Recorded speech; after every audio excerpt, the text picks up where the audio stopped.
All right. Hello, everybody. Welcome. Hi, welcome. Welcome to the last day. Thanks for hanging out and enjoying all this with us. Thank you so much for supporting Portal to Ascension. I can't say enough for, oh my gosh, Alan, you're really good. You've been doing Thanks. such good work. Thank you so much. Mm. And everybody who's been helping in the back, Tanya, and thank you so much, Sharia, and Omar. yes, Omar. I don't want to forget any names, but thank you everyone that's been helping us actually create this.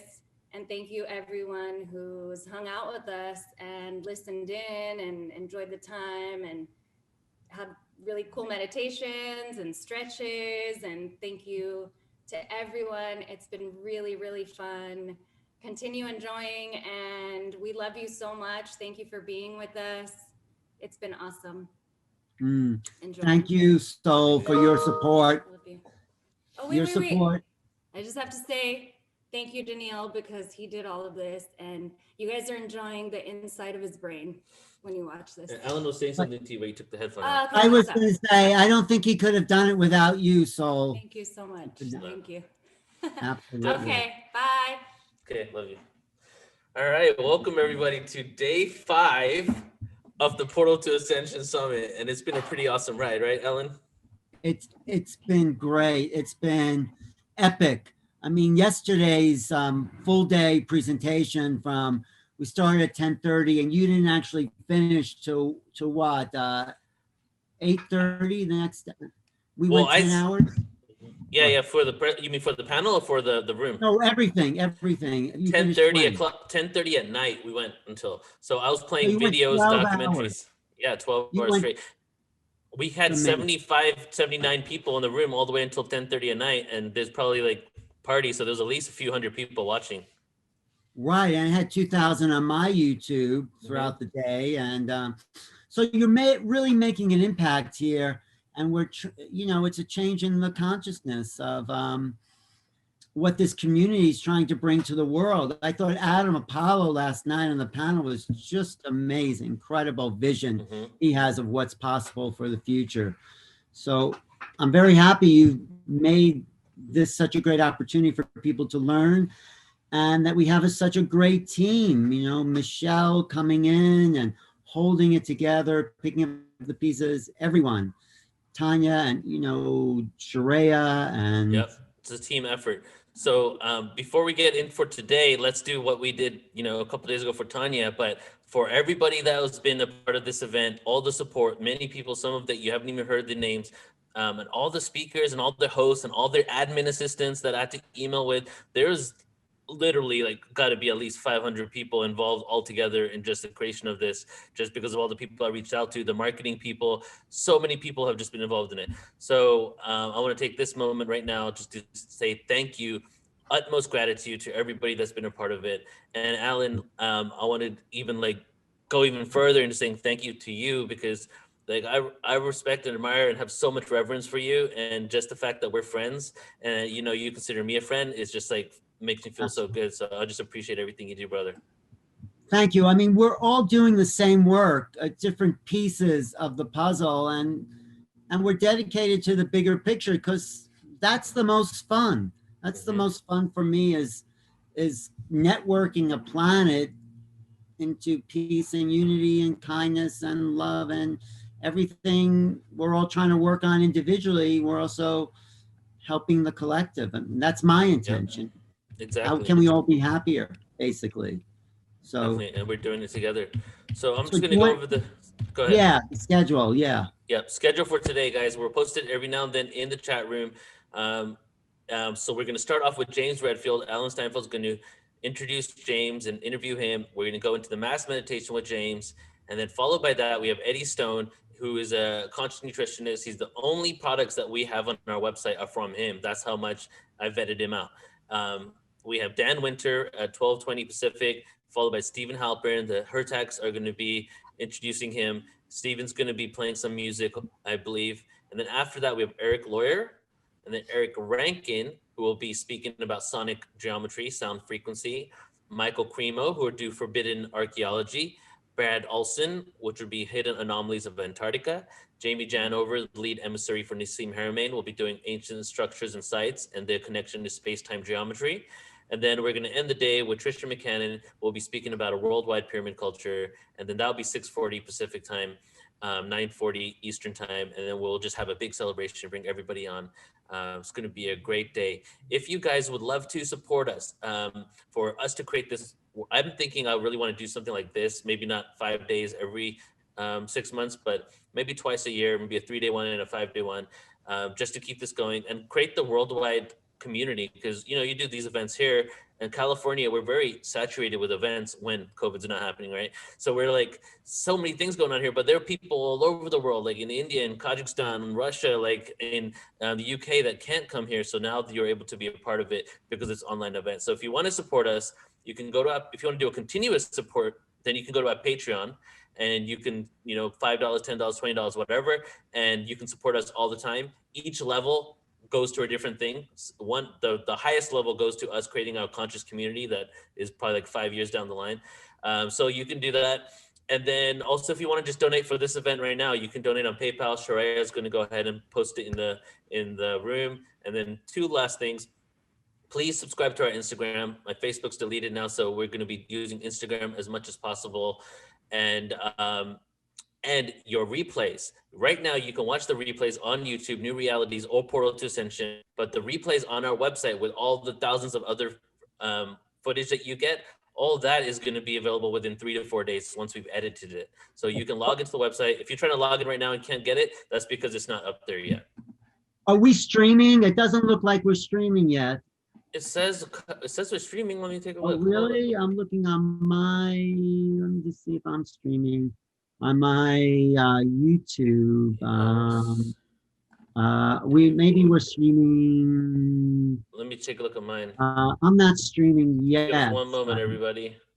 I'm streaming on mine. Yours is not working. Hold on. I don't know. Maybe I have to send you a new key or something. Oh, Jean Marie, my good friend, says I am streaming, so maybe I am streaming. Thank you. Yeah, it says you are. Showing up on my YouTube on my end, but if Jean Marie says it, then it's make sure that Jean isn't on ours because she could be on ours because I don't see it on yours at all. Oh, okay. Well, let's move into James, and I'll just try to figure it out on my end. How about figure it out. If you need a new stream key for me, let me know. But I'm very happy to, let's keep moving.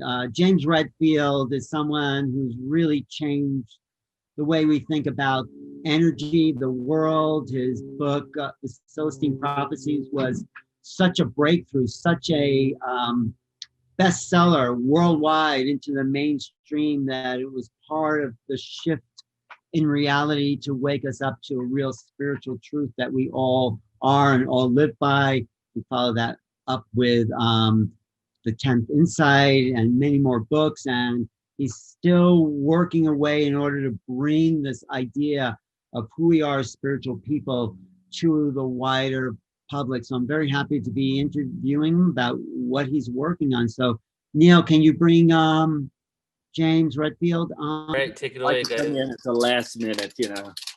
All right, great. Well, I'm really happy to introduce you, happy to be here with you, James.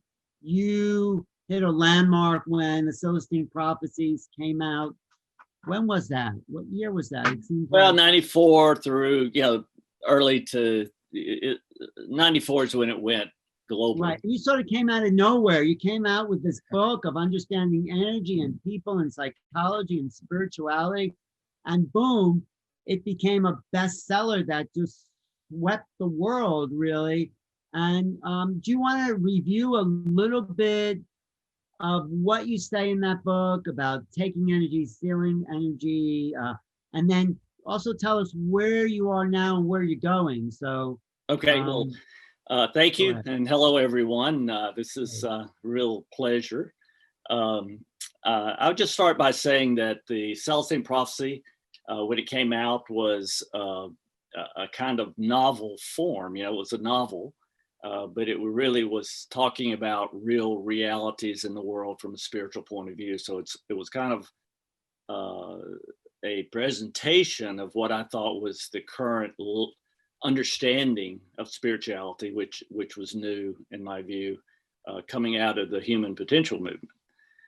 So it was my stab at really showing spiritual reality as it feels and is seen interacting with characters and people, and the chief message of that book, which is now 4 novels, in a continuation, a series, is that we are understanding the key metaphysical concepts of how the world works. I believe the growing conclusion is there is no material world. There are a lot of people trying to keep us hypnotized with this kind of material overlay of what is a truly spiritual world that we live in.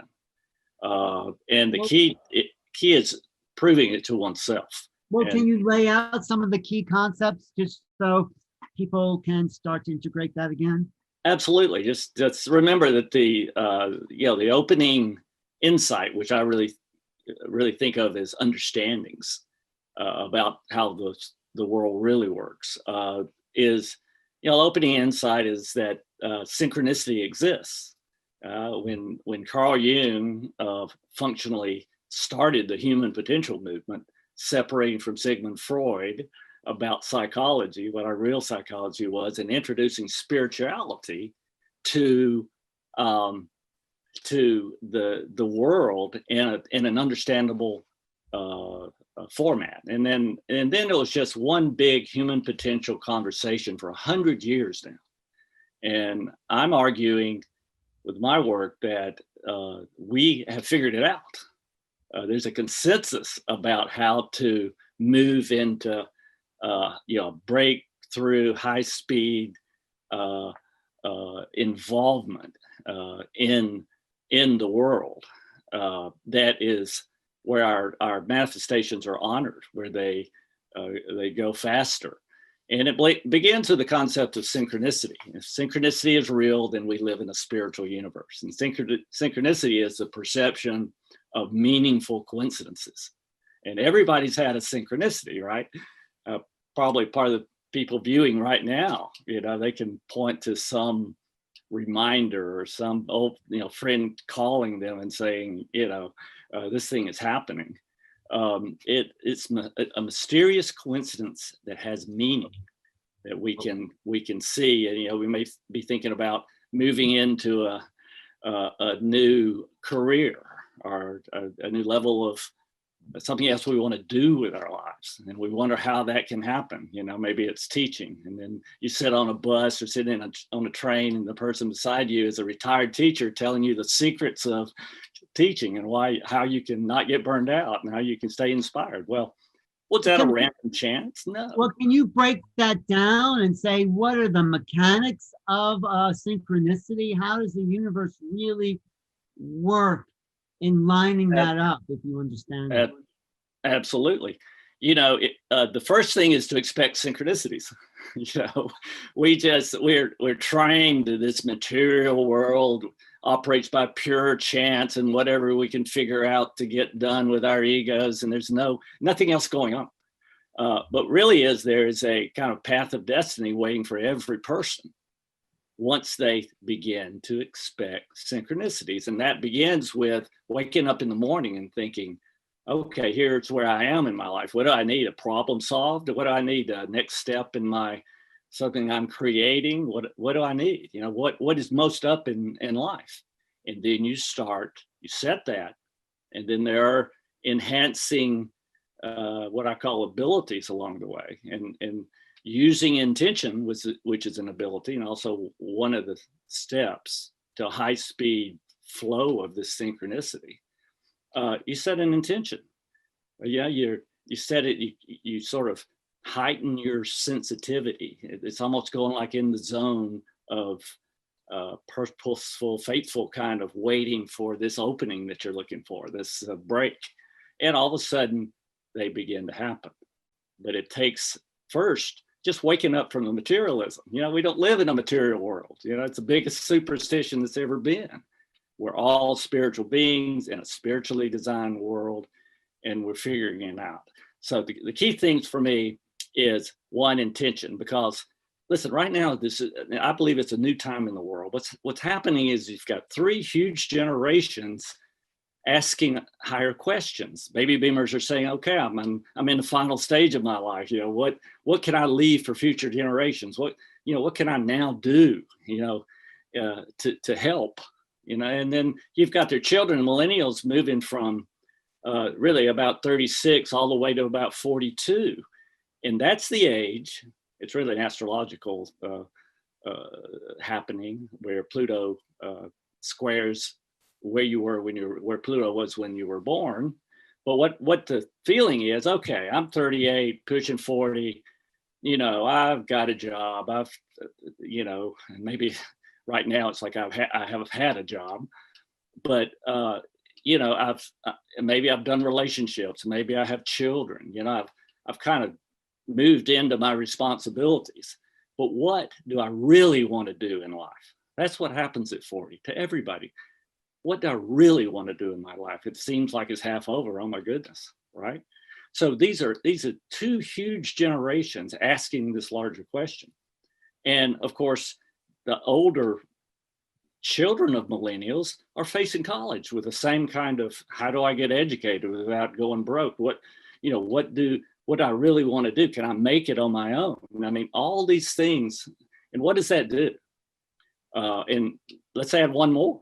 We've been shut down. All our usual preoccupations when we start not wanting to look at our lives too fully, we get in all these things and fun things with other people, and we're having fun, and we try to just delay this feeling that there's something we ought to be doing in life. But this shutdown, this big shutdown has put us, isolated us back on. It's just you and your spiritual consciousness. What do you do? How are you going to get going? So it's a big reset, adding on all this other higher asking. So I think it's a time of expanding consciousness at the very time that we may feel like the dark side is trying to capture the world. But it's a reset. It can be a reset. And I believe that's what's happening. There's never been more meditation in the world. It's more than ever before. And our ability to manifest is going up. But we have to step into this flow of synchronicity. Deepak calls it a synchro destiny, right? There's an air of destiny. And it's not about being famous. It's about figuring out what your truth to tell is, and what your role is in helping humanity evolve to a greater consciousness, because that's what turns us on, turns our souls on, gets us in harmony with what the spiritual universe is rewarding. So, it's a choice, though. You have to wake up in the morning and start looking for these tiny miracles called synchronicities. And again, karma is maybe the biggest thing that makes it go slow.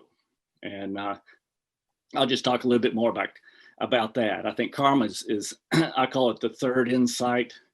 But what happens is that karma works this particular way. And I think the human potential movement, talking about karma for 100 years, and what I believe the consensus is emerging about that to be, it revolves around giving, helping, tuning into our intuitive intelligence so that we know we have something, we realize we have something to share with the person that we're talking to. And, essentially it's helping to create a synchronicity for the other person. They're waiting on their mysterious coincidence to take another step in their lives. So if you get a hit about, okay, I solved a problem in a certain way, or I broke through this or that in a certain way, and you just blurt it out, you just share it. What you hear often is that, man, I needed to hear that right at this moment in my life. You've given a synchronicity. And if we get to the point where we're tuning in intuitively as to how to help people, and not forcibly. You know, you don't worry about giving too much. That's an ego trip, right? We're talking about sharing, intuitively sharing something with people, creating a synchronicity. Now, what happens when we do that kind of giving is that we draw more givers into our lives, more people coming into our lives just as mysteriously to give us, opening a door of opportunity for us. That's the way the universe is really designed. But you have to get on to really feel the surge of this flow. You really do have to think about whether you're giving or whether you're taking. You know, the dark side is out there. They think it's all ego, it's power, it's money. You know, they want to convince us that, you know, we don't know what we're doing. They're going to take care of us. You know, this is all a hoax by a bunch of Nazis. So what we have to do, though, is not go to war with the dark side. We just have to exemplify the light side. And I believe one of the themes in my books is that the dark is getting darker and the light is getting lighter. You know, it's time to choose right now. But the life, you know, the world in the light side of helping, good karma, you know, little miracles coming along, you know, everybody's taken a stab at that in the last 20 years. You know, what really helps us manifest? Is it just, we just think of, you know, is it, you know, The Secret left a few things out, unfortunately, which karma was one. You've got to, we're getting it right now, and that is to get our karma right. Mysterious coincidences help us along, and that's really what the light side of this universe, the spiritual side of this universe, is designed to encourage. And I believe, again, at this moment where we're having a lot of situations that's raising consciousness and, you know, leading people to ask the right questions, leading people to reset their lives from a metaphysical or spiritual point of view.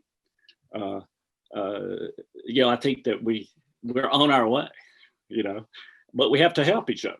And that's when you call the old friend who's locked down somewhere themselves. You call that old friend, you share something encouraging. And the last piece, of course, is giving energy, not just solutions or concepts or that kind of thing to another person. We have to open our hearts, and what we give is a heart, kind of agape love-based energy to people, and that lifts them. And at the same time, it comes through us and flows out of us, lifts us too, so we can keep what I call our inspiration energy up.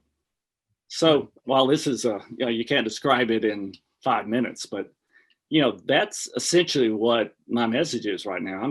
Can be more excited because I think we are taking advantage of the reset and moving into really living this kind of high level spirituality. But James, what is the purpose of incarnation to begin with? I mean, we come from love and expansion. We come into this limited awareness, and we're not, in a sense, really here. We're still energy. So what's the whole thing about? Why is it even happening? Well, I think we're here to unify the planet. I think the whole human experiment, wherever the source of that was created, or what, you know, what we can observe is that we're moving toward a situation where we value more and more individual cultures and groups. We try to emancipate everybody. We want a unification, but one not around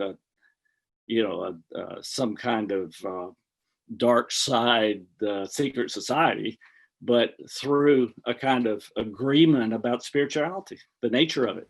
And I think that's what's fueling what's happening now, is that our understanding is emerging on exactly how to do this. But once we get there, once we get to what I call an even playing field, where we have that harmony, that joy, that abundance, free energy, that's where we're supposed to start from. What's okay, I don't think life has to be about struggle. So where do we go once it's all here and available? Well, you know, my theme is that we're unifying the afterlife, which is a real place. You know, that's one of the things we discovered in the last 100 years. It's a real place with a direct culture. We come from the afterlife, we go back. They're purely spiritual there, but I believe they have less power, to have a less of a solid stage the way we have here, to march forward in evolution, to create evolutionary movement. So I think all the near-death research shows that everybody, most of the people there in the afterlife are pulling for us. We're the heroes trying to push forward this idea of spirituality and the spiritualized democracy and giving in order to take advantage of the true design of this world, so that we can evolve toward full expression of our spirituality, which will be an increase in the vibrations of ourselves, so that we actually create a kind of spiritual world in light body here on the planet. I mean, that's what the Ascension will look like. And many people share my intuition about that, I think. Right. No, thank you for that. And I just want to tell people tuning in now, this is Alan Steinfeld. I'm talking to James Redfield, who was really the genius behind bringing a contemporary understanding of spirituality to the mainstream. So where's our evolution? Where are we going? Because this is, what you're talking about is what we've been working on for thousands of years, but I think there's an evolution to spirituality in general. So where do you see the future destiny of humanity? Well, there's a lot to, I've got a book coming out where I try to express this next year. But I believe where we are now is to really prove to ourselves that these high levels of synchronicity guided manifestations of our projects and our true calling to tell the world. I think it's moving. It's going to move into more unity. Right now, there's we have a problem not with the 99% of humanity who love each other, who want the best for everyone and everyone's children, but a kind of dark side controlling that tries to get us in arguments and hatefulness toward each other. That's as you might agree, that's a CIA operation. and the breakthrough, though, is not to hate the dark side. Hate the people controllers, as I call them, because as soon as you start hating, then you're one of the controllers, right? So it's important that we just represent the light side in terms of inspiration, energy, getting into a flow where our synchronicity can open doors for us with our projects. We can't live in a material world and do this. It's not material, it's spiritual. We're light bodies moving into a higher vibration. So and love is the measure, right?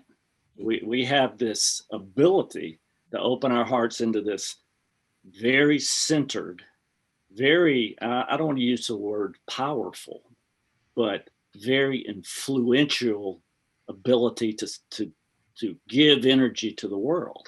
And that's the measure.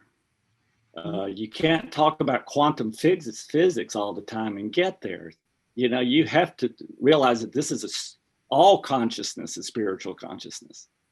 And what happens is, if that's the measure, then opening the heart is the way to do it. And I think through meditation, that happens because it keeps us in the light side. It keeps us loving. and it's keeping that energy in the world. There are a lot of psychopaths out there. When you talk about the dark getting darker, it's what we're seeing revealed is all the psychopathic control that's been going on for centuries. And, Wow. you know, I can just point to the pharmaceutical companies.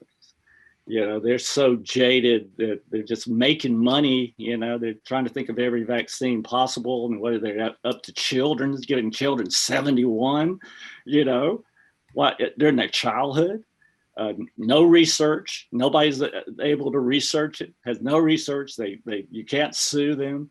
You know, this is a dark side operation to ruin the health of the world, right? And so it's the sort of bridge points right now are making sure that we have our we can choose our own medical solutions, and to go back to a more organic look at that, and not take all the drug route, because you know, there are problems with lots of drugs, and especially vaccines.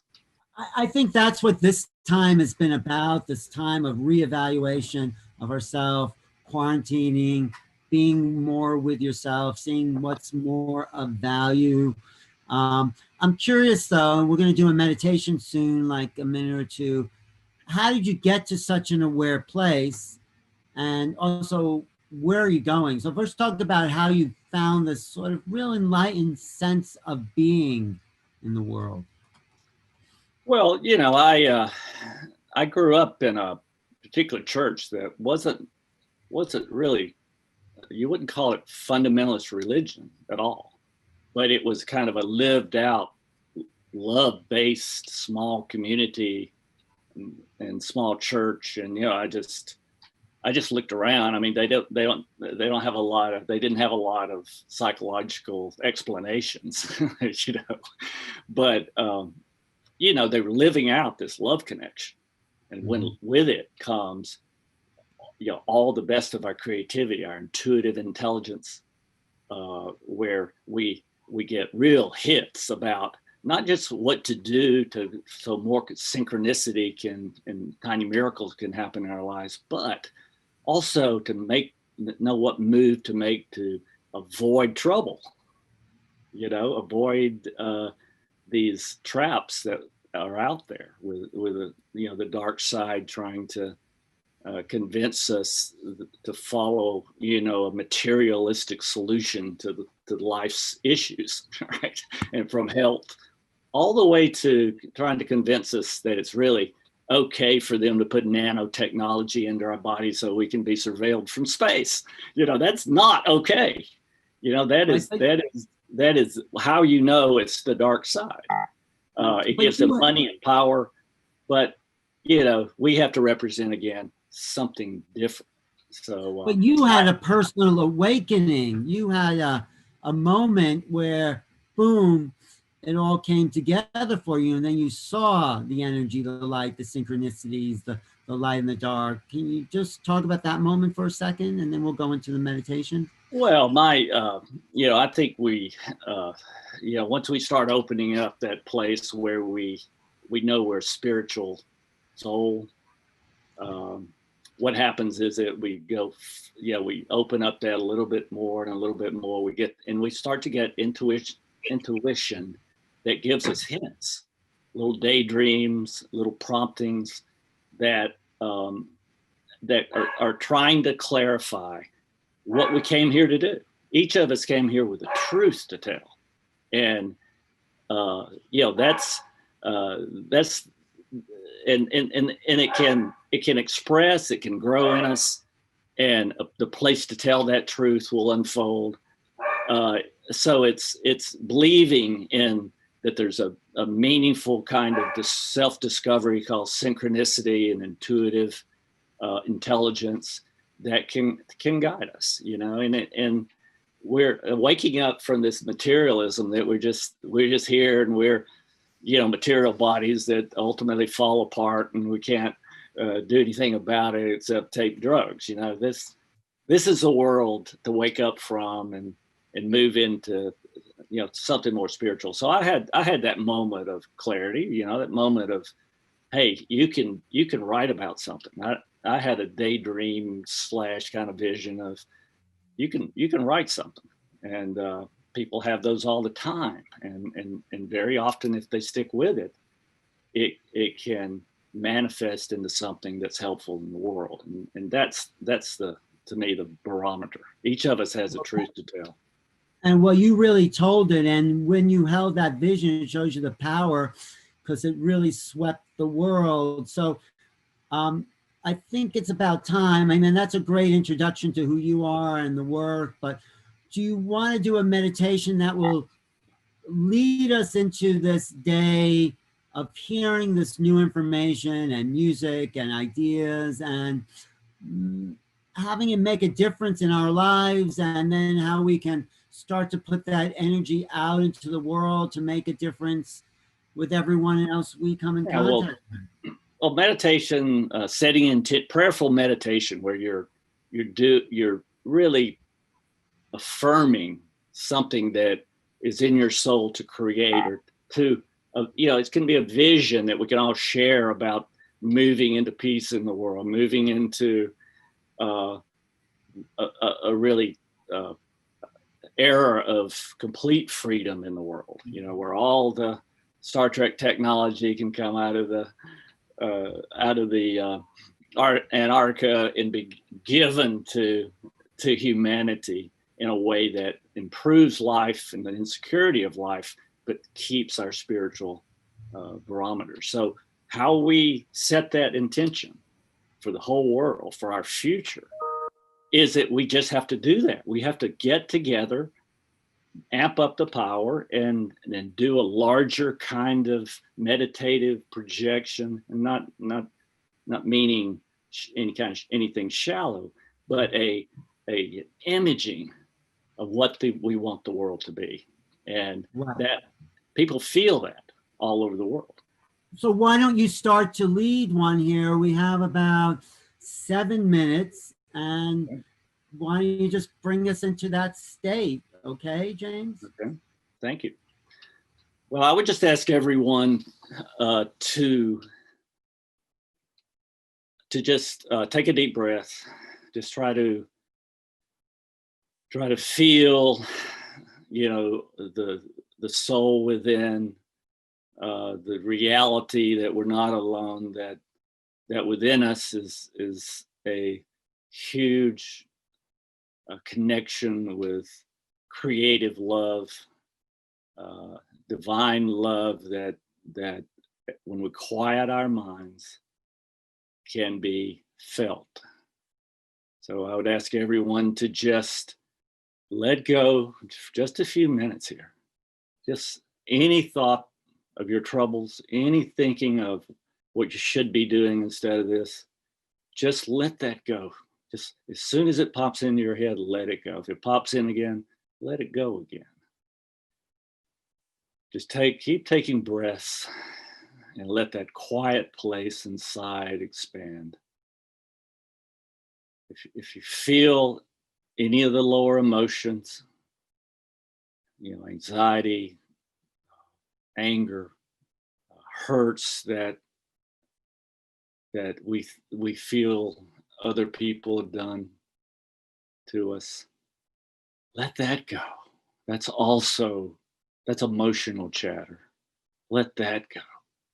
And instead feel sometime in your life that you have experienced love. What we're after is an agape love, a love without an object, just a state of love. But to remember what love feels like, we have to look at those moments when we felt that way toward our parents or our children, when our first pets, as children, as the first blush of adolescent love, just whatever it takes to feel it, and then let it grow. Let it grow right above our solar plexus and heart area, and just Just feel that. Just feel the kind of opening. It makes you sit up a little straighter when that opening happens. And it's the connection with the divine behind this world, involved in this world, that we are part of. And all together we are a part of. And let's just image that energy, that love-based energy flowing out of the house or the room that we're in, and just let it flow out into the world, all directions. And let's feel it when we touch another person who's in this space. They may be meditating on their own. We're going to give them a great meditation. But each of us connected electronically right now, let's just let that happen. And let's feel all of us being touched, and we're connected, and we're one because we share this love energy. And then let's let it go. See it flowing into your city, out the borders of your state, around the world, all the way until it splashes against each other around the world. The whole world is bathed in this energy and love. And let's just feel that everyone in the world is touched and uplifted out of whatever might be bothering them or distracting them, and for a moment, they are lifted into this same love connection that we're sending out. And they're opening up to their own love connection. All that comes with it, that guiding intuitive intelligence, that remembrance of synchronicity should happen. And as that grows, as a feeling of destiny about one's life increases, let's just ask that everyone move into at least one step of clarity into who they are, why they're on the planet, and what they can do, what their truth of helping is, and that they catch the light of that, just an idea of that. And let's even encompass consciously those who are in a state of fear to the degree that they've had to make illegal bargains and power structures that are not motivated by love, but are motivated by control. And let's just move this loving energy into them as well, so they can see an alternative to their fear-born manipulations and selfish constructions, so that they get a taste of what this is supposed to be, of what the planet that we're supposed to have in unity and high-paced manifestation of helping. It only takes a fraction of the global population to catch the reality of this for us to solve all the problems in the world. But it means finding a love-based solution to everything, and to all the discord that's out there. Although mostly in the whole human mass of souls out there, overwhelmingly, the majority want peace, the kind of love that we are talking about. But let's just amplify it now. Let it reverberate, especially when in ourselves. With all this energy, let's feel another bump of inspiration energy,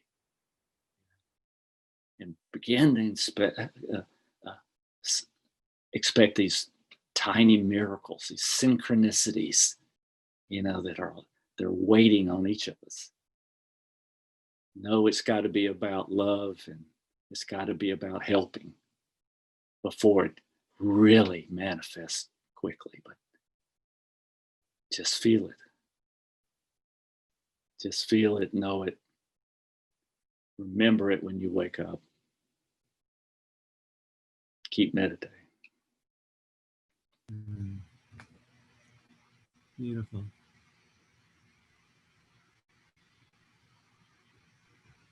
Wow. All right. Thank you, James. I really went Much fun. deep. That's great. Synchronicity is just the universe telling us we're on the right track, isn't it? And it's always, if you push that door open a little further, you can make lots of strides. But it's got to be love-based. It's got to be giving-based. Thanks for all the great work. Michelle, do you have anything to add to? James, you were on our Awakening Code radio past about a year or so ago and gave us a great show and a great bumper. We use your bumper all the time on our show. And I just wanted to thank you so much for all you shared. Our chat room has been going off with people feeling your message, and it really landed with everybody. Everything that you shared was so powerful and so important. And I love reading. I hope you're in the chat and you're reading what all of these are writing. Beautiful. Thank you, James. Divine blessings. You all from Diane. Let me add one more thing, because I think we talked about this. I believe, as hard as it is in the lockdown, community is the thing. I know there are internet communities popping up. We've done one on selfseeingvision.com. But that's the secret to keeping our inspiration energy. We have to have like-minded people around us, share the same thing that's happening right now. So kudos to me.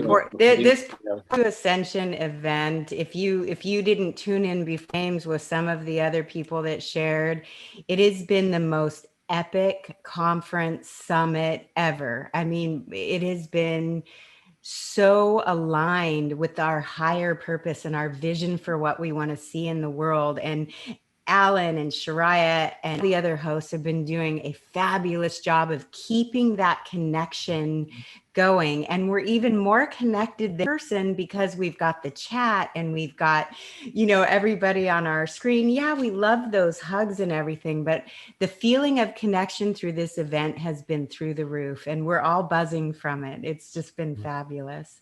And you know what? The adversity made it even stronger. What we had to deal with, what Neil had to go through, has brought this community even closer together in a more powerful way. Right, Neil? Absolutely.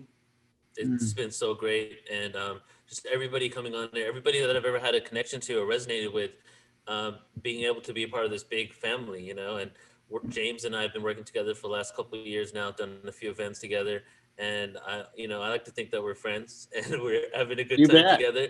Like every time we hang out, we have such a great time. And so I'm just so glad that you got to, because to me, when I think of meditation, I really think of you because you talk about it so often, and you facilitate meditations, and really that is your message, is to take that time for yourself and to focus your energy. And, so I thought it would be perfect for you to start out the last day, because we've been going up like this, up until yesterday night. Now, as I was saying to Shariah earlier, we're going to gently go back down. You know what I mean? So that's what today is about the integration. So thank you, James. Integration. I just want to acknowledge you, Michelle, for being such a great team player as well, picking up the pieces, moving forward, bringing it together. We all need to have each other's back like that, and you're great. I like to consider myself a sidekick, a cheerleader for everybody that's doing good works in the world. And that, anywhere I can help, it's my my honor to be able to jump in and help where I can and just watch everybody shine so brightly, and just seeing the chat, and it lights me up to see what all of our watchers are saying. All the viewers are being so uplifted from the information being shared. I think we're all realizing we're not alone in this, and we need to link arms and hearts as we go through this portal to ascension. Right. I think that's what's so epic about all the people that Neil has brought together. They each have a piece with their own unique flavor that's added to the whole. This is synchronicity at its best, James. You know, we're all synchronizing to make a bigger consciousness. Without a doubt. It's you know, there's a lot of, I just really think there's more meditation going on than ever before. And we're seeing the results, and that it happened synchronous to this, you know, this lockdown, you know, is just the greatest silver lining of all, I think, and that's the position to spring forth again with high creativity. Right. You know, it's been easier for me to meditate where there's been less activity. I've been able to drop into deeper places. So it's interesting. We've been supported that way. That's my feeling. Yes. Right. There's less stimuli, you know, in the world. You know, if a few weeks ago, I kind of say jokingly, but I was like, oh my God, 90% of all the fun in the world has stopped. You know, external fun for sure. So we now have to find how to be joyful within. And that's the challenge. And that's, I think, the benefit of this time is that we had to go within. And maybe that's partly what it was all about, to bring us in to who we are. And that is the opportunity we're confronted with. Right. There's another way to change the world. So wait, I just want to ask James, what's coming up for you? What's your next project or book coming out? Well, you know, we're getting the internet community off the ground, and it's you know, it's a community of people who are interested in high level creativity and breaking out, you know, a heart led kind of something they want to do in the world and create and help with, and then I'm working on a new book that'll be out next year using the Enneagram. I think it's the quickest way to find our missions, is to know ourselves through the Enneagram, and I've had a lot of fun with it, and you know, you're blowing my mind right now by that, because just yesterday I started to make an appointment with somebody to do my Enneagram. Just yesterday, yeah. And we hadn't discussed it on the show. So this was totally outside. We had a Shannon Nicole Bobo on Awakening Code Radio, and that's what she does. And she reached out to me yesterday, and we're trying to find the right date. But that's how the universe works. It's about the types. Right now, the state of the Enneagram is, of course, you know, it's growing. It's unfolding. Right now, there are 9 types. I think there might be 12, but I'm not going there yet. But I think that what we get in the types are not, you know, people don't like to be typed. Wait a minute. The thing about the Enneagram, though, is it's creative types. And it's almost like the intuitive channel of helping coming through you. And it's not so much a type as a particular intuitive channel for giving.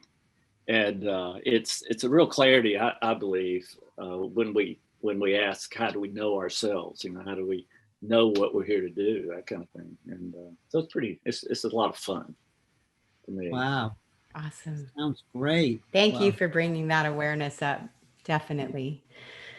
Thank you. So do we have know thyself? Yes. Yeah, our next guest is on, but firstly, let me finish by saying thank you so much, James. Appreciate you so much. And somebody's asking what Enneagram. So how do you spell Enneagram so I can type it in the room? It's ENNEAGRAM.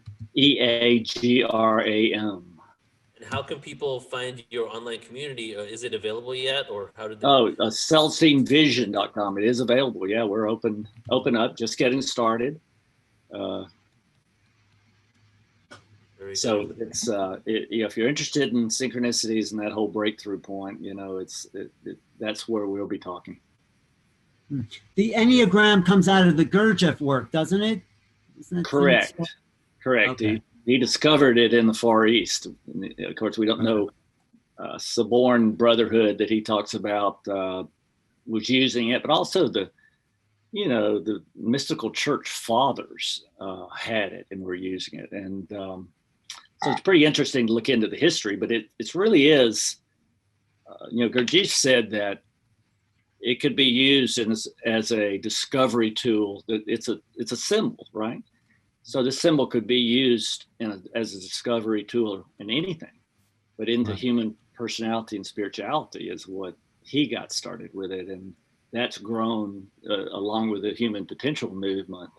It made its way through Esalen Institute. They popularized it in the West. But it's all these, a lot of people made a contribution as to how we should use it. Right. Great. It's like another way to slice up the pie. We have astrology, numerology, birth signs, and human design. Yes. I Ching. Yeah. It's just another way to look at the self, and I think it's all valuable. So, thank you. Thank you, James. Thank you, James. Love seeing you. Thanks. Michelle, you're going to introduce the next guest here? Yes, I am. I'm really happy. I see Eddie Stone right here getting ready to join with us. I love seeing you. Hi, Eddie. I haven't met you in person yet. And Neil gave me a little bit of background about you. And I went and kind of tried to get a feel for what you're about. And it looks like your purpose is to help people live healthier lives. In a nutshell, that's what I learned about you, and that you've been on a lifelong journey to educate yourself on science and proper nutrition and healthy lifestyles. And I just find it so synchronistic that we had James Redfield on, and kind of towards the end of what he was talking about, if you were in the room listening to the end, what a great segue for us coming into you educating us more on why push away pharmaceuticals and come more into nutrition and healthier lifestyles, and learn more about supplements and what's in our supplements. So I'm really excited to hear what you have to share with us about your journey and how you started company Touchstone Essentials.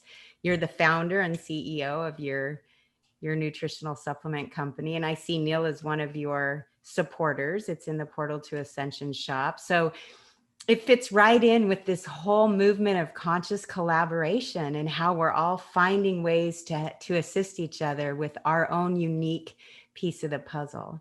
So why don't you share a little bit more with us about what you do and what you've discovered? I'm happy to, and thank you for the kind words. It's nice to meet you, even if it is just virtually, at this point in life, right? Until another time when it can be face to face. And I did have a chance to, in fact, I've been checking in on the conference here for the past several days. Had a wonderful conversation with Laura Eisenhower, who was on in the early part last Thursday, and just appreciate all these efforts that Neil and the others have been making, and yourself, to do this. And I was thinking a little bit as James was talking, he's got there's a positive message there and vibe, and I want to make sure that what I'm doing can be interpreted that way. I feel like it can, but I'm also going to point out some things that I think are a real struggle, and I think can get in the way of what we're trying to accomplish, right? To find our best selves, our higher selves. And really that's the role, I want to play here. I had sort of an accidental introduction 30 some years ago to the world of nutrition and that role. I just turned 57. So I've been on this journey for some time. So let me just say this up front for anybody that's out there, that you find yourself coming and going from trying to find health and happiness and, getting your physical body the right way. It doesn't have to be an overnight journey. I'm certainly not an overnight success in that regard. And I believe that you look at this and think about the long arc of what you're trying to accomplish, this thought and idea of mind, body, soul, is really where I come to this. And what started for me, and I'll give just a brief bit of that background, is my mom, wonderful woman who's still here today, I'm happy to say. She became ill in the late 1980s, early 1990s. And for several years, my family was really sort of unable to help her discover what was wrong. And we exhausted really sort of every conventional major medical university we could go to. And yet she continued to waste away, kind of lose energy. I mean, we really thought, here's this woman that's wonderful, vibrant, beautiful, and she's wasting away in front of us, and no one's got answers in a conventional setting. And I didn't grow up in a family that thought outside of the box. You kind of went to the doctor, listened to the doctor, whatever was said, that's what you did.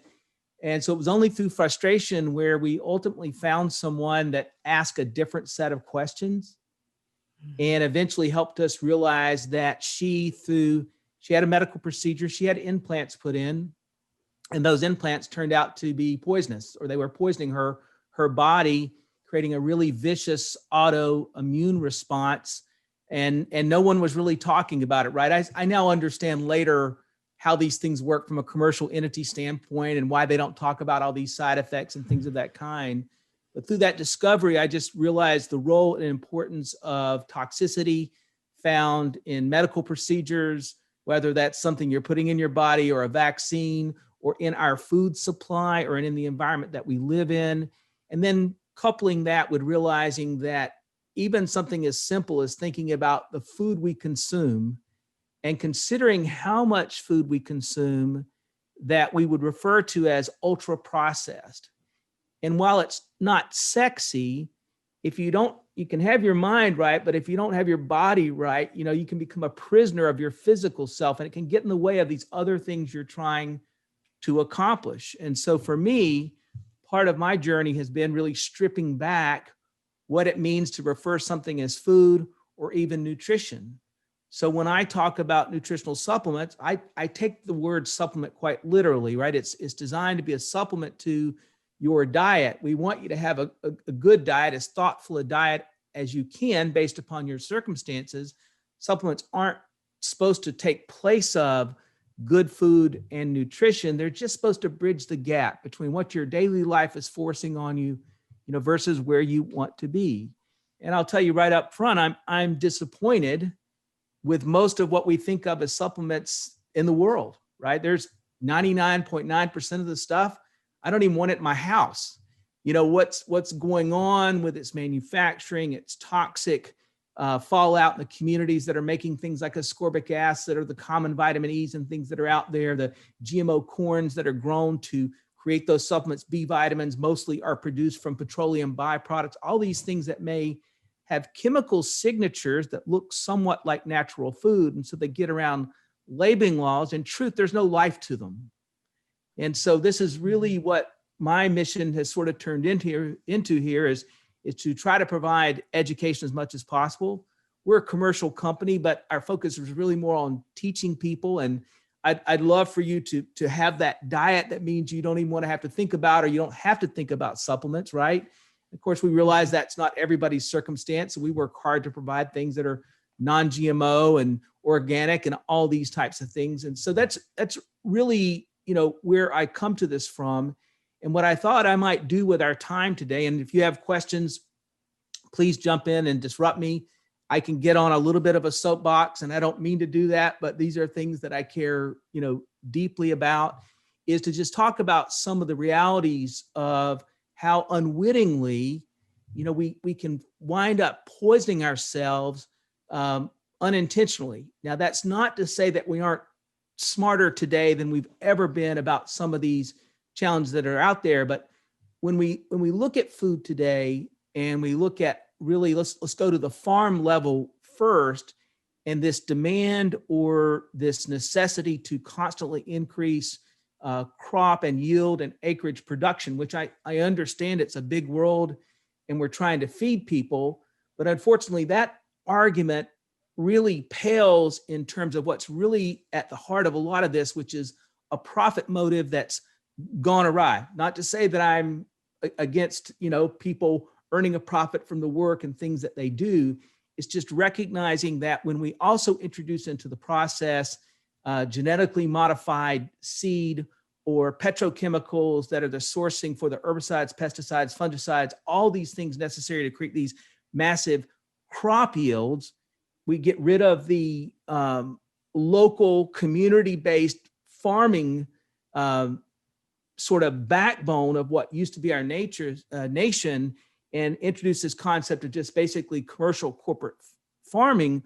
We take the heart and the soul out of the food production, and you can't do that. When you remove that heart and the soul from food production, what you're left with, quite literally in two ways, spiritually as well as physically, is you're left with empty calories that aren't going to really feed anybody's soul in any way, shape, form, or fashion. And so you probably would guess I'm a person that believes in trying to have things like family dinners, but not just everybody racing to the table when it's ready to be served, but to participate in the process of cooking and the social and family dynamics when possible.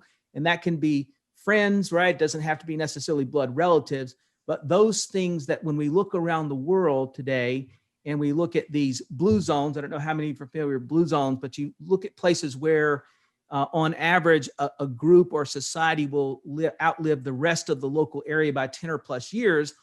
Oftentimes, the care with which they treat food, how they grow and prepare their food, is really at the heart and the soul of how that food nourishes the body, feeds the body, feeds the mind, and gives it this ability, right, to turn into something quite remarkable, from a life standpoint. So I think these things are tied in, right? I don't think you can ignore alchemizing the food. That's right. Alchemizing the food. I love where you're going with this. It seems that we have a very similar journey when it comes to, I have a mother, I'm the same age as you. I know the third leading cause, I wrote a big paper about this to give to my mother's physician, because the third leading cause of death is medical mismanagement. Because run to the doctor for, we can't go to the bathroom, and then the doctor gives us an over-the-counter, I won't say the name of what those things are, we get acid reflux, and we run to the doctor, and then we get on this medical merry-go-round. Even if it's not prescribed pharmaceuticals, it could be over-the-counter pharmaceuticals. Sure. Just where you go to CVS and we've got a plethora of things to choose from that are all toxic and causing other effects in our body. And what you're doing is bringing us back to the basics and the way the indigenous families have done things for centuries. And when we infuse our food with the love of family and the joy of being together, we're putting it into our body system that's primarily made up of water, and water is a conductor of energy. There's something about the balance that you're talking to, and it's really speaking to my heart. So I appreciate you going to that level of depth with adding in that emotional component to how we nourish ourselves. Well, I don't know that we can do it otherwise, right? I think for a long time, if you look at the U.S., and this is true of a lot of, let's say, the developed part of the world, somewhere around the 30s and 40s, we had things really change in terms of how we thought of food and food production. And so instead of regional crop production, right? And so that, if you lived in one region of the country or part of the world, you didn't necessarily think about that food being flown across the world so that you can have pomegranates in the wintertime or something that doesn't make sense for the weather and the region that you live in. And so all of a sudden now we started to grow food from a commercial standpoint so that it could endure 30, 60, 90 days out of the field, and spraying it with chemicals so it would preserve even your basic fruits and vegetables, so it could make it across the world, not recognizing that the way the body works and the way life works, it recognizes seasons, right? Food has a seasonal quality to it. The things that you're eating in the fall aren't necessarily the things that you need to be eating in the spring. you do these things differently so that you can celebrate the fall, and you can celebrate the spring, and you can celebrate the summer, and you can celebrate the winter, and sort of recognize these roles this meal you're eating plays in this larger dynamic of life. And so we lost our way. And if you look at the impact of this, right, looking at just statistics, which I know I don't want to bore everybody to death with this, but if you go in and dive deep into the numbers that are kept on statistical disease rates, cancer, cardiovascular disease, diabetes, all these types of things, lifestyle plays a role in terms of exercise, non-exercise, habits that people have. But clearly food is at the base of almost all of these numbers that are negative. So that now, if you look at a developed country like the United States, nearly half the people that die of cancer. Nearly half, right? Just think about that for a moment, right? And we spend a lot of time talking about the treatment of cancers, right? Nuclear medicines and these types of things, but we could go back and look at some of these root sources. So for example, glyphosate or other things that are designed to control pest or fungus or whatever happens to be on crops, right? As they creep into our system and damage and change our DNA, you can have all the treatment for cancer you want to, but once you've got it, we know from a series of events, right? That's life altering in a way nobody wants it to be altered. And once this dynamic happens, where we get in this feedback loop of developing disease, developing treatment, becoming beholden to insurance, becoming beholden to these industrial institutions. Now, just like you said before, you can't really get off that sort of hamster wheel, right? And it's medical merry-go-round. Yes, exactly, the medical merry-go-round. And so for whatever role we can play, we want to help people to break that cycle and realize it doesn't all have to be that way. And if you have trouble finding motivation for yourself, right? And people can find themselves in a selfless cycle where, they're just eating because they're hungry and not really thinking about these broader impacts.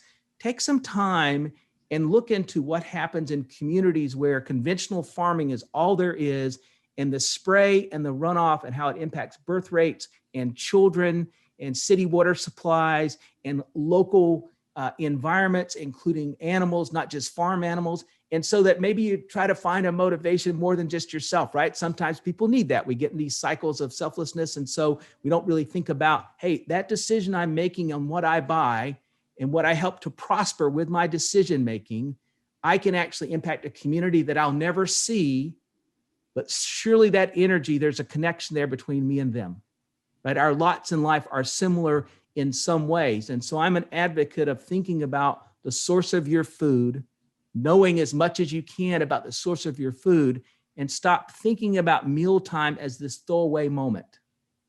Right? Oh, I love that. And we've got one of our listeners or viewers writing in saying, kiss the ground, regenerative agriculture moment. That's from Victoria McBain.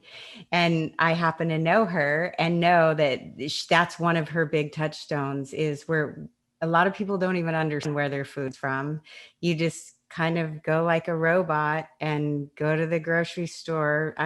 I see people not even smell it before they put it in the basket. And, so bringing us back to how our food is sourced is a very important point, and how the land is prepared and how we're moving forward. I love that so many people are getting onto the discussion of what regenerative agriculture looks like for our food sources.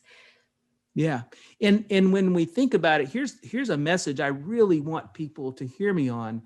I think people tend to think that these things require a lot of extra money, right? Your food budget's got to go up 15%, and food prep time has to change dramatically. That's not true.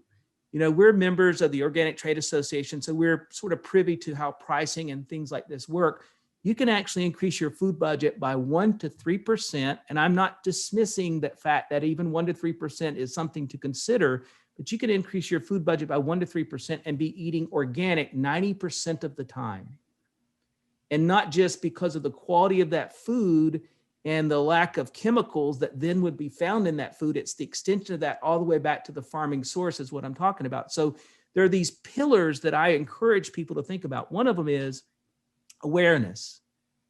take some time, budget some time to know your food, right? Just budget a little bit of time, right? Instead of thinking of everything as a microwave cycle, you know, it's interesting to me that you can look at people and they're throwing things in a microwave, which is a whole another separate discussion we could have, but they throw things in a microwave and they're standing in front of it because it takes 60 seconds to heat it up. And I guess they want it to be 15, right? And so we don't really budget mental space or time in our day to think about the nourishment of our bodies and our mind and our soul with good quality foods. If all you eat is ultra processed food, and most estimates are that 95% of the calories being consumed in our nation are coming from ultra processed foods, you're not really giving your body a chance. You know, if your mind's source of energy is sugar, white sugar, and caffeine, you're not going to give yourself a chance to dive into these places that James was just talking about taking us, right? Because you're just not working in the way that you need to. And so a pillar one for me would be to have people really consider the time they're budgeting for food, right?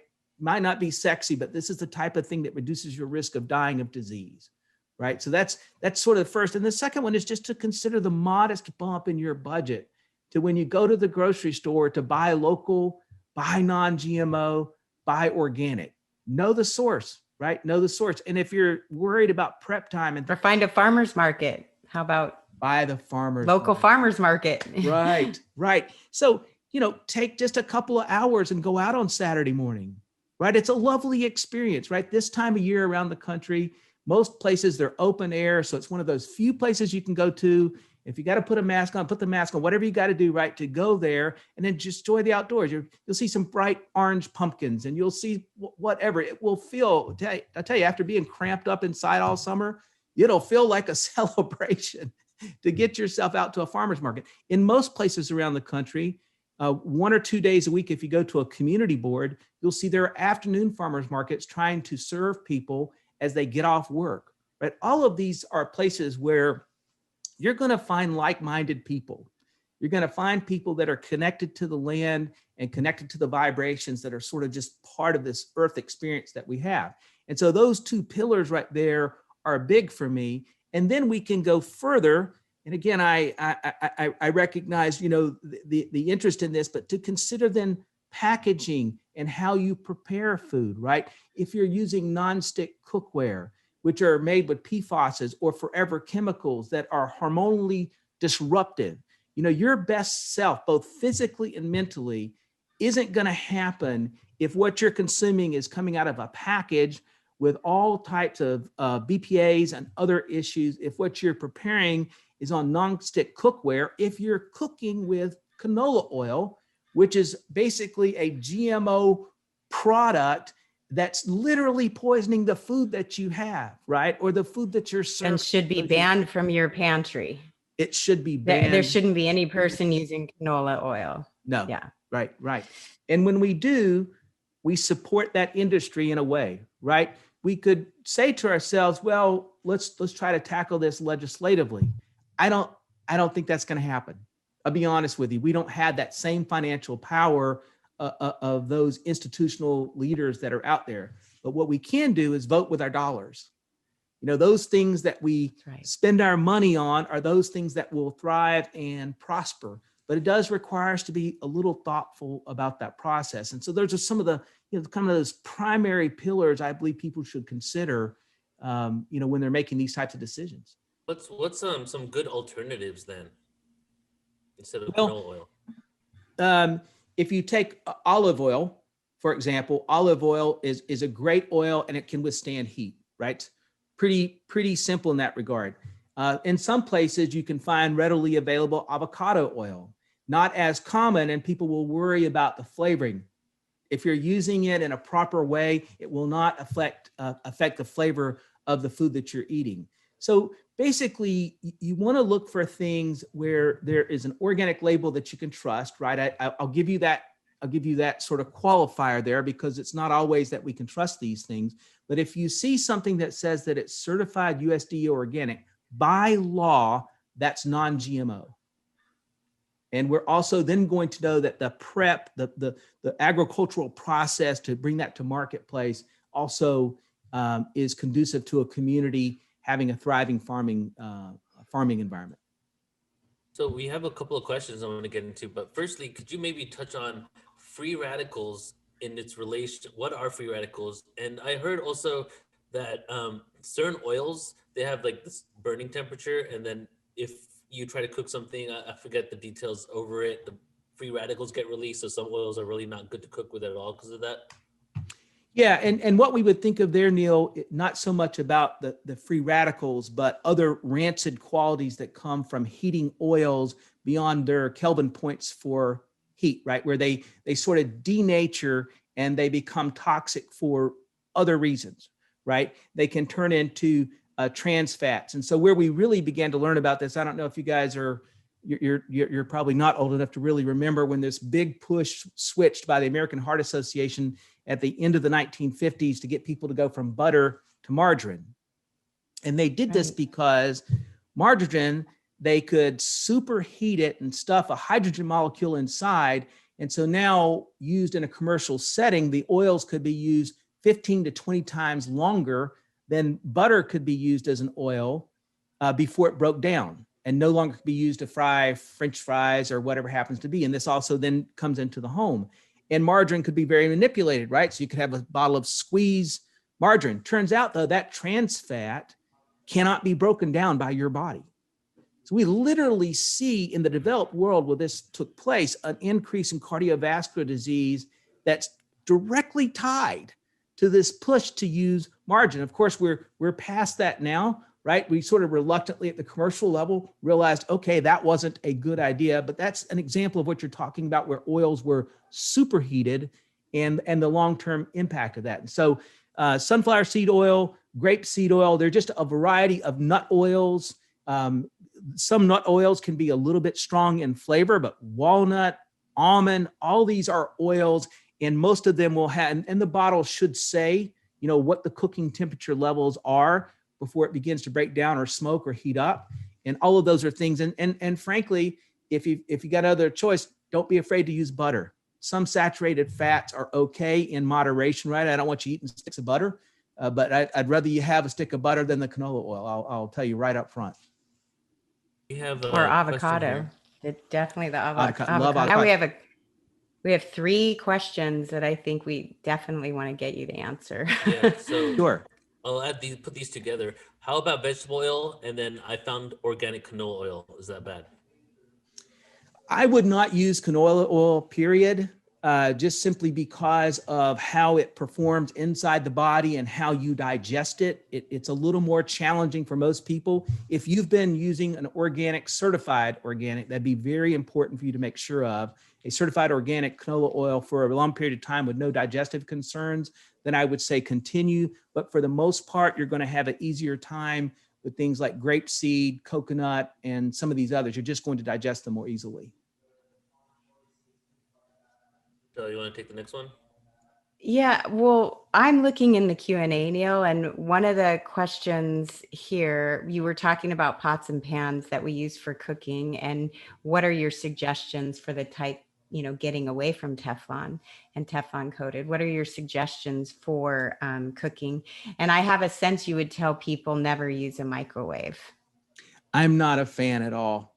You know, I just believe that when you stir up those molecules and you change those configurations of the food, the basic fundamentals of that food to cause that heat, I just have real questions and concerns about what that does. Certainly, we know it can impact dairy in a very, very negative way. Maybe you get away with heating up your water in there by itself, but truth be told, I'm just not one of those people that wants to mess with nature's design in that fashion. And so I'm not a fan of microwaves at all. And the second tier, the type of cooking, the type of pots and pans. Yeah. So there are a couple of things. One, if you look at glass, right? If you're making casseroles or things of this kind, cooking in glassware or sealed ceramic, not coated, sealed ceramics, these are things where what you're cooking, even if you're cooking something that's got to be 500 degrees for an hour, you know, I don't know what that might be, right? But you're a long period of heat where it's so hot, the whole oven area heats up. If you're in glass or ceramic, baking that casserole, whatever it happens to be, it's not going to seep into the food. There's not going to be any transfer from the cooking vehicle to the food itself, right? And that's what you're looking for. However, that's not always a bad case. So you probably have a fair number of people on the show here that are vegans or vegetarians, right? And one of the things for them to be conscious of is, are they getting some fundamental minerals? Let's say iron, for example. I'm a massive fan of a traditional iron skillet. There's absolutely no reason for anybody not to be a fan of that. Number one, a good one is still inexpensive, right? And as long as you learn to clean it, don't just continually wash it with soap, wipe it out when it's warm and just continue to use it. It ages, it contributes to the flavor of food. And what you pull from it is actually good for your body. You're not going to get excess iron, right? Unless you've had some type of medical test that says you have this challenge with iron, which I think is a very rare situation. Most people would benefit, particularly people that are vegetarians or vegans, would benefit with food preparation taking place in an iron skillet. And in our house, that's the staple, right? That iron skillet is the staple. And sure, does it take a little bit of time to clean it afterwards? And instead of throwing away a plastic container or tinfoil or something, sure, it takes a few more moments. But hey, these are literally life or death decisions that accumulate over time. You're on this earth, hopefully for as many as 100 years. And so all these little habits accumulate in reducing your risk for various diseases. And so I'm cookware that's ceramic, that's sealed, glass that's sealed, and iron skillets are a great idea. And even stainless steel, high quality stainless steel will also be at least 18 gauge or higher. It gets a little more expensive, but if you can afford it, the 18 gauge steel or higher is also an excellent product. Amazing. Wonderful. Great advice. That's great advice. I love that. My husband is the chef in our home, and he has taught me about seasoning of the iron skillet. I didn't know any of that stuff when I met him. So that was great. Someone else is asking, can you touch on coffee and caffeine and how we can help our loved ones, especially get off of it? If they depend on it for increase of energy, what best, most natural way to increase our energy throughout the day? And, I don't know if people saw me drinking from my coffee mug, but I'm drinking a chaga mushroom blend with cacao superfood. So that's kind of my go-to for a sustained energy, and it makes me feel vibrant and keeps me away from that coffee jittery feeling. Yeah. And so here's the thing about caffeine. So if we're talking about caffeine where they just love coffee, right? That's just their thing, right? And they're buying organic beans, right? They know a little bit about that sourcing. They know it's not chemicals, right? When they make their coffee, they don't see the little chemical sheen on the top of the mug, right? You probably all have seen that, right? You'll see a little red, little blue sheen on top of that's the chemicals, the pesticides, fungicides, and things that were utilized in the growing of that coffee. Unfortunately, coffee is one of the worst offenders when it's non-organic because of the way the beans will actually soak up whatever pesticides, herbicides, and things of that kind that are used in their cultivation, right? So that's something to consider. But if somebody's consuming a modest or moderate amount of coffee in the morning without dairy, without sugar, there's no reason for us to think an organic coffee like that is having a negative impact from a cardiovascular standpoint, a risk of cancer. And we even know that natural caffeine in moderation can even contribute to some decreased risk in certain things like Alzheimer's disease, looking at cultural research, right? Not medical research, just looking at societies where they have that.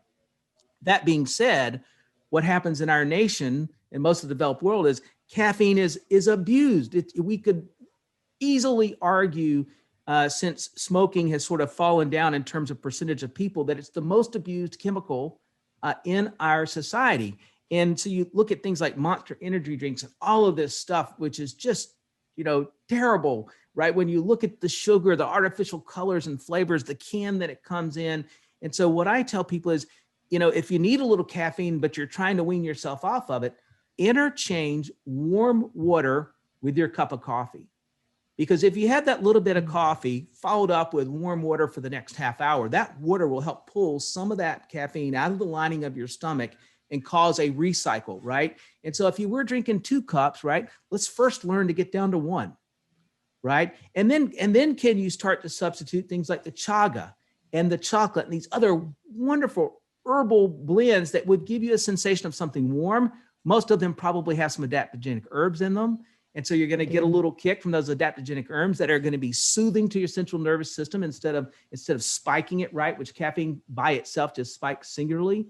And so my feelings about caffeine are in moderation, right? From the right source. And if you don't have vascular disease or other signals like that, that can be utilized okay. If you are on the spectrum though, where you're drinking too much and you're putting the sugar and you're putting the dairy and all these other, you got to wean yourself off, right? Don't make yourself go cold turkey. Start by splitting cups with warm water, then your cup, and you're going to find you extend that and you don't need as much, right? And just make it a step-by-step process. I don't try to force people to change things overnight, right? I like for them to see, witness, and feel the process so their enthusiasm for feeling good overshadows those old habits that they're trying to break. Oh, that's beautiful. I have a great answer. Great answer. And I know a lot, we've been talking about it in our host chats too, about the coffee. I want to get to this question because I think this is an important one because many, many people I know have gotten on the Prozac train. So one of our viewers is asking about Prozac. It looks like she takes a low dose for severe OCD and she's using mindfulness techniques to quiet her mind now, and she feels slightly better. But do you know something she could try instead of Prozac? She's been to countless doctors that just prescribe pharmaceuticals, and I watched both of my parents go on that train, and a lot of family members, they got on the Prozac train for depression and then ended up still being depressed and having side effects. So what is your suggestion for somebody? I like how balanced you are with your approach about the weaning and being mindful about what we are switching to. So what would you suggest for somebody that has severe OCD to get off of Prozac? Well, the first thing, and let me give a caution here. So there's a couple of things that I want people to consider, and I've, this is not the first time with this question, and I want to be conscious that I don't know what I don't know, and I'm not there with them, and none of us can know, are there other issues associated with bipolar disorder, depression, bad marriage? I mean, there's all these things that can be creating challenges for people, and I think probably during this pandemic and being shut inside, all that stuff gets worse, right? And you just read some horrific things about domestic abuse and otherwise. And so you don't know why perhaps a doctor took that step. It may be quite innocent what they've done, and it may have been appropriate. So I don't want anybody that hears me to think to themselves, they want to take this thing into their own hands and just stop, right? I want them to make sure that they're consulting with their doctor. And if their doctor doesn't want to talk to them, then change doctors. But if you go to your doctor and say, I don't want to use this anymore, can you help me get off of it? And they're not really listening to you, then get another doctor. That's not who you need to be with. It's not thinking of you holistically about your health, because none of them should want you to permanently be on a prescription, right? That doesn't make any sense at all. When I look at this, I tell people to start with their lifestyle. What is going on both socially and family wise that could be contributing to these anxieties, right? You do a mental health check-in, right, with yourself, right? And you're kind of looking at your environment. Do you hate going to work? Is that really at the root of this, right? Is it not work you enjoy? Do you walk? Do you exercise? Do you get out in nature? Do you get out in nature and breathe those natural essential oils that you get and you breathe when you're in a park or you're walking under the trees or whatever it happens to be, right? First, start with looking at mobility in your life, right? Am I mobile? Am I outside of my house, right? And not always possible, right? If you're in downtown New York in a high rise, and that's a challenge, but there are still parks there, right? And so you've got to look at the significance of what's happening here. You're taking a drug to alter your brain, right? Drink that in. You're taking a drug to alter your brain. So you took that step. Did you take that step lightly? casually, right? So look at lifestyle, look at your environment. Water. Are you living on sodas all day?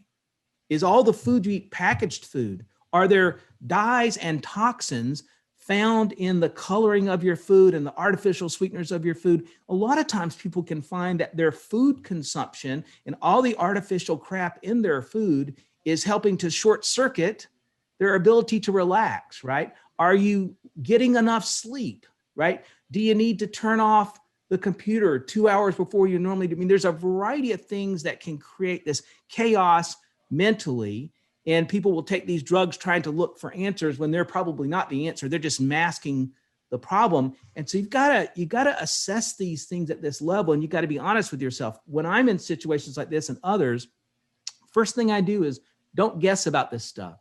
Take out a notepad and start writing down things about your lifestyle so that you can look on a piece of paper and examine things. Take those notes and go to your doctor, right? And say, hey, here's what I'm realizing, right? Here's what I'm seeing, right? When this event happens, I got to reach for the whatever, the Prozac, whatever happens to be. When I watch TV all night, I realize I'm more wound up than I ever was before. I need to take something to go to sleep, or whatever happens to be. But I believe if people can somehow look outside of this feeling they have to the external environment and what's causing that, they can begin to identify some factors that are kind of pointing them towards these easy solutions of a subscription.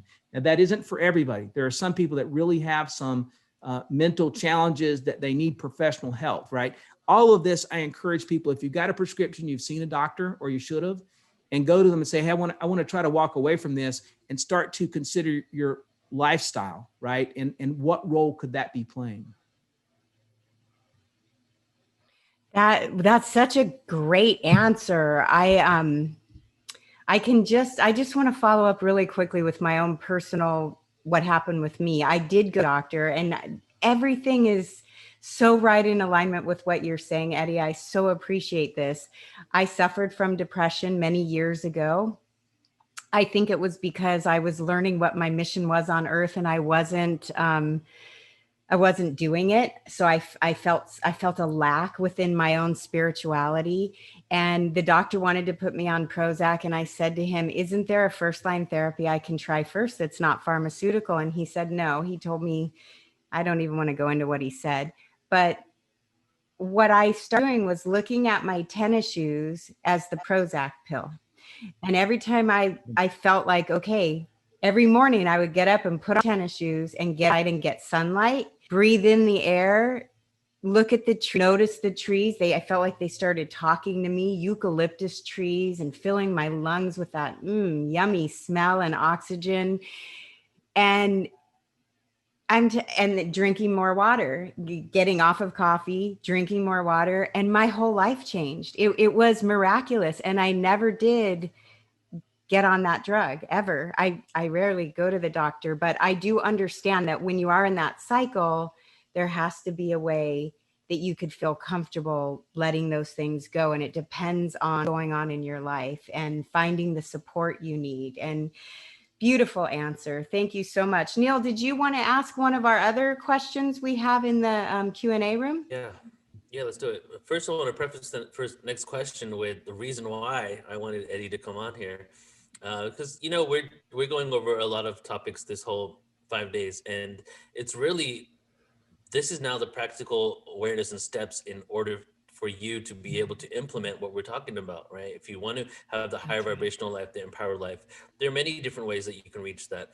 Some people maybe, they could feel empowered to have an enlightened life without being as healthy as some others. But a good permission slip, a good fast track to that type of life is your nutrition, is what you put in your body, is the way you believe and think about yourself. And for 6 to 7 years now, I've been trying to put products on my website that are Ascension. Like, I want to create an Ascension shop. So only around 6 months ago, I created an Ascension shop, because it took me 6 to 7 years to find anybody that I actually thought was good, not good enough, but in alignment with my, in alignment with what we're doing, to be able to fit in there. And Eddie and his products are the first out of 6 to 7 years of actively looking and trying to actually have a store on our website. His products are the first ones that I actually put on. They gave me some free products in the beginning. I tried them out, loved them. Justin DeChamps has been working with them. So I had to go ahead and have him on here. And one of the products that that I used was the Zeolite product. So this question here is, are there certain vitamins and supplements we should take to detox from these chemicals? So if you could answer that one, and then also maybe talk about Zeolite and what that is. Yeah, I will. So there's a couple things there. And let me just add one additional comment. So the way to our question there about sort of the mental issues. So when I look at these things, sort of where it's come down for me in life from a strategic standpoint is I think of, basically toxicity as being sort of this number one priority.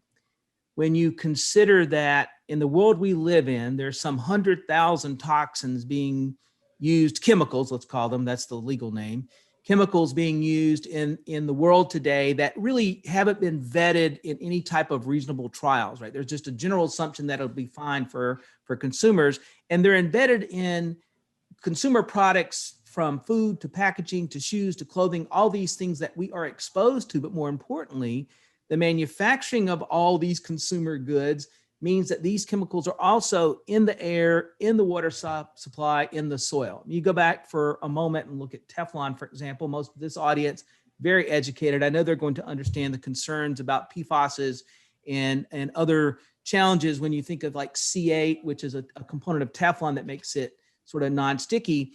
That research started in the 1940s with DuPont. I won't go through the whole story. Most of you probably understand this, but literally every woman and child in the world that we could test would find some level of C8, that primary chemical, in their body, right? So these things get everywhere. So I believe just as you have concerns about the nutrition you're putting in your body and trying to get good rest and manage stress and exercise, you need to have a detox strategy. And so for me, there are several things that are what I call low-hanging fruit. Try to have on a daily basis a reasonable source of clean water. Now, not to be controversial with the parts of the community that think of water as having to be completely boiled down or empty of anything at all. I believe spring water, in most communities, you can find good, reasonable spring water, and that can be tremendous because the native trace minerals and other things found in good, clean spring water are good for the body. They nourish the body and they help your cells to detox. Quite literally, they help your cells express things that aren't supposed to be in there. It's not a cleansing type situation, but all of these things have a cumulative impact. And so if you find yourself, you got to have a soda every day, all right? Don't make it more than one, and mix water in there as well, because all those things will help flush the kidneys and do other things, right? So water is an important factor. The air you breathe. If you find yourself in a home with pretty tight ventilation, right? There's not a lot of air moving from the outside to the inside. Invest in an air cleaning product of some kind, right? I don't sell those, and so I'm not trying to advocate for anything in particular, but you can go and find air filtration units for your home online pretty easily. Read the reviews, do some little homework, but cleaning the air you breathe on a daily basis is really important. And I'll give you a prime example. If you happen to live in a home with a heating and air conditioning system and there's a vent structure in your house, look at what happens if you don't change the filter, say every 90 days, right? Let's say you forget it for 6 months and you go and check it, right? It's nasty. It's dirty. Well, remember, that's filtering the air sucking out of your living space to go through the air handler, right? So you're breathing all the stuff on the wrong side of that filter, right? That's what your lungs are dealing with. And there's a cumulative impact over time. And unfortunately, like you can throw that filter out, you can't take your lungs out and throw them away, right? We don't have those luxuries, right? So quality of water, quality of air, those are important. Food supply. We talked about it earlier. The more you can do to eat foods that are organically grown, not conventional, not GMO, and not packaged, right? Things you actually have to prepare. If you buy food that will spoil, if it sits on the kitchen counter after a couple of days, that's good food, right? If you buy food that if you set it on the kitchen counter for a couple of weeks and nothing happens, that's not good food. Right? That's not good food. That's got preservatives in it that you don't want, right? So you want food that will perish over time.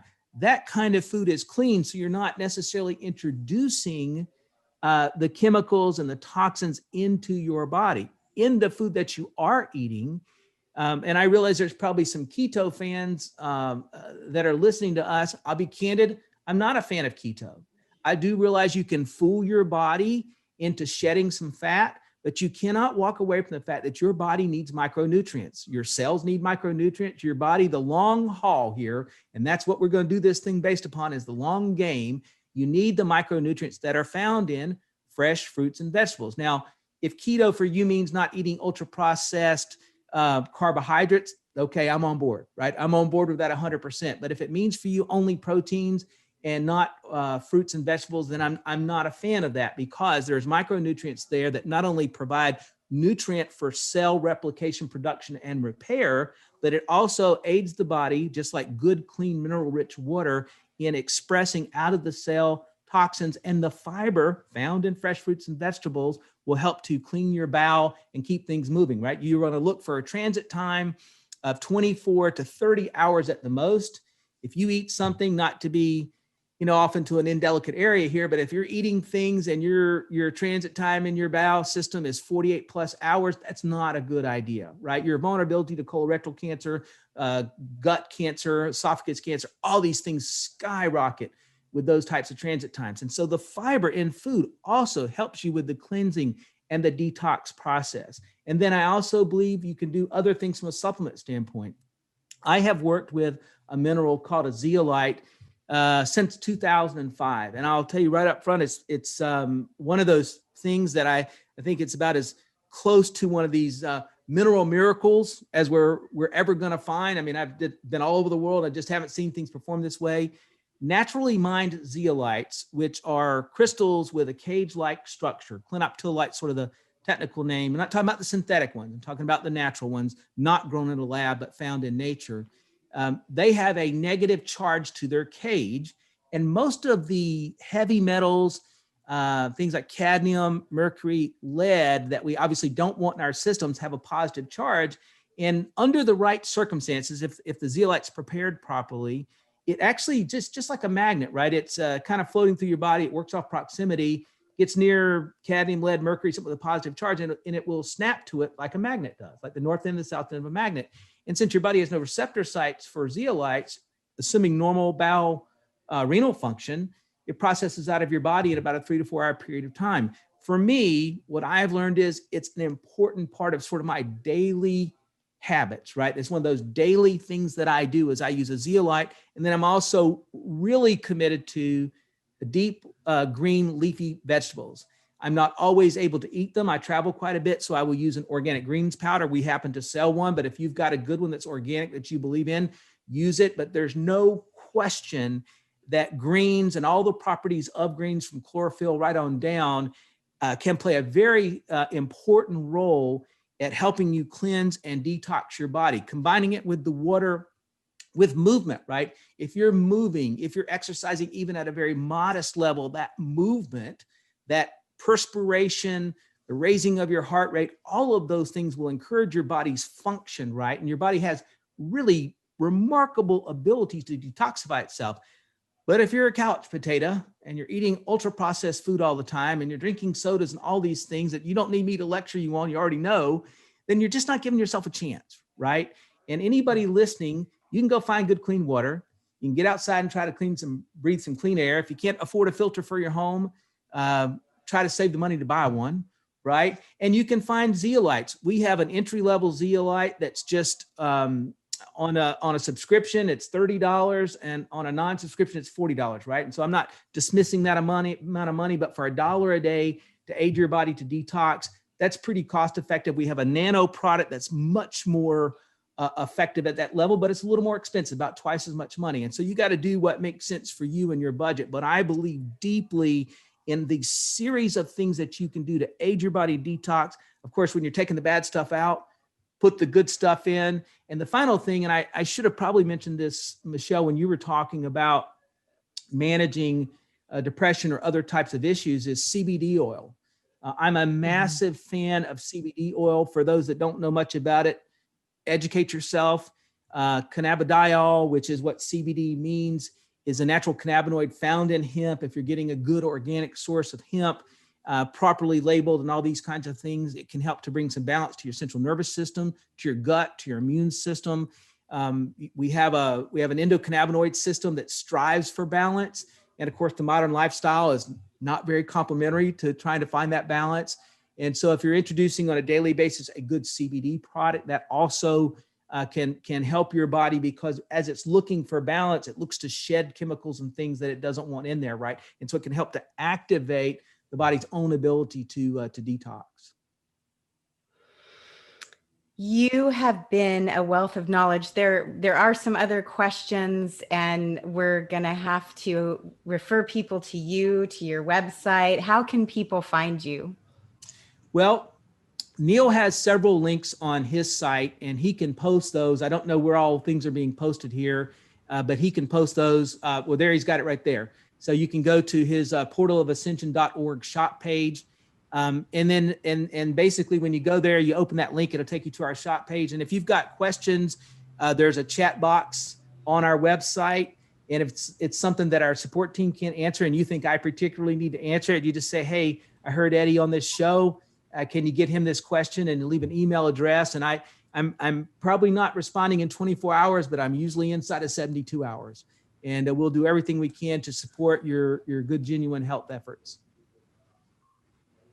Fantastic. You're a wealth of knowledge. And like Neil said, I really feel that after all we've come through in these 5 days, we needed this kind of information for our own integration process. So thank you for doing that for us and being such an all around good guy with great information. It's been wonderful meeting you, Eddie.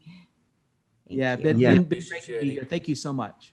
It's great. There's very little I disagree with. I mean, I've been studying health food for a long time, and this is so clean, so obvious in a way, so natural and so rejuvenating. This is the natural way to live. And yeah, microwaves, I throw them out. It's such a simple formula. It's a simple formula, bringing us back to the basics and really going with that, our internal system of knowing that healthy water, alive food, air that's flowing and cleansed. So deep leafy greens, can't say enough about those. So thank you. Thank you for the work you're doing. Yeah, Thanks, Eddie. we appreciate, Thanks, guys. Thank you and appreciate you.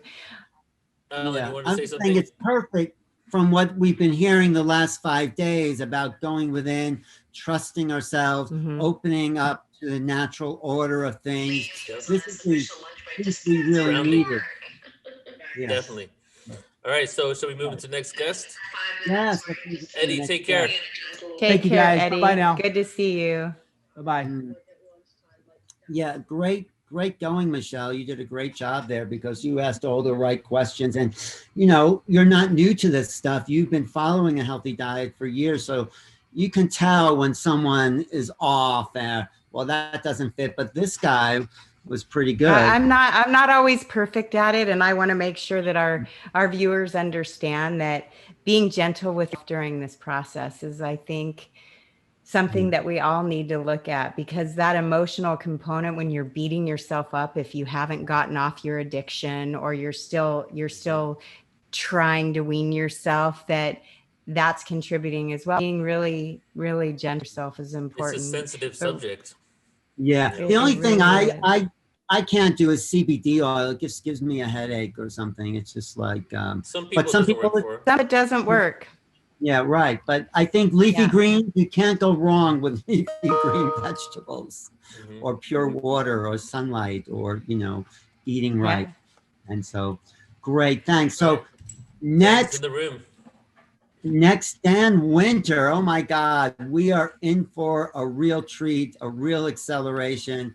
And Dan is not only a genius, he's actually a very, very nice guy. He's been very kind to me. I visited him a couple of times in Europe. He just opened up his home and his knowledge. And Dan, are you there? Do you want to come into the room? There you are, Dan. Let's get him unmuted. Unmute yourself. Can you hear me? Hello. Hi, Ellen. Hey, it's been a while, Dan. You're looking younger. I hope I am too. You are looking pretty good. Are you still at the beautiful paradise with the fresh water flowing by? Yeah, we're moved up the hill here. It's even more beautiful. We're just very lucky and grateful. Thank you. Yes. Well, thank you Been a for long being time. so kind during my visits. And, you know, you're so abundant with information. And I know you have a presentation here. And I just say to you, just take it a little slow, because your concepts are so advanced that, you know, it takes me 10 minutes to digest one sentence that you say, you know, so it's like, I know you have a lot to present, but, you know, do you mind if I just interrupt you once in a while to ask you to explain a concept? Because it's just, I want people to get this, because this is the next level of our technological and spiritual manifestation, what you have the answers to here. So I want people to absorb as much as possible. What are you going to talk about today? Yes, well, thank you. And I appreciate your caring. Let's make it simple. And your questions are important, of course, sir. Okay. And the subject is the real science of what ascension means, the next dimension, and how that results in ability to lucid dream and take memory through death. It's called longitudinal EMF. That's the science of ascension, the real electrical science. Beautiful. I love this. This is exactly what Portal to Ascension is. So you're going to open the portal for us today, right here, Dan. Okay. It's literally about portals, actually, quite literally, yes. In fact, the physics of how stargates work if we get there. Great. Okay, you have probably till let's see, and 50 minutes. Is that good? Yeah. So the format here is about 10 minutes of intro and stories, and then there's a bunch of visuals, which we can go through quickly. And your questions, I'm sure, will make it more pointed. Please, let's do it. And questions from everyone online in the chat room and on YouTube, everywhere. Just, you know, we'll try to get to as many as possible. So Great. Buckle in, and we're about to blast off. Okay. I've opened the chat window here so I can see questions too. It's all Great. good. So, you know, the New Age woo-woos have been talking about what they call ascension for a long time. And it's not that much different from what the Christians call the rapture, and you do not want to be the left behind. And during the rapture, the guns will melt.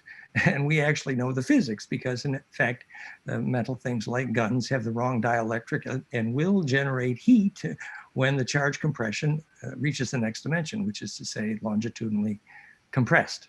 So when the charge gets dense, when the spin gets dense, only charge distribution efficiency works.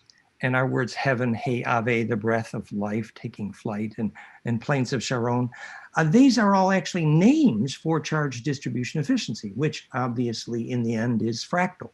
And wait, can you back up 1 second?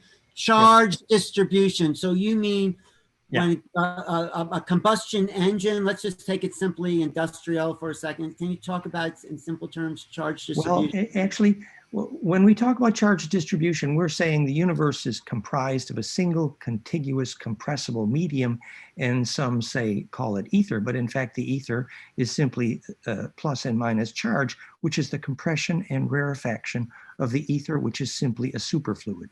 So that distribution of that electric charge, to make that efficient, is the physics, for example, of abundance and fractal economics and heaven.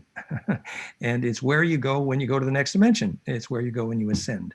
And to enter that realm, in science, it's called longitudinal EMF interferometry, the efficient distribution of compression waves. A simple example is when Bruce Cathy measured that at the Earth grid magnetic line cross points, the same place where cathedrals and labyrinths and Agnihotra work, and Kozyrev mirrors make telepathy. At those nodes of magnetic line cross points of the Earth grid, the nuclear radioactive critical mass is dramatically reduced.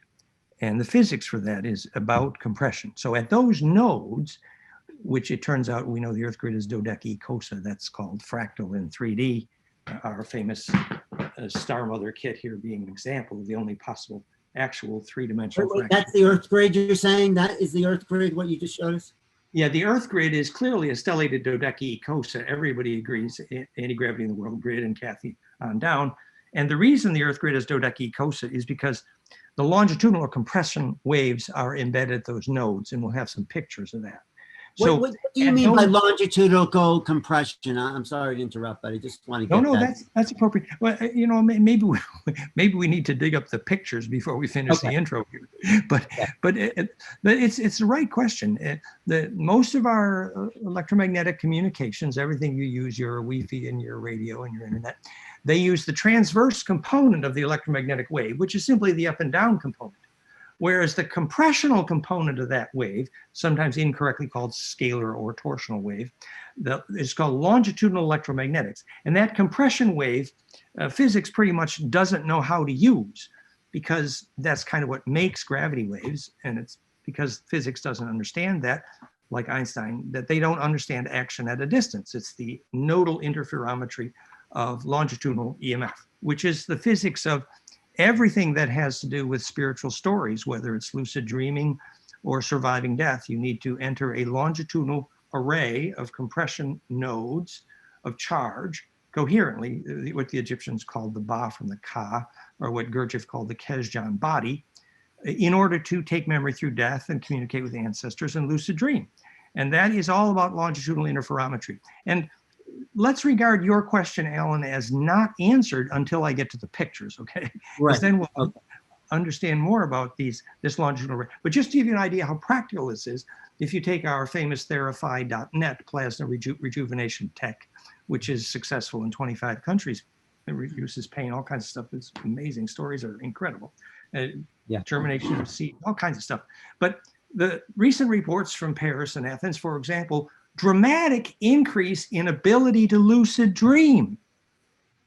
And we know why. We know the physics. It's not a mystery. The same way we have hundreds of stories now of successful healing at a distance. And this is all about propagating a coherent longitudinal electromagnetic.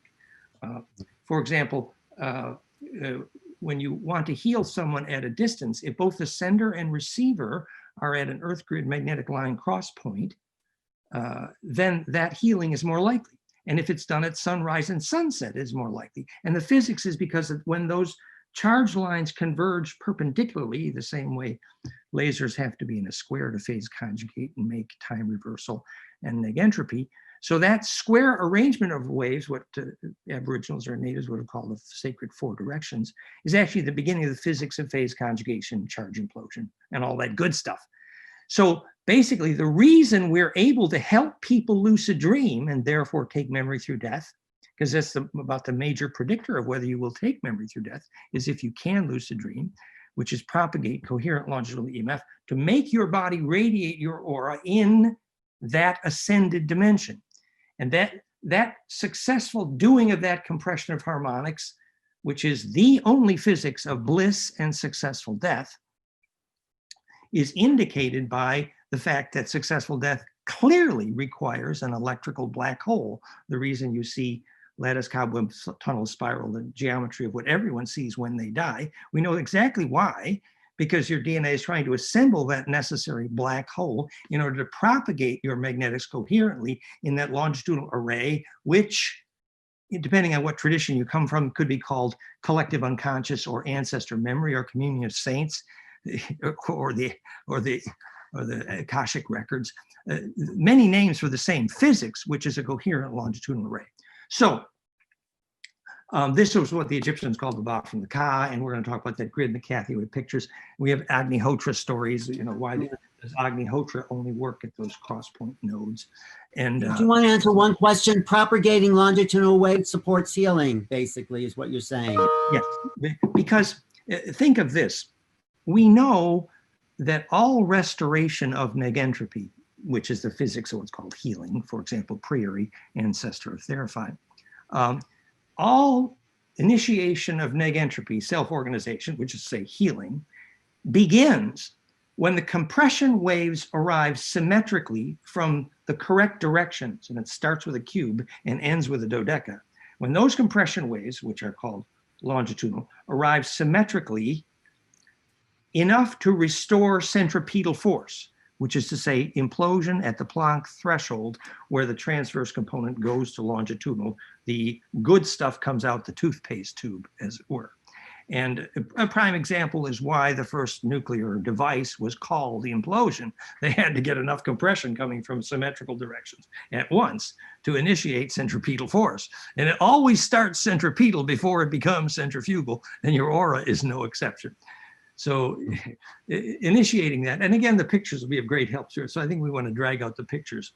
But right, that's a good basis platform, though. Go ahead. Yes. Dan. Oh, so, but to finish the last 2 minutes of the verbal intro and then the pictures. Okay. The last 2 minutes are then, so it resolves to this quintessential problem, which I have been complaining about for half of my lifetime, that your physics teacher, Einstein, NASA, and Stephen Hawking, are too stupid to tell your children why an object falls to the ground, and therefore they can't tell them the way through death, and they can't tell them the origin of any centripetal force like gravity, life force, and consciousness.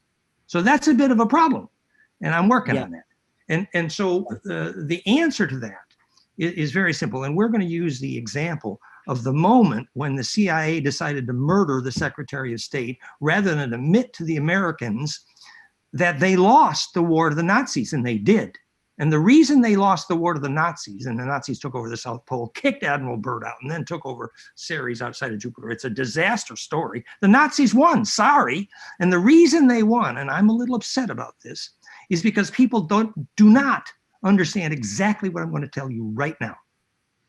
So here's the physics. The physics was, I'm going to find my donut. Oh, here's my donut. So, the physics was that the Nazis had this lady, Maria Orsic, and she explained to them how to use a mercury vortex, previously known as the Vimana, later known as the Nazi Bell and the Hanabu. And that mercury vortex had a shape just like this, sometimes called the flame letter. And the reason that mercury vortex made gravity is the answer to this whole problem that your physics teacher cannot explain to your child why an object falls to the ground. The reason your physics teacher cannot explain is because they don't understand this, which Schellberger knew very well, that if you initiate, for example, piezoelectric water in this vortex, and we have pictures in a minute, that water, piezoelectric water, or in the case of the Nazi Bell Vimana, it was a iron powder doped red mercury liquid, so that you had both the inertial density of the mercury liquid hydrodynamically making gravity combined with the inertia of the magnetic flux density enabled by the doped mercury iron powder in the red mercury, famous red liquid. So that vortex is going down this spiral and it's gaining speed as it moves towards center. And the name for the physics of that wave of charge that gains speed as it moves towards center, because if the vortex is perfect, it adds and multiplies by golden mean ratio, which allows adding, multiplying recursively of the heterodynes of phase velocity, which turns compression into acceleration towards center, named the gravity. So the cause of gravity is fractality. Most physicists already figured that out. They just don't know what a fractal field is, so they don't know why objects fall to the ground. But anyway, once you understand why that charge gained inertia going toward the center, whether it's a water vortex or a mercury vortex or a Nazi Bell or a Vimana, then you don't have to let the Nazis win the war. Hello? Because you know why these devices made gravity, because you know how gravity is made. And now that happens to be the physics, that particular shape is called the flame letter. It's the golden mean spiral superposed on the self-organizing torus. And I wrote the equation to animate the origin of the Hebrew and Sanskrit alphabets from just that same spiral. And you look at it from the shadows of the tetrahedron, and you have Hebrew. Doesn't Nassim talk about this as far as gravity being one aspect of electromagnetism being the way out of the torus? I mean, I don't want to go yeah, but we're a lot more specific. We actually wrote the equation for hydrogen to prove that hydrogen's fractality, based on golden ratio from the hydrogen radii, stellated to Planck. Again, the pictures are coming up. That the squirt gun through the speed of light at the Planck threshold is where the transverse electromagnetic inertia propagates to longitudinal waves, sometimes called gravity waves. And if you want to know that longitudinal waves are gravity waves, get the book. Tom Bearden, he wrote the book, Gravitational Biology. The equations are there. It's very clear. Maxwell's started on it. Tom Bearden finished it. I'm just doing the crude little intro here. The point is that once you know why that spiral makes gravity, then, and this is the climax phrase of the 10-minute intro, and then we get pictures, then you know what ascension is. Because when you see that those radii of hydrogen, which I proved are golden ratio fractal, are the squirt gun at the center of every ladder rung codon of DNA's recursively braided imploding helix, the squirt gun gets more broad spectral in its phase conjugation. And that propagation from longitudinal gets to be a very big pine cone kissing noses. Because the longer waves embedded in the braid within the braid of the braid of the DNA, which is what's happening when your DNA implode braids in this response to human bliss required for successful death, for example. And also the awakening of Kundalini, right? Because you're sort of an expert. That's exactly where we're going, precisely. And we have all the physics for this. We have the spectrum analysis of the phonon waves of the sacrocranial pump, which is the physics of Kundalini. And if your sacrocranial pump is pumping, it's clinically impossible to be depressed. So you see why that is ascension, because then your body has compressed, imploded the necessary coherent longitudinal propagation. You have ascended already, you know, like those damn Pleiadians who are bragging, we're 5D and you humans are never going to be. Well, they didn't once tell you what the physics are. And I am telling you right now what the physics of ascension and how to become 5D is. And that's right. And we also have the pine cone. You mentioned the pine cone, which is like right inside of the brain. Just mention that a little bit. Go ahead. Well, you know, about half the pictures are full of pine cones. So I thought, then go ahead. Let's look at your pictures. You know about and this was the point in the conversation where we went to pictures, supposedly. Anyway, so can you see my screen now? Is it there? I see your screen. Yes. Yes. What's your website? Someone's asking, what's your best website? Well, yes, actually, it's right at the top here, fractalfield.com. Okay, great. We have 100 websites, but they all start at fractalfield.com. And what is a fractal field? That's what this is about. Every physicist agrees fractality causes gravity, but not one physicist has asked what's a fractal electrical field. And I happen to have answered that question, which is Planck times integer exponential golden ratio. Anyway, so golden ratio, which is called phase conjugation, the conjugation of phases, is the cause of gravity and therefore black holes and the origin of negentropy. And that's the title of my book, The Origin of Biologic Negentropy. We might even have it. Let me slow you down for 1 second, Dan. I'm just trying to, golden ratio means phi ratio, which is the ratio of life propagation. Would you say that? Well, golden ratio 0.6181, 1.618, 2.618 is the only possible infinite harmonic series in which you can both add and multiply each two numbers together.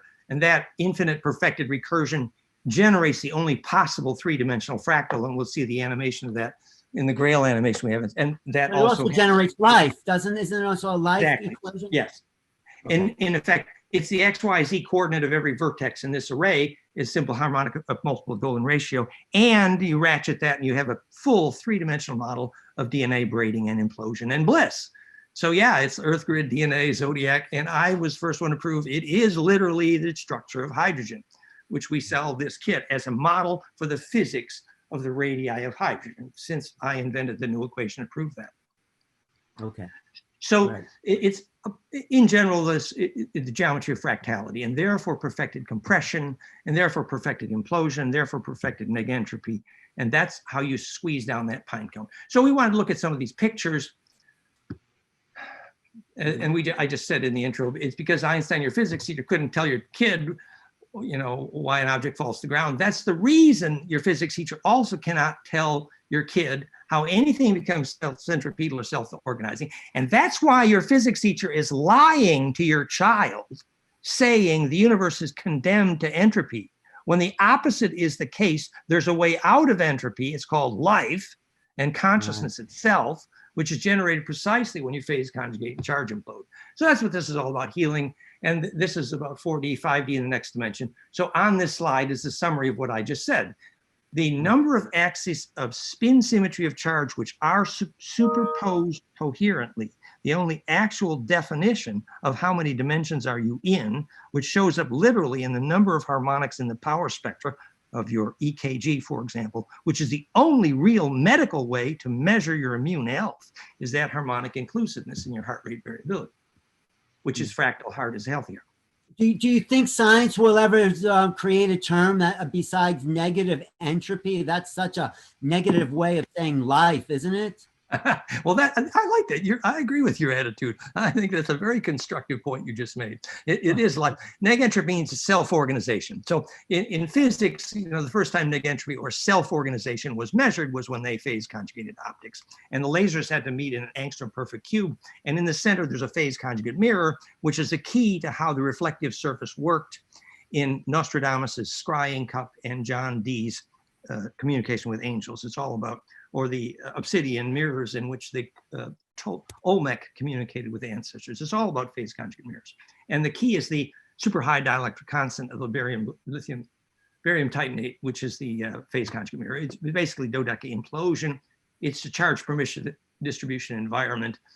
The super high dielectrics, for example, the real reason why you must use biological material when you build a house and why metal in your house will pretty much kill you is because the dielectric constant is wrong and charge distribution is not enabled. And that's why metal school buildings destroy the souls of your children.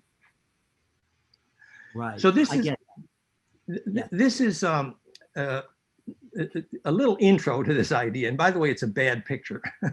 Supposedly it was supposed to be a picture of ball lightning, but I was told later it's probably not a good picture of ball lightning. But anyway, many people have documented that ball lightning, which we now know is a plasma toroid, right, responds very well to telepathy. And the physics of why ball lightning is, so the question is, if you see ball lightning or a child crossing the road unsafely, what do? You talk to it. And the ball lightning will listen, it will hear you, it will communicate.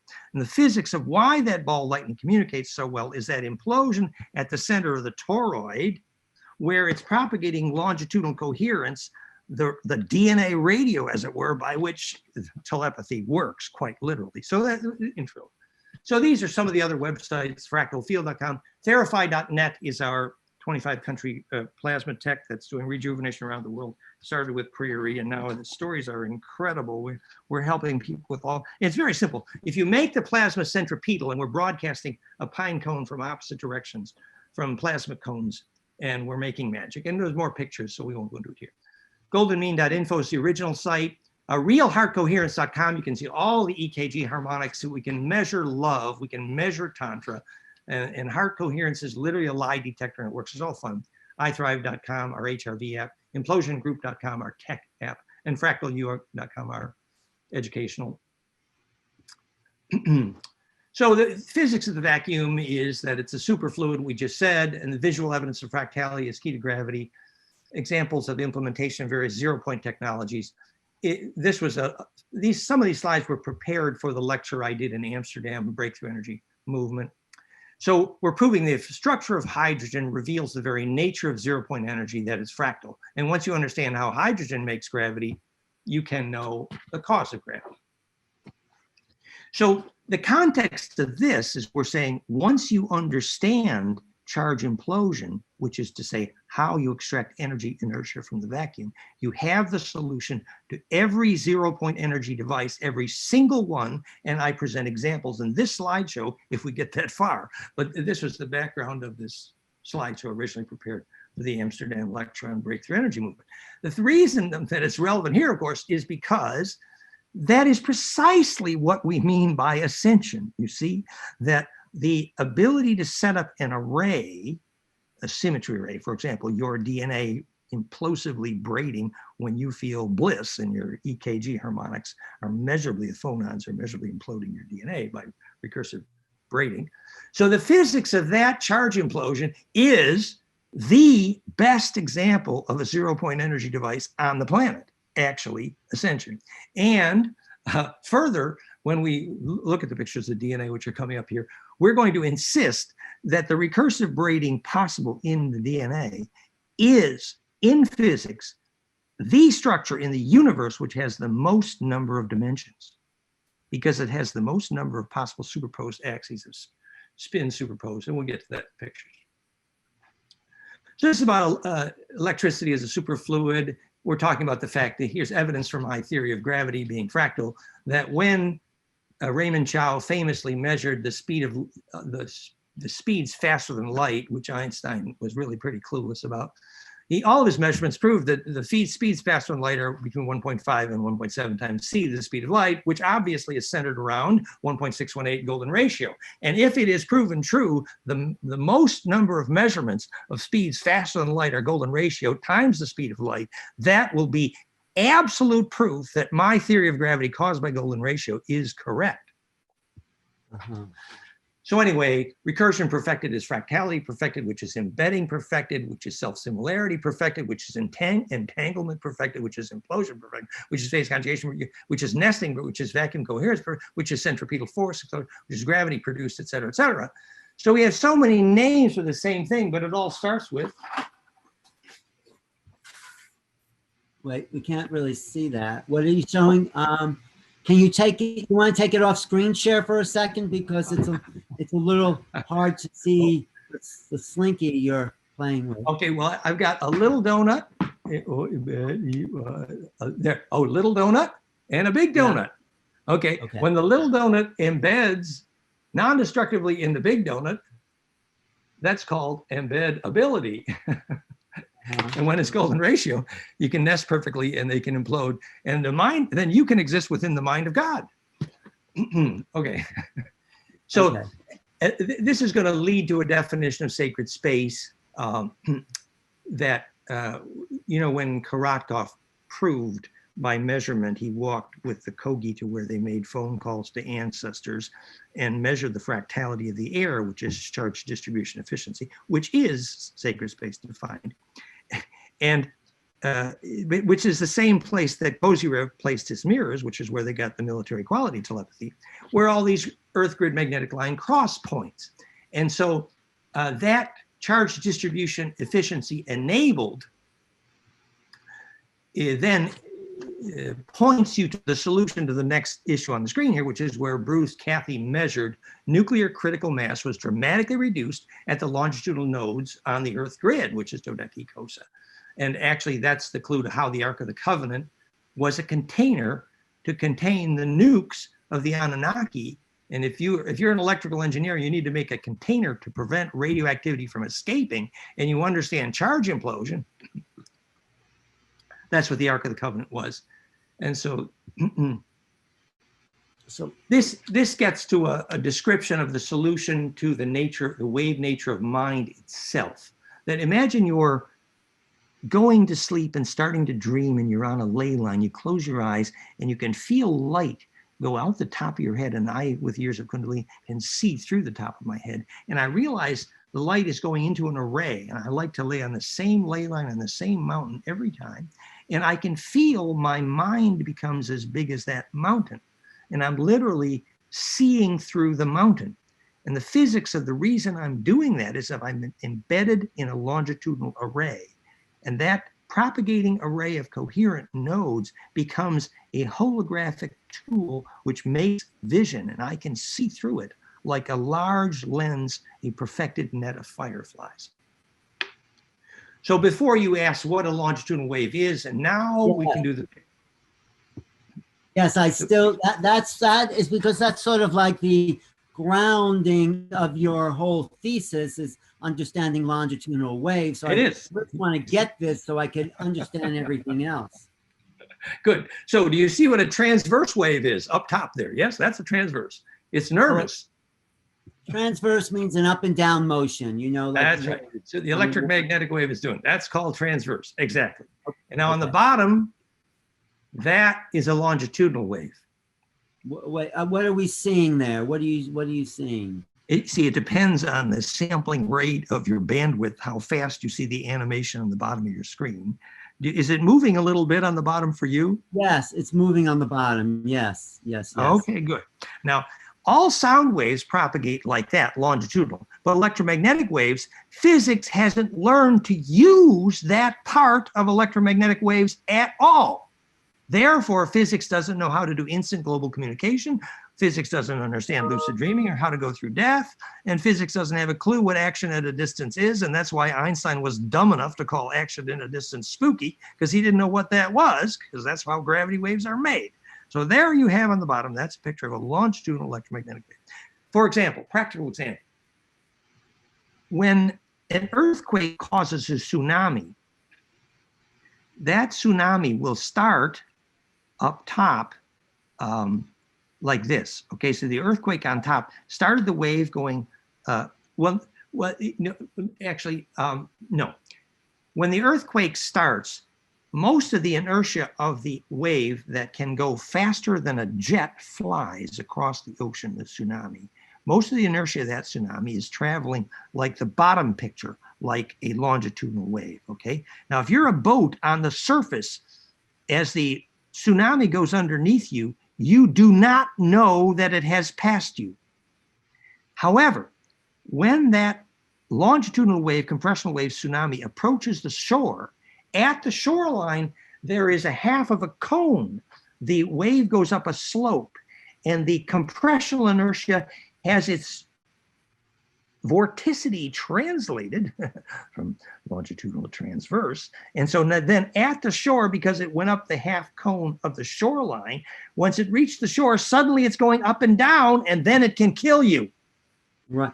Wait, let me see if I understand this. So we have waves on the ocean. We can take a wave comes into the shore, could be a kind of longitudinal wave, but the actual current that generates the waves are not in the wave itself. It's in the, so that wave would be a transverse wave, but the energy that powers those waves is longitudinal. Is that right? Or am I the bulk of the motion of the molecules in the water, in the tsunami going through the flat ocean, is longitudinal compressional like this. So at the surface, you see and feel nothing. Okay, now that longitudinal compressional tsunami wave reaches the shore and it goes up a half cone, and the compression wave has to translate vorticity, and it will then have that compression wave this way converted to start going up and down, become transverse, and then it's going to kill you. Okay, now that is the physics actually of how you can see someone at a distance. That's called longitudinal interferometry. When the compression waves meet at the nodes at a distance and they cross again, and the transverse component becomes heat containing. And that is the only solution to plasma containment to make fusion physics possible. So all these idiots who are going around there thinking we use a magnetic field to contain the heat for fusion are stupid. The physics is you have to use microwave longitudinal interferometry, and you can contain that heat beautifully without magnetics. And all fusion physics research on the planet needs to be reinvented today when they understand. Anyway. But it's also happening in our bodies every second. When we activate the Kundalini, it's happening even at a greater rate. Would you say that? Well, yes, it's true. And we want to get into more details of the wave mechanics of that in Kundalini here in a minute. But at least we're getting a better sense of this now, that the electromagnetic waves around us are mostly going up and down transverse because they're not ordered enough to travel efficiently compressionally. And they can only travel efficiently as a compression array when they're in these big rose-like fractal arrays, which is dodeca, stellated. And then the nodes of those arrays is where you can insert and retrieve information from that array at the nodes only. Kozyrev knew very well. His Kozyrev mirrors, these metal cylinders, microwave tune, only made this beautiful telepathy when you were at the earthquake magnetic. So this is the beginning of DNA radio and all the good stuff about how you communicate with ancestors and survive death. You propagate coherently that way, the Ba from the Ka, and that's what happens after you ascend, when that implosion. Now we want to show more pictures of how that implosion works, and that is the next slide. Okay, what do we got here? How does the phase? Now, can you just? I mean, I know you say it over and over again, and since I met you, you've been talking about it. Phase conjugation. Can you just slow down the definition so I can absorb every piece of that? Yeah, actually, maybe let me just use a little different picture to talk about that. exactly what conjugation is. So if you look at the top-down view, let's see, I've got all these lovely pictures. Let's pick one here that works kind of good. Okay, here's one. So because I think that's so key. Okay, great. So the second from the top, these two pictures here, the two pictures on the left, this center one here is a top-down view of DNA now, and every living protein. And so when these waves are crossing in golden mean ratio here, and I later wrote the equation to prove this is exactly the way hydrogen is built. So when these waves are adding and multiplying recursively, they're constructively adding and multiplying recursively. It's called phase conjugate heterodyning. To conjugate simply means to add and multiply recursively constructively, which is the only way waves can converge repeatedly. Because when waves converge, they both add and multiply, not just their wavelength, but their wave velocity. That's the only way wave interference happens. All other waves that interfere do so destructively. So the only way for waves to interfere constructively, recursively, is they have to both add and multiply recursively, constructively. And the golden mean ratio is the only geometric solution to that problem. That's why golden mean ratio and perfected phase conjugation are the same thing, because to conjugate means to add and multiply constructively. For example, when you get married and you conjugate your DNA with your lover, okay, we had conjugal relations. Well, the DNA got together and it added and multiplied and found out which DNA could propagate out of that implosive compression. That's the best definition I ever heard you say of phase conjugation is marriage and children. Yes, that's right. Add and multiply. We're talking about conjugal relations here, and this is not Playboy magazine. So, or it could be. So, but you see that the side view of what you have in there is this cone. It's a pine cone, and this is the path down DNA and the path down hydrogen, the path down implosion, path down phase conjugation. And when the waves travel down this pine cone, and here's the pine cone on the right, they add them all implosively. And here's a beautiful example. A well-built pine cone will actually make voltage from gravity. And it opens and closes slightly over the year to modulate the amount of energy it receives from gravity. It's a 0-point energy device. And by the way, it's a beautiful rainmaking tool for that reason. So this introduction of phase conjugation or charge implosion, the reason that works is that charge gained inertia, because when these waves added and multiplied recursively, constructively, not just their wavelength, but their phase velocity, then compression turned into acceleration towards center, named the gravity. So the reason that Schauberger's vortex and the Haunebu and the Mercury vortex make gravity is exactly right here, because in this geometry only, that charge can add and multiply recursively and turn compression into acceleration of charge towards center, named the gravity. So this is a pretty heavy thought. So phase conjugation causes gravity, and the reason this squirt gun works so good, and here's maybe it's the same picture, better thing, whatever. So, but the reason phase conjugation actually creates gravity at the Planck threshold was where we were going with the slide we left. We came here, there we go. So now we see that as this transverse wave entered here, right here on the left, it started traveling down the pine cone, and the inertia translated vorticity non-destructively. So what entered as up and down transverse EMS inertia on the left comes out the toothpaste tube, squirting exactly at the threshold defined by the Planck length and time. And from that perfected squirt gun propagates a longitudinal wave, sometimes named a gravity wave. And so that ability to turn transverse into longitudinal here, later, this is called making the great L. After you do this, you're an Elohim, because you have your Ba from the Ka and you have your Kesjan body. You're longitudinally coherent, and you begin to lucid dream, and now you can take something through death. Until then, no. And this is a graph of the physics of how ascension happens in the electric field propagating from your DNA during bliss and during the implosive compression, which is the black hole of successful dying. So this graphic now, I'd like to ask you to keep that in mind. Now, when we bring up the pictures of DNA braid recursively implosion in the phonon EKG geometry of human bliss. So how did I do on defining phase conjugation? Was that better? That was better. I'm starting to get it.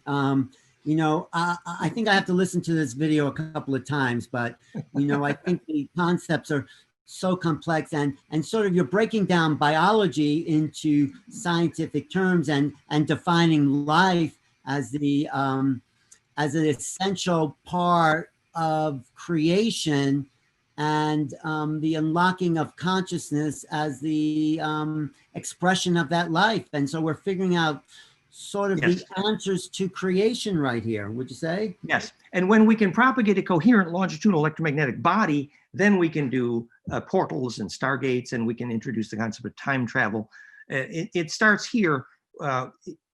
In the physics, the first time phase conjugation was invented and physics measured time reversal and self-organization and negentropy, when they brought 4 lasers together exactly like this, the magic was that in the center of the phase conjugate mirror, like the coating on Nostradamus' scrying cup, was a phase conjugate mirror, which is the super high dielectric implosive capacitance charge permissive environment, barium, strontium, titanate, for example, that allowed the charge waves to implode, converge at the nano level, and that perfected implosive compression allowed the pine cones to kiss noses, exquisite perfection at the Planck threshold.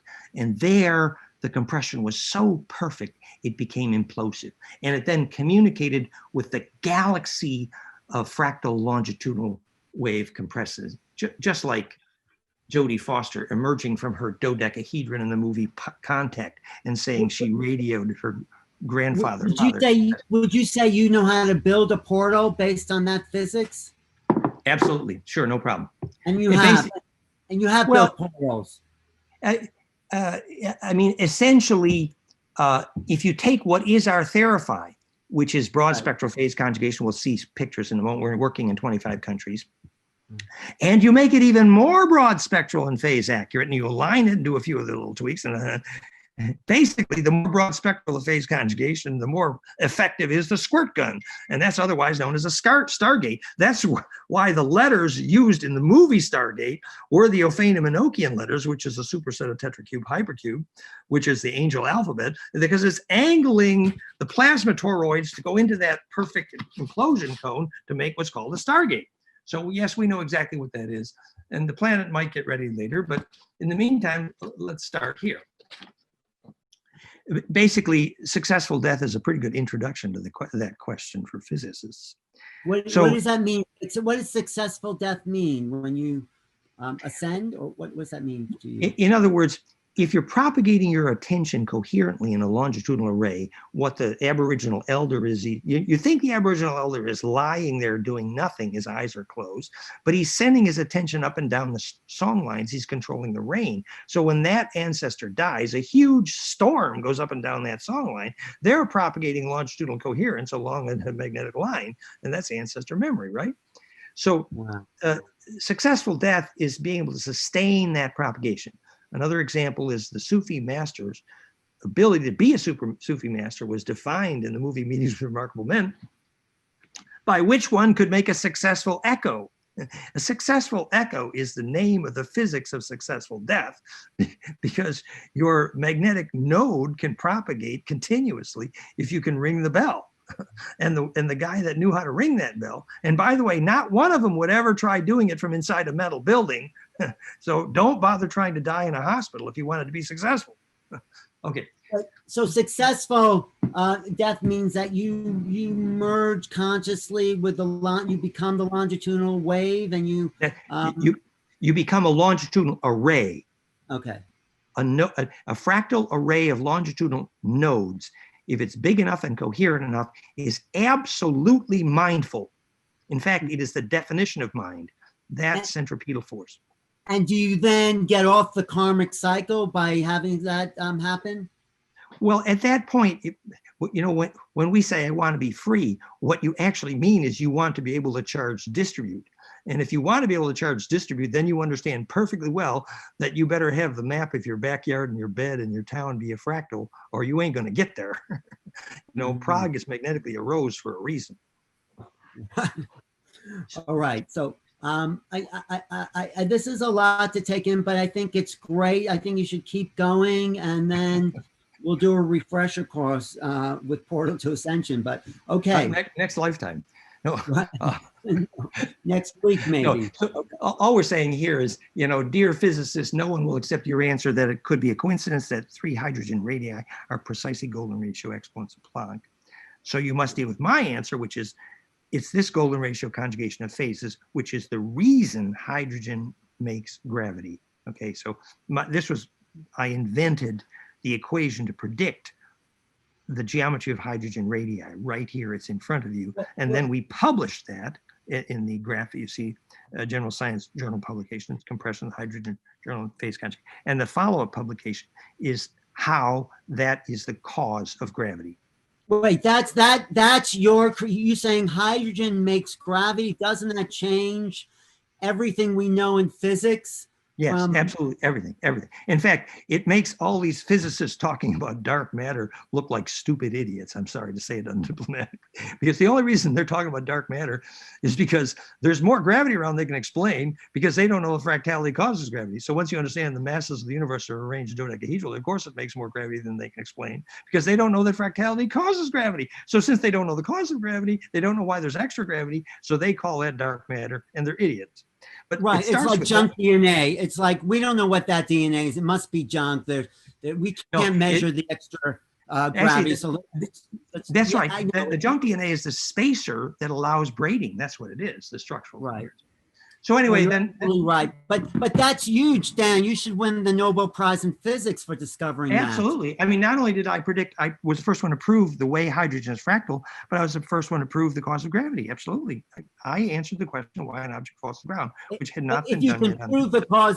If you can prove the cause of gravity, then you can create anti-gravity waves as well, right? That's where this lecture is going toward propulsion. But by the way, we already published the paper on the cause of fractality, the cause of gravity, and we can publish papers all day on this. But it's sort of like when I wrote my book on origin of negentropy, everyone yawned. But then I built a gadget that caused negentropy, and suddenly we're in 25 countries. You see, so we're not going to be publishing about how to make gravity. We're going to make gravity. That's what we're going to do. Right. Okay, but anyway, so this is what I do with my equation. If you take my equation for origin of negentropy, Planck length times golden ratio to the integer n, whole number multiples of golden ratio times Planck equals 3 exact radii of hydrogen. The ADP, the most important molecule in the body. It's the only 2 frequencies of photosynthesis. It predicts all of sacred dimension. The British foot is exactly. It predicts the Schumann harmonics, the brainwave harmonics, the alpha. It predicts heart rate variability is most important. Mayer wave, 0.1 hertz, most important frequency in the blood. It predicts the Venus year, the Earth year, the galactic year, and the processional year.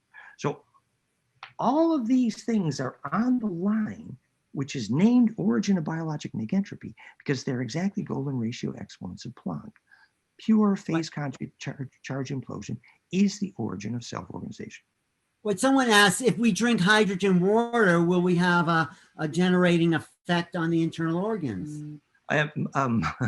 Monoatomic hydrogen and nanohydrogen in water is fabulously healing, and it's famous in Japan for spa industries, etc. Of course it is, yes. And if you stick monoatomic hydrogen inside a clathrate water, it's a microhydrogen. So this is one of the 2 early publications on this physics, if you want the physics literature that we published. And this is really Tom Bearden's background to all of this book I showed you, Gravitobiology, where he actually writes the equations proving how gravity waves are actually longitudinal. And also this is a background on the Priory plasma device, which healed thousands of cancers in France, but no one understood how it worked until I wrote my new equation. And then we turned that into Therify, and we're in 25 countries.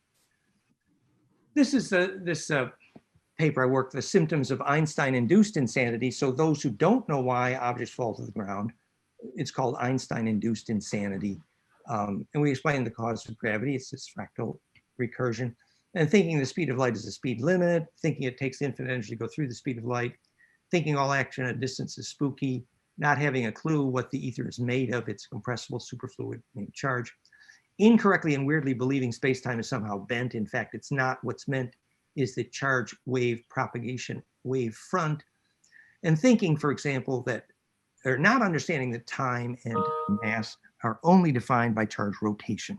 So for example, the reason clock speed up, once you know that time is only spin rate, you understand exactly why clocks speed up when you accelerate. Oh, can I just ask you, someone asked, how do we get monatomic hydrogen water? How would we get that?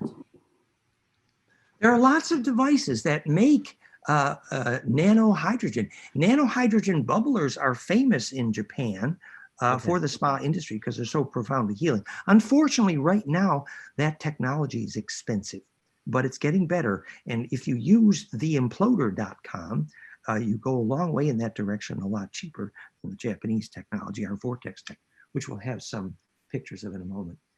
This is pictures actually, okay, I'm sorry, but how much longer? I mean, I didn't realize but tell me, how much longer do you need to complete everything?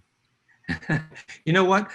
Why don't we just do it like about another 5 minutes and then stop? That's my suggestion, because my okay, that works. Okay, but I mean, you teach for hours and days and weeks, but so okay, 5 minutes. I guess that's great because this is so amazing. So go ahead.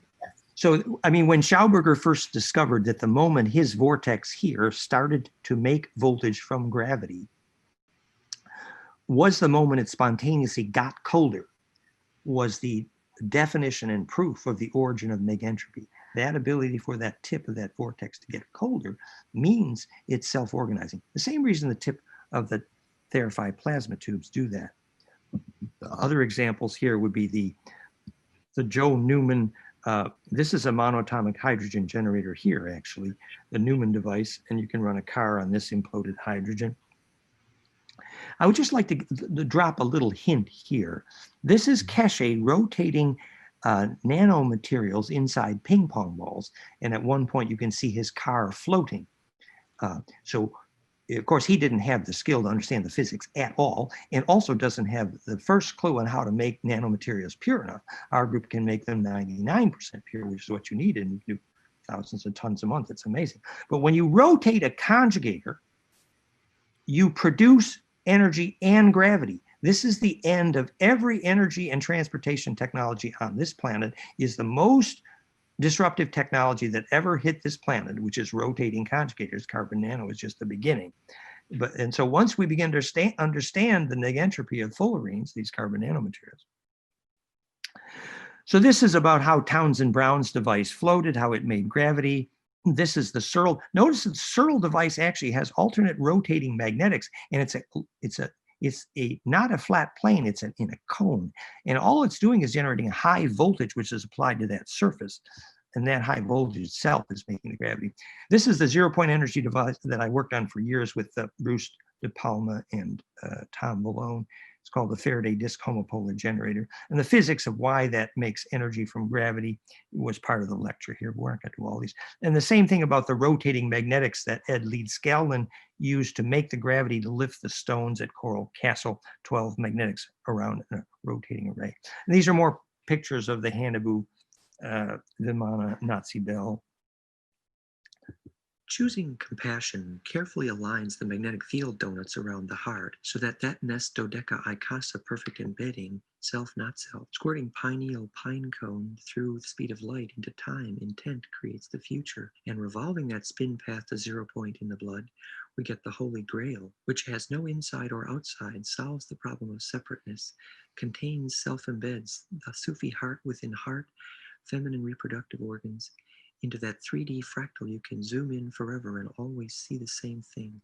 Heart within heart, perfectly self-contained, self-embedded compassion.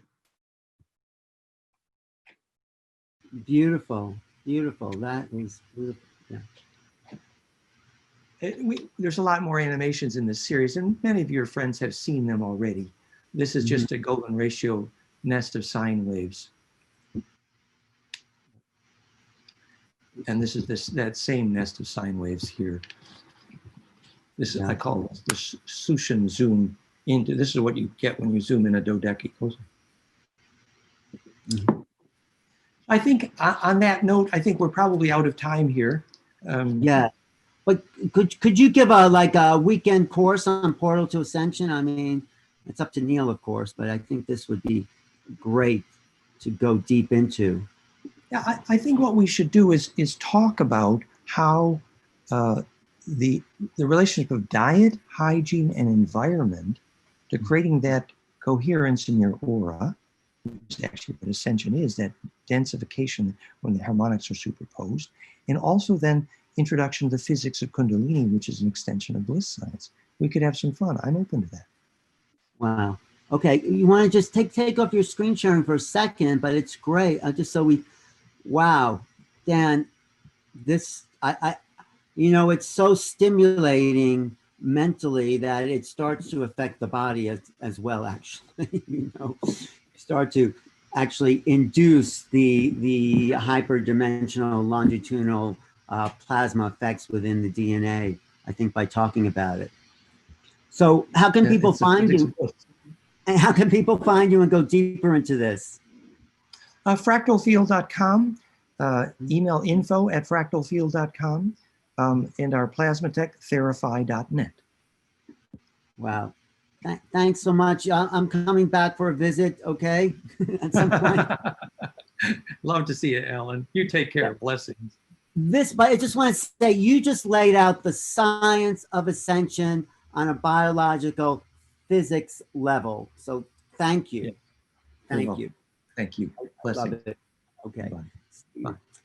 Dan Winter, ladies and gentlemen. Oh my God, really? That's genius who introduces concepts that can take us to the next level of our science, our biology, and our future in a way. So Neil, I think we're going to take a little break, just like a few minutes break. Do you want to come on for a second and tell people what you have in mind?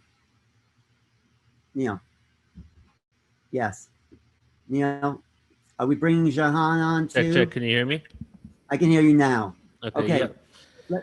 Let me also tell the Hertox to go on. So why don't you just tell people what we're going to do right now, and I'll be right back.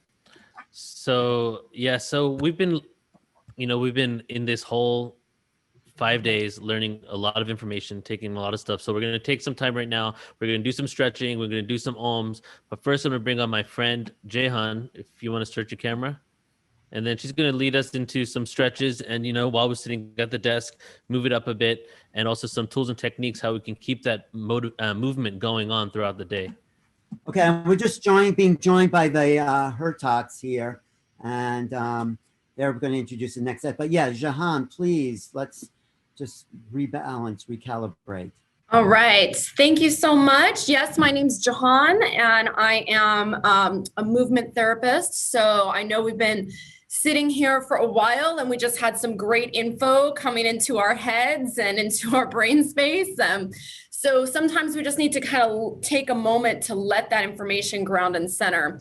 I wanted to take you guys outside with me, but then it got really noisy out there. So sometimes it is nice. I was listening to the last speaker, and I was just sitting outside, and it was nice to kind of get some fresh air and just be out in nature while we're doing this. So it didn't feel so overwhelming.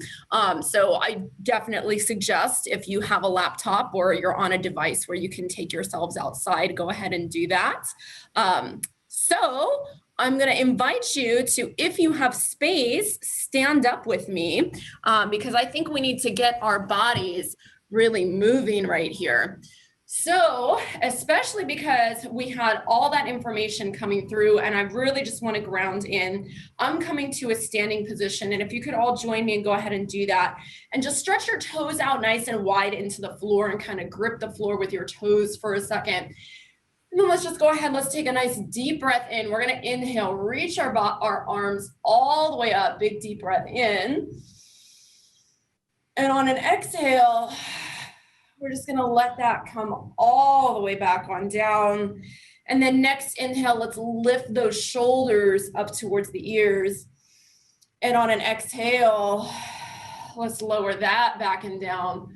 We're going to repeat that 2 more times. So deep breath in, reaching up, lengthening.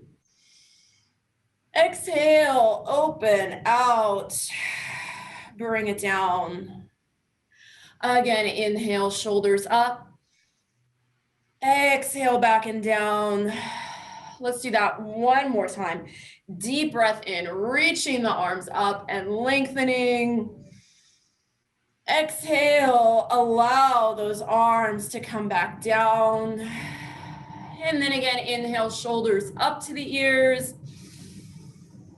Exhale, shoulders back and down.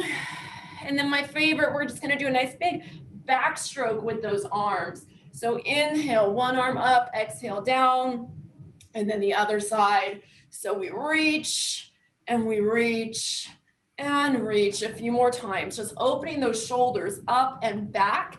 That gets us out of being hunched in front of the computer screen. Let's do that a couple more times. Opening, bringing it down. Then we're going to inhale and we're going to actually open our arms nice and wide. So I have my thumbs pointed back. And what we're going to do right here, this is a great thing to stimulate just kind of opening up the posture, but we're actually also opening up into the heart chakra area right here. And I find that this one is quite energizing as well. So we're just breathing, shoulders back, squeezing my shoulder blades together, and I'm really blasting that heart space forward. So let's really try and extend, open up through the hands, open the palms to the ceiling, little pulses back. And let's go a few more times right here, pulsing back. 4, 3, 2, 1, and lower.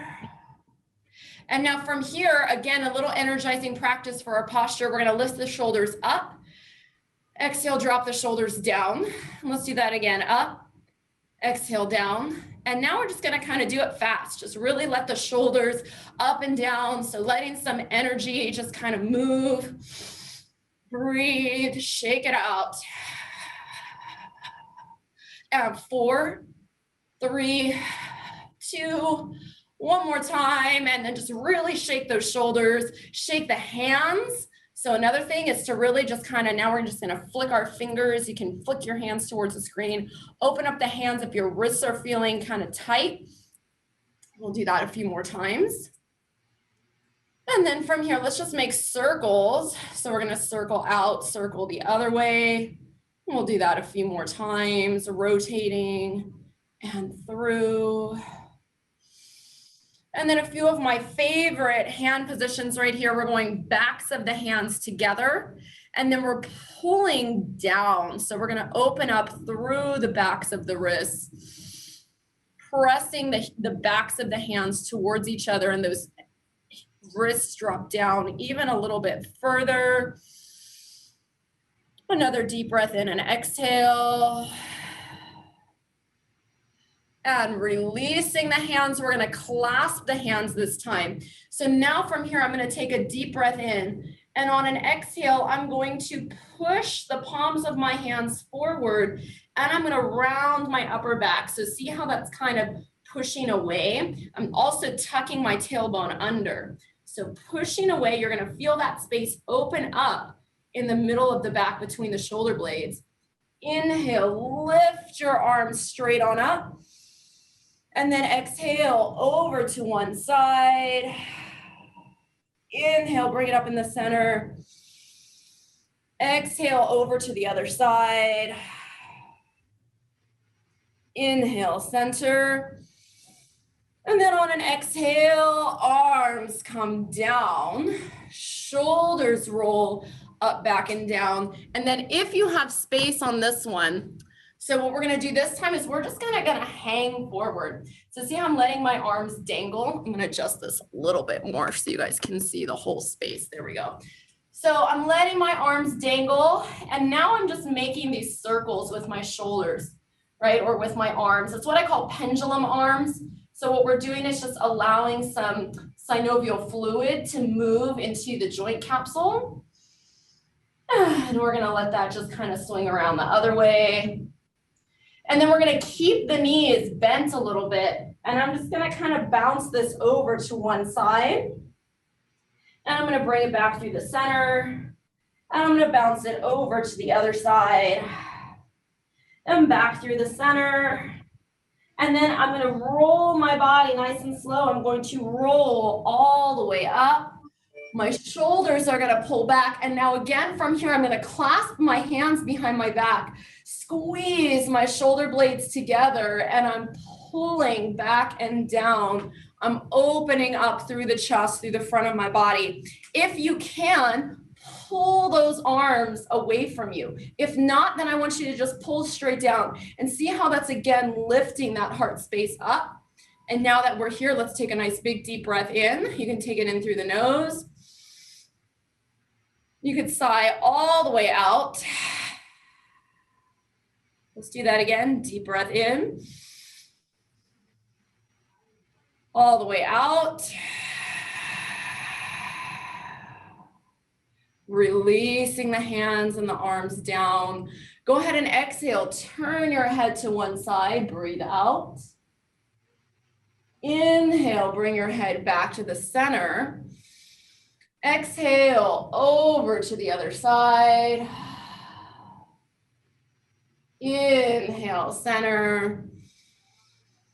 And exhale again to the side. So one thing that really helps to ground is to match your movement and your breath. So I'm making the length of this head turn match the length of my breath cycle. So I'll inhale, bring my head to the center. And on an exhale, over to the side. We'll do that again. Inhale, center. Exhale, side. Again, inhale, center. And on an exhale, drop your ear over one shoulder. Press the opposite arm down. So I'm pushing that arm towards the floor. Maybe even turn the fingers back. And then maybe you can even just nod the head up and down a little bit right here. And you're going to feel that nice big stretch coming all the way through the side of your neck. Let's try that a couple more times. And inhale, lifting your head up, taking your head over to the other side, ear over your shoulder, take that hand, exhale, push the arm down, turn the fingers back, and then again, little extra stretch. You can kind of just move your head, you can nod the head up and down while you're in this stretch right here. Good, allowing that to open. And then inhale, let your head come back on up. One more time, shoulders up, back and down. And I'm gonna leave you with my favorite one right here. This is my favorite practice just for grounding and centering, for getting in touch with my breath and really coming into my body. So we're gonna make sure that hopefully you can do this one standing. You're gonna take your feet about hip width apart. I want you to stretch those toes out nice and wide on the floor, and then just rock forward and back a little bit. And we're gonna go from here. We're gonna take a nice big deep breath in, and I want you to pull. Imagine like you're pulling energy up from the earth, and you're gonna inhale, lift, and then you're gonna exhale, pressing down. We're gonna do that 4 more times. Inhale, lifting up. Exhale, pressing down. 3 more times. Inhale and lift. Exhale down.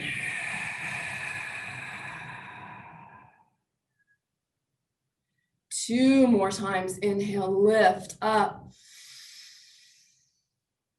Exhale, lower. One last time from here. Inhale, pulling up. Exhale, down. And finishing out this practice, just take a deep breath in, open those arms nice and wide. And on an exhale, wrap those arms around your body. Give yourselves a nice big hug. Maybe rock that side to side. Just sending some gratitude back into this physical being of yours, into all of your cells, your muscles, your nerves, and all of the different body systems that allow you to be here in this moment and function and get through your day. Take a moment to just feel what it's like to be hugged by you. Opening up, letting those arms float down. All right, my friends, thank you so much for taking this little, very important movement and stretch break before you continue with the rest of your conference. I hope you have a wonderful rest of your day. Thank you. Thanks, Jahan. Thanks very much. I want to bring on Doctors JJ and Desiree Hertog, who've worked many times with our next guest, and I think they are the most appropriate people to do an introduction. And also, is Steve here? Can we bring Steve on? We thought at the end of your presentation, Steve, maybe JJ and Desiree could do a little meditation with your music in the background. So there you are, Steve. Hi. How does that sound? How does that sound if they do a little meditation after your presentation with your music? That will be great. Okay, then. So thank you for having us. As all of you know, Dr. JJ, myself, and Dr. Desiree, I've known Steve for 47 years. We were with him from the very beginnings of the experience that I had in 1973 when I was on the music faculty with Andre Previn, Leonard Bernstein, and some of the great music composers of the world. I had a mystical experience that led to the writing of the Keys of Enoch, and as a result, Steve Halpern came into our lives, and we were thrilled.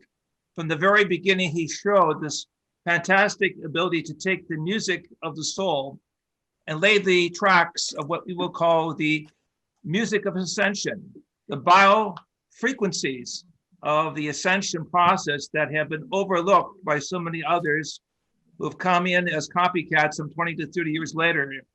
And now he's the father of New Age music all over the world. He's well known, and we believe me, we go everywhere. We've even done an album with him, and we're planning a new album for 2021. That album, Sacred Names, Sacred Codes, goes back to the original ancient Hebrew Aramaic expressions, some of which I used in the experience that I had with the great teacher and master called Enoch, or Idris in Arabic, one who provided us with 70 areas of new science. Right, and so the new one is going to be on the names of the Divine Mother. It's really fantastic, so we look all forward to that. I just want to say a little bit. In 2013, Halpern was nominated for the Grammy Award for the Best New Age Album, and really he's done, oh, thank you, yes, Deep Alpha, and he's just produced numerous CDs, and I think some of them are now downloadable, right? From all of them. All of them are downloadable. I remember those first moments, Stephen, when we were with several of the great New Age thinkers up at Sonoma State in California. Your Spectrum Suite, which came out in 1975, really set the whole frequency that everybody has aspired to since that time. And Christine, for listening, all of your great work, over 50, 75 major albums plus, you have electrified the world because you are the father of authentic New Age experience. And we want to congratulate you for staying the course and having the humility as well as the harmony of recognizing the true ascension process requires a bioharmonic resonance that must be kept in body, mind, and spirit. And that's exactly what Stephen's going to be talking to you today. And it's really about the general aspects of the chakra balancing connected with brain wave entrainment and even body entrainment, how the vibration comes together. And he was one of the amazing musicians who went into the Great Pyramid and did a great album. And I think Dr. Jackie even encouraged him and gave him some sacred names to do. We've also done that too, but we've done more of the computerized studies. Steve has done a great album. I think it's called Initiation, right, Steve? That is correct. For Egypt. And so he's really vibrated all over the world, his sounds, his vibrations. And when you're in the Great Pyramid, it's an amazing phenomena because it's And it needs to have this like kind of low frequencies, I always consider. And what we found is it actually goes into undertones, not just overtones when you're in the King's Chamber. Amazing stuff. Actually, other dimensional frequencies began to present paraphysical phenomena.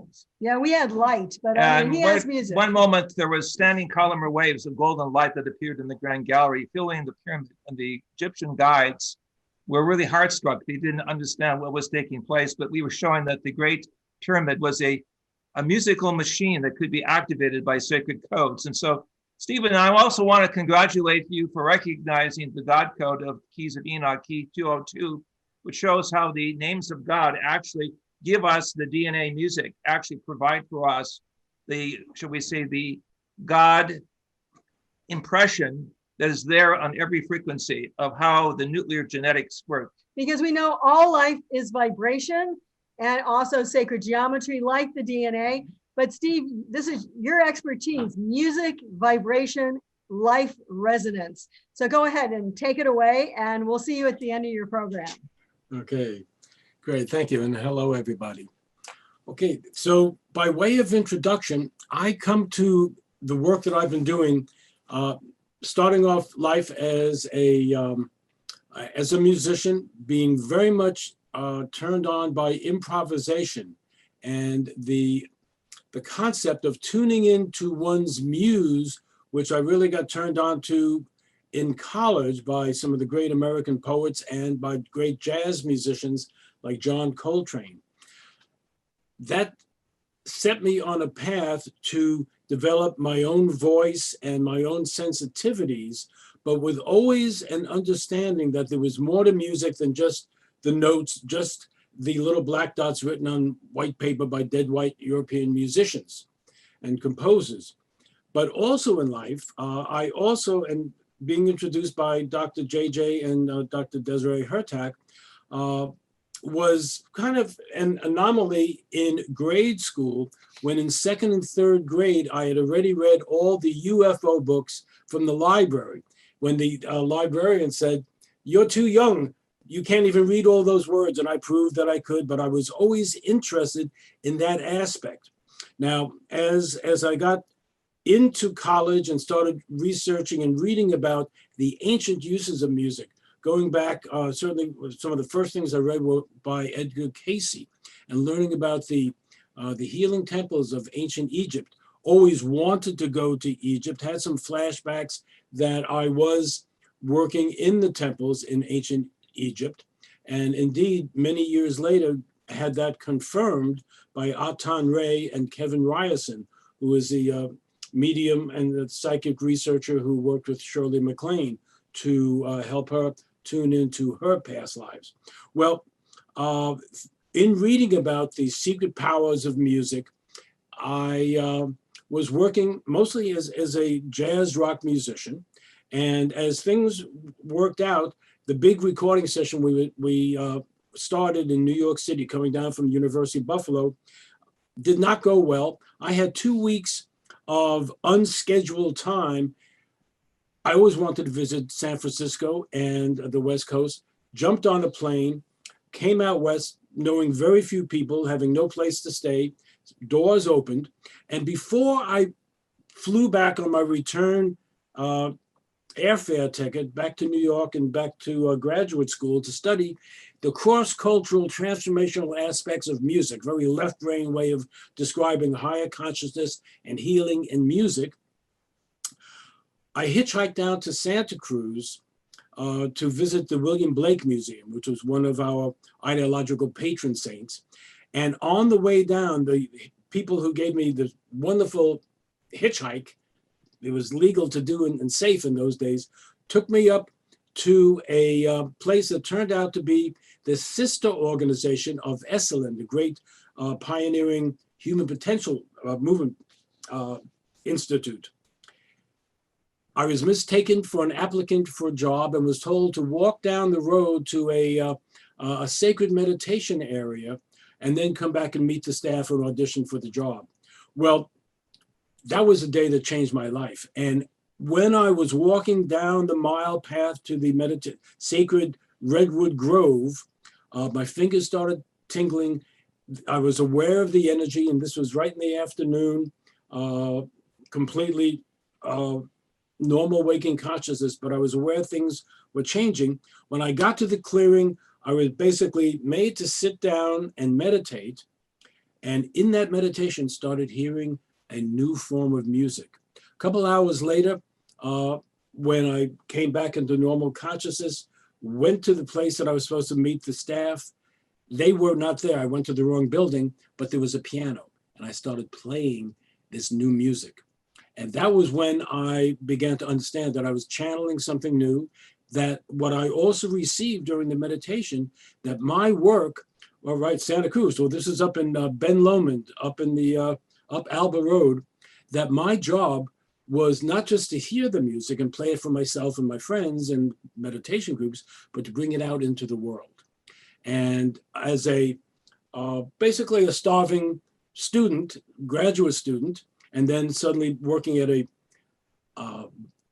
room and board facility, I had no way to act upon that. There were no ways to record music as an independent in those days. Well, many things changed that day, but within a couple weeks, I was introduced, because I was now on staff, to Dr. John Lilly, Dr. Stanley Krippner, who said, we see people meditating and relaxing to your music, but if you want to be taken seriously, you need to verify that and confirm that with scientific research, biofeedback. And Dr. Krippner said, he invited me to matriculate and to apply to a new program called the Humanistic Psychology program that he was part of. Well, that was something I was not interested in because I was a musician and had no money. But then things turned around. I got accepted, I got a scholarship, I was working. And in that research, we were starting to work with brainwave research. And I also met Dr. Irving Oyl, who said, he had just come back from Russia, the first international conference on Kirlian photography, and said, we have something better than brainwave analysis. We have Kirlian photography analysis. We could take pictures of the aura around a leaf or around a person, and you could check consciousness, you could check for the healing potential that way. So that became the focus of my research. And I had no idea of doing an album at that point. But in the research, we found a phenomenal difference between the new music that I was doing that now is available as Chakra Suite, but came up first as Christening for Listening, and then as Spectrum Suite, when stores and magazines thought that Christening for Listening was a Christian record or a born-again record. And then some of them thought that it was a pornographic album. So I had to change the cover. And it was interesting and so perfect that the introduction was by the Hertax today, because at a Passover dinner in 1976, I was mentioning to them that this album cover was unacceptable to magazines, and they would not let me advertise that. And just then a book falls off the bookshelf, opens up to a page that had this image, which was from a movie by John Whitney. Dr. Hertax said, that's the cover of your new album. And he was right on.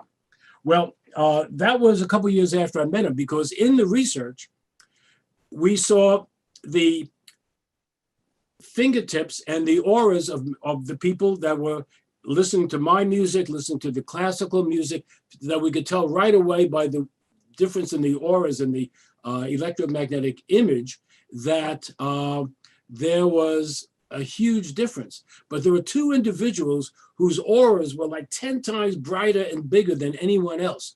So we called them inside and said, who are you two guys? And they said, well, we're just students at Sonoma State, but once a week, we drive down with my mother to Cal Arts, California Institute of the Arts in Valencia, and we take this class with Dr. Hertax. And I said, I want to meet this man. And they said, well, he's going to be coming up and doing a lecture at Sonoma State in a week or two. And that was when we met. And as soon as I was in that lecture, I just resonated with the information he was bringing forth. And that was the beginning of our association. Shortly thereafter, Dr. Hertax organized a meditation group a little north of San Jose that I was part of. And they were doing a chakra balancing meditation using what I believe was like a pitch pipe. And I said, I'm a musician. I could do something much more interesting and more healing than just a little pitch pipe. So I brought in my heavy electric piano. And the first time I ever played the chakra suite was in their meditation.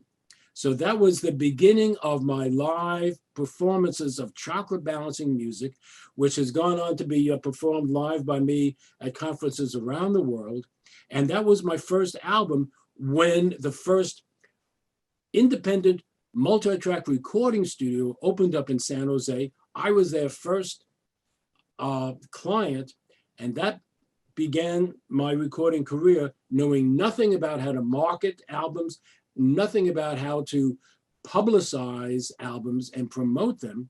So what I first started talking about was auras and electromagnetic energies. And I got to tell you, when I approached the media, approached TV or radio interviewers, they said, this is new age, woo-woo. We can't deal with that. So we're not going to have you on our program. We don't want to talk to you. But at the same time, the concept of stress, with the work by Dr. Hans Selye was coming out into the public. The concept of holistic health was coming out into the public. And I realized that what we were calling meditation and stress relief had a very interesting mutuality. And I could talk about stress relief, relaxation, and that was my entree into talking about the healing effects of music. Now, I wasn't an MD, and there were a couple times that, in fact, in 1993, myself and several other musicians and manufacturers of those flashing goggles of flashing lights and sound devices met with the representative of the FDA, who accused me and some of the others of making medical devices and said, your CD, we consider a medical device, sorry about that, because it affects the structure and function of the human organism. At which point I said, but when I look at the sunset, I get relaxed. And I said, is that, excuse me, why don't you bust the sun? And they said, the sun doesn't make a claim for relaxation on the back of its CD. So that was a tense moment. And we have to step back, talking about the truth of what the music could do. And that's why there wasn't much talk about healing music, excuse me, until 1994, when it suddenly became okay to talk about that. And I've been talking about that ever since. Excuse me. There's a lot of dust in the air from the smoke and the fires that we have. And even inside with my air filters, it will get through. Well, as I continued researching and doing new music, what was also clear, and going back to the original research, in which I also worked with Itzhak Bentov and used some of his proprietary equipment to measure the micromotion of the surface of the skin to confirm that the 7 keynotes, the C, D, E, F, G, A, B, related to the 7 chakras and the 7 colors that are coordinated to the chakras, were really what we were resonating with the music. So even if you didn't do any of the guided meditations, if you just played the music, your chakras would be aligned. What was also very important, that also goes back to that initial research with Itzhak Bentov, was that the 2 hemispheres of the brain would be balanced and would shift into a higher order of coherence. This was years before these words and brainwave entrainment as a concept made it out into the public, but it was the kind of background and proof that I needed to legitimize what I was speaking and talking about in media and in my own lectures and workshops and in the books that I was publishing. The first one, Tuning the Human Instinct, was my own book published by myself. The next one, Sound Health, was published by Harper and Row. Many of the chapters have wound up in other people's books. Interestingly, they just take my name off and put the information out there. But the information has gone out, and it's more true than ever. And some of the concepts that I've been talking about in terms of physical, rhythmic entrainment and brainwave entrainment are still the fundamental ways that we respond to music on many levels. Let me give you an example. If I snap my fingers and you feel your pulse, in fact, why don't we just take a second and just get a sense of how fast your heart is beating or how fast you are breathing.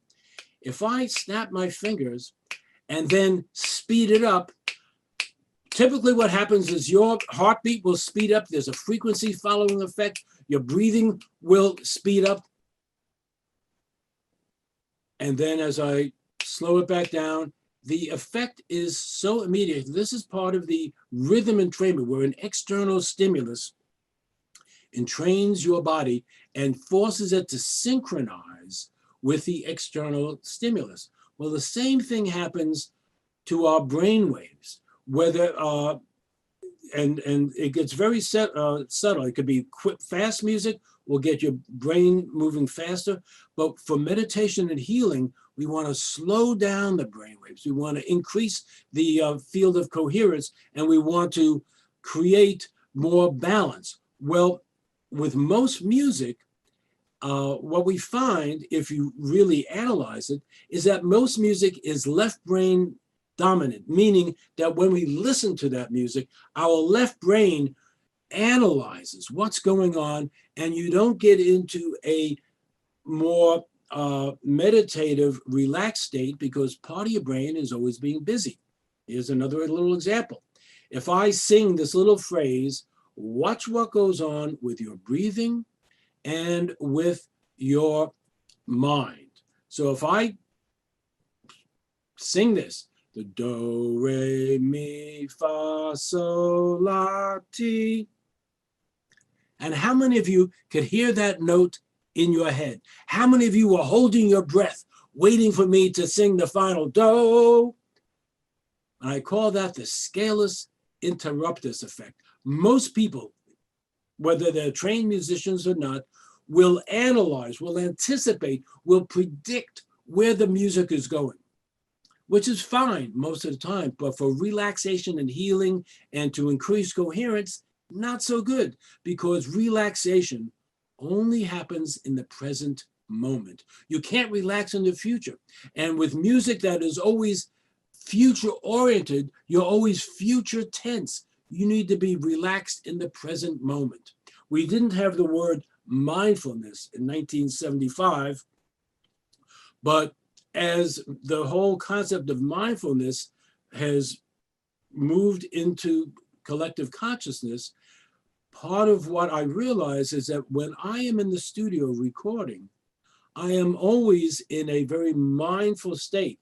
I clear my mind. I don't have preconceptions. I open up to the flow, and I get into the gap between the notes. I listen to the silence. I listen to the space between the notes. This is what Dr. Wayne Dyer and Dr. Deepak Chopra talk about in terms of the gap between thoughts.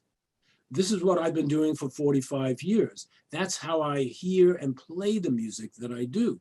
Well, now people are understanding what that means, but they don't realize that most of the music they're listening to for entertainment keeps them out of entrainment and brainwave entrainment to the deeper frequencies of alpha and theta brainwave entrainment. In fact, when my 2012 album, Deep Alpha, was nominated for a Grammy, Billboard and the Grammys called me up and said, "Congratulations, but you spelled entertainment wrong on your album."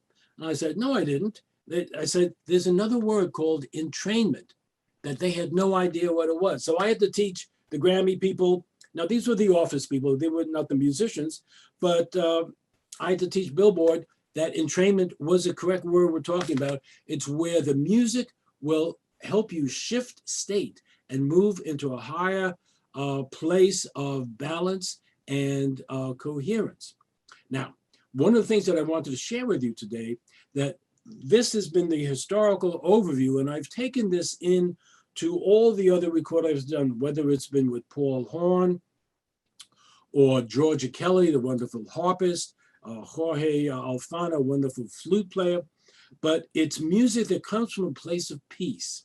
And when you listen, whether you pay attention or not, and many people start off just listening to my music as background music. I was some of the first ambient music before that word changed definition, or people changed the definition to now include rhythms. Myself, Yasos, and other New Age pioneers worked with ambience where you didn't have a lot of structure, not traditional structure, where you didn't have the typical melody and chord progressions that most music has that keep you out of the present moment. Okay, now, coming back to this album, and again tying this in to my connection with Dr. Hertak, is in that first meditation group was the mother who drove the students and the other people down to Cal Arts Valencia, who was also a psychic and whose mission was to introduce people to their spiritual guides. And when I was offered the opportunity, I said, sure. So I had one of my first, most powerful psychic readings where I was introduced to my spiritual guide and was told what my mission was. And my mission in this lifetime was to connect people to their spirituality through music. And that's what I've been doing ever since. It's what I was doing before that without knowing that that's why I was doing that. So it's just, again, an incredible continuity of connection that began in that context and has continued. I was also told that the music of Chakra Suite would be heard around the world. And that started when I was at the 1977 Festival of Mind, Body and Spirit in London, where people from Africa were already listening to my music, which was a complete shock at that point. How did they even find out about the album in Kenya and Nigeria? And we're using it for meditation. But what also was true is that the music, because it's a universal language, was being used to help people meditate and for healing in Japan, in South America, in Russia, much to my surprise, and many other places where people would recognize that there was something special going on. But it was all when people would listen individually. About a year ago, I was in my chiropractic practitioner's office waiting for her to come in and do the adjustment. They listened to Pandora, to have it playing as the soundtrack. And there was different music on while I'm waiting, and not too much was that interesting. All of a sudden, the first notes of Chakra Suite came on, which of course I recognized. And I immediately felt a very powerful shift in my head, in my brainwaves, a shift into a higher order of coherence. And in that moment, I also received a little download that said, millions of people who are now listening to the same streaming playlist, who will be listening to the same piece of music at the same time, are all going through the same simultaneous shift into a higher order of coherence as you are right now. And that has never been possible before streaming music technology. Now, up until that point, I did not have a great opinion of streaming music because the royalty base was much less than it was even on radio and certainly on CDs. But because now millions of people were shifting state at the same time, there was another phenomenon at work. And what this is, I would like to put out as my understanding of the process at work there, is that just like the 100th monkey effect and the whole concept of morphic resonance, I call that this is now, right, most people have never thought of this. Thank you from Ayata, that we are all, when we watch Live Aid in 1985 or watch something on TV, we have, some million people, but it's just a one time, and that music, typically because it's rock, is not about inner music and inner harmony and meditation and balance and peace and enhancing immune system. The music that I've been doing on Chakra Suite and Deep Alpha and the other recordings takes you to a different place. Well, what Rupert Sheldrake was putting out into the world with his research and his first books on the nature of reality and morphic resonance, who really introduced that concept to the world, is as follows. Using an example of a rat running a maze. When the first rat runs a maze and learns how to do it, that makes it easier for other rats to run through the maze. The great story that accompanied the concept of a 100th monkey was that on an island of Japan, there were a tribe of monkeys. And one day, and they would be eating these sweet potatoes that researchers would throw in the sand. And one day, Mama Monkey washes off the sweet potato in the water, and voila, the potatoes are better. She teaches her kids, other monkeys learn it. And according to the myth or so, it's as if when a critical mass of consciousness, let's say 100 monkeys, start washing their sweet potatoes on island A, suddenly island B, 3 miles away, where there's no contact between the monkey tribes, they start washing their sweet potatoes also. Well, it wasn't exactly like that, but the concept is that there is a critical mass of consciousness. And I believe now, my intuitive take and what I've been told is that music like Chakra Suite, particularly Keynote C, the first one, the first chakra, because that also resonates with the Schumann resonance, the basic brainwave of the Earth itself, about 7.83 to 8 cycles per second, that this is, if people only listen to one track of the album, it's typically track 1, Keynote C, first chakra. And that is why that were such a powerful bit of information and experience. So the next time you hear this, I never know when it's going to play. So it's always a placebo-controlled, double-blind opportunity for me to experience that shift. And I've had it happen 2 other times. Since I don't listen to Pandora at home, it's only been 2 out of the 15 times that I've been at the chiropractor when that particular track comes on the soundtrack. But when it does, it is profound. So I would just put this out there of when that happens and you hear it, pay attention, feel what you feel. Because not only is your biological, the bioharmonics and the resonance happening immediately below the threshold of consciousness, your cells, your information field, your aura, your electromagnetic energy field recognizes the truth and power of that, and it helps you shift into a higher level of functioning. There's no training needed. Now you can enhance this with a guided visualization, but the beauty of it and why I was, in one sense, a good vehicle to bring this forth is because I did not come up through the traditional classical musical training. I did train very hard as a jazz musician and learned all the scales and the chords and what notes to play with these chords and got very good at that on trumpet.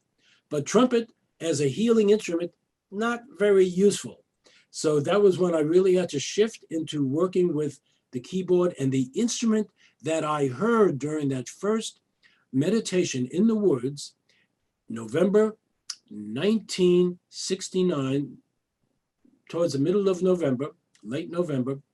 At the time, I didn't even write down the date, but I know I had a 2-week round trip plane ticket, and I left from New York on 11/11, 1969. So I was ready to go back to graduate school to study music and the healing powers. But what has come out is that it's more important now than ever with COVID-19 for us to enhance our immune system. And one of the things that happens when you get into a more relaxed state, your body and your brain work more in harmony. When you get your chakras tuned, you literally empower your innate intelligence, your innate healing energies to operate at a higher level.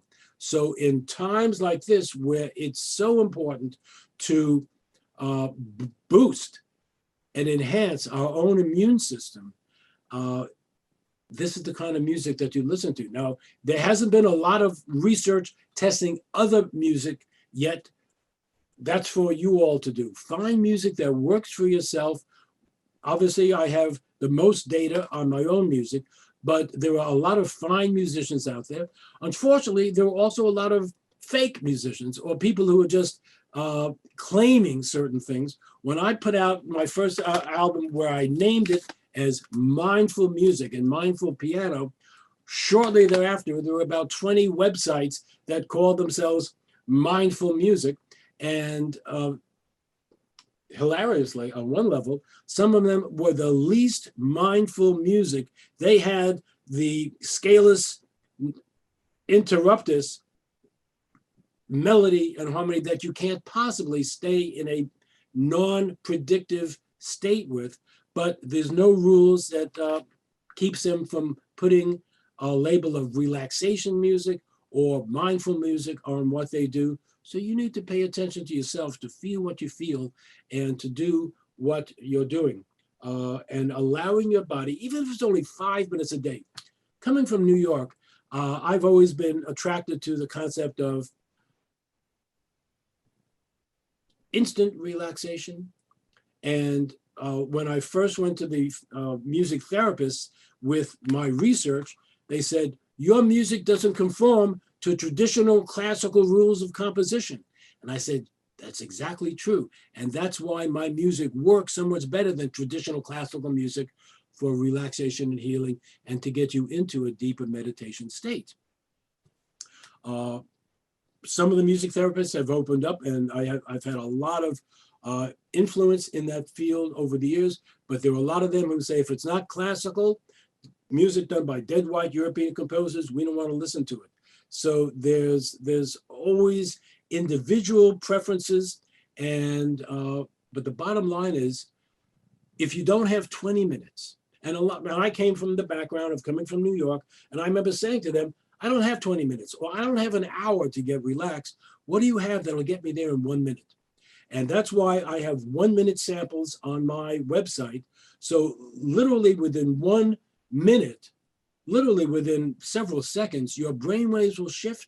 And this is what we saw in the early research, and we still see it now, that your energy field will shift automatically because it's something that your cells recognize at an intuitive level, at a frequency level, that there's no thought involved. They recognize the truth of the situation. And as Bentoff said in his book, Stalking the Wild Pendulum, if you ask a body, would you like to be resonated randomly or in a coherent manner, it would choose harmony, would choose coherence. So that's what we're offering in music as a way to get into that place for variety. And because I listen to my own music all the time, I'm always working on new albums. And over the years, I've produced over 100 albums. Many of them are major albums. Some of them are part of my subliminal affirmation series that takes the healing music and adds focused affirmations such as, I am healthy. I am a radiantly healthy and vibrantly healthy individual. If we're dealing with relaxation, I am relaxed. You can add your own affirmations to the music. You can call your own cell phone with music playing in the background and speak your own affirmations to yourself. I have the scripts for my subliminal albums on my website. They're on the CDs in the booklet. But the concept of positive affirmations, because most of us, certainly starting in the 70s, was when we started learning from the other great researchers and pioneers in the field of human potential, that we constantly, most people, have negative self-talk to ourselves. Oh, or our parents or friends, etc., would say, "You can't do that," or "You'll never, be good at that." And we need positive self-talk to balance that out, and indeed to focus our consciousness on attracting to us what we want. The laws of attraction and The Secret were based on this, so putting out positive intention. And I can tell you that from the very first album I did, when I go to the studio, my intention is to bring through the highest and the best music that will serve the needs of my audience. After doing this and being invited to present and do a concert and workshops at the Edgar Cayce Center in Virginia Beach, as I was rummaging through the library, I found a little tiny book called Music as the Bridge. And in there, as I'm reading it, from some of the readings of Edgar Cayce, there's one with the headline says The Musician's Prayer. And it started at the bottom of the right-hand page and continued, and I was speaking the words as I turned the page. I recognized the basic concept of the prayer, and the prayer is just that. As a musician, my intention is to bring through the highest and the best. So my understanding is that was not the first time I've been involved in working with healing music and meditation music, but this is what I am doing now. And in the process, I had to learn to be an entrepreneur, to learn about marketing, things that I kept very far away from me early on. But because there was no one else doing what I was doing, when I would hire other people, they didn't produce good results. So I had to learn to do it myself, and that's why I've started my own independent record label, and I've been continuing to do that over the years. I've spoken at virtually all of the Whole Life Expos and the New Living Expos and the New Life Expos and the Conscious Life Expos in LA. And until travel got to be, let's see, and then I make a joke. Let's see what Bonnie is saying. I can't read the rest of it, but maybe we'll get back to that. We're coming up through the electromagnetic spectrum. Yes, Australia, the MBS. Look at this. We have some great people coming in. Yes, Tim Weeder was there. That was an amazing conference in Australia also.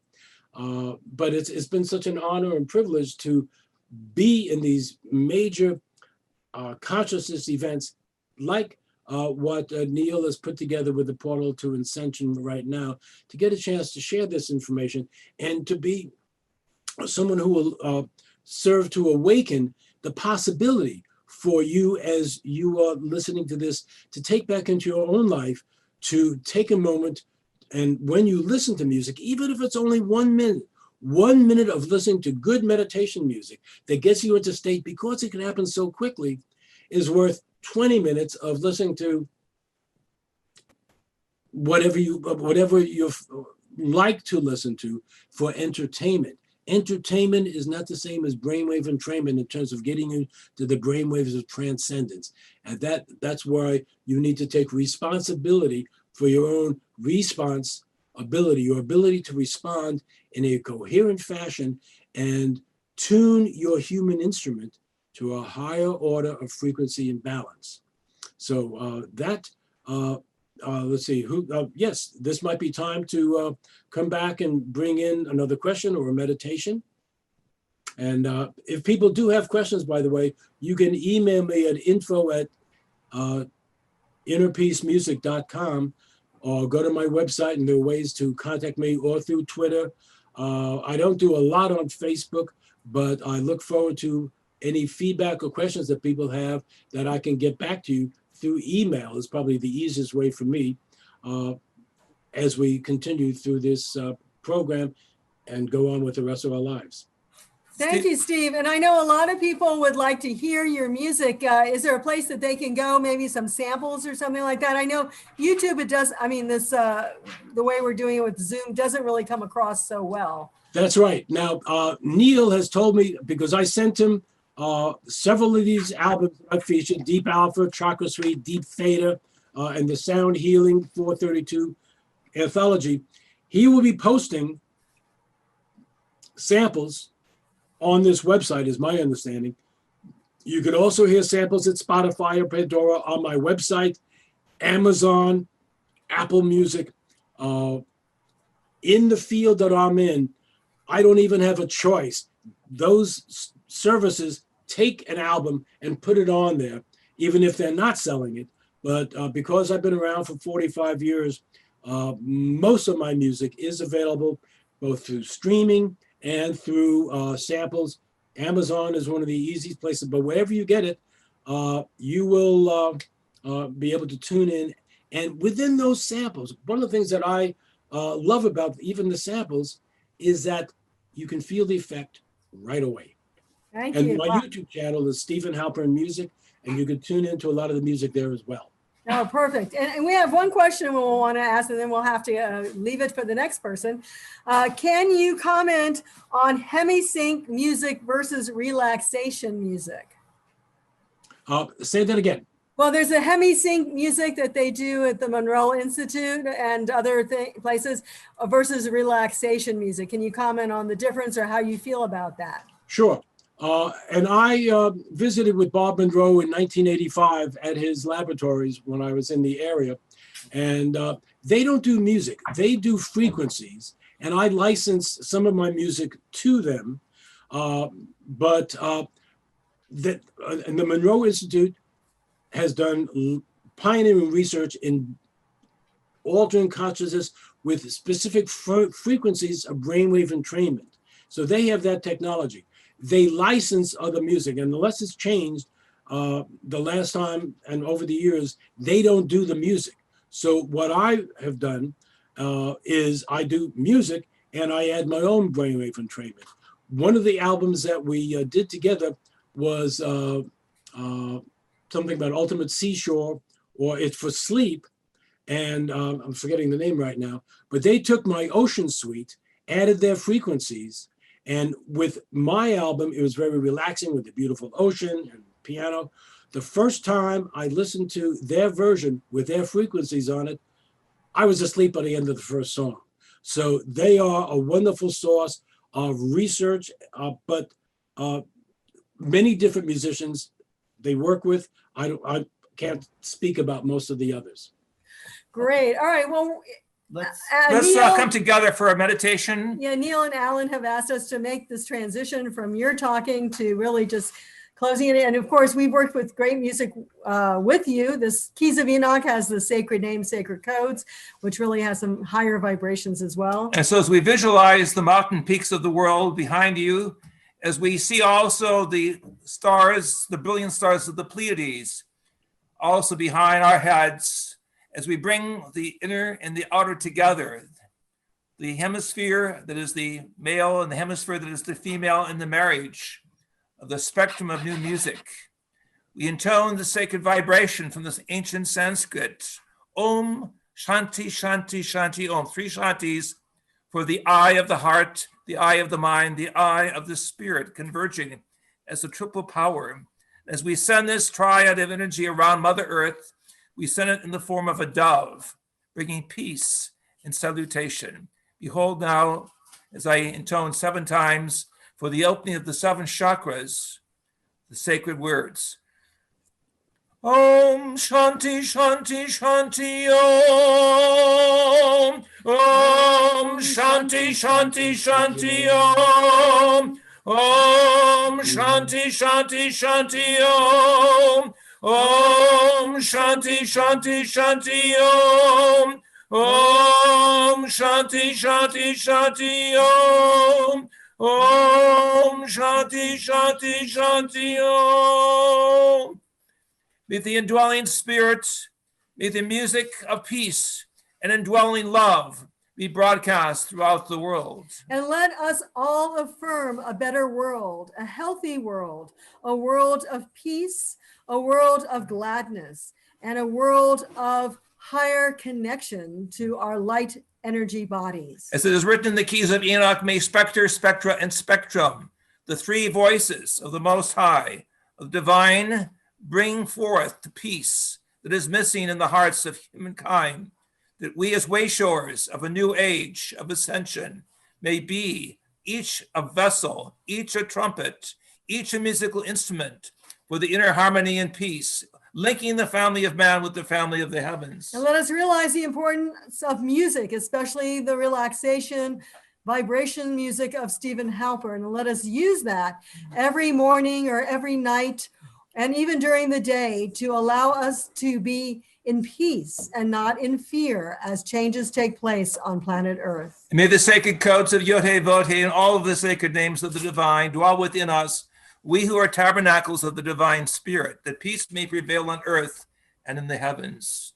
And so it is, and so it shall be, from the four cardinal directions of humanity in the east, west, north, and south. We say together the four great amens. Amen, amen, amen, and amen. Thank you, Steve, for joining the program here at Portals to Ascension. Alan Steifel's going to jump on as well. Yes, I'm right here with you. Hello, Alan. Yes. Hey, let me shut up. Hey, Steve, I wanted to hear some music, but everyone could just listen to your album. Well, so to the why samples that is going, yeah. Right. So thanks. And what's the best way to get in touch with you again? I know it's up there in the chat, but just tell people listening. info@innerpeacemusic.com. Great. Thanks. And thanks so much for joining Portal to Ascension. My pleasure. There's definitely some high energy. And Dr. Hertog, that meditation at the end, I was levitating in my seat. Thank you. The work of Ascension continues. Your great work in musical harmonics and Ascension work is so important. Bless you and the great work that is going on in each of our hearts throughout Mother Earth. And stay tuned for one of his newest albums with us coming out in 2021. Thank you, Steve. Absolutely. Thank you. I wanted to introduce our next guest because he's part of an organization that I am with, yes, called the Evolutionary Leaders. And it's a way to bring people into this higher conscious, a way to be spokespeople, like Neil's doing with Portal to Ascension, of this new way of being, this new activation. There's many people from many walks of life. And I'll introduce Eric. Is he around in the room somewhere? I guess he will be showing up. But let me introduce you to him as a retired firefighter. Eric Lawyer, that is on a new kind of rescue mission, a mission to help humanity shift from fear-based to heart-centered social, there you are, Eric, economic systems. Seeing the world as metaphorically burning, Eric is bringing wisdom from the fire service to help co-create a new model that puts different types of organizations on the same team and helps them share resources and revenue. So you call yourself a social systems healer and hacker. So, and it's great to see you because we're all part of the same team. I guess everyone watching is. So, but you know, what you're doing is really important to reorganize the monetary economic system so we can have a fair economy for all people to really engage in their creative incarnational form. Just like Stephen Halpern, he's devoted his life to his creation, and that's why he rises to the top. There's a chance for all of us to do that if we have a reformed economic system, right? Absolutely, yeah. And taking it even, it's great to see you guys, and it's an honor to be here. This is great, and thanks to Neil too for putting this on for all of us. Yeah. We could talk a little bit about the Evolutionary Leaders and then go into your thing, which what do you want to say about the Evolutionary Leaders? Oh, I love, Diane and Deborah are just amazing with it's their kind of their baby that they've brought forward. And it's helped me step up my game too, because they really embody it. Like the last two of what they call them advances now instead of retreats, the last two advances, they've really put together in a way where it's the whole team really owning their own pieces. And that what I really love is just the energetic transfer that happens by being part of that organization. Right. People like Deepak Chopra, Neil Donald Walsh, I think. Marianne Williamson, Lynn McTaggart. These are all great minds coming together, including these two right here. Well, the idea is to be the fire of light, the glowing brilliance of the future, to see the options that we have to make a momentary choice, a choice that will set humanity on a higher path, rather than looking over our shoulder at the downward spiral, which is always going to be there in the periodic chart of the elemental change. But we are to be catalyst of change, alchemist of spirit, and shall we say shepherds of the heart. And this is what your work is all about. And we salute you for the great work that you have exhibited and shared with us. So go into like what you see as a new formatting of the whole economic system. Yeah, thanks for that invitation. And I would say it's more than just an economic system that I'm focused on. So to give you a little background, my dad was a cop in LA. My mom was a high school principal in LA. So I grew up really trusting authority and seeing pretty, what I thought were great examples of it. And then I became a firefighter. Actually, first I tested to become a cop. I went through college and wanted to follow my dad's footsteps and be a cop. And that moment I got hired, I hadn't told him this. And the moment I got hired, he called me up and let me know that it was time for us to have an honest conversation. He said, all these years I've told you, first, congratulations about getting hired. And he said, first, I want you to know that all these years I've told you the cool stories about being a cop, but I haven't told you the truth. And in a nutshell, what I think is important to land here is what he helped me see was that in the police department as a whole, as he stated, is corrupt to the core. And I was like, no, Dad, I've been a firefighter and or been a paramedic already. I work with a lot of cops. He goes, don't kid yourself. I'm not talking about every single person. I'm talking about the control system. And what he helped me see was, he said, whenever you have power over people, you're going to have corruption. So he helped me see that cops and military, which he was both, have their common quote enemy is people. So they're designed to have power over and use force and do whatever is necessary. The next thing he helped me see was that my grandfather and my uncles were firefighters. And he said, look at the fire department. He said, their quote common enemy is an energy. So that energy is an energy we need for life.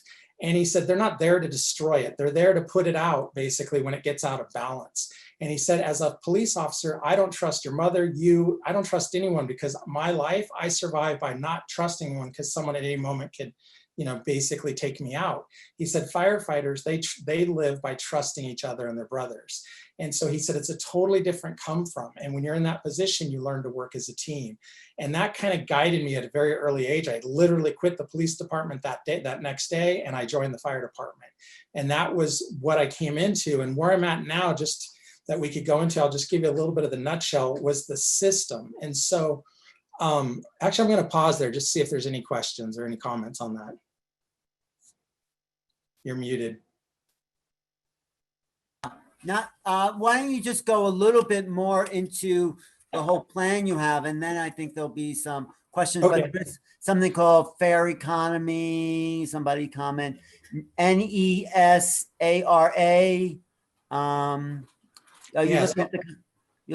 Comments. Yeah, go ahead. So I'm going to give you the energetics here. So, as I stated before, is the world kind of, we can all agree, is metaphorically burning. It's going through this, this crisis that's into a birth, and something new is going to emerge. Well, I believe we can draw from the fire service and the models that are used there for this process.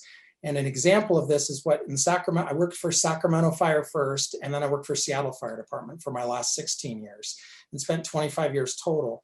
And in Sacramento Fire, they taught us what they called Sacramento Fire's dirty little secret. And one instructor taught us one day, and we were all like, it's a sex scandal, it's something, but it's a key. I think it's a golden key to the time we're going through right now.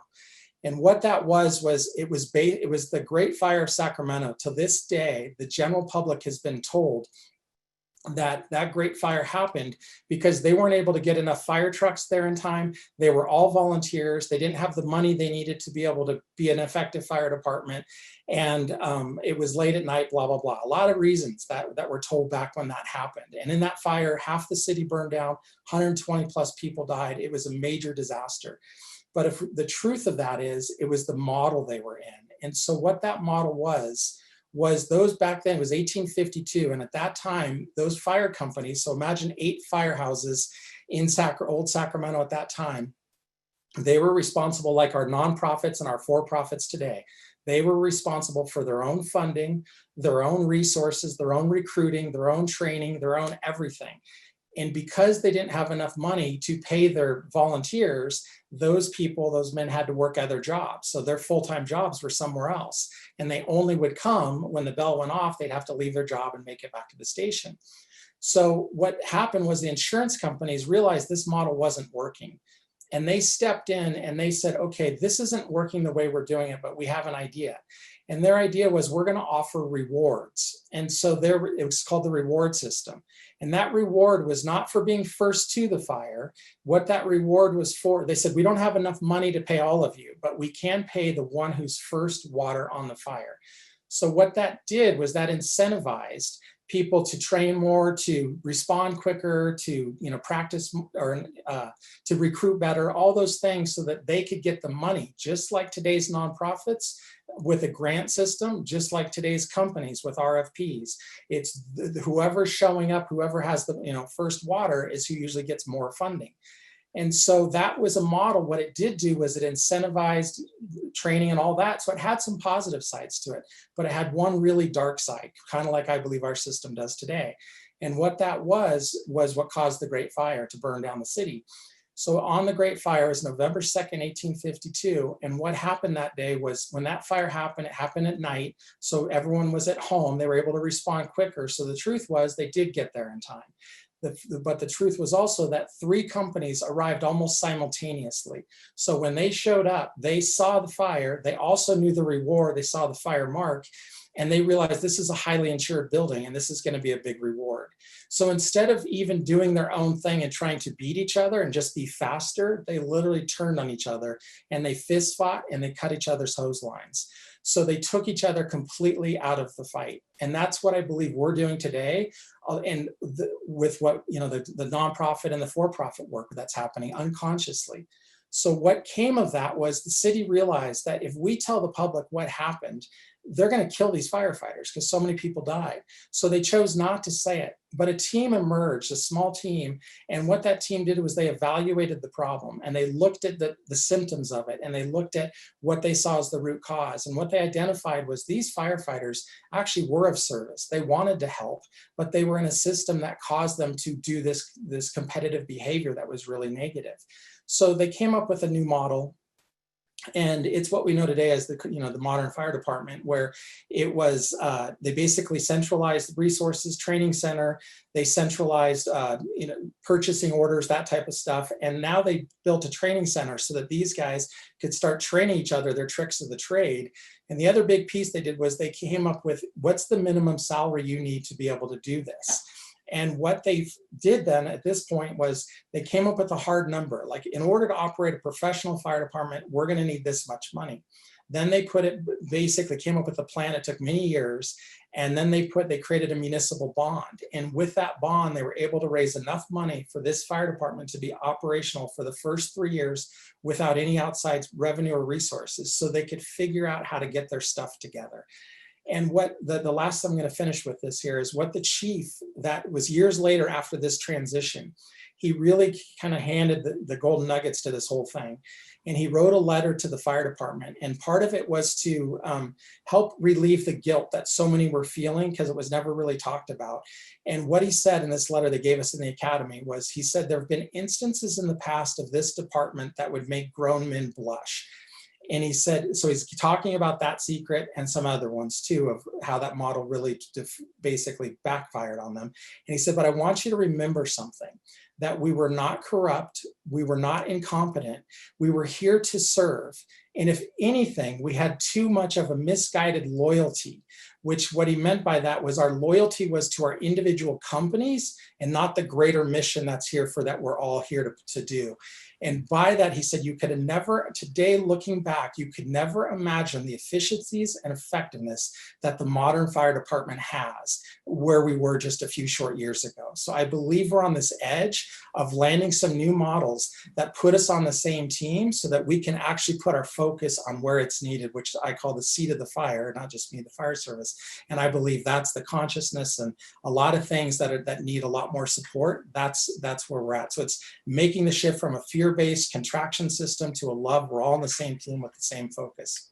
Right. No, that is a great example to start with, but there's a factor of greed when we talk about, coming together in a new system. How do we uproot that? But there's also the problem of centralization, where it's all consolidated into one source. But lay it out in terms of the economy and what you think will be the best model to move forward, and then we'll break it apart and see.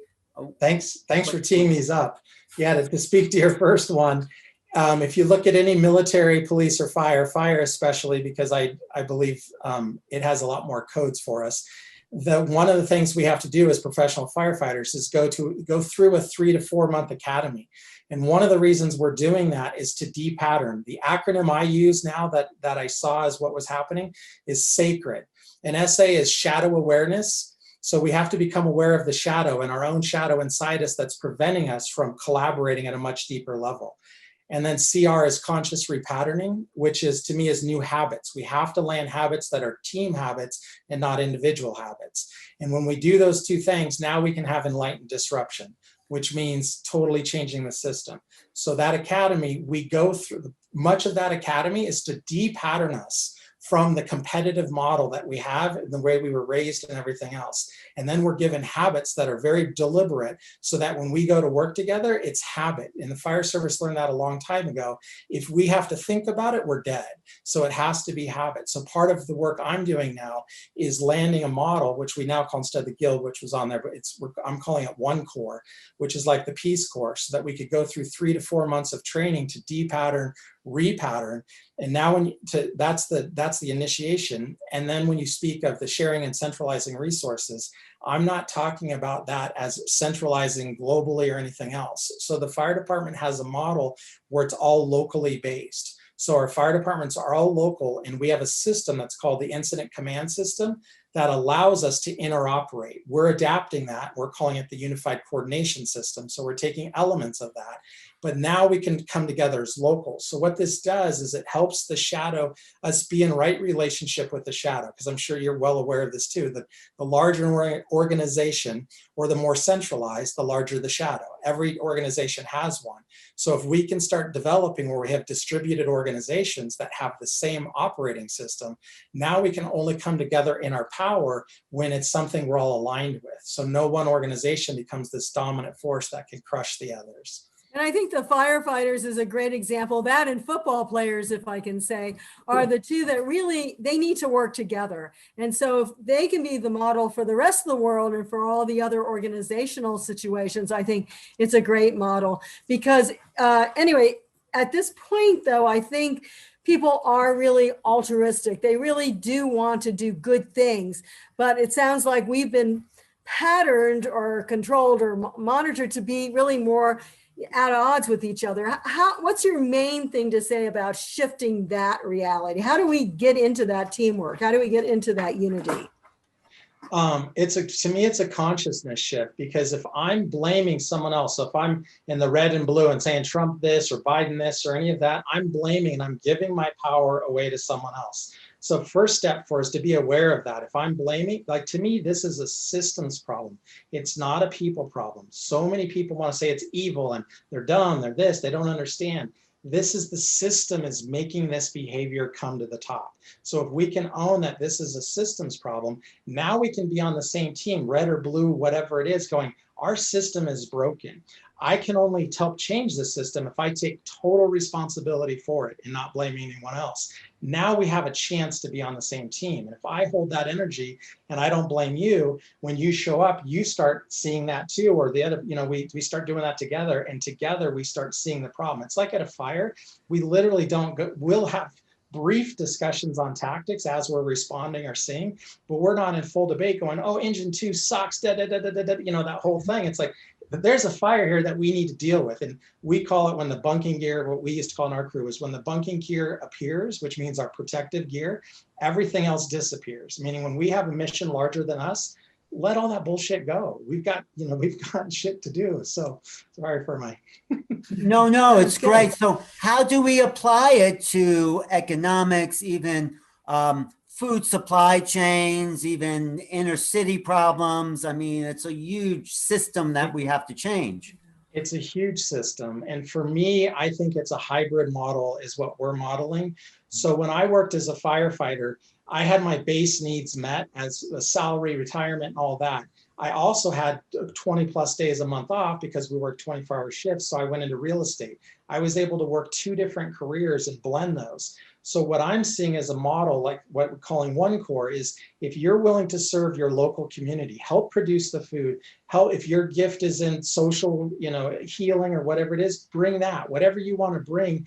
If you can show up without asking for anything in return, other than you're part of that community that now helps each other meet their needs. So if we stay in a system that's tax-based completely, that's where the energy suck is. But we need those taxes because the community is not stepping up enough to take care of the community. So it's like, if I'm showing up and I'm willing to be there for my brothers and sisters, now, like in the fire service, just to give you a grounded example, by being of service, having gone through an initiation, those other firefighters are like brothers and sisters. So when I needed work done around my house or a car fixed or whatever it was, we would do it for each other and we wouldn't charge each other. It was just, that's what we did for each other. So now we're meeting like 90% plus of our needs with no money even being exchanged because we're so deep in service together and we trust each other. And now everything else is spending money. So like the more we can see that we're on the same team and embody it and serve, and I believe being on the same team comes from being in service together. If we're just saying we're in the same team, that doesn't mean much to me until I see you serving with me. Well, that starts with education. It starts in school systems. It starts at the elementary level where we have to taught to be on, instead of dividing a classroom into 2 teams, unify them into a common cause. I mean, it's so bad. How do we get there? No, I agree. Education system is really mostly learning of information and facts. It needs to be much more involved in functioning together. I mean, right now we only have like physical ed gets you together practically, or maybe the music department, which is getting cut from funding. Yes. So have you talked to schools? Have you gone into educational centers? Have you gone into these areas? We're not at that level yet where I'm in Boulder right now. So we're landing a model here and we're staying pretty, I would say low profile. We're staying right now, but we do have connections with the city and COVID's really brought that forward with us. And so we have a different opinion of what's happening with COVID than the city does, but that's really the challenge now. How do we find that common ground and see that we're on the same team? So it's what we have right now going as a farm, and we have a farm stand, we have a community base. So we have like the key elements that are needed to be of service and to start taking care of our own needs. So we're still in the early phases, but right now everyone's showing up just in service, which is really incredible. Well, how can people show up more? I mean, can you tell us like how to get in touch with your organization, how people can volunteer, how can they add their own ideas, create to their own community. I know here there's a great service of food supply to people. They don't even have to be registered as, poverty level or anything like that. There's organizations that just provide food. Yeah, it's incredible. Good food too. Really? Yeah, that kind of stuff. But like I said, we're staying pretty low profile. The Boulder site is oneboulder.one. So one Boulder.one. And that's really a brand new site. It's not where we want it to be yet. You can also email me directly if you go to I just have a landing page up to get a hold of me. It's just Eric Lawyer, ERIK lawyer.com. And then you can email me there. But what we do, we are working with other groups that are kind of doing the same thing and sharing ideas, but we're still, like I said, in such the early phase that getting the message out there is we're still in that incubation period, I guess is what we call it right now. So what's the best thing you want people to take away from this presentation? Like, how can they start to think about changing systems the way you presented it here? That's a great question. First, just being self-aware, like, are they blaming someone else in their community or this country for the problems that we have?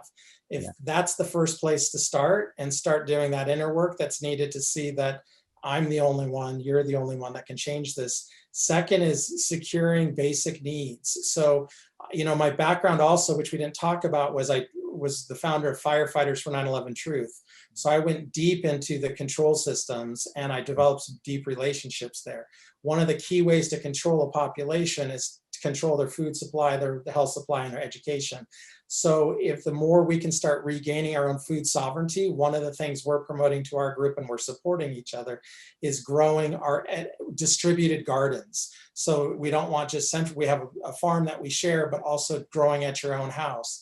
And so the more people can do that, the other big one I believe is and COVID's helping with this, is getting to know your neighbors. Because I've been on enough large scale disasters that's who you actually really can depend on in a disaster, not the fire or police or anyone else.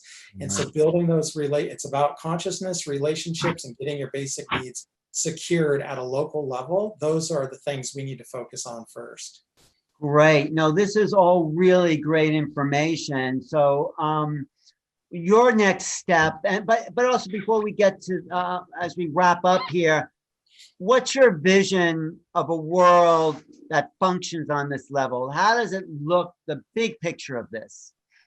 The big picture is we're lit up. So it's soul purpose activation, that we're literally taking responsibility for the soul health of every person on this planet, and support them in finding, their soul's calling and developing that. So we are actually contributing at a community level to our own basic needs and each other. So now we're like a family.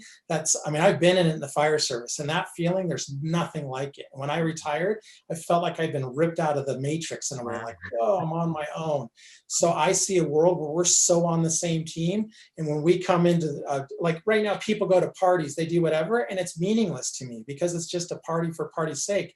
But if we just basically overcame a massive challenge together, now we have a party, that feeling of connection and celebration is so much deeper. So I see this world of where we're just living our passion, and when challenges come up, it's boom, we do it together, and then we're celebrating life, and the food and everything that we have is going to be so far beyond what we can even imagine. I feel a lot of young people are doing that. They don't want to go into jobs which they consider meaningless, but still it's hard to survive. So I think your model of, let them do what they feel they really can help society for, and then hopefully they have enough basis behind them to be able to continue to do that. And many of them are, as you know, trying it. They're really trying. We weren't, maybe my generation was really just go get that job, make money, have your kids. But I think things are really changing and shifting more to what you're talking about. And I really hope that people can make a difference and really fulfill their own purpose in life. I think everyone's here right now for a key purpose, because there's a lot of need on this planet right now. Well, it has to change. We are down to the wire, and we've been confronted with a situation that is forcing the system to change. So we need models like you're presenting, Eric, in order to create this new foundation, a new platform of how we can all work together. Ubuntu is another one, and there's so many different people thinking along the same lines. But we do feel being of service is important. People really need to shift from the I to the we, and that's a key thing. And if not, we were talking with someone, Michael Cremo, who's been on the show several times this weekend. He said, if not, we're down the toilet. I love that expression, because people really have to see that. We are down to the wire. Yeah, so we are hitting rock bottom. So any final words, anything you want to just leave us with? Well, just what you just said, the service, like if people, even from a selfish standpoint, it's so enlivening to be of service with a team that's really dialed in together like that. There's nothing to me better in life than that, and that love and bond that comes from that. And it's, making the shift from fear to love, like just that perspective of it's a fear-based system we're living in. We're just making the transition to a love-based system. And the more we can model and embody that, the easier it's going to be for all of us. So. Wow, great. Let's take this model into the evolutionary leaders as well, and then just bring And their new book, Our Moment of Choice, just by the way, if anyone's interested in this is a team of people that we were all part of. And my new book called Yeah. Making Contact, which is taking that to a level of UFO contact and how that all comes together as a unified whole. Everything can come together as a unified whole, and we can start to create a new platform for a new world. And a cosmic family. That's where we're at. Eric, hope to see you soon. Yes, thank you both. Thank you for being here. We'll be in touch. Next up, I think Michelle is going to. Before we let go of Eric, it looks like he went off, but I just wanted to make a comment that here he is. Eric, everybody's going crazy for your information. I want to thank you so much for what you're bringing forward. And I have an acronym, TEAM, TEAM, together, everyone achieves more. Yes. And you really embody that. And I thank you so much for bringing that to our conscious awareness. I have goosebumps from head to toe right now. And the comments are going off. Everyone's super happy to hear your information and really embrace what Desiree just said about the we concept. We're leaving the I, me, and to a we-based system where we all work collaboratively with each other. And thank you for bringing that information forward for this audience. They're so receptive to it. And I feel enlivened right now. I got the goosebumps. I'm super excited. And I know which people in my neighborhood, I'm excited. And I've got people in my neighborhood that I know are growing gardens. And here in Southern California, there's something called Transition Laguna, which it's a concept that started in Europe, and it's about what they call transitions, where if you don't know how to start a garden, you can join a group, help build a garden for someone else with a team of people that know how to do it. Once you put in enough hours, then the team comes to your house and helps start your garden. So that's a great good thing we can all work towards. Well, you're right. The comments have been great. This is beautiful, so inspiring. I love firefighters. A beautiful inspiration. No, thank you. Great way to jump in, Michelle, because you are, that's a great example of how this kind of service attitude, someone says service is best, can be applied to the whole world. And you're right, we have to be responsible for our act and the world. Right. With personal responsibility, it starts with us. Yeah, instead of waiting for somebody outside of us to save us, let's all save ourselves together. Exactly. Yes. Thanks, Eric. Thank you, guys. Thank you, Eric. I love that we're going from one Eric to another. Thanks, Eric. Smooth this transition. Is Neil, thank you. Yeah. I didn't even mean to put two Erics next to each other. It just happened that way. All right, go ahead, Michelle. Yeah, I know. Thank you, Alan. You fabulous job today, and to the doctors heard talk, a great intro on Stephen Halpern and all that you're sharing. It's really enlivening. We're really being up-leveled and uplifted through all the work everyone here has done. I'm in awe of this conference. It's just been fabulous. So it really is a fantastic conference. It sort of all came together, sort of like what Eric was saying. It's like just become a synthesis of unity where each person has its parts to play, but we all form a wholeness. And that's really a family, the Sangha that's talked about in the East. So I think we're doing really it. Fabulous. So, okay, we will see you later at the end of the whole broadcast. We'll all come back together and unify. Yay. Well, I'm super excited that I get to introduce our next guest because he is my radio partner on Awakening Code Radio. And Eric Rankin has been one of my very closest friends, and he's been doing Awakening Code Radio for the last 8 years. And he created the highly successful 2-part sonic geometry documentary series, which is now more than 2 parts, but it went viral right away in 2012 when he introduced sonic geometry and actually coined the phrase sonic geometry. I like people to look at Eric as the godfather of sonic geometry, the way that Stephen Halpern is the godfather of the sound healing and the music, meditative music movement. So Eric has been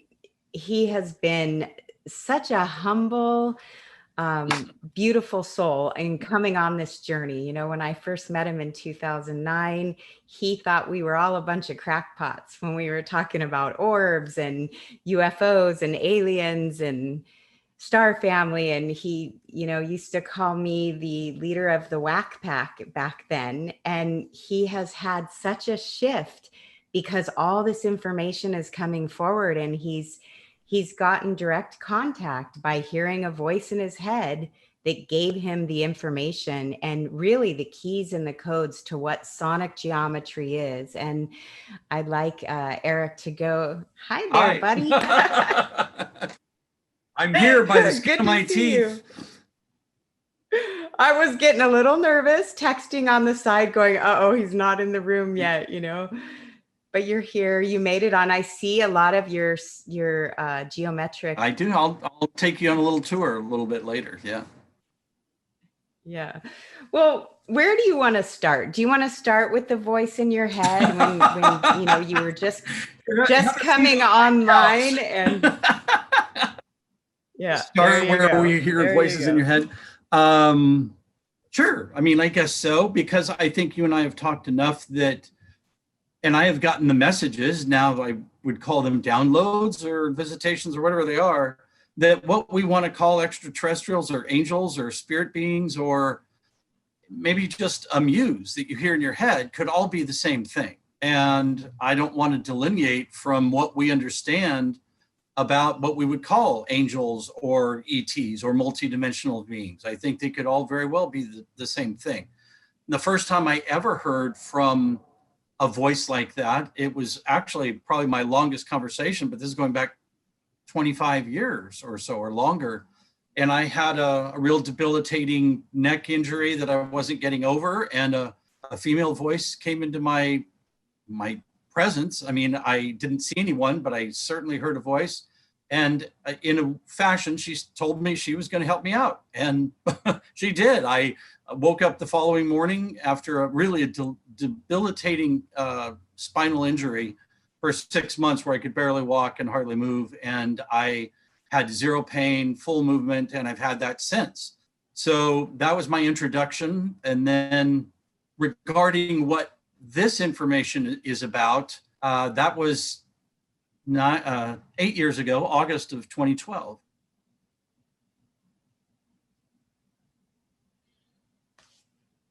Uh-oh. It looks like your computer might glitched. Let's see if Eric's going to come back on. Neil, do you hear his Eric? So much energy caused his computer to just. There you go. Okay, you're back.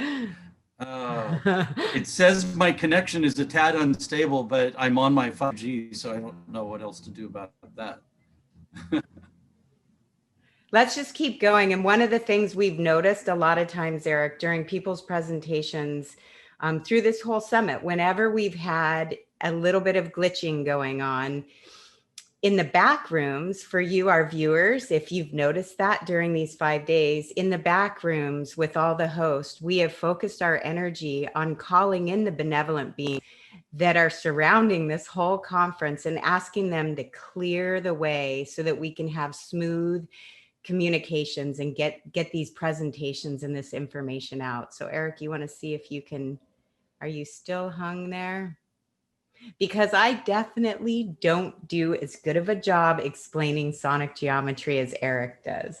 Neil does, and he's fabulous with it. But what Eric has done for this whole movement with sonic geometry and going into what sacred geometry sounds like in frequency and form, and giving the whole history to the origins of geometry and measurements. And he goes into the Sumerian kings list and talks about the Mayan cycle of time and the one great year, and how the Sumerians used to count on their knuckles. He gives us, it's such a great overview of how our math system started, and then ties it into frequency and how that frequency is so healing for all of us, and what that can do to up-level each one of us. He's been getting a lot more downloads lately too. So it looks like you're back, Eric. I thought I saw you moving in the back room. Yeah, he's in, but I think his internet's low. This is when this happens to us on Awakening Code Radio, we call it, I have to tap dance a little bit. So we do want you, our listeners, to know, first of all, Eric's website is sonicgeometry.com. And he also is going to be doing his own Portal to Ascension Sonic Geometry Summit on Saturday, December 5th, 12 to 2. Okay, you're back. Eric, I see your beautiful face. Hello. Uh-oh. Keep sending it. There you go. I love that. Ata, she's saying, let's focus on to help stabilize Eric's internet connection. And that's what we can do as a team, as this beautiful collective consciousness that we are, is really help our brothers and sisters and help the internet connection. We're being masterful at that right now. Thanks for the energy, Eric. You're back. All right. Well, who knows? The bugs are all around us. So I don't know what you heard, but the download that I got that was relative to sonic geometry was in August of 2012. I literally heard a voice, a man's voice this time, tell me to go into my conference room and draw a geometric form, a triangle. This was crazy because geometry is not my field really at all, or wasn't. It is now. And I drew a triangle on a whiteboard, a dry erase board. And then this voice said, no, now you make note of the sum total of its angles. So a triangle always has three angles, and that will always be 180 degrees, no matter what those angles are. It can be a right triangle like that, or equilateral triangle, it doesn't matter. It'll always total 180. And then I thought, well, that was weird, but I did it. And then the last thing was an instruction is to play that as a tone. And I used an app on my iPhone at the time, but here I have a lovely set of chimes that were made in Australia that are called the Sonic Geometry chime sets. And a triangle sounds like this. And I'm like, well, there, I did it. I drew a triangle, I made note of its sum total angles, and I played it as a tone. And they're like, you're just getting started. We want you to play the tones and match the geometry to all the elemental geometric shapes. So the square, the circle, the pentagon, the hexagon, the septagon, 7 sides, and the octagon. And when I did that, from starting with a triangle, then I did a square, and I realized that there was a musical interval happening. It was an octave. And I was a little bit surprised to think that somehow, in even its most basic and elemental way, that geometry was revealing a musical interval, an octave. And it just makes sense. A triangle is 180, a square is 360. When you double the vibration cycles per second, you get the same tone, only twice as high in pitch. So anyway, that's not what really got my attention that day. Was the other tones in there were either this tone, which I recognized is a fifth of this one. And that's the most common interval we have in music. It's the fifth. Our whole musical scale is called a circle of fifths. It starts with C and goes to G, and a fifth from G is D, and a fifth from D is A, and it just keeps going until it's back to C again. I'm like, well, that's weird. The geometry is giving us a fifth, and then the septagon snuck in there with this one, and now I had a major chord. And I'm like, geometry is playing the most beautiful form of music now, a harmonic interval called the major chord. And it's mathematically perfect, which music we listen might have been a podcast listener's first ever time hearing what numerically perfect harmonics sound like. So I'm like getting all excited and thinking this has got to be something that people know, and I'm going to do some research. And I ran to my laptop and Googled all kinds of stuff and looked for web pages and YouTube videos, and there was not a single mention anywhere that geometric shapes reveal major chord harmonics. And I'm like, that just seems like a huge gap, or that something that somebody skipped over, and I can't be the person that has discovered this. But in those 8 years, I became the person that discovered that connection. And it's been, as you know, because you've known me those last 8 years, it has been a crazy ride that I never had to make a call to anyone like Gaia TV or Ancient Aliens on the History Channel. And it's just been talking about this information, going deeper into what the information is trying to reveal since then. And it's been a phenomenal run. You have been getting so much information. It sounds like you've also gotten information that keeps dovetailing, like the Sumerian Kings list. And I have both sets of my chimes sitting next to me as well. I don't think Neil has me on camera, but did you play both the Sumerian Kings list and the Flower of Life chime? No, this one was just the this one was the lower one, the D majored one. So the Sumerian Kings list. But why don't you go into how you learned even more and how how you keep getting more and more information that's relevant? The big thing that came to me that day, and it was on that day, and I was starting to just draw number sequences down, and some of them I recognized, because what happened is a musical scale revealed itself to me, but it's 14 tones rather than 12. But some of the numbers that were coming through were numbers that I had seen before. 72 was what Joseph Campbell would call a mathematical mythology, that these numbers have been embedded in our stories and our religious texts and our myths and our murals for a long time. And another number, 144,000 is in the Book of Revelations, and it's in Mayan architecture and Egyptian pyramid architecture. So I'm like, what is going on here? And the first thing I had to realize, and the idea of being any kind of extraterrestrial connection was not in my field at all, and I wasn't looking for one. But if you're going to get into geometry at all, you have to realize, why is an angle an angle? It's because a circle, does it take of the circle? So if it looks like an L, that would be 90 degrees of a circle, because it's 4 times 90 is 360.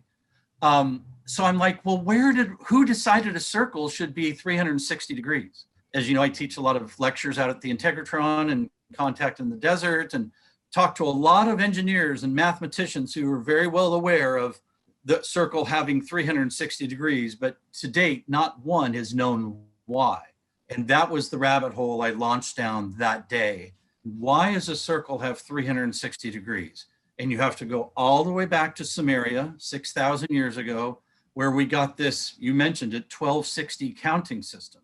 So it's not metric, it's not based on tens, it's based on counting the knuckles of one hand on the long fingers, 1, 2, 3, 4, 5, 6, 7, 8, 9, 10, 11, 12, and then multiplying those 5 times. 12 plus 12 is 24, 36, 48, and 60. So all the 12s and 60s that we still have around us in our life every day, 12 months to a year, 12 hours to a day or a night, 12 signs of the zodiac, and 60 minutes to an hour, 60 seconds to a minute.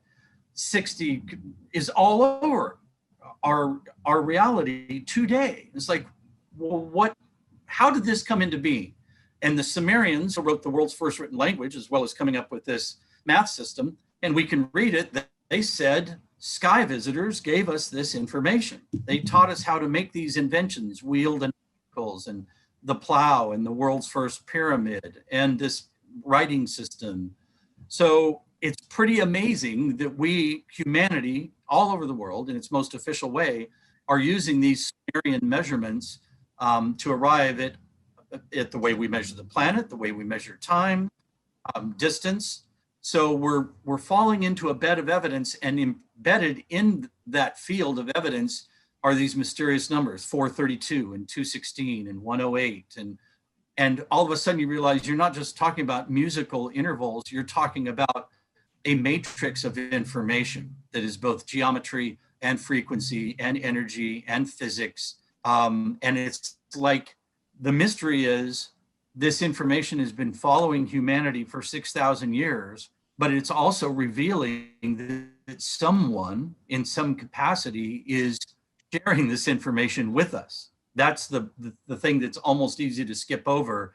We see these coincidental number sequences all over the place in all these different cultures all over the world since we've been a culturalized society, and we forget somebody planted those seeds of those number codes into our consciousness, into our stories, into our myths. That's where it gets really interesting. So it feels like we have been guided, our species guided. Totally. I've watched you be guided through this journey with you. And one of the things that I so appreciate you is you remind me of, being a kid playing with Tinker Toys and Legos, and you construct some of these things because these images are coming through inside of your head. And I watch you light up. When we have a passion, our passion gives us our purpose. And Eric, that's what I've watched with you, is that your passion is coming through, and this purpose that you have to get this information out for the healing and upliftment and up-leveling of all of humanity.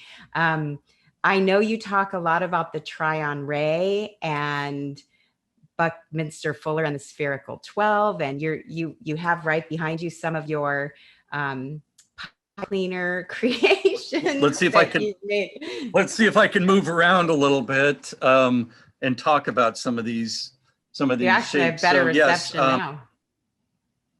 Oh, well, right after we made Sonic Geometry 1, I was introduced to an artist, Michael Evans, who you know.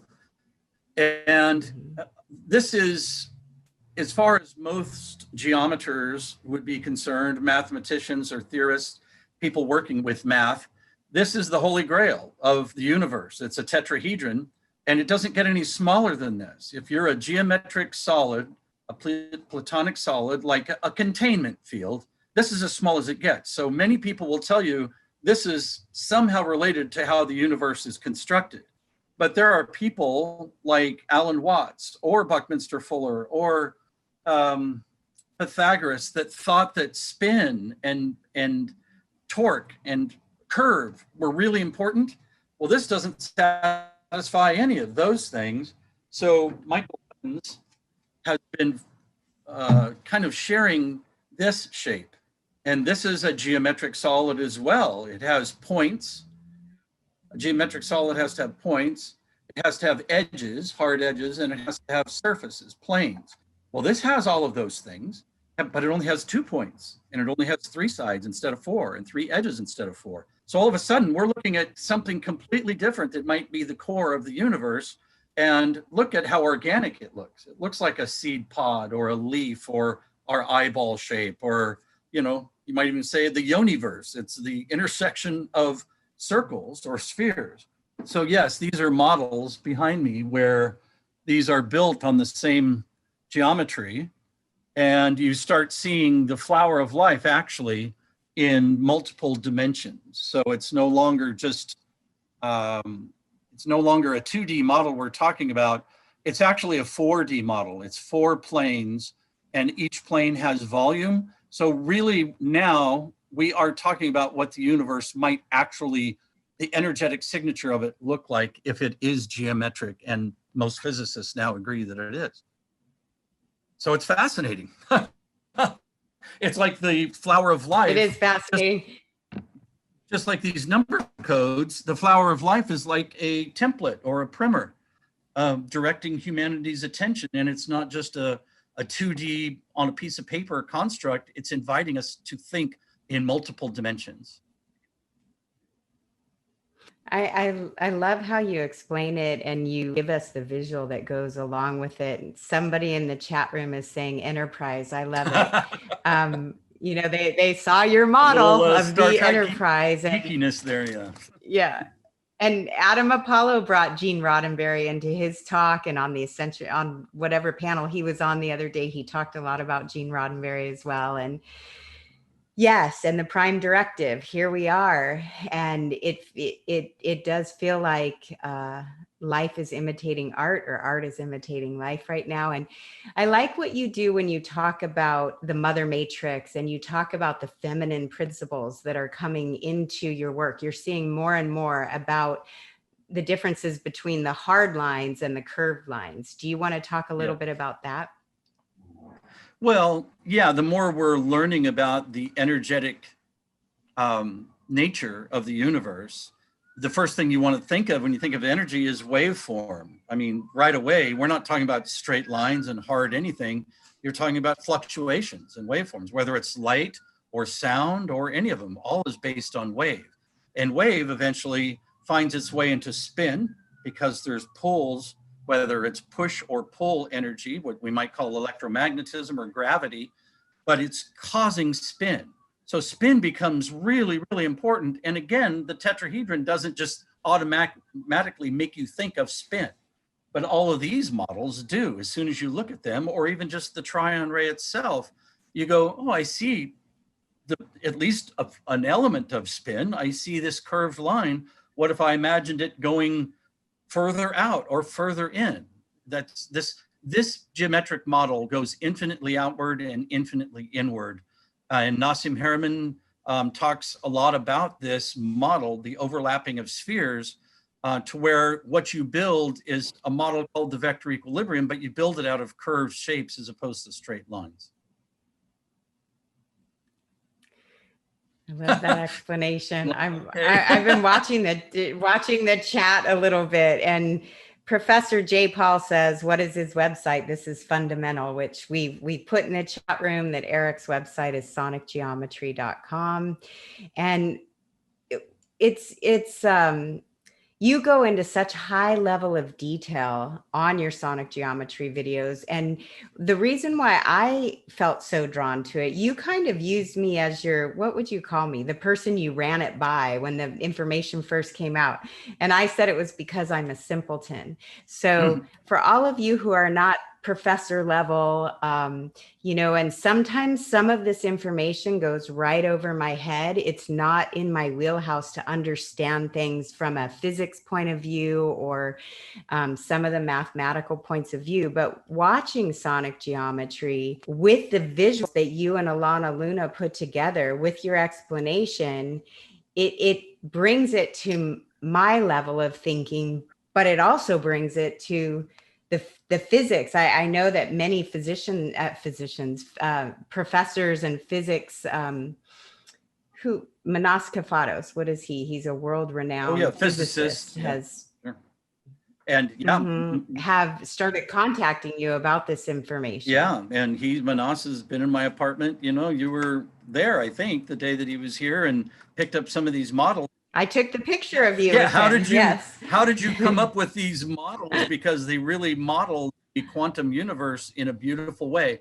And yes, I do fundamentally believe that this is not supposed to be so overcomplicated that the average person can't at least grasp the conspicuous coincidental nature of it, the synchronistic nature of things. You're not really crunching numbers. You're just seeing that the same numbers are showing up here in this timeline and over here on another culture's timeline and some way back in time. And why would these numbers be here? 432 is one that Joseph Campbell said is one that shows up the most in all of his world travels to sort of unravel this story that we call the hero's journey. Why was he finding the number 432? And we don't know exactly why, but it seems like an important clue. That's what all of these things we're experimenting with now, I think, are significant clues to start playing with. And ultimately, I think what they will do for us, and everybody talks about this in kind of a cliched way, but I think that they will very likely activate our pineal gland without needing to ingest plant medicines or do anything. That we eventually are going to get in ourselves into this field of resonance and harmonics. And these are harmonics that nature reveals to us in algorithms, in growth patterns. When we hear those intervals and we activate our growth pattern, the same growth pattern, our pineal gland is called that because the same reason a pine cone is called a pine cone or a pineapple is called a pineapple. It has the same geometric counter-rotating spin. And if we activate that gland truly the way it's supposed to be activated, we get to see things that you don't get to see in this everyday 3D world. You get to see a grid, you get to see energy, you get to see shimmer and vibration. I think you know Alex Gray's art.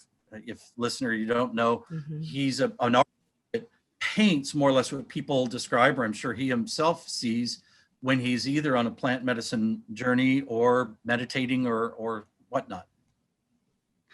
One of our viewers, Tiana, says, agreed, we don't need the drugs to activate. They may help, but aren't needed. And I wanted to point that out, that a lot of people have discussions over whether or not you need those plant medicines to activate the pineal gland or to see this deeper perspective. And I've heard somebody say that it's like an escalator to, you can actually get there without using those. Sometimes it's the quicker way to get there, but that many have had those experiences without them. And I wanted to give a shout out to Johnny J, who says it all seems to be a part of the great pattern or the web. And Johnny J has been watching us on or listening to our podcast, says it's one of his favorite podcasts, and it's great to see us together. So that's sweet because we don't do it this way. We're not usually with our faces. Yep. Yeah. Yeah. So one of the things that was coming through for me today, I just had an image while you were speaking. I had an image of the myth that you created using some of these sounds and frequencies and what happened to us on our dolphin boat when we went out with the dolphins. And I've heard you tell this story before, but the last time we private chartered this boat, which we've been doing for 10 years, the last time we did that was on 10/10 last year. And we had 1,200 dolphins surround our boat, which is not unusual when we go out. And Eric plays these harmonic frequencies. And I'd like you to share a little bit about what has happened on these boat trips with the dolphins, because we have a lot of dolphin people in here, I'm sure. Yeah. Well, I've been inspired by dolphins. I wrote a book that's how you and I met. It's all about dolphins and their innate physiology, and the dolphins and whales are true masters of frequencies, and we are catching up to what dolphins can do. I've been out in boats interacting with live dolphins, both in the wild and in tanks and in captivity, but I'm real familiar with their behaviors out in the wild. And something they'd like to do is ride the bow wave. They will surf the pressure of water being pushed forward by a big boat or even a smaller boat. And you can see them, they'll just stay lockstep, but they're surfing. They're not just coming close to the boat, they're surfing the pressure wave in front of the boat. That's really common. It's so we were playing these frequencies, and I just had a thought, are the frequencies actually attracting them, or are they just playing in the bow wave? So we asked the skipper to stop the boat and shut the engines down. That's usually when the dolphins just peel away and go, thanks for the bow ride. And these dolphins stayed with us. And that's anecdotal at best, but it is telling us something that these dolphins are either resonating or attracted to, or are getting maybe even information from these particular exact patterns. And they are particular and exact. We just took an old experiment that we had done and slowed it down and realized that when we played this triad of frequencies, we got what looked like a 3-dimensional lotus flower in a cymatics little container. And that's quite amazing, actually, that we're creating. Why don't you talk about that? Because what happened with that cymatics experiment, you've been fascinated with for a long time, and I think there's something to it. Well, cymatics is a fascinating study on its own. It is applying vibration to a substrate and then either water or sand or flour or something resting there, and you will see these patterns being revealed, and it's fascinating to watch. You can see these beautiful, complex patterns. It looks almost like Neil's his emoji or his profile picture is sort of a cymatic imagery, but you will see something as beautiful as that in cymatics. But I had never experimented using cymatics in multiple frequencies, combining frequencies. And so that's what we did in the lab one day about 6 years ago. And the operator in the lab, the technician, had never seen. So what we got was standing waveforms, which is what you get, but then lit behind it was this dynamic three-dimensional lotus flower, looking exactly like what you would just say a lotus flower looks like. That's what we got through this cymatics. Let me go get a little form. I'll take this back with you. Well, while you do that, I'll let you know that people say they'd love to experience the dolphins with sound like that. And yes, I do have some video of that. I'll have to see if I can get them to. Sure. Okay, go ahead, Eric. This is more or less exactly what was revealed. Now we're only firing this into about 1/4 inch of water, but what we saw through the camera is this dimensional lotus where we could see petals hiding under other petals, hiding other under petals. And it just makes almost no sense why you would possibly see that. And I know that that's just the beginning of what we're going to find out what frequencies can do. It's important to know that with cymatics, people get all excited about it, that it's a very hard experiment to replicate. You can do it, the experiment one way with the same frequency and the same container and the same medium, whether it's water or sand, same volume, and then come back the next day, try and duplicate it as exact, and you won't get the exact image you saw by saying playing 432 hertz. And there's some confusion about that. So if we can replicate this, and no matter what the container, the size, the volume, if we played those triads and got a lotus flower, we would have truly groundbreaking information to work with and from here.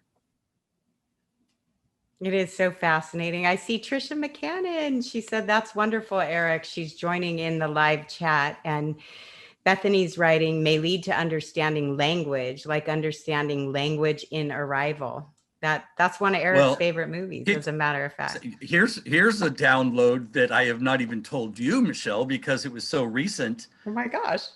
I was looking at all this information, and my guides just dropped in and said, the lotus flower is our hello.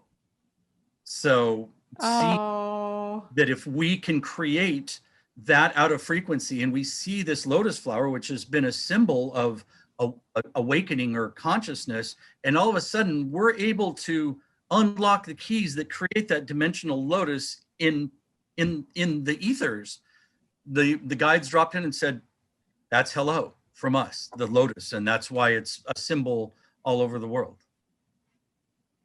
So when they're saying that's hello from us, you're saying that our star family, when they place that symbol in our consciousness, it's kind of like a tap on our shoulder, maybe like the 1111 or some of these numerical sequences that many of us are seeing, is like a tap on the shoulder saying, you're not alone in this universe. We're here with you and supporting us and guiding us. Right. Rosa is asking, what is the tone for the lotus? So it was the King's chord. It was the D major chord, precise, not just sitting at a keyboard and playing. The D has to be 144 or 288 or its octaves. The F sharp has to be 360 or 180 or 720. The A has to be 432 or 216 or 108. So it's a D major chord. It's 3 frequencies, but they have to be numerically perfect. And you will never just sit down at any instrument and be able to play it. They have to be isolated or engineered to play at the same time. I'm so glad you shared that, because a lot of people think just, all of a sudden 432 became a movement. Everybody started talking about music in 432, and I'm not a musician myself. So I never could explain it or understand it the way that you do. But when you break it down like that, I think it makes it more palatable for all of us to understand it. There's specifics involved there. And did you touch on, the music played in 444? We've had conversations about somebody playing in 432 the wrong way versus 440. Can you touch on those? Yes. Well, it starts getting very complicated, actually. All I can tell you, it would be easier to just say that what Pythagoras was talking about when he discovered ratios that revealed frequencies in tone, those were mathematic in nature. As we evolved into building ever more complex instruments, we realized that there was times that even though the intervals were mathematically perfect, they didn't always sound great to us. We were building instruments that could hold a bunch of notes at the same time. So a D major chord where the D is the first note sounds great, but a G chord where the D is the fifth, all of a sudden sounds a little wonky. So we did this clever device for listening to music called equal temperament. And equal temperament is like a blurring or a fuzzing, almost like if you have an eraser or blending chalk pastels and you want to blend them so they look a little, less abrupt together. That's what we do musically. We feathered in these tones, but now they almost kind of gobbledygooky looking. They're fractionalized. They have tons of decimal points, out in a remainder, where all these numbers in what we call the factor 9 grid are all whole numbers, and they always, by weird coincidence, always total or reduce to 9. So it's. Can you give those numbers one more time? I think our dear friend Trisha McCannon, who's been on our show and is one of my sweethearts as well, she asked if you could say those numbers again. Sure. They were 288, 360, and 432. And you can actually get a tone generating app, and as long as it plays multiple frequencies, you can play those frequencies together. Let me find, because we created a new video of that lotus flower, and I'll give you the title so you could actually just type it.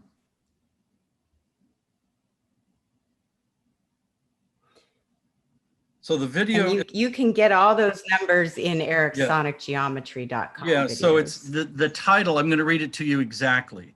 The title, where you can see the lotus flower being created out of 288, 360, 432.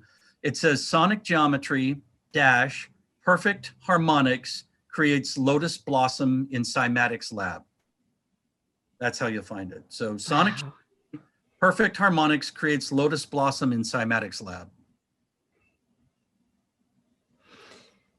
I can't even keep up with all the people chatting in, and Master Cat Puda and Lori are saying hello.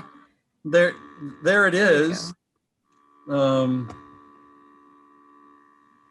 So you can see this moving, and if you were to stop it, you would see these individual lotus flower petals, and it's not the standing waves. There's a very tight web of standing waves in there, but we're not talking about that. We're talking about this crystalline curved structure.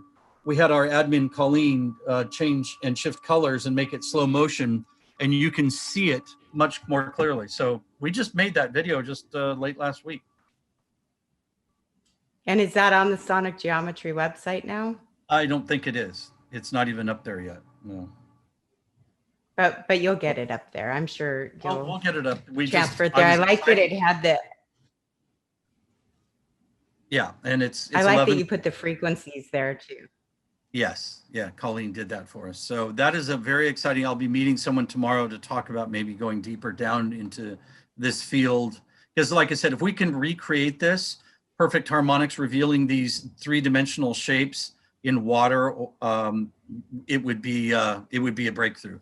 So they're starting to do that with light, where they're firing, two lasers at water, but we're talking about something that's very easy for us to do. You can create these frequencies, singing them, 3 people singing around a person. Doesn't take $1 million worth of fancy lab equipment. And that's why I think this is so important, is it's accessible to everyone.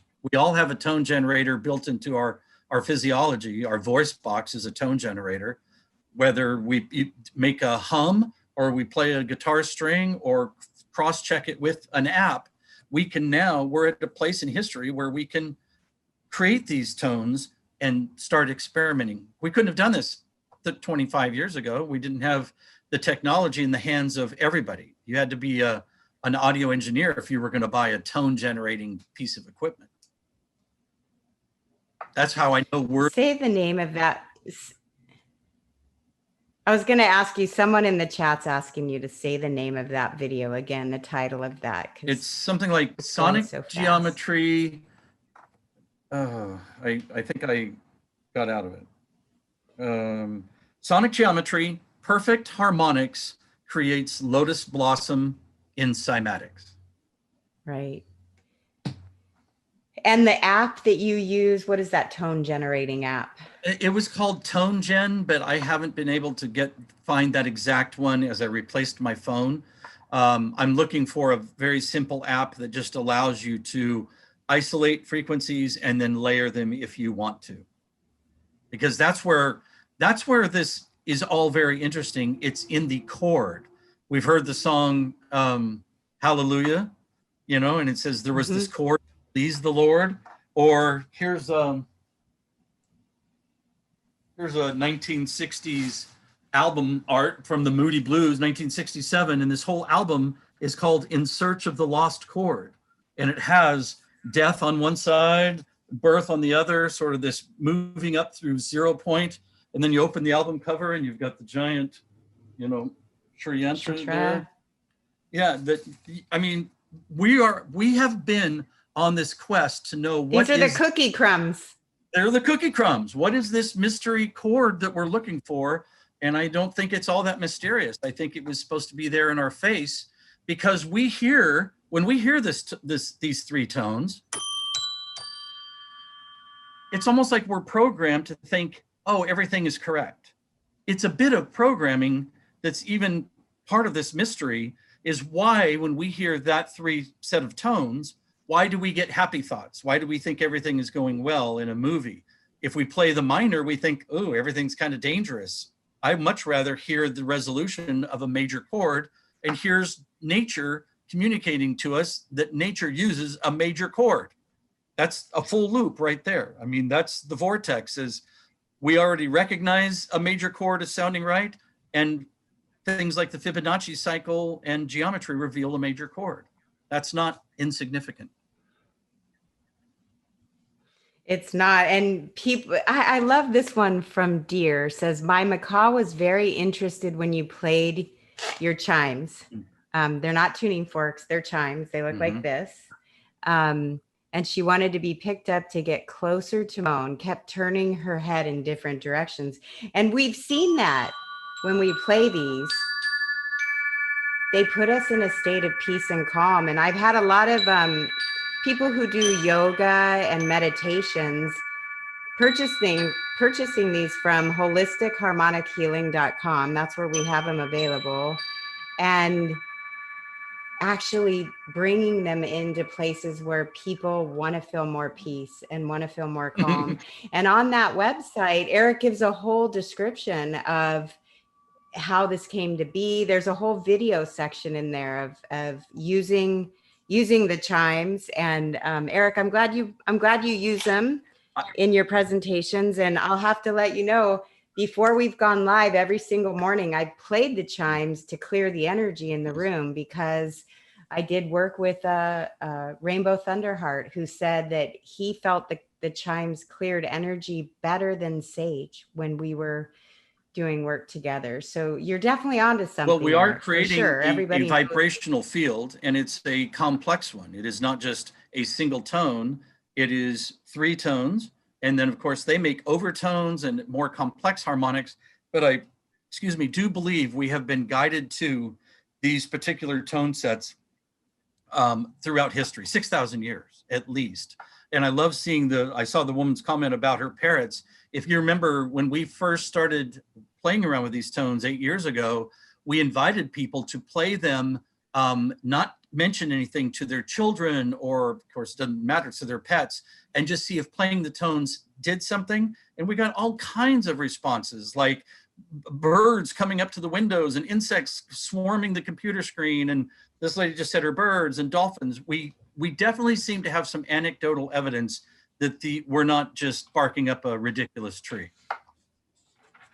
No, and thank you so much, Eric. I know we ran a little bit behind today, and I wasn't sure when we were going to end, so I'm seeing it's time that we wrap it up. Thank you so much for all of your comments, and Eric, you're phenomenal. I love all the work you're bringing forward. You know that, and please tune in to Eric. Catch him on Portal to Ascension on his sonic geometry presentation. This was a more conversational talk, but he will be giving a full presentation on Saturday, December 5th, 12 to 2. And you can go to sonicgeometry.com for all of his videos, and holisticheharmonichealing.com for the chimes. Thank you, Eric. It was great. I'm so glad. See, all that energy everyone sent, calm. It held pretty stable. It did great. I appreciate everyone that joined the chat. I love sharing this information. I get more excited the more I talk about it all these years later. Well, you're doing a great job, and I know there's a lot more to come. There's a lot more information coming in and a lot more to come. So thanks again, Eric, and I can't wait to see you again in the studio at the station, Awakening Code Radio, Tuesday nights, 8 to 10 p.m., sometimes 8 to 9, depending on where we're at. And that's on kxfmradio.org. All right, Eric. There we go. Take care. Love you. I think. See you later. Bye-bye. I think, Omar, are you coming on to introduce our next presenter, our next talk? I couldn't keep up with all of the chats, but thank you to all of you for writing in and staying with us and sending that good energy to get Eric's stream going, because I didn't want anyone to miss out on that wonderful information. So good to see you, Omar. Hi, Michelle. That was a fascinating talk with Eric. Like, wow, my mind is totally blown. Just amazing stuff. I was like, really, I resonated when he was talking about the dolphins. That was just epic. I'm definitely going to have to look into Eric and a lot more of his information and start studying that, so I can raise my own vibration and the vibration of my family and my community and those who I associate myself with. Fantastic work. Thank you so much, Omar. Yeah, I'm going to look for that video where the dolphins showed up in the sunset last year on 1010, and we had a beautiful 55 people on our boat, and it was just a beautiful journey, and the tones are playing in the background, so you really get to feel. Sometimes the dolphins sink in and they go to they kind of go along with the music that's playing. And we've even had the captain turn off the boat to see if they would stay, and they stayed with us. So that was kind of it was a really cool thing. So, but I don't want to take up any more time. I know we're running a little bit late. So Omar, you take it away. And thank you so much for all your good energy and everything you're putting into this Portal to Ascension. Thank you very much, Michelle. Much love to you. And thank you very much, everybody out there, for sticking around and checking out our PTA Portal to Ascension's 53 Speaker Summit over the course of last 5 days. We are on our finale. And, it is my, absolute privilege to be, introducing to you the living legend, Michael Cremo. I'm sure you guys all know who Michael Cremo is. I've been following Michael's work for years and years now. And, I'm so happy that I get the opportunity to speak with Michael. But before we get there, let me read you guys just a short blurb on Michael, and then we will start our interview. So Michael Cremo is on the cutting edge of science and culture issues. In the course of a few months' time, he might be found on a pilgrimage to sacred sites in India, appearing on a national television show, lecturing at mainstream science conference, or speaking to an alternative science gathering. As he crosses disciplinaries and cultural boundaries, he presents to his various audiences a compelling case for negotiating a new conscious on the nature of reality. Welcome, Mr. Cremo. How are you, sir? Oh, your mic is muted, sir. It looks like his mic is not muted, but maybe his audio is not connected. Look down in the bottom left, Michael, and where the microphone is, there should be an arrow right next to it. You should be able to select your microphone there.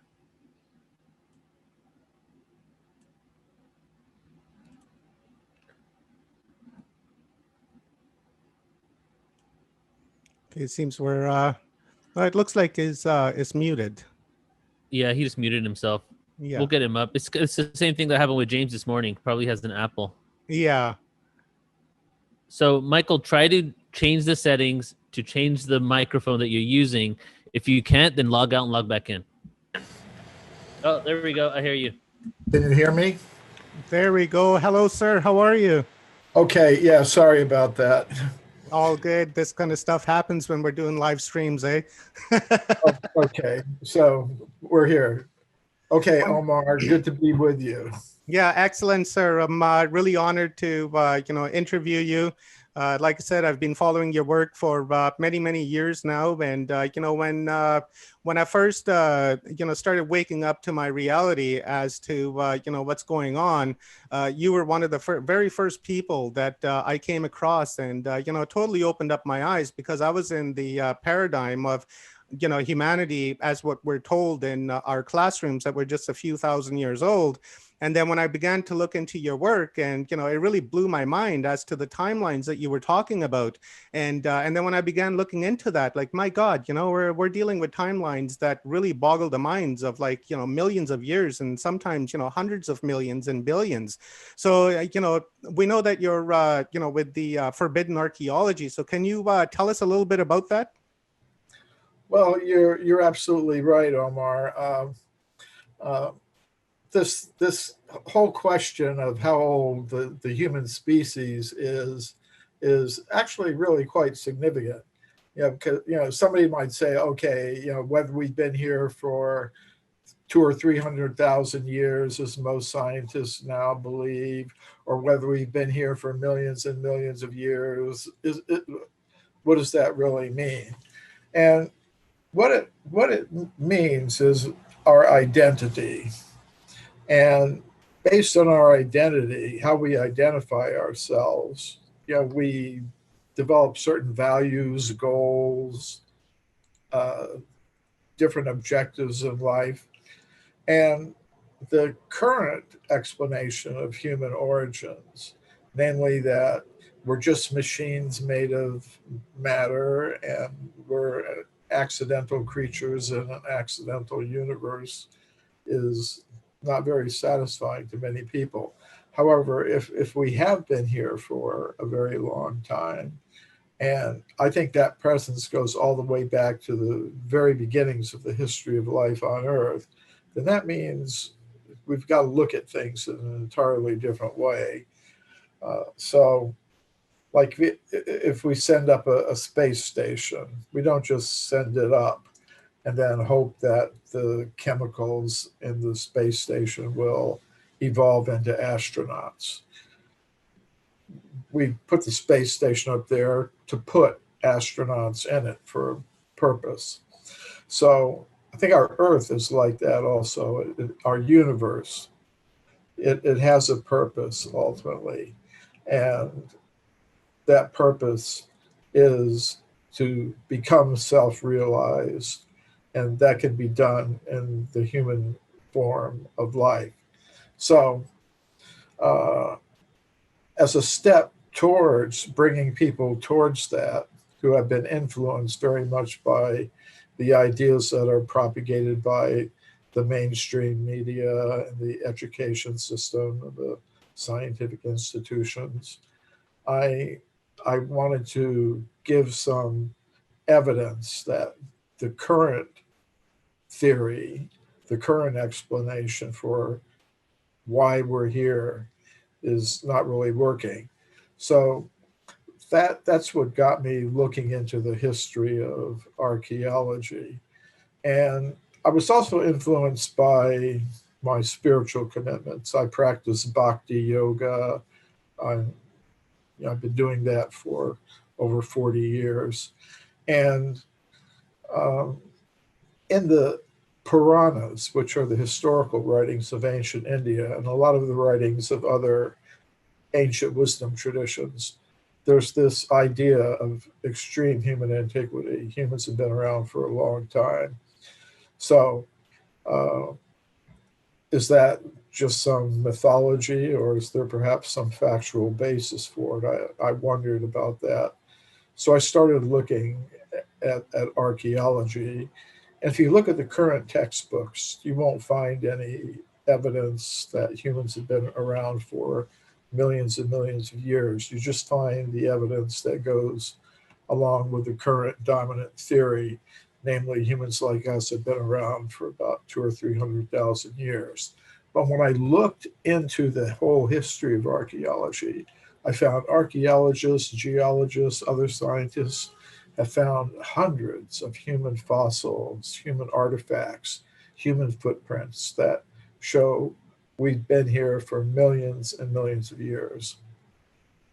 Now, one of those footprints and the skeletons that you're talking about, I'll just quickly read this question I have here for you that I've written down. It's in 1984, while investigating the spheres, you were contacted by Rolf Marx, curator of the Museum of Klerkstrup, South Africa, where some of the spheres are kept. Marx described the spheres as being about 2.8 billion years old with very hard surfaces and a fibrous structure inside. Can you tell us a little bit about that? Because that's a pretty crazy timeline, right? Like 2.8 years compared to just a couple of 100,000 years. The mainstream is telling us, essentially, linking us to Lucy. Yeah. So those discoveries were made in South Africa. That has to be, I think, the most extreme case that I've ever encountered, and it's really interesting. Those objects are about they're like little globes, like a sphere, not a spear, a sphere, and they have the interesting feature about these things is that they have a groove, 1, 2, 3, or 4 grooves going around the equator, and they're practically spherical. So it's really hard to explain how those things could have formed naturally, that they're just a purely natural object. I showed them in a television documentary that was aired on NBC some years ago. And before they could be included in the program, NBC told us you have to get them analyzed by an independent metallurgist. And so that was done. They were given to a metallurgy company, and they said, okay, these are made of hematite, which is kind of like a semi-precious stone. It's a form of iron ore. And you can get jewelry made of hematite, for example. So they said we can see no way in which these grooves could have formed naturally. So that kind of suggested, okay, they're artificial in the sense of having been manipulated by someone with human-like intelligence. And some people would say, okay, well, maybe there were just some of these objects, maybe some round things in the mine where the miners found these things, and then somebody just took them and carved the little grooves around them. So when I went to South Africa a little bit after that, I met the chief mining engineer from the mine where these objects come from. And he showed me a huge block of the mineral that's mined there. And in this huge block of stone, there were many of these round objects kind of buried in it, Mm-hmm. halfway protruding out of the surface of the rock, kind of like raisins in a bun, piece of bread or something. You know, and I could see the grooves on them going around what the exposed surface back into the solid rock. So I think they're genuine objects. They're a little mysterious. And until someone is actually to come up with a very convincing explanation of exactly how they could have formed naturally, I think we have to consider the possibility that they were made by someone with human-like intelligence, whether extraterrestrial or terrestrial or extra-dimensional, who knows. There's another interesting fact about these objects. Apparently, according to some reports, they would sometimes be seen in their cases in the museum in Klerksdorp, turning spontaneously in their cases. So there was a television producer in Holland, the Netherlands, and he got in touch with me and he said, I'd like to go to South Africa and film those also. So I put him in touch with the director of the museum, Rolf Marx. And Rolf Marx told us that the object had been stolen from the museum by someone he characterized as a white witch. So I hope it's being put to some good use by someone. I got a comment down here. What is it? Bethine, she's saying like those little orbs found in Scotland, the little spheres. I'm not familiar with the Scotland case. Maybe she could say a few words about that. I'll love to hear about it sometime, and I'll look into it. Okay, how about I'll take a question here from Professor J. Paul. This is a very good question, actually. Sir, it says, what is your understanding about the ancient pyramids in Antarctica revealed by Linda Moulton Howe, and which whistleblowers suggest are considered to be 34 million years BCE? For me, I would have no reason to say that's impossible. I think it's quite possible. According to my understanding of the different ancient wisdom traditions, there have been civilizations that have risen and fallen many, many times and over millions of years. So it wouldn't be surprising to me that such things might be found. Another thing I'll point out is that there are maps from, they came from Turkey, Constantinople, some maps from the Middle Ages that show the whole continent of Antarctica. The Piri-Reis map? Yeah, the Piri-Reis map that show how it looked without the ice.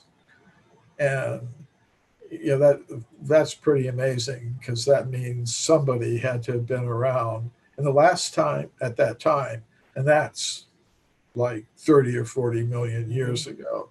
So it kind of goes along with the Piri-Reis map. No, it kind of falls into line with hidden history of humanity. The root races, that go back, several million years, up to like 75, 80 million years.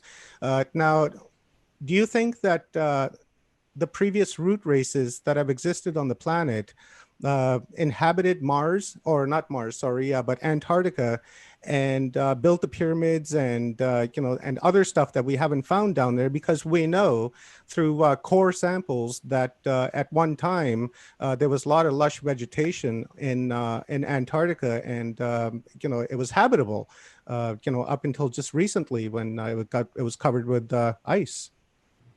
Mm. I think that's a distinct possibility.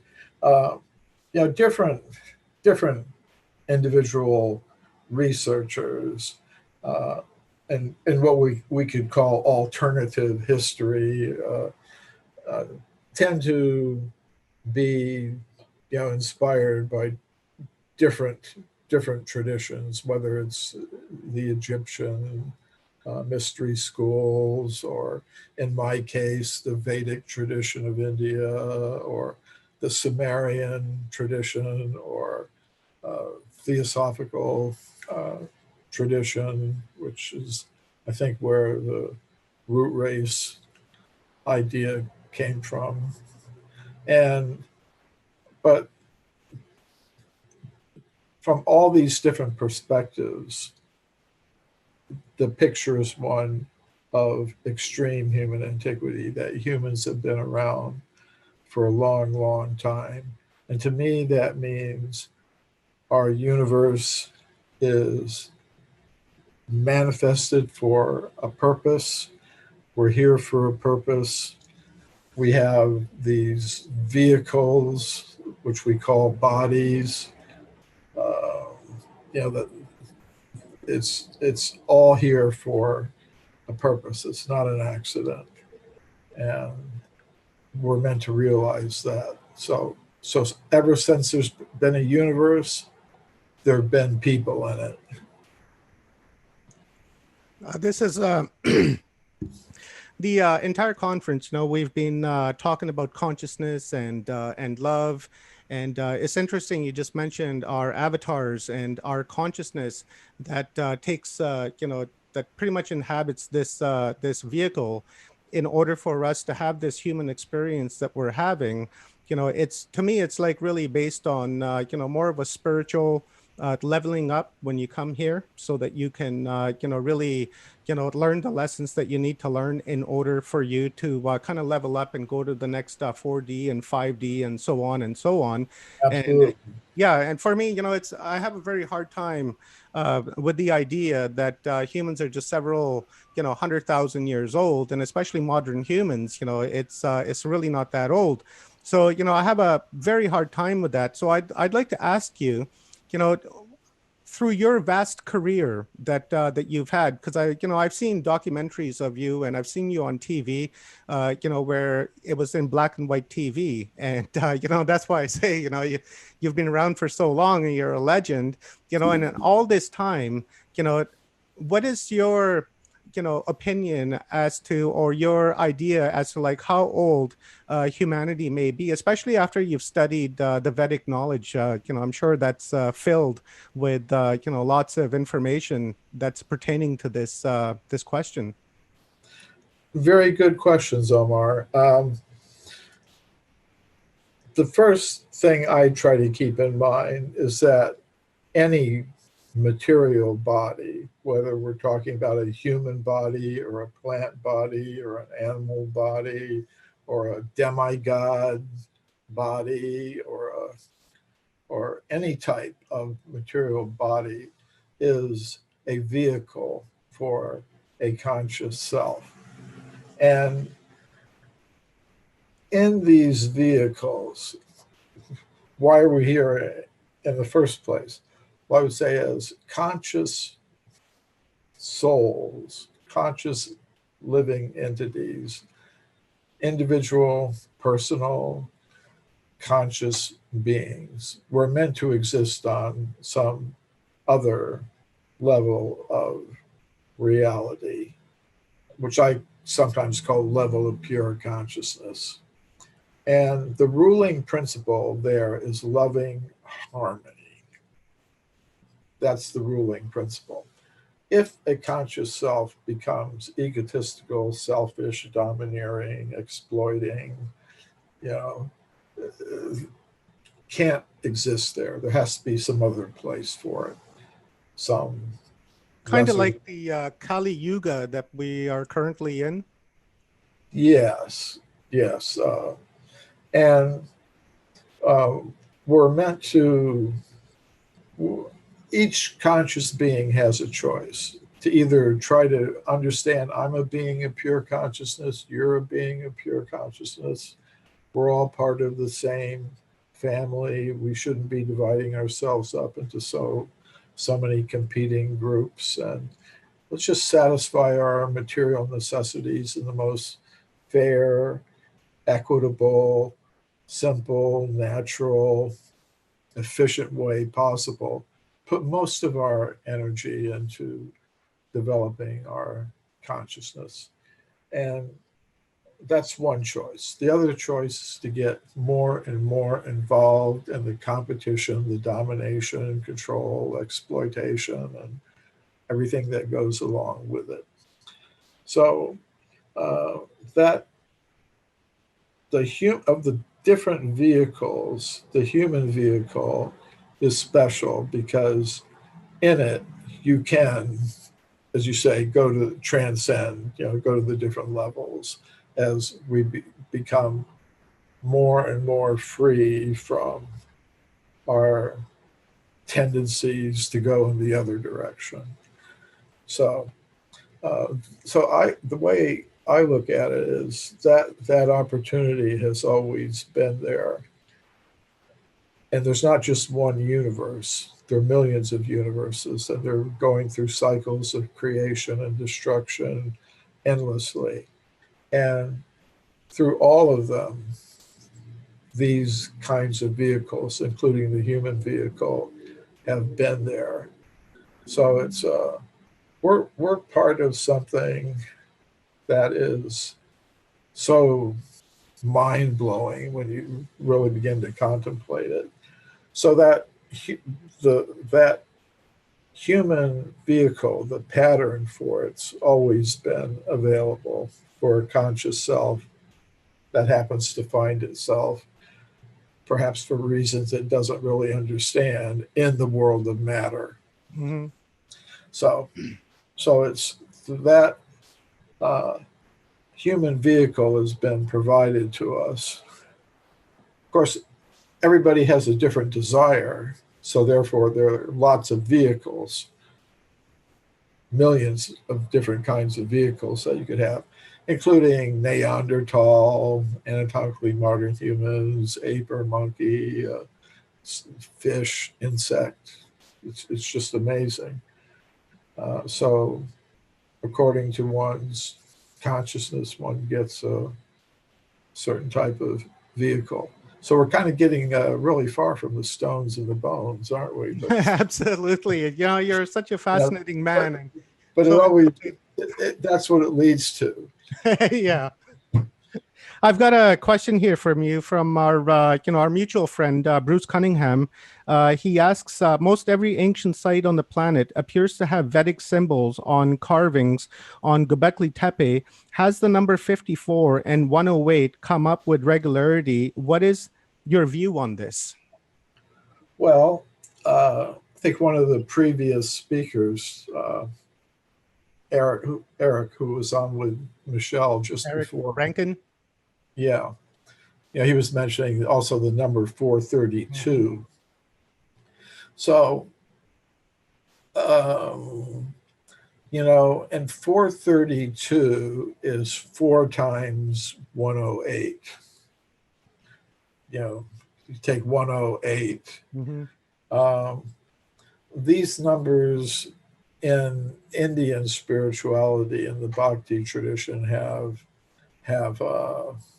significance in terms of 108 Upanishads, books of confidential spiritual wisdom, 108 principal associates of Krishna, has 108, principal consorts. So it comes up a lot. And this is also related to the passing of time, the Yuga system. Like a Kali Yuga, which is the last of the 4 yugas or ages, is 432,000 years long. The previous age, where things were more spiritual, the Dwapara Yuga, is twice 432. It's 864,000 years. The age before that, the Treta Yuga, 3 times 432. So, and then a Satya Yuga, the first age in the cycle, is 4 times 432. So it's kind of interesting. These numbers come up, and I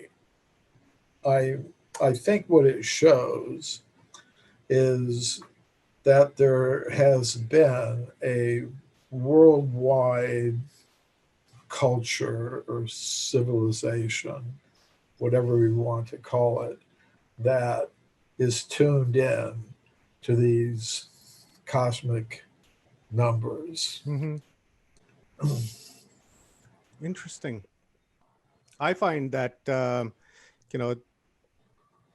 we've had a global civilization that we're not talking about, but yet when we look around the planet and we see, almost a similar type of pyramids all around the world and megalithic sites and, stones that are cut in the same fashion, it clearly points to me that there was a civilization that was global, in our antiquity, but not even that. Like these numbers that you were just mentioning, these are like extremely long periods of time, and common sense tells me is that somebody recorded that time, and they've gained that knowledge, and then they put it down on paper so that future generations will have this information, right? So based on that, the archaeological world that we're living in today,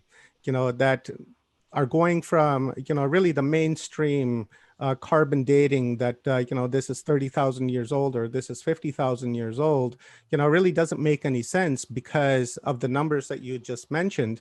And this kind of takes me into, my next questions for you is about the Buenos Aires skulls that, or the skull cap that you had come across. Can you tell us a bit more about that? Because from what I understand, it's like 500,000 years old. And it was found about 11 meters below the level of the Rio de la Plata. Yeah, this was a discovery that was made early in the 20th century by an Argentine scientist named Florentino Ameghino. I think that's how it's pronounced. And he's a very prominent Argentine paleontologist, archaeologist. And he uncovered many discoveries of human artifacts and human bones, mostly in Argentina and on the coastal region just below Buenos Aires. And there was somebody, a company was making a dry dock in Buenos Aires in the harbor there. And they were digging down, to make the foundations for it. And they were going through different layers of rock. There was a layer of limestone rock, very white, very hard. They called it in Spanish down there, tosca, means hard. So they broke through that layer of limestone, and below that, they found this human skull. So it's very controversial. So some people propose, well, it just fell into the excavation from some higher, more recent layer. But, the fact that it was only found below this very thick, hard limestone layer of rock kind of rules out that possibility. It didn't come from some higher level, if anything, from some older level. So the Florentino Ameghino reported that, and he found it in a formation called the Ensenada Formation. And I think the latest estimates are from geologists is that layer is about 1 million years old. So then you would have a human presence in South America over 1 million years ago. And for a century or more, archaeologists think, no, the first humans came to the Americas less than 25,000 years ago. Mostly they say they came over from Siberia over a land bridge that existed between Alaska and Siberia. And then they went down through Canada, down through North America, Central America, South America. So the archaeologists in the United States and Europe wouldn't accept it. They just kind of rejected it and said if it's human, it can't possibly be old. It's got to be recent. So it adds up to something I call knowledge filtration. Something doesn't fit the paradigm. But you take the Native American people, however, the indigenous peoples who live, North American Indians, so many Indian tribes in South America, their picture is, we've been here forever,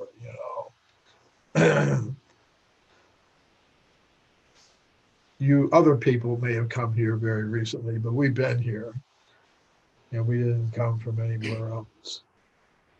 Humanity's been around a very, very, very, very long time. I tell you that. Let's talk about the footprints that were found by Mary Leakey in 1979 in Leotoli, Tanzania. That are estimated, they were found in what was it in volcanic ash, 3.7 million years old. Those are dated. Can you give us a little bit of information on that? Sure. Mary Leakey was the wife of Louis Leakey, who was a pretty famous archaeologist.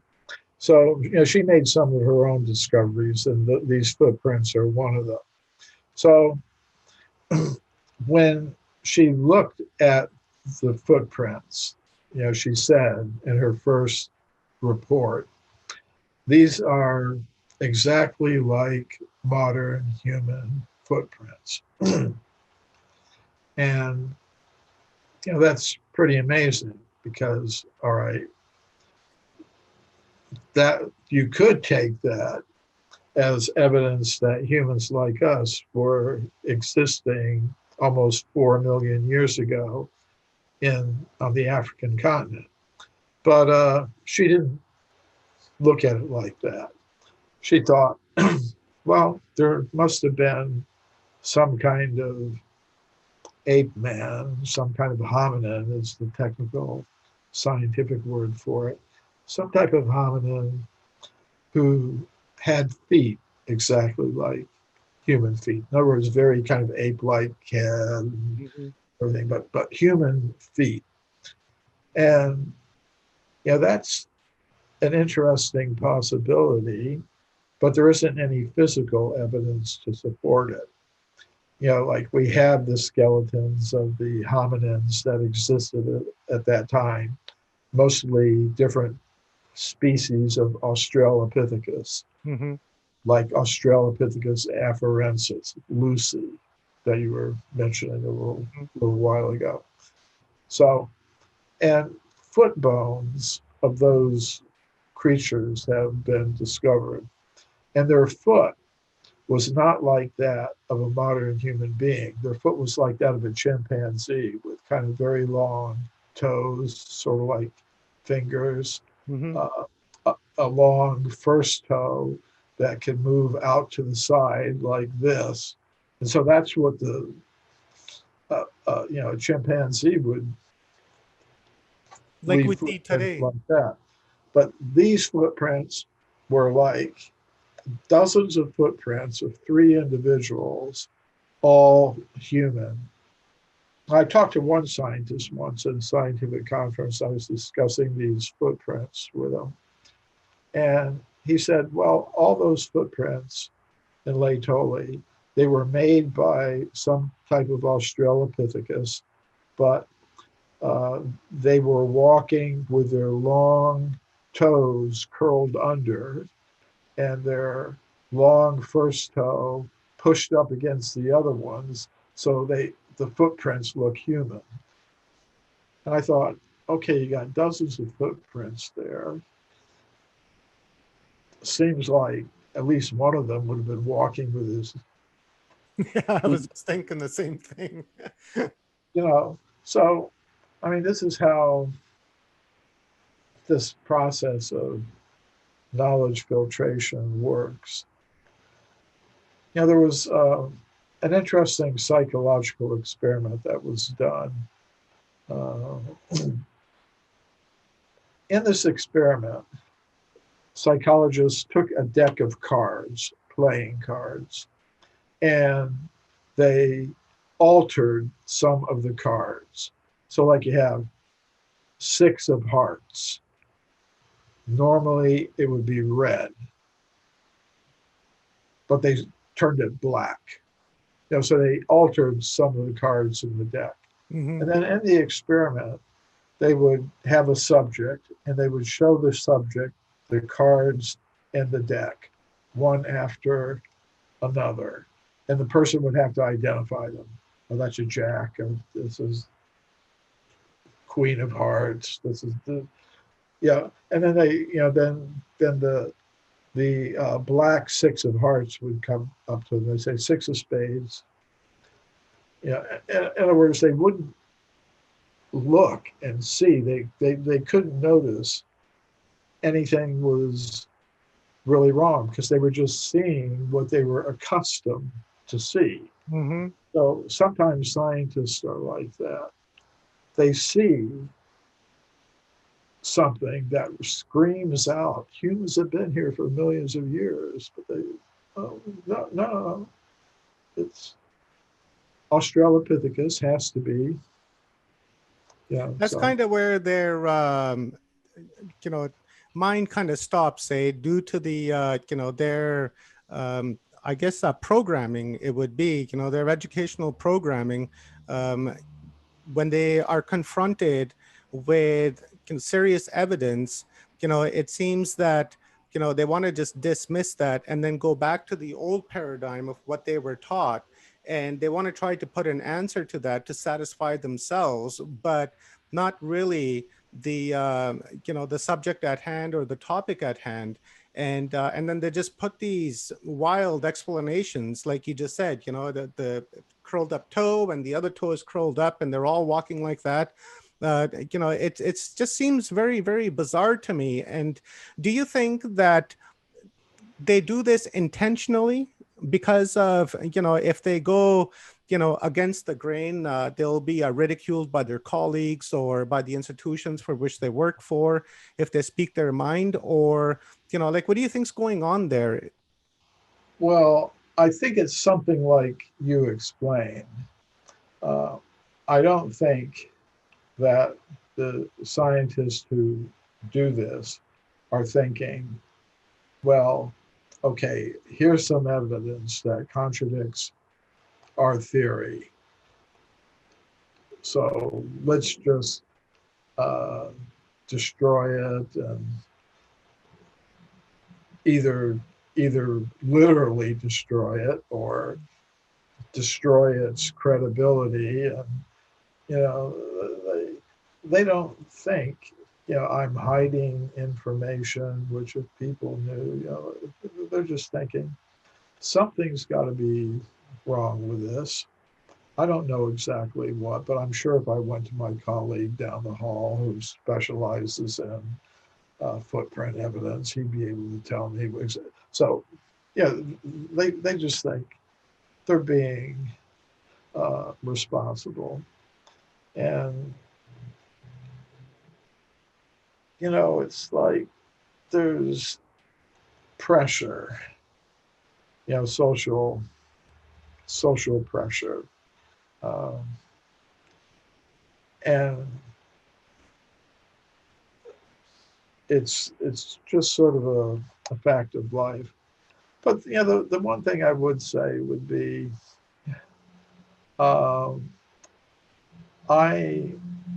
even though I have my ideas, I don't think I have a monopoly on truth. I would say, okay, I'm more, you might say, an anarchist in that sense. Going against the grain, I could, sorry, go ahead. No, but I respect the right of each individual to make up their own minds about these things. Where I would have a problem is when people use government to compel other people to accept their ideas, compel them by force, really, ultimately. That I have a problem with. As far as any individual saying, okay, I listened to Michael Cremo, fine, good for him. Doesn't make any sense to me. I'm going to stick with this or that or the other. Fine. So, so I did want to say that. It's not like I'm on some crusade.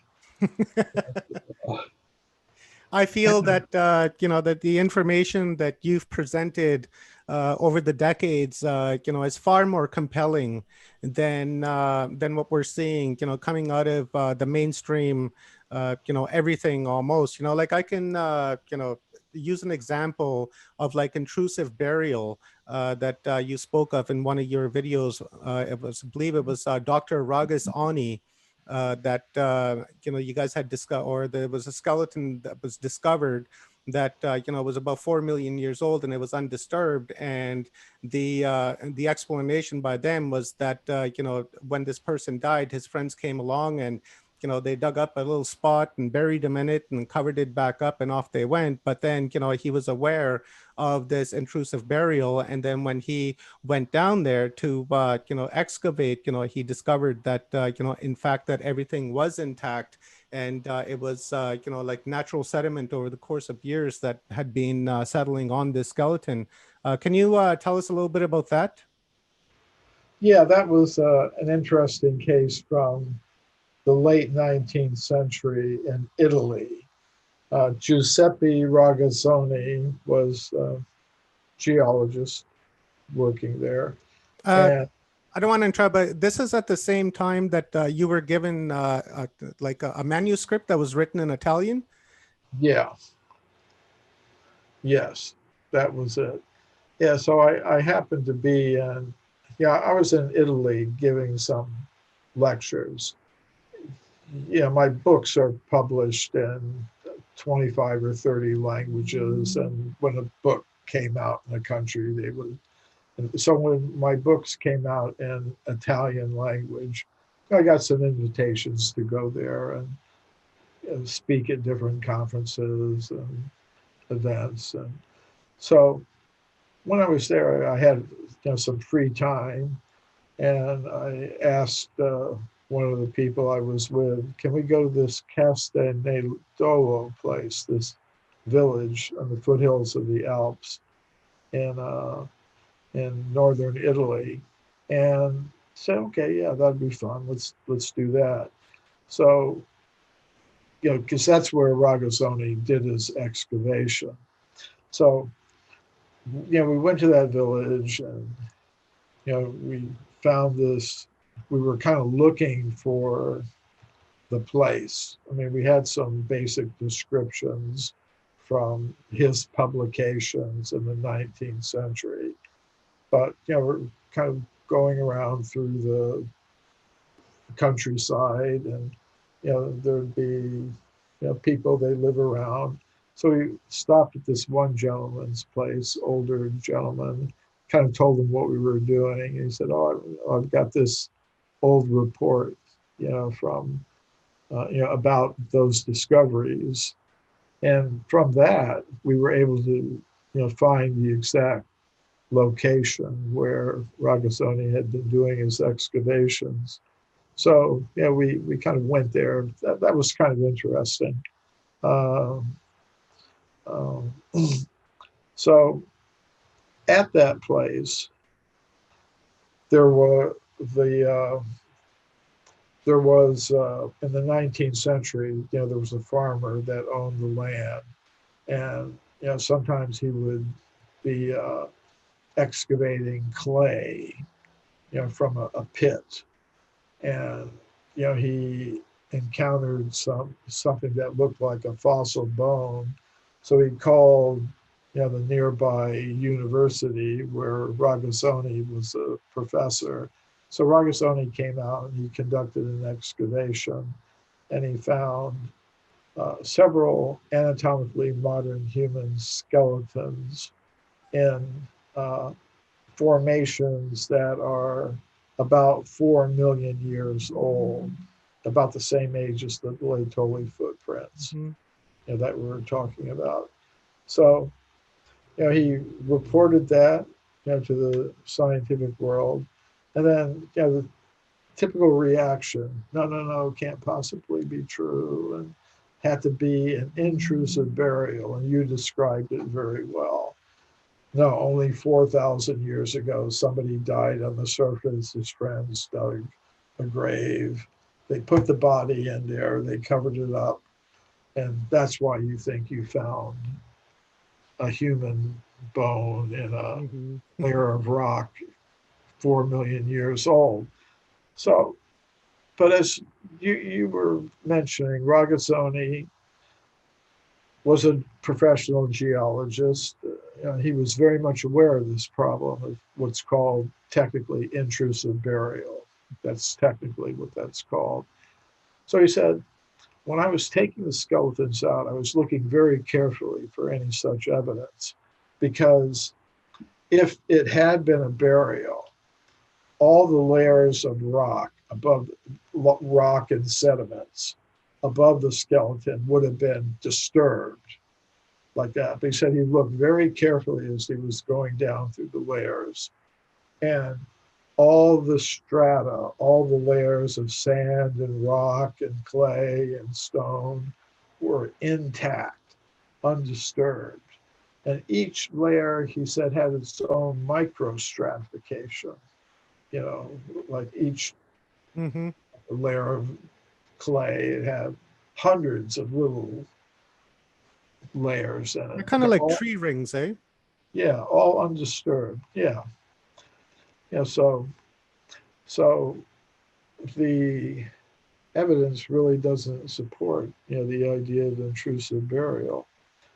So, yeah, I would say, you know, if there were just 1 or 2 or 10 cases like this, well, maybe you could say, all right, so you got a few of these strange, mysterious cases, fine.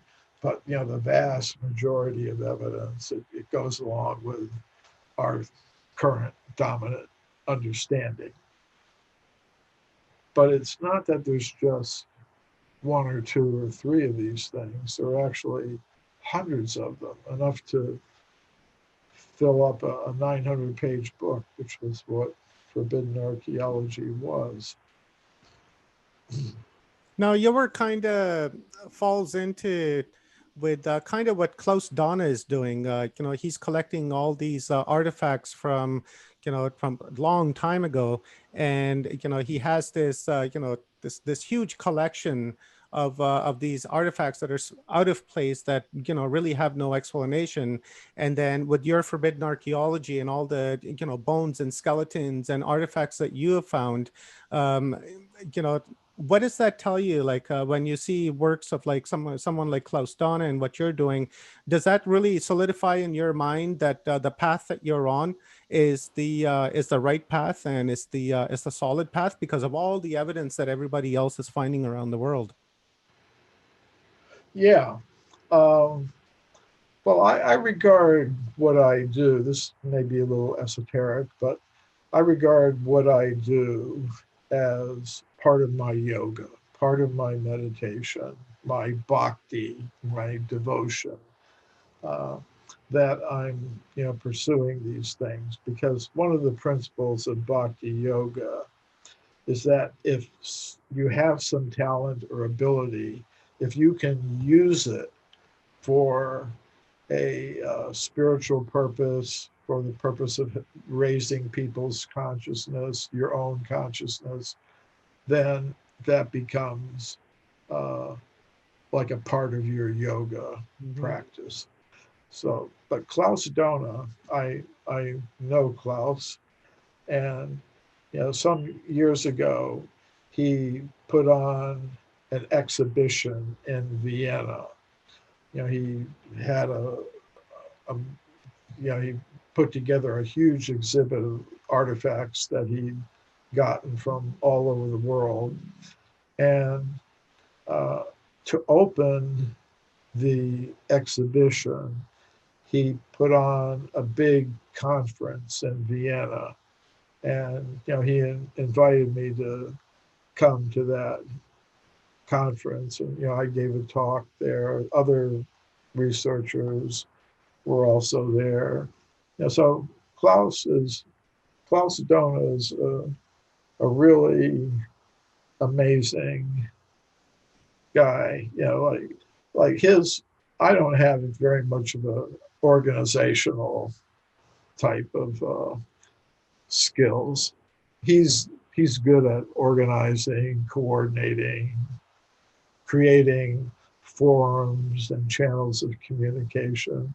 So very nice person. But it's kind of like all of us, like the organizers of this event, the people that are taking their valuable time to listen to some of these things. The researchers, organizers, it's part of the community. You are sorry, go ahead. No, you go ahead. I was going to say you're truly an amazing man. And, I really appreciate your service over the, the decades that, the work that you've done for all of us so that, we can be here in this moment and talking about things that, really make sense to us and that will help us expand our awareness of, who we are, where we come from, because, we don't want to repeat the mistakes of the past. We have to know where we come from in order for us to know where we're going. So for that, sir, I thank you very, very much. And, this was an honor speaking with you and I really appreciate it. And, we're running out of time. So, I will bring on our next speaker, Trisha McCannon with Alan Steinsfield. And, again, Mr. Cremo, thank you very much. I really appreciate you. And I hope to speak with you again in the near future. That would be fine. Wonderful. Neil, let's bring on, is it Alan that we're bringing on? Yeah, it's actually not Trisha. She's going to be closing us out. Oh, okay. So my apologies. Who we're bringing on is Journey to Truth podcast. But firstly, Michael, amazing. Thank you so much, Michael. Thank you, Neil. I've been trying to work with you for a long time. It just hasn't worked out for almost like 8 years now. So I'm glad we're finally doing something together. So I appreciate everything. So am I. And I see you at Venice every now and then at the Hare Rama Hare Krishna temple. So next time I'll say hi.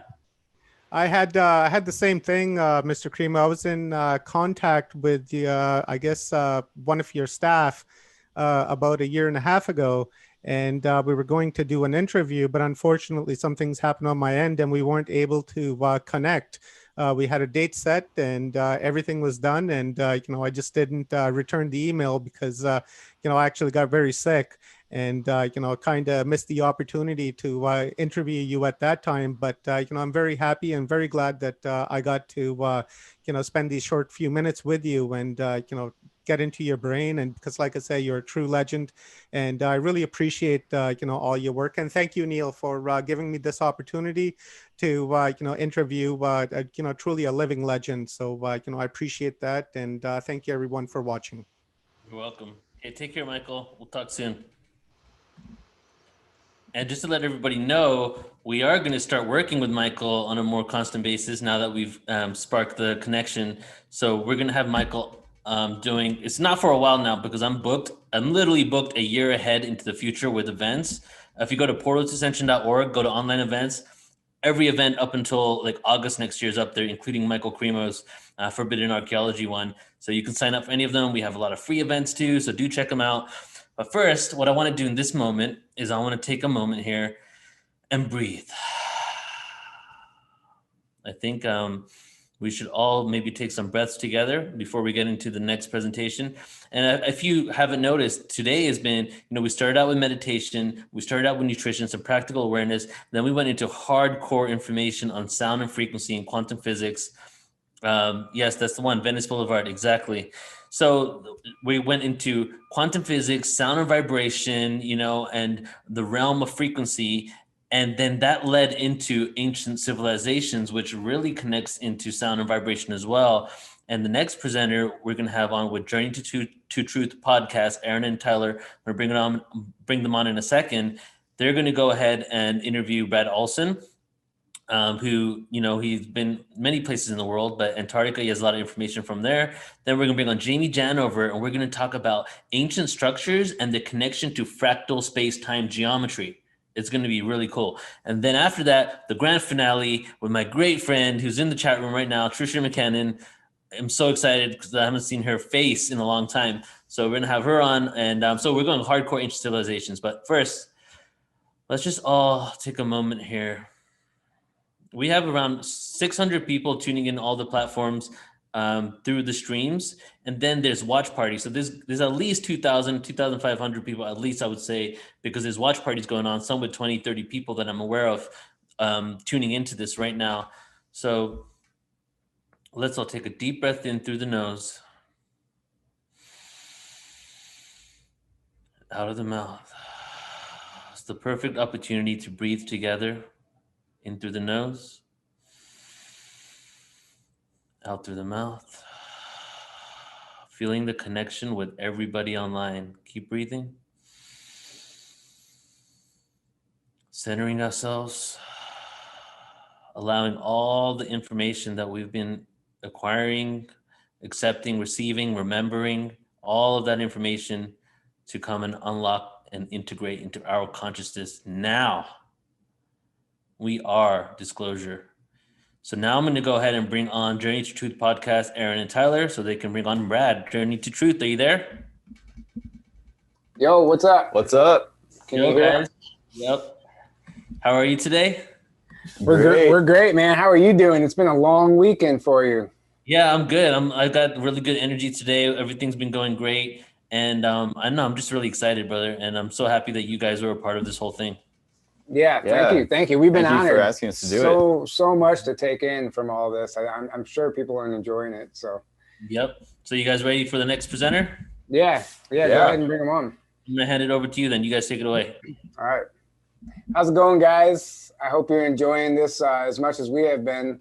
I know there's only so many people watching, but I mean the amount of people that this is going to reach is really it's important right now. Life-changing information being presented worldwide is all we can be asking for right now. So up next, we have Brad Olson.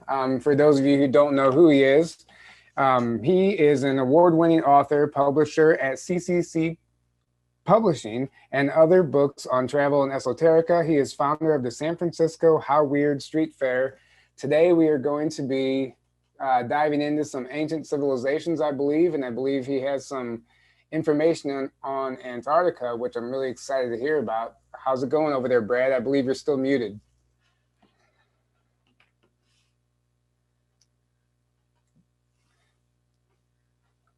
He's still muted, I believe. Yeah. Still muted. There you There go. we go. How's it going? Welcome to Ascension. Super happy to be here. I was at a watch party last night with the UFO panel. Jay, Sedona, Arizona, where I'm at right now. Glad to be in touch and talk about Cremo left off. Met him at a conference. He's a full presenter. His books are amazing. He's one of our OGs business with some of his information on how to place artifacts and so forth. Internet's a little choppy, Brad. We're having some connection issues. It's a little choppy. Try inside a little closer. Yeah, try that. The worst case scenario, or the a different scenario, let's say, would be you taking a video off and doing audio only for bandwidth. But let's see if we can keep the video on. Yeah, I'm outside close to the router and outside, but maybe is this any better? It's hard to tell when you're moving so much. You hear me any better now? A little bit. That might be better. Okay. Yeah, that's better so far. We'll know once you start talking Do it again.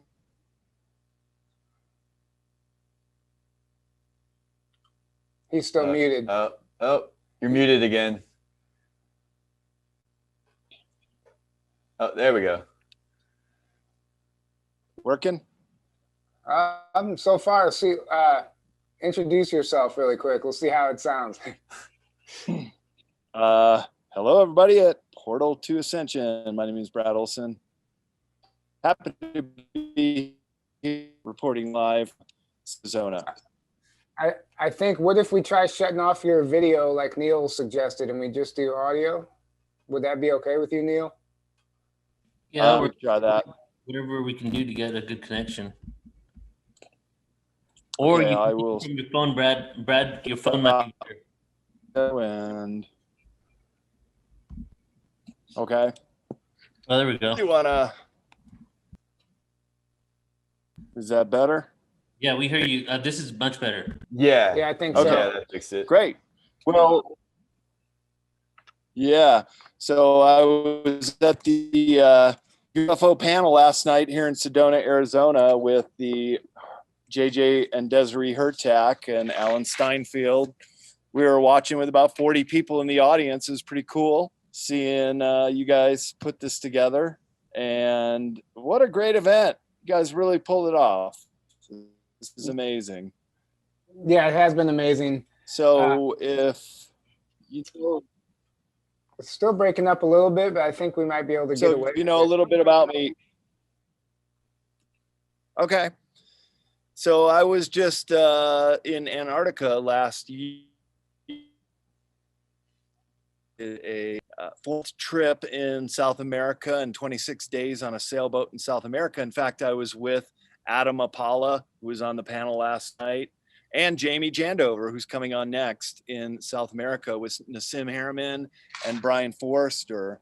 And we're going to all the megalithics, the Sacred Valley, all the important places, Peru and Bolivia. So really connected with these guys who I'm happy to see are part of the Port to Ascension conference as well. And so a little bit about myself. I'm the author of 10 books. My 10th book will be out at the end of this year. It's called Beyond Esoteric, Escaping Prison Planet. And it is along the lines of esoteric series with modern esoteric, future esoteric, which has been out for a couple years now and still doing quite well. And I will be doing a whole new presentation next year called the Hidden Esoteric in Plain Sight presentation. But for this year, COVID year, when our conferences were canceled in the middle part of the year or gone online, had the opportunity to finish my 10th book. And so sometimes when life gives you lemons, you just make lemonade. And it's been a great experience to do conferences. In fact, last weekend I was at Wopila conference here in Sedona. So they are coming back. But now this is one of 3 more internet conferences that I'll be doing for the rest of this year.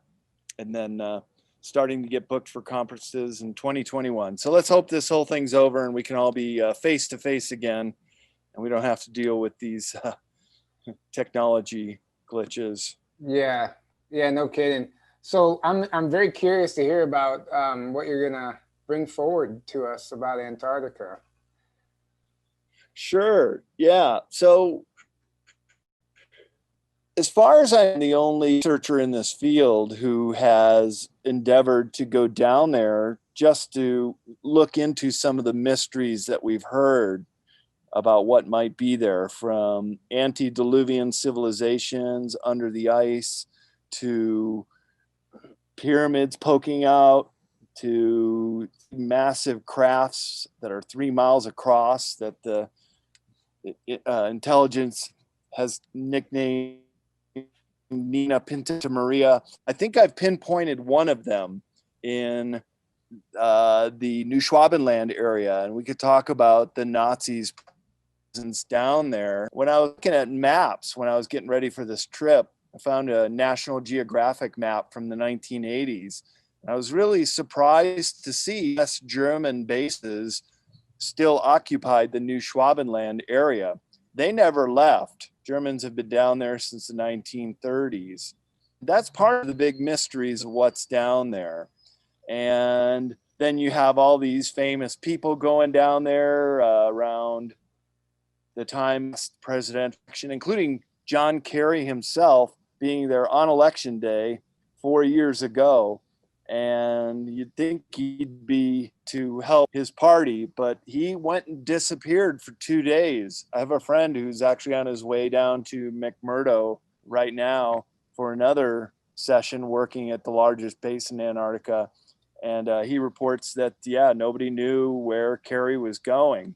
So there's some information that there are these large under ice bases there that may be production facilities or tied into extraterrestrials. I'll just tell you this: if there was any place in the world where you wanted to hide out on the surface, Antarctica would be the place. Because before all the people start going back there, the tourism season starts in November. I don't know if many trips are going to be happening this year, but right around now, there's only about 1,000 humans on the entire continent of Antarctica, and that is the 5th largest continent in the world. And to be that sparsely populated, it really was, my experience, like going to another planet, like going to this planet where knows glaciers just come crashing down in the water, and even the animals have no fear of humans. It was a really amazing experience, but I did get very ill on the way down from seasickness crossing the Drake Passage, one of the roughest seas in the world. So feeling like things are rolling pretty good. No, as soon as you flip the video on, you want to you what? I say as soon as you flip that video on, we start losing you. Then we'll keep it off. Yeah, unfortunately. So sucks, but yeah. I have a really quick question. So today, some anonymous account on Twitter shared footage of it looked like a skydiving or some type of expedition to Antarctica. And it was footage of this military team basically parachuting down to Antarctica and landing near 3 pyramids. And no one knows if this is legit footage or if it's CGI or what it is. I know Edge of Wonder shared it out. I was just curious if you were aware of this video going around. I am, and I just watched it right before we came on. I don't think it's real, to be quite honest with you. I do know where some of the pyramids are located, and the most symmetrical of the 3 areas is only one single. These ones look like they were just Great perfect? Pyramids of Egypt, actually, and just CGI. You notice how blurry they were. Couldn't really get a good fixation on the pyramids themselves. And it's too bad I can't share some videos. I'd show you what I'm talking about. But I'll tell you what, I've been in touch with several outfitters who work on doing expeditions for people down there. And I floated the idea of pyramids down in Antarctica, and I showed them these pictures of what looked like pyramids. And they said, no, they're not. They're what they call nunataks, just attractive mountains. And I said, well, has anybody ever gone to check them out, do a sample, climb on them? And they're like, no, we just kind of fly over them, but we've never been down there. So I'd say the jury's still out, but I think that military one that is going around it's not legit. It should have been a lot clearer video. It just looks like they spliced a bunch of other things. And you see, guys, that's really one of the reasons I wanted to go down there and try to sift through all these rumors and innuendos and find out what exactly is real and what's not. And I'll tell you what is absolutely 100% real is there is a big no-fly zone over the South Pole. That we found out absolutely positively is happening, that year round, even when there's nobody down there, it's still a no-fly zone. And as I was on with, there you go. As I was on with George Norrie right when I got back, and he was saying, well, why do they need a no-fly zone? Nobody's down there. What do they need to hold that area from planes? And that's a good point. And that's also incidentally where Linda Moulton Howe's whistleblower Brian S. said he flew over and saw this massive hole, which Admiral Byrd himself was a pilot, and he himself flew over it and said that it was so big you could safely fly a plane into it, circle around, and fly back. Now you can see one of these photos, the one that's up right now, way in the distance is a pyramid. That does not look like the one in the video. There is one that is very close to the ocean, and I believe that one. There's another in the Shackleton Range that I have pictures of, and that's the one you see most frequently on Ancient Aliens and other shows, and that is not the one featured in the video either. So I don't know where those three are, but the fact that they look so much like the Great Pyramids just me to believe they're probably fake. Yeah, well, thanks for clarifying that, because I mean, obviously I had speculations, but I just wanted to get your opinion on that. Sure. So, and we all want to believe that that there are these things. Yep. Oh, nothing. I was just gonna. So as far as like any disclosure that's coming forward, do you know of like, for sure, is there like ancient civilizations, artifacts and stuff like that that have been recovered by mainstream science that they're just waiting to release to the public? Do you know anything about that or not? No, I can't say for sure. I can't sure that there are these large cracks of the ice. I can just say that from snooping on Google Earth and following all the videos that come out on Antarctica, that there are some tantalizing clues. However, in my presentation I give called The Hidden Anomalies of Antarctica, I also show that there's masking, that there are areas that are intentionally whited out, screened over, not even with much touch job at all, just a flat white screen. So that leads me to believe that they are hiding some things down there, but then others are very, some tantalizing clues that there may be some antediluvian civilizations. There's places I show in my presentation that look like Mayan pyramids with perfect right angles and staircases going up the middle. And as we know, Mother Nature does not create perfect right angles. It's very infrequent that you would have anything like that just by chance. So that leads me to believe that a lot of these may be wishful thinking, almost like how a lot of the UFO images may not be, it might be our own ship, they might be clever CGI. I just think we have to be very discerning when we look at what here down there, it's not down there.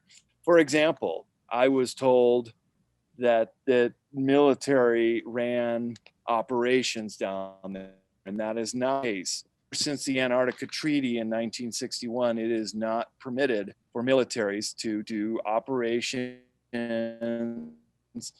test nuclear bombs, and that's kind of interesting. Why would they put that in the Antarctica Treaty unless we were testing bombs? And then there's still to this day a classified operation called Project Argus, when we were lighting up the high atmosphere with nuclear bombs, which was alternative 1.2, that we're going to release all the bad greenhouse gases through the holes we poke in the upper atmosphere. And that created in the ozone. Remember, we heard some about that when we were kids, that aerosol was destroying the atmosphere. It wasn't that at all. It was nuking the atmosphere, and that created those holes in the southern hemisphere. But I think they also lobbed a couple nukes over at the German base, at base 211, or also known as the New Berlin base, in the late 1950s. And that was in response to the Operation High Jump expedition led by Admiral Byrd, which up and turned around 2 months into after they were confronted with craft that Admiral Byrd told a Chilean journalist have the ability to fly pole to pole at incredible speeds. Well, guys, as far as I know, we still don't have craft that could fly pole to pole at incredible speeds. So this was 1946, 1947 high jump, where a craft came out of the water, split one of our destroyers in half, called the U.S. Murdoch. They could not this thing down. That precipitated the hasty retreat from the southern oceans right shore of Robinland. So there are really interesting things that are going down there. Now, Neil's showing some of these images of Antarctica, iceberg melting. This was one of the first we saw as we were watching the continent peaking on the shell, floating north in warmer oceans and eventually melting. And there absolutely is melting going on there. There are areas of ice that is just much lower. There's a lot of calving, and then there's a lot of animal species down there that are moving around because the cold water penguins are now shrinking in size because the warm weather penguin moving into their territory, things like that.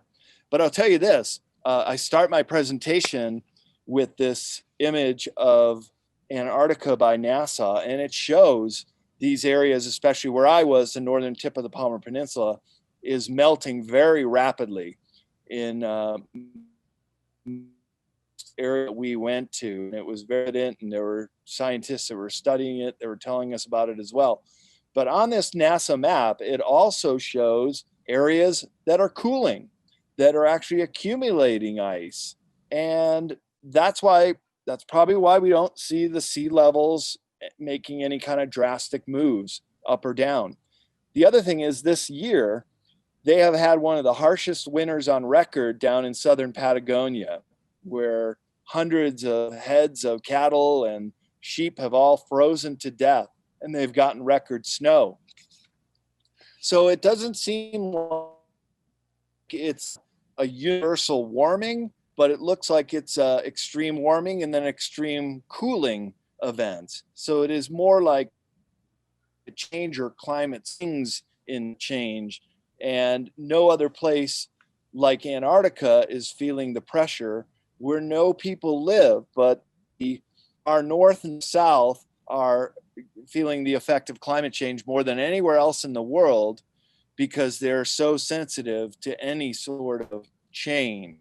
So it's interesting to talk to climatologists when they explain what's going on in the Arctic and Antarctic region. Of course, we know in the Arctic region with the warming, you have a lot of methane gas that's being released from the peat bogs of Siberia, for example. And this is contributing to the ongoing climate change, greenhouse gases that are entering the atmosphere and wreaking havoc in certain areas. But how Mother Nature is able to balance that out with areas of cooling and actually cumulative ice in the Antarctica is one great mystery that I would love to know the answer to, that I'm not quite sure how to say that that is happening. But things are definitely moving down there, including a lot of the massive ice shelves. Just this last summer, you have pieces of chunks of Ross ice shelf the size of Delaware breaking off. I mean, the pieces are getting bigger as well that break off from ice shelves there.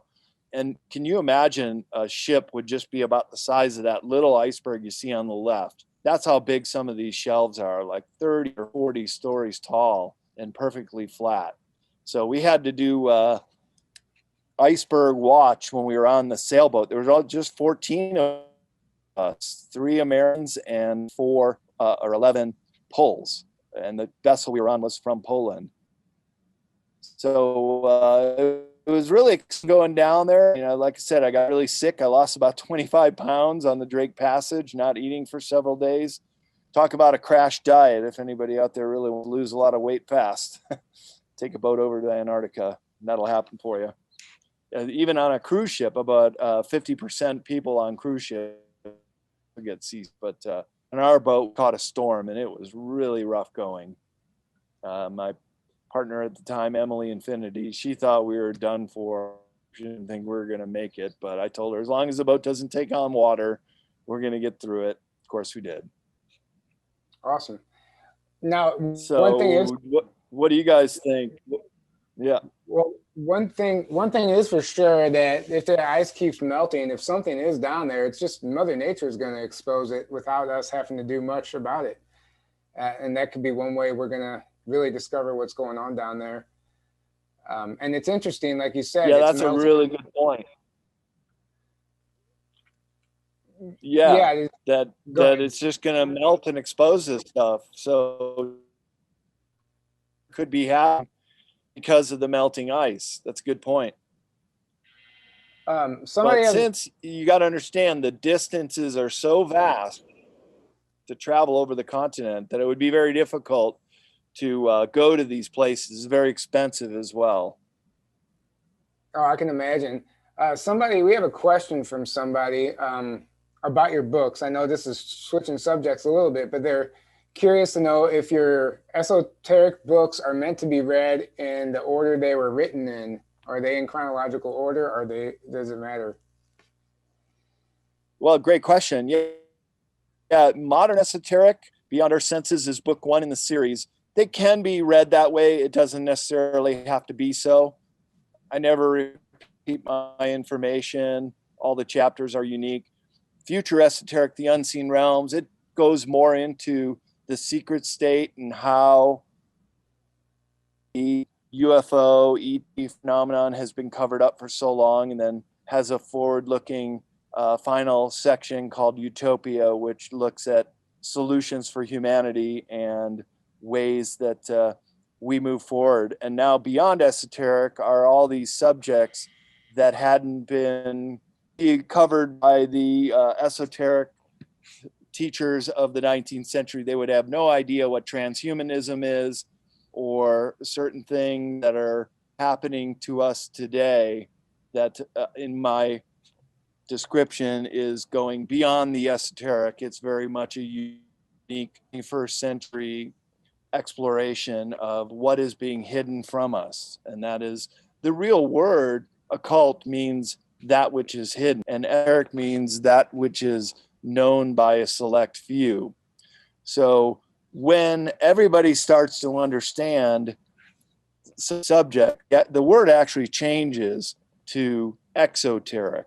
And that's when it becomes common knowledge. But time when it's known to only a few, these are esoteric subjects. And no, the books do not have to be read in sequential order. They can all be standalone. But it kind of does help to know the full length of what I'm talking about to go into in the book on to the next chapter of each book. Well, thank you for clarifying that. Another person has a question. Anonymous attendee wants to know if you can take a radar-equipped flight over selected sites in Antarctica. A radar flight. Well, what I've been hearing is people are flying drones over. There's only one satellite that goes over Antarctica once a day, because we were trying to do some live netcasts, and it's just prohibitively expensive and difficult. We have connection for a very short period each day. To fly planes over, well, like I said, there's the big no-fly zone near the South Pole. But per the Antarctica Treaty, this is another misconception. People think that you wouldn't be able to go or the military would stop you. It's not the case. In fact, all we did was check out of the Argentinian customs. And it was the first time in my life I got stamped out of a destination, but not stamped in. In fact, we did not get stamped back in until we returned to Ushuaia, Argentina. So that's kind of a unique thing about it. It is kind of a no man's land down there where people may not have the opportunity to feel like they're in any kind of country at all. In fact, the whole Antarctica Treaty treats Antarctica as a biosphere that is owned by all people, not by any nations. There are some claims by countries, but they're not really recognized by the international community or the Antarctica Treaty. It is a biosphere that is open to science as well as discovery, which means tourism. So we're allowed to drown there. But again, the distances are so vast. To do one of these outfitter trips is tens of thousands of dollars per person. So it's a bit of an expense. And our trip was several $1,000s a person as well to be on this sailboat. And I feel like we got a deal. You go down in a cruise ship, you're only there for 5 full days. We were down there for 15 full days, although it took several long back. Where do you stand on the Antarctica is Atlantis theory? I know there's a lot of researchers who have proven that half of the continent was flash frozen, as opposed to the other half that looks like it was frozen during the longer process, and the side that was flash frozen looks like it was once a tropical paradise.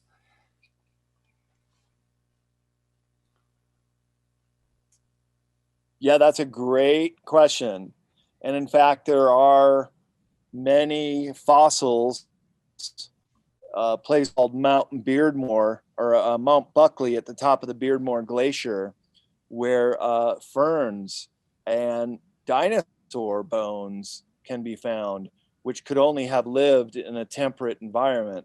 Not necessarily on the equator, but more like a 45-degree ship would have sent Antarctica into its present position. That is the eastern Antarctica, the big pie, round-shaped part of Antarctica. That is one of the oldest land masses on Earth. It's been dated at over 3 billion years old. It's a portion of Pangaea that broke off and moved down there at some time.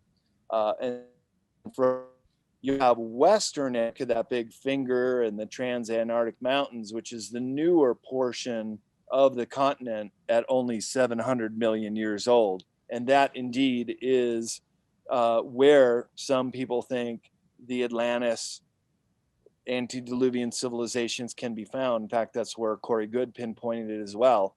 And in those areas, that eastern Antarctica, well, that did come right down the mid-Atlantic, which is also geothermically active. And Antarctica is the most volcanoes of any continent of the world. It's the most geothermically active continent.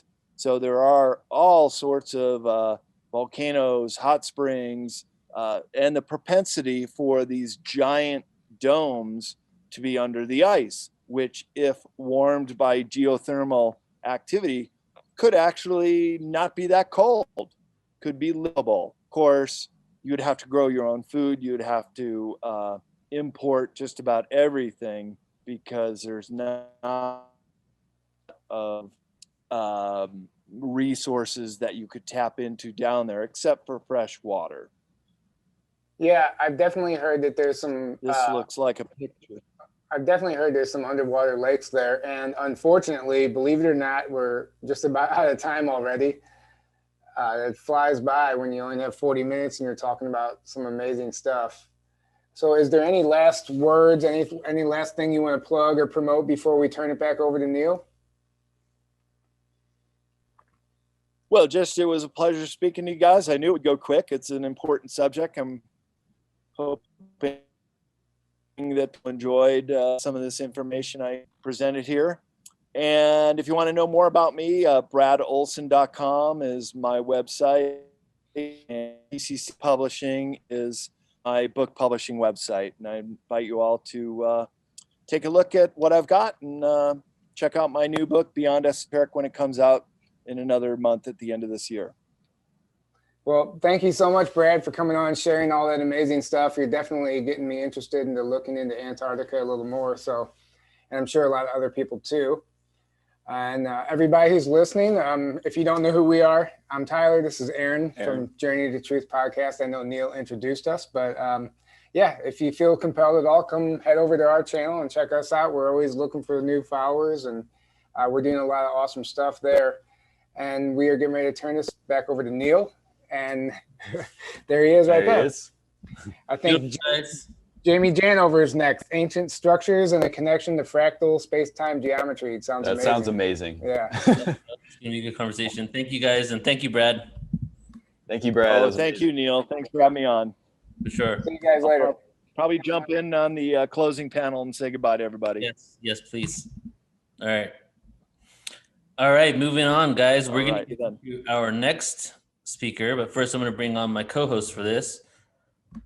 We have Brendan from Paradigm Shift Central. He's going to join me to bring on Jamie Janover.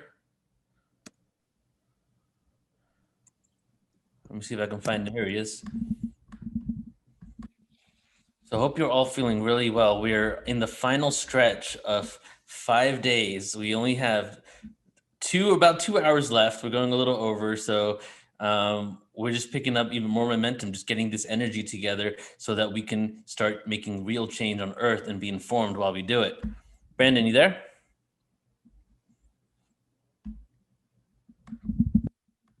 So while we wait for Brandon, if you guys do want to support us in any way possible, if you want to continue supporting us, you can join our Patreon, patreon.com/portal to ascension. If you want to support us just for this event, so we can do more like this online global community every year, maybe even twice a year, you can donate to us. And hopefully Tanya's around. She can go ahead and put that in the room there.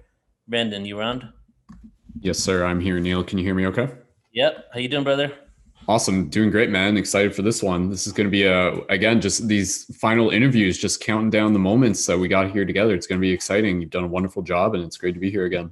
Thank you. Thank you. I appreciate you. Do you want to get into introducing the next guest? Absolutely. Do we got Jamie all queued up and ready to go? Yep, he's ready. Perfect. And just confirming, what time are we wrapping this one up at? We're going to go for 45 minutes on this one. So okay. So about quarter after then. Perfect. Cool. Okay. So for those of you who aren't familiar, Jamie Janover has long been interested in the intersection of science and all things considered philosophical and spiritual. After years of investigating the subject, when he first came across Nassim Haramein, many of whom you will recognize the name of, lecturing at a music festival, the Dots Connected, he has been delving ever deeper into the world of unified physics and ancient cultures through the lens of Nassim Haramein and other theories ever since, sharing resonant information in multimedia presentations he delivers while on tour as a musician. taught by Nassim Haramein how to deliver extensive presentations on his unified field theory, Jamie has gone on to become an official ambassador for the Resonance Science Foundation. He is also a member of the faculty of their online Resonance Academy and co-hosts the Ancient Origin section of the Academy's core course, as well as hosting his own online course in the Resonance Academy called Ancient Egypt Revisited. So an extensive interview for, again, a very exciting person that we're happy to be able to have on. So if we got Jamie all ready and queued up, let's get Jamie in here. And there he is. Jamie, welcome. Go ahead, unmute. Awesome. Can you hear me now? Yes. Perfect. Welcome, Jamie. How you doing? How's it going? Doing good, man. Nice to see you. Nice to see you too. Thank you for doing this. As always, I appreciate you very much, Neil, for doing these kinds of things and, you know, sticking your neck out. You know, some of this stuff is on the edge. And so, you know, it takes some bravery, and I applaud you for going for it. And because we need to go for it right now, obviously, right? Yeah, there's no holding back at this point. There never really was, right? But now all the stops are being pulled out, and it's kind of game time for everybody. So we just got to go full throttle with what we believe and our mission, really. Well, there's a lot of people out there, and they're not all doing what you're doing. So I'm just, again, giving you props for really, you're pushing it farther than most humans in terms of like connecting dots and getting all these folks onto this 5-day long thing. Like, it's not simple. It's not easy. I've done some stuff like this and produced things, and what Neil's doing, you guys, is very ornate and involves a lot of communication very often, multiple times with every single person and people you don't see. So thank you again, Neil, for like including me in this, because it's really an honor, especially like speaking right after Brad, because, you know, we were in Peru together. And so just to connect these threads and the places around the world and the timeline, because it's very complex. Stuff is way more complex than we were told in school. Like infinitely more complex. And a lot of the stuff we were taught even a few decades ago was completely ridiculous. Some of it was so wrong. And now we have to like correct the record so that the kids growing up right now can go, Mom, you know, the slaves didn't build the pyramids, right? And she's like, what are you talking about? I took that in school. And the kids are like, oh, Mom, you know. So yeah, I just feel like it's good to be a part of that movement of making things correct that were incorrect. And as we have new information, we should be able to update the textbooks really quickly. And I feel like that doesn't happen that quickly. And there shouldn't be textbooks, right? Like we like basically get rid of the old textbooks because we have to update them. And then within a very short amount of time, we're like, oh, we have to update that again. So we could probably just stop chopping down trees at this point and just give the kids the app update that's like, yeah, NASA's got a new update. You know, here's the new planet. Here's the new astronomics that we just discovered and all this stuff.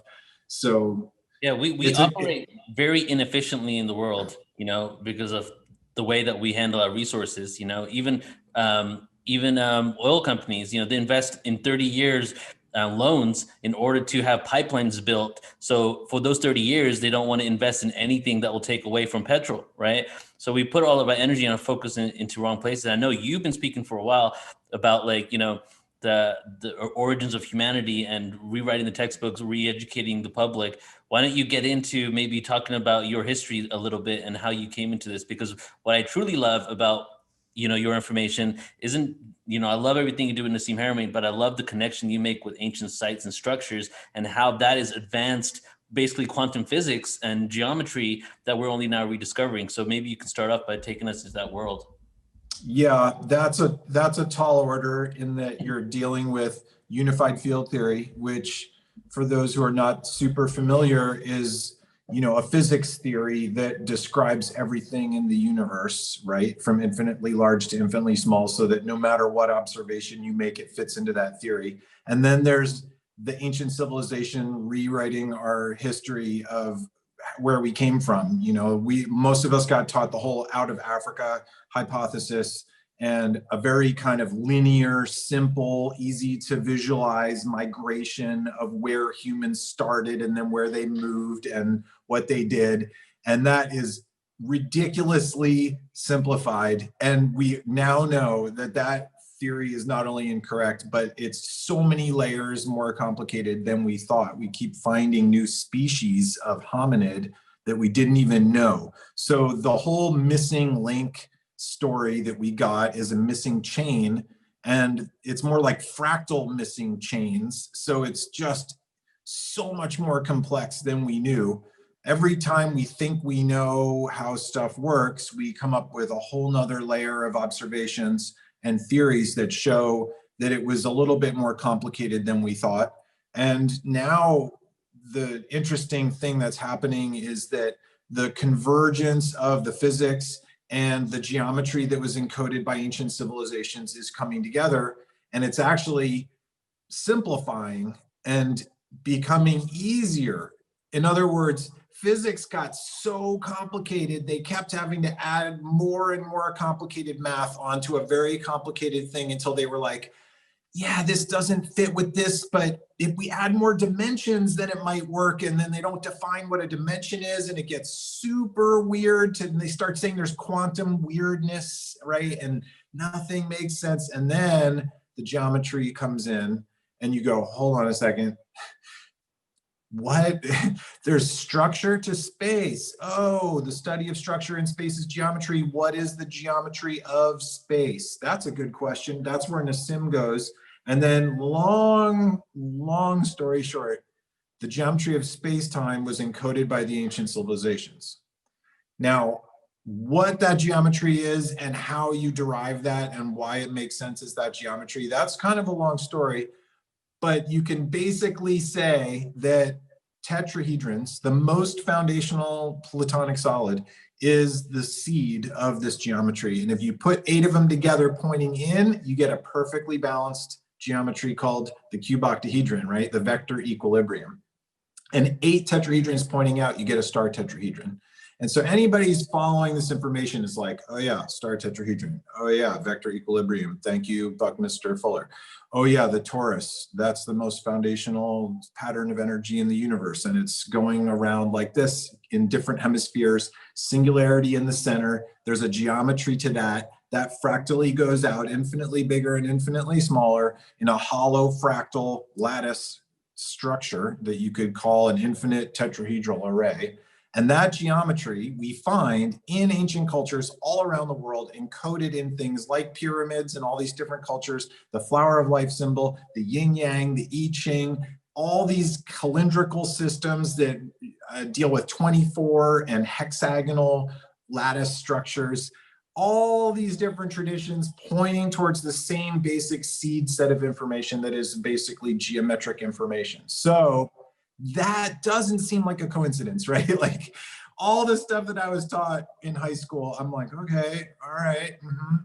And then it's like, wait, what? You think there's a certain amount of mass and you can't find it, so you invent a new type of matter that you have no evidence for whatsoever and just throw it into your equation and say, just give us billions of dollars. We're going to find this stuff called dark matter. Guess what? We've been looking for that for decades and spent hundreds of billions of dollars and tens of thousands of PhDs have probably been given to people looking for dark matter. And it's missing, not because there's some mysterious type of matter that's not there. It's that they misinterpreted the energy that's in the space that's not empty. If you account for the amount of energy in the fabric of space at the quantum scale, then you don't need dark matter anymore. And the geometry and the ratios of how the universe is organizing itself in an infinite scale, past the universe to the multiverse, and past the atom, past the proton, past the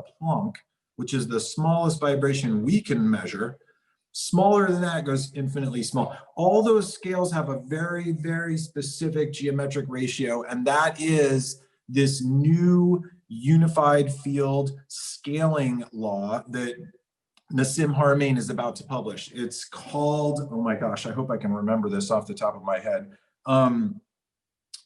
Fields, it's scale invariant unification in fields, particles, and something else. I'm forgetting the name off the top of my head. I'm so sorry. But he has a brand new paper that's about to come out, and it's at resonantscience.org. And this is Nassim Haramein, the unified field theorist. And he's been writing papers that are getting closer and closer to this unification. And the next paper that's about to come out that he's been working on for quite some time is this next level, showing these scales and this ratio from the infinitely small to the infinitely large. And it all has to do with geometry, and all these ancient civilizations were encoding this geometry. That's got to be beyond a coincidence. So then if it's not a coincidence, how did the ancient civilizations know the theorized geometry of the fabric of the vacuum, according to a unified field theorist that only came up with this stuff since the scientific method was invented, which wasn't very long ago compared to the ancient civilizations, using modern technology, using very advanced ways of observing the universe, collating all that data and deriving a geometry and going, wait a minute, this geometry is very familiar. I've seen it all over the place. Yeah, it's because they knew about that geometry somehow. And then that raises the big questions, which I'm sure you guys have been talking about over these days, of maybe information came from off of our tetra. It wasn't part of the earth, right? It was extra tetra real information, which is what you would call the extraterrestrial information. So that's a theory, the ancient aliens theory of, yeah, they came down and they were like, okay, what's up? Here's the deal. Yeah, we're not God. We just happen to come from that star over there. And they're, oh, okay, we'll call you the sun gods. Okay, we'll be the sun gods. There's a lot of folks that said about the sun gods, and everybody that I was taught when I was a kid, oh, isn't that quaint that the ancient civilizations didn't really know what was going on, so they made up these myths and legends, right, about Zeus on the cloud, and then, you know, the ark flying in the sky. And if you didn't have terminology for advanced physics and technology back in the day, you would tell stories that sound very familiar to the stories that you see written in books like the Bible and ancient Hindu scriptures and the Vedas and all kinds of stuff, and the Mayan calendar. So all this to say that our entire story of where we came from, how the universe works, anthropology, archaeology, sociology, psychology, biophysics, epigenetics,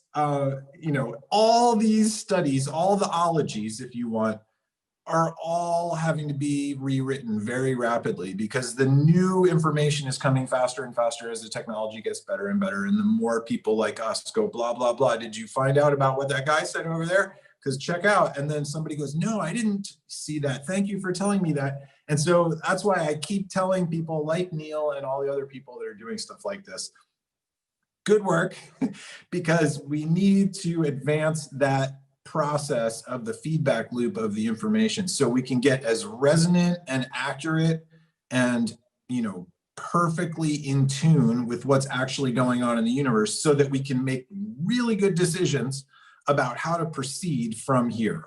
Because so far, we've done some good things and we've done some things that we know are not so good. And so we should stop doing the not so good things right now, like yesterday, and change the way we do business on this planet. And for me, one of the big ones would be how we make energy so that we're not sending particulate into the atmosphere. That would be a nice way to start. And guess what? The good news is that the unified physics that Nassim Haramein and others around the world are writing is pointing towards what we call the unified field. You can see about that in the new Thrive film, for example, which is that the space-time itself is filled with energy. And if we learn how to get the energy out of the space, like we learned how to get electromagnetism out of the space, boy, that was convenient, right? Because I wouldn't be able to talk to you unless we realized there was an invisible field of energy that you can't see unless there's a lightning bolt. And then how are you going to get that into your devices? Boy, that's going to be complicated. Yeah, it was, but we figured it out. Now we're going to learn how to get energy to come right out of space. Instead of having to do combustion and burn stuff, we're going to get energy right from space-time. As soon as we do that, as soon as that is widely available, then there's no more scarcity whatsoever. Then we have unlimited amount of energy, unlimited amount of work or power or whatever you want to call it, which means a whole bunch of people that are literally slaving away right now don't have to slave away anymore. And we can decide how cool can we make everything? How beautiful can we make everything? How great art and music festivals can we do? And it's going to be about how much fun and comfort and love can we have happening, instead of how many resources can I hoard, because I have this misconception that there's a finite amount of energy in an infinite holographic field. That is not very intuitive.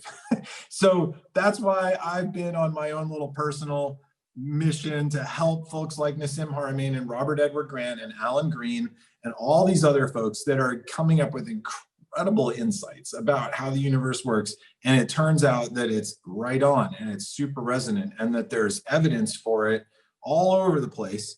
And at the same time, the powers that make the construction that we're in right now is the same big overarching system that ties in to all aspects of society. And what I'm trying to say is the educational system and the hierarchy of who gets what papers published when and how is messy, super messy. So if you don't have a PhD and you're a physicist who writes incredible equations, doesn't matter how good that math is, if you start saying stuff that is perceived by the mainstream to be totally left field, then people are like, oh, I don't know, that guy talks about extraterrestrials, I don't know about that math. And that's not logical either. Take the name off the paper, show the math to the physicist. Does this geometry work out?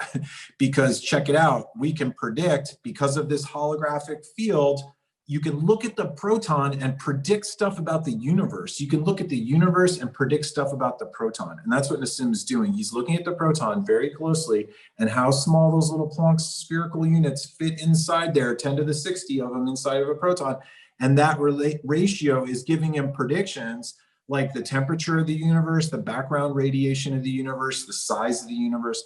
Nassim predicted those radius of the proton in 2012, and only a few months later it was reconfirmed by an accelerator in Switzerland, and it was within the margin of error of the experiment. And he doesn't have a particle accelerator. He was doing this out of theory, out of straight observation, out of straight geometry and ratios. And it has to do with the flower of life, three-dimensional sphere packing.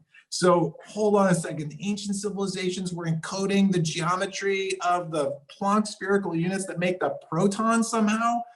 That's unbelievable. Like, how did that happen? That's why it's infinitely fascinating to go around the world and be like, wait a second, how did they make, standing there with Brian Forrester and Nassim Haramein and Brad Olson, looking at the stuff in Peru, for example, just being like, there is no way. They had vine ropes and they were pulling the stuff from the top of the mountain down into the valley and back up and building all this stuff, Ollantaytambo and Machu Picchu and all over the place in Sacsayhuaman and Cusco. And then again, of course, the Great Pyramid of Giza, which is such a huge topic that I have an entire online course about it. And then stuff like in Mexico, going to see Teotihuacan and seeing the amount of alignment and the amount of coincidental, complete alignment with Giza and Teotihuacan. The area of the base of the Pyramid of the Sun and the Great Pyramid is only about 3% different. That could be a coincidence. Anything could be a coincidence. But when all these different things all point to the same place, then the chance of it being a coincidence goes way down. So this was my attempt to try to fit a 4-hour presentation into 20 minutes. How was that, Neil? You got photos? I got your Instagram up. You want me to put that up? Well, yeah, whatever you feel like, if you want to steer this into any direction. Yeah, Brandon, what do you feel? Yeah, I was actually just gonna give some again some admiration to your Instagram. For those of you who haven't checked out Jamie's Instagram, I think that would actually be really great to even just bring up on screen, because again, just that's something that I'm sure people would be fascinated to hear, is the places that you have visited, even within just like the last couple of years, both with Nassim and again making it to the many different pyramids. one thing I was kind of curious just while listening to this, you know, when we're talking about being able to see the world through the understanding of the theory and through the perception of understanding what sacred geometry is, it's almost like literally by beginning to think that way, it's almost like an upgrade for the operating system of the mind. And I was kind of curious, Jamie, just kind of give a chance to just be able to talk more about like, what is the feeling that people go through once that operating system starts running? Because I know for myself, it wasn't just a philosophical perception. There was a very real feeling when you start seeing the world through the lens of sacred geometry and all the things that you've been talking about. I'd be curious to know, like, if you can explain that both in your own words and when you've seen other people will have those moments where you can like see it click in them and they're like, and it's almost like very psychedelic, you know? So Jamie, I'd be curious to that. Plus, again, any of the travel adventures, we can get into that as well, but pass it back, yeah. Yeah, thanks. No doubt. Basically what happens is people can intuitively tell that there's something that they've been taught the way that the world works that is A, disappointing, B, doesn't make any sense, C, intuitively doesn't feel correct.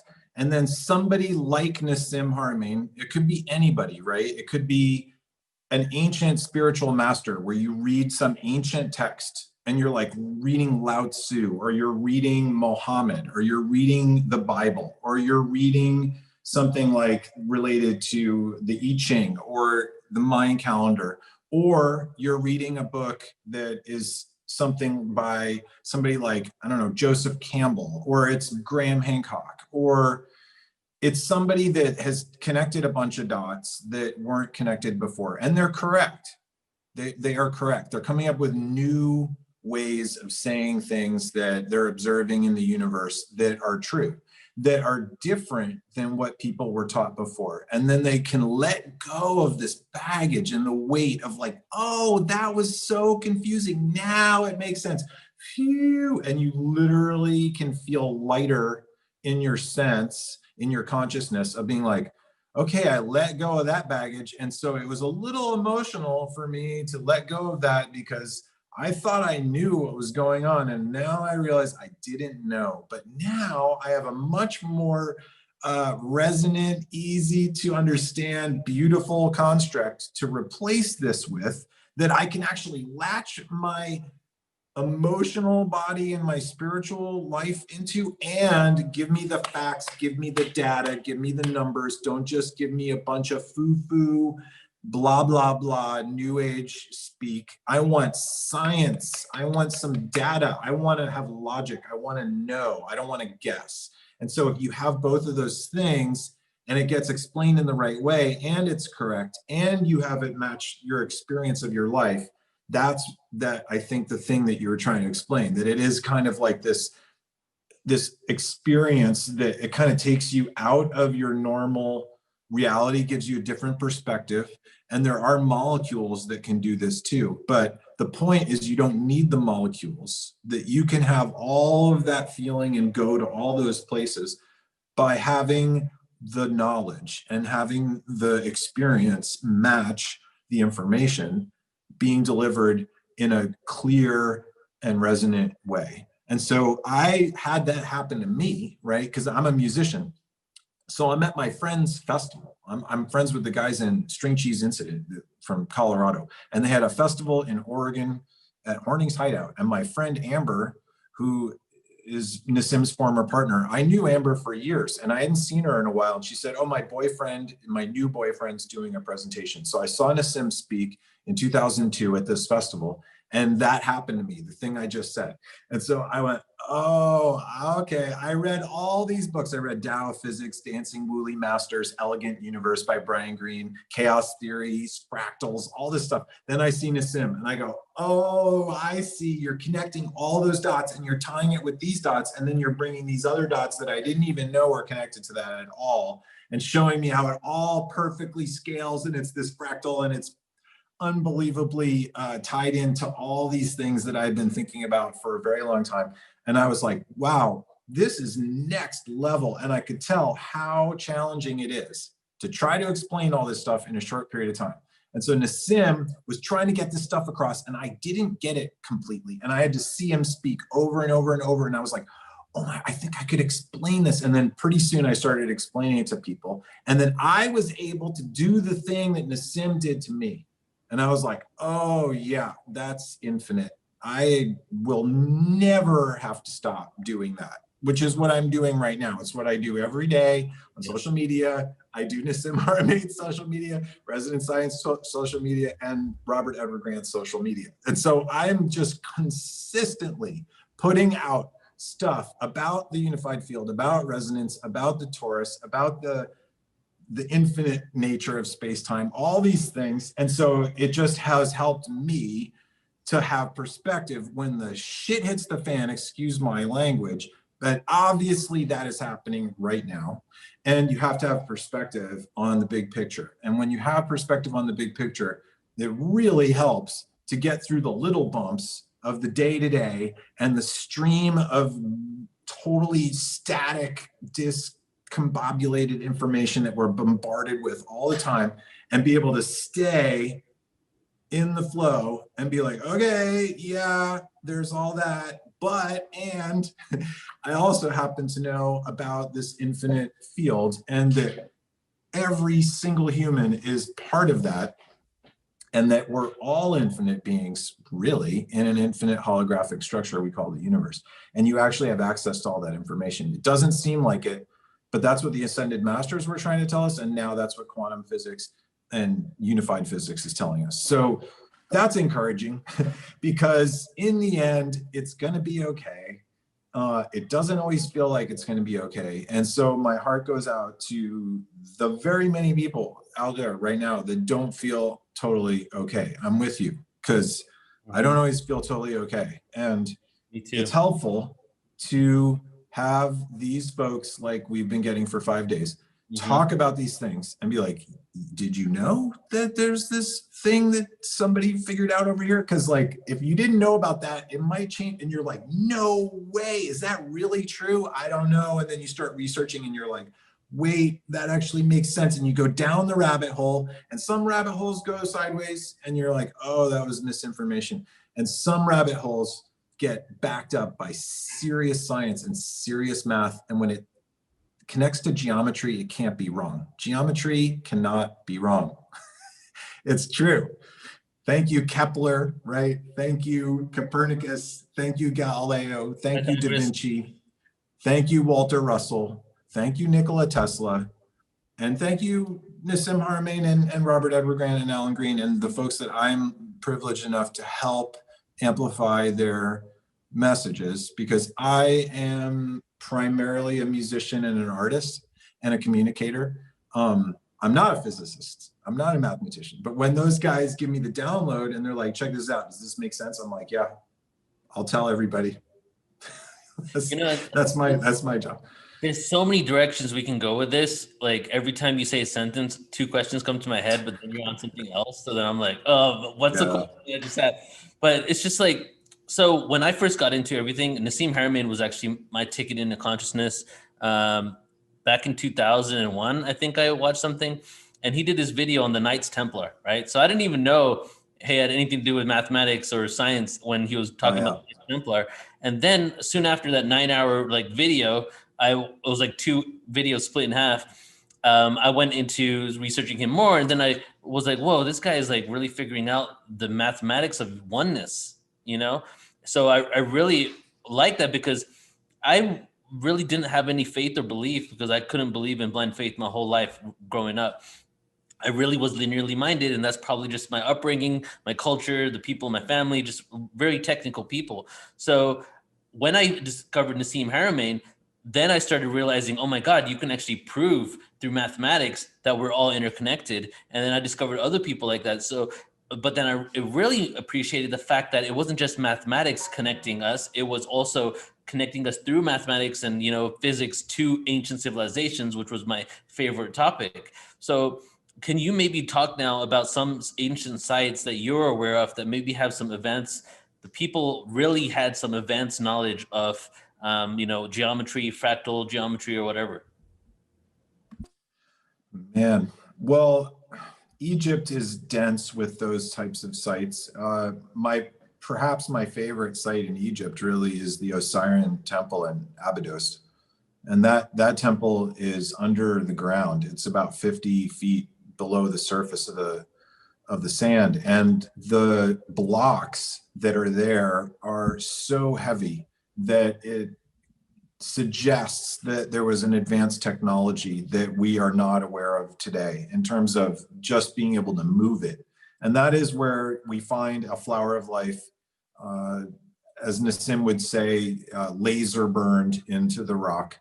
Says laser burned, not really knowing if it was actually a laser, but just to suggest that it's not somebody with red ochre, like drawing, leaving some substance on the surface of the rock, and it's still there thousands of years later. That marking is going into the rock somehow. It would be worn off if it was just the Greek graffiti, like the stuff that's next to it and around the corner of that pillar. That pillar is 67 tons, and we have a hard time moving 67 tons today. The ceiling of that temple was 2 layers thick of those same kinds of stones. Like, why would you do a double layer of 60-ton stones on the ceiling of your temple? That's one of the most fascinating sites, and I was privileged enough to get to go down into that site a couple of times, walking around. Sometimes it's flooded and you can see fish. And so there's actually a channel that goes from that temple. I think it's 9 or 11 kilometers from the Nile right now, but the Nile was probably closer to it back when it was built. Osirian came along, or King Seti the First came along and said, "Oh, this is epic. I'm going to put my temple right next to this." And then the Egyptologists proceed to say that they think the Assyrian was built around the same time as King Seti the First, because these two temples are next to each other. And I think that's a common misconception in ancient Egypt, that the dynastic Egypt, the era of the pharaohs, may have come much later than the time period where the Great Pyramid and the Osirian temple were built. In other words, those objects were found by that civilization, and they were attempting to emulate it. And their first attempt was the pyramid at Saqqara, the kind of rough step pyramid. They say that's the oldest pyramid, but I feel like the evidence is there to say that the Great Pyramid is older, and that this civilization, which came much later, was trying to rebuild or emulate what they found already on the Giza Plateau. I go into this in great detail in an online course in the Resonance Academy at resonancescience.org, Ancient Egypt Revisited. It's 8 hours of me talking just about 3 sites in ancient Egypt and relating it to the ancient technology that we find around the world.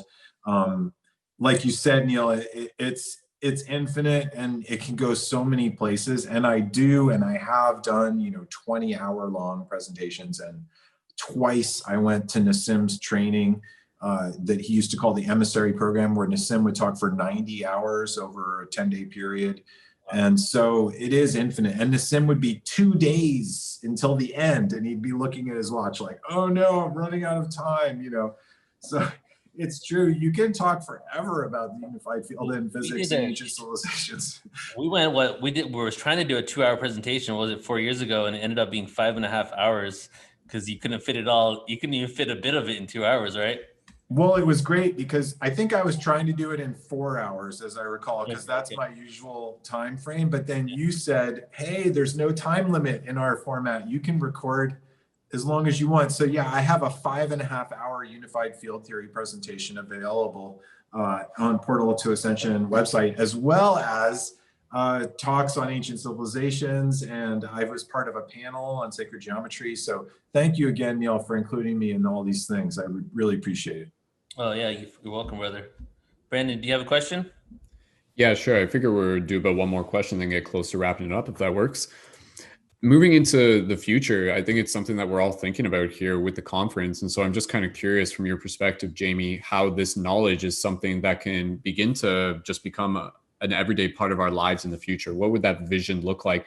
And even in particular, I'd be curious to just kind of hear, because as advanced as this theory and knowledge and perception can be, I think what's powerful about it is the fact that at its core, it's quite simple. So simple you could teach it to children. I'd be kind of curious to hear, if this was something that could end up in school curriculums, what might that look like? What could the future look like with this knowledge actually being something that's just naturally interwoven with the culture?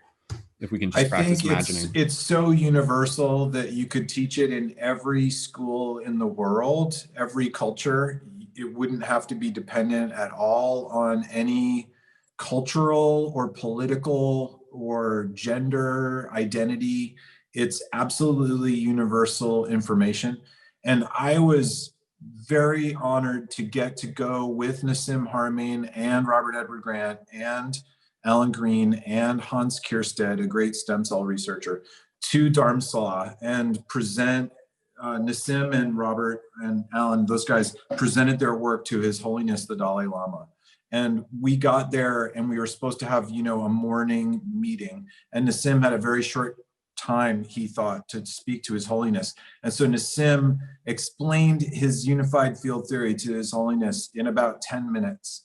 And then His Holiness kind of he had glasses on. I just wanted to, His Holiness was like this. And then he looks at Nassim and he goes, "What keeps all those plonks together?" Because Nassim was saying all these little plonks are inside the proton, and it's just like your book, Your Holiness, because the Dalai Lama wrote a book called The Universe in a Single Atom, The Convergence of Science and Spirituality. And so Nassim, 30 years ago, in his van, was like, someday I'd love to explain my theory to His Holiness the Dalai Lama. So he gets his chance to do this. And His Holiness is like, yeah, but what keeps all that stuff together? And Nassim's answer was spin, rotation, angular momentum. And the Buddhists have those prayer wheels and all this, and his spin is central to Buddhism.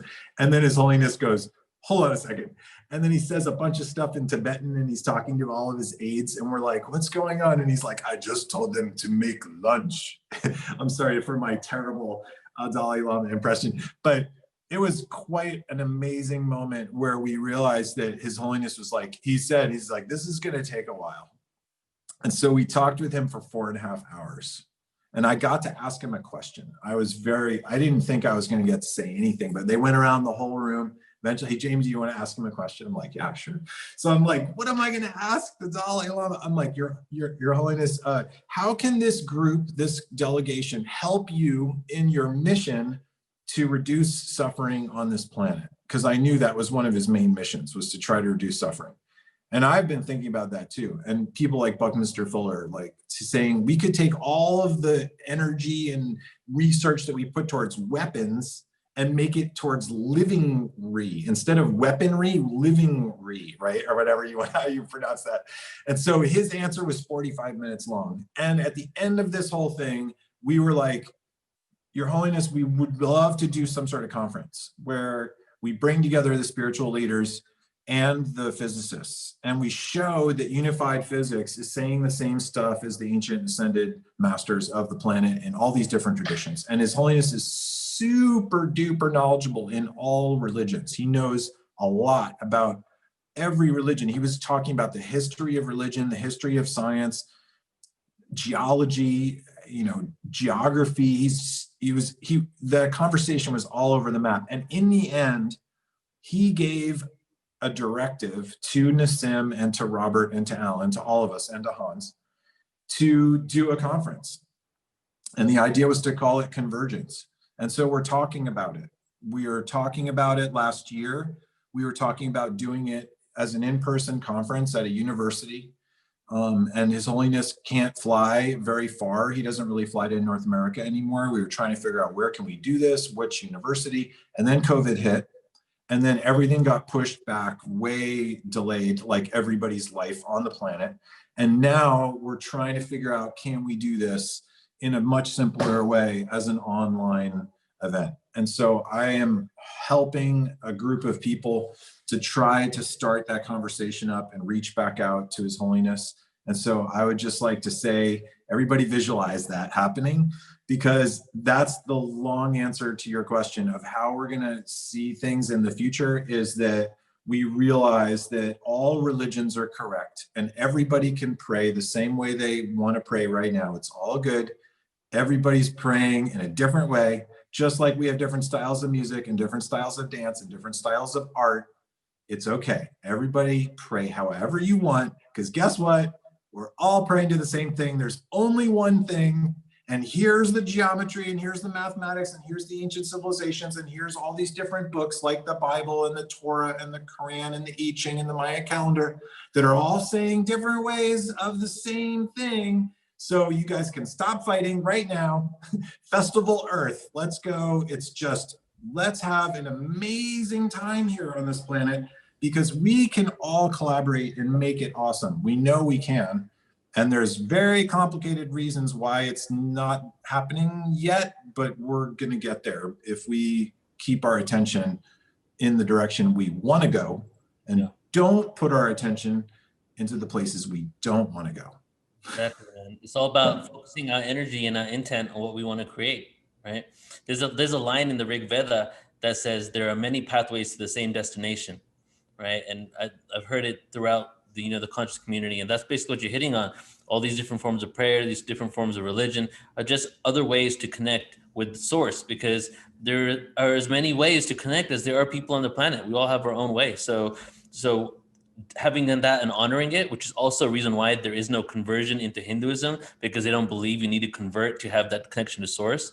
But Buddhism, they literally talk about what you're saying in their text. Like the Buddha talked about kalapas, right? Kalapas are subatomic particles. So all of this stuff is in ancient texts, but it's like almost like in the form of metaphors, right? But they're talking about advanced quantum physics and science. And the question is, and you're right, like the question really is, Portal to Ascension is the exploration of how they knew that information. That's right. There was a crazy, amazing moment of His Holiness turning to Nassim and saying, in Buddhism, we have things called space particles.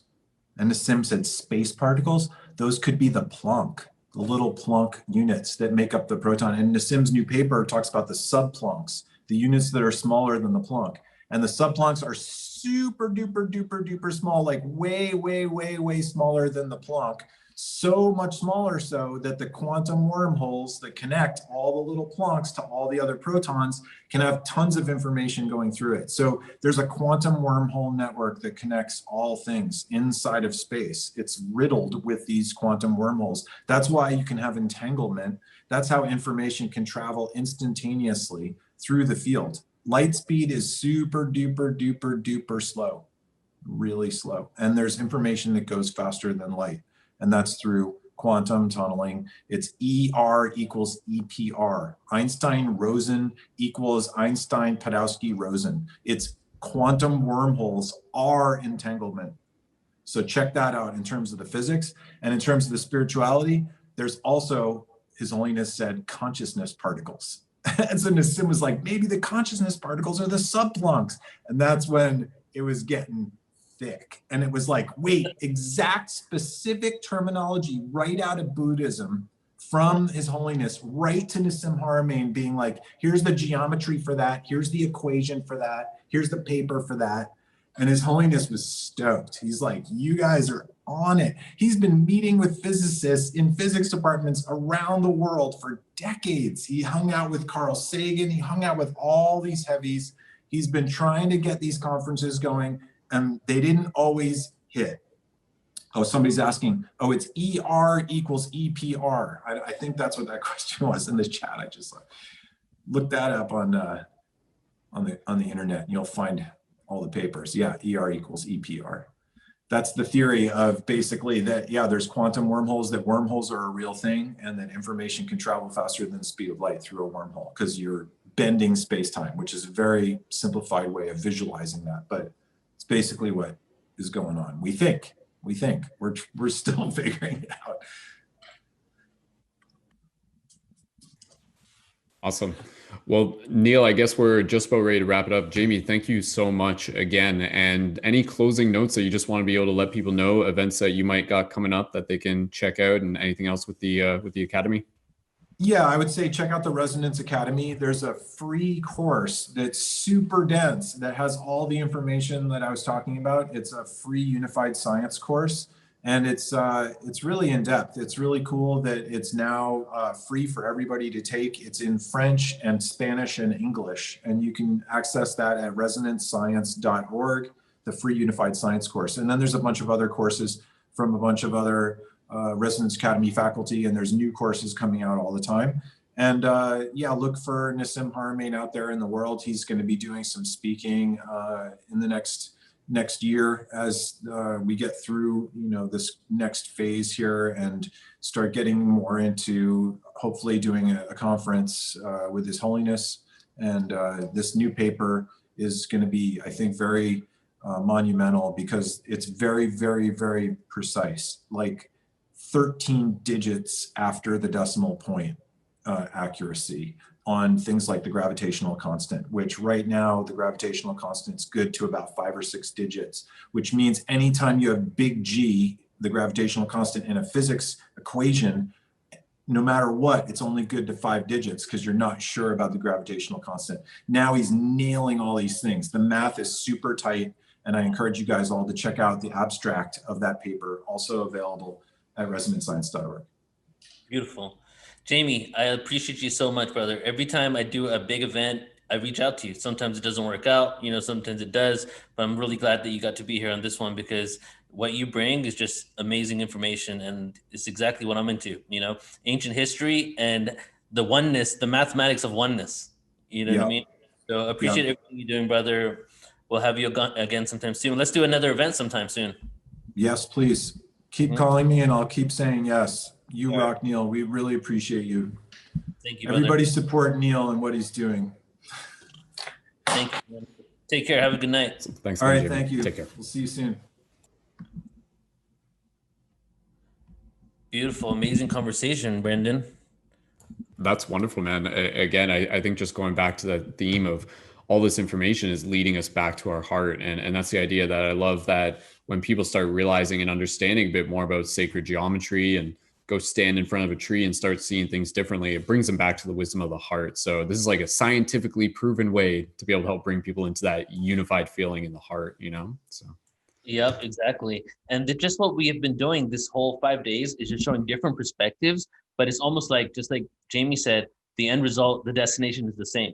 It's just different perspectives, different routes, whether it's meditation, whether it's ascended masters, whether it's learning about the geometry of space-time and our ancient civilizations and what we can learn from ancient civilizations so that we can make an informed decision about our future, so that we don't make the same mistakes that we may have done in the past, you know?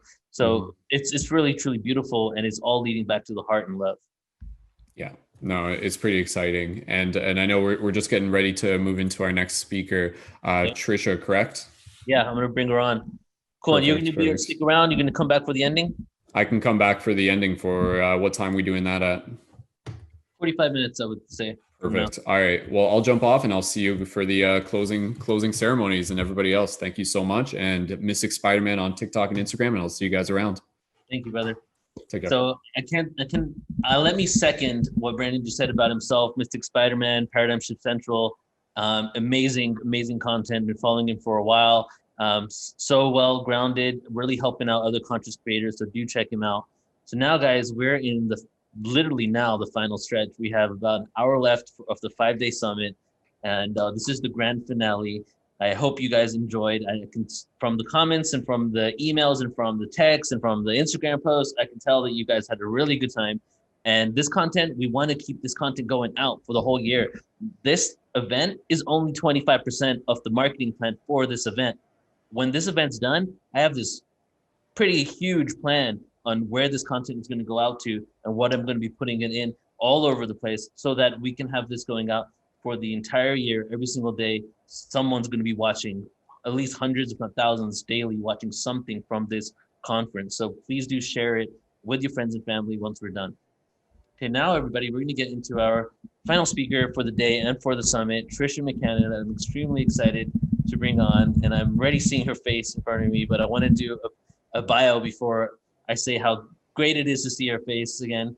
Trisha McCannon is an American mystic and the author of the beloved best-selling books, Dialogues with the Angels, Jesus, the Explosive Story of the 30 Lost Years and the Ancient Mystery Religions, and Return of the Divine Sophia, Healing the Earth through the Lost Wisdom Teachings of Jesus, Isis, and Mary Magdalene. She's the author of over 35 DVDs and CDs and 13 online classes. As a keynote speaker, she speaks on a variety of subjects from awakening the divine feminine to the last years and secret teachings of Jesus and Mary Magdalene. She also speaks about the power of faith, angels and extraterrestrials, Atlantis, global awakening, earth changes, UFOs, and the hidden history of the human race, which is probably not even 1% of what she really speaks about. She's got so much information.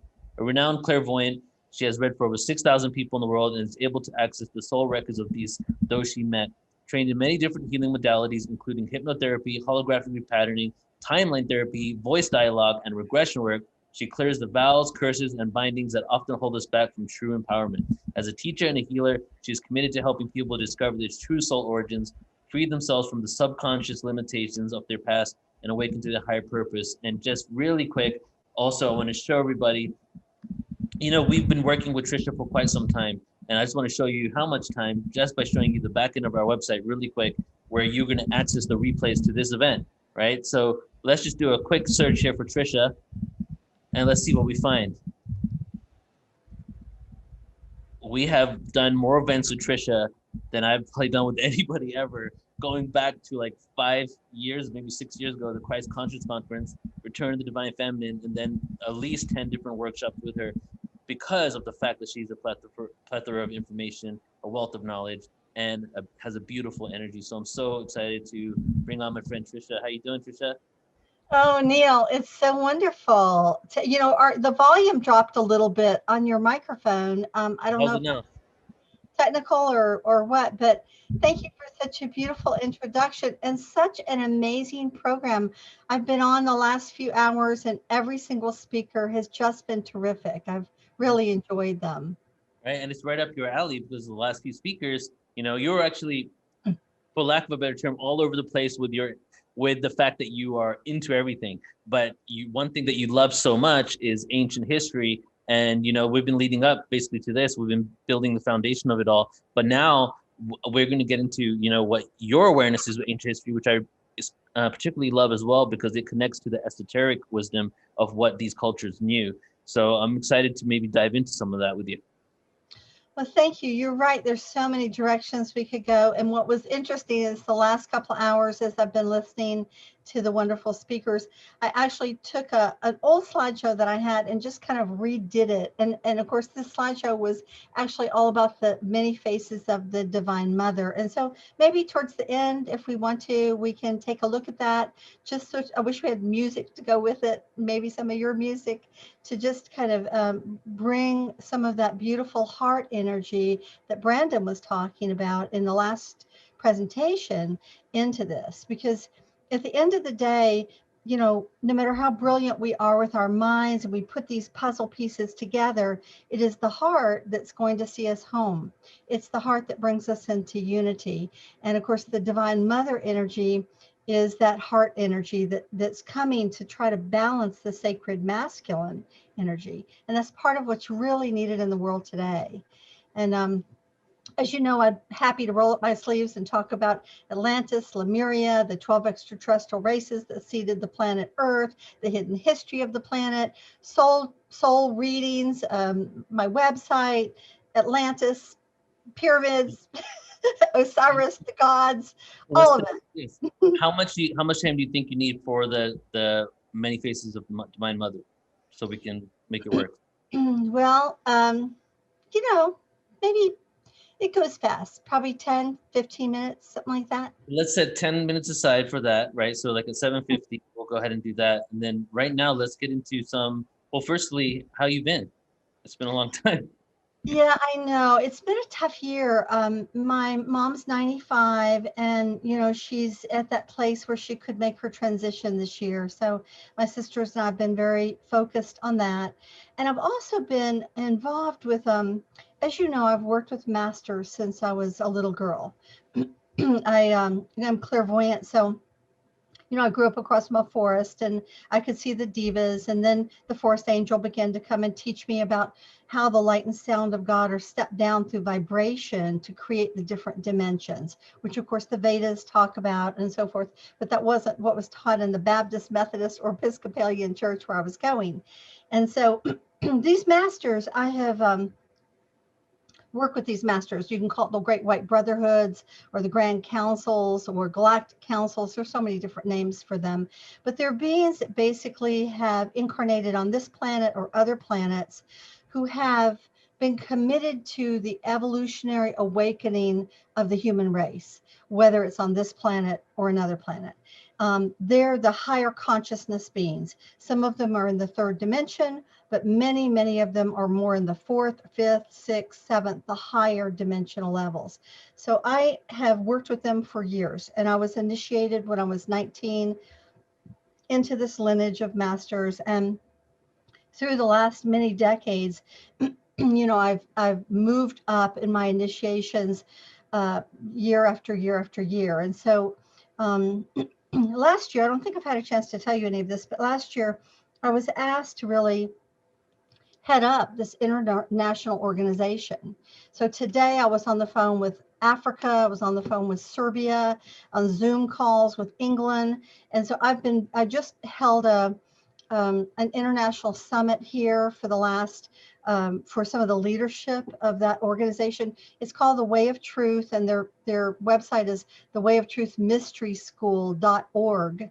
And they teach basically, you know, there's no dogma. It's basically that the light and sound of God come down, that through vibration and attunement with heart, we can still our minds and basically connect with our higher soul selves. So it has to do with the clearing out of the debris in our subtle energy bodies, so that basically we can access that immortal aspect of who we are and begin to have direct experiences with masters and temples of golden wisdom while we're still living in the physical world. And for me, that was, I was always like, you know, I want to experience it. I don't want to just read about it in a book. I want to know it. I want to go there. I want to see it. I want to feel it. I want to have an experience of it.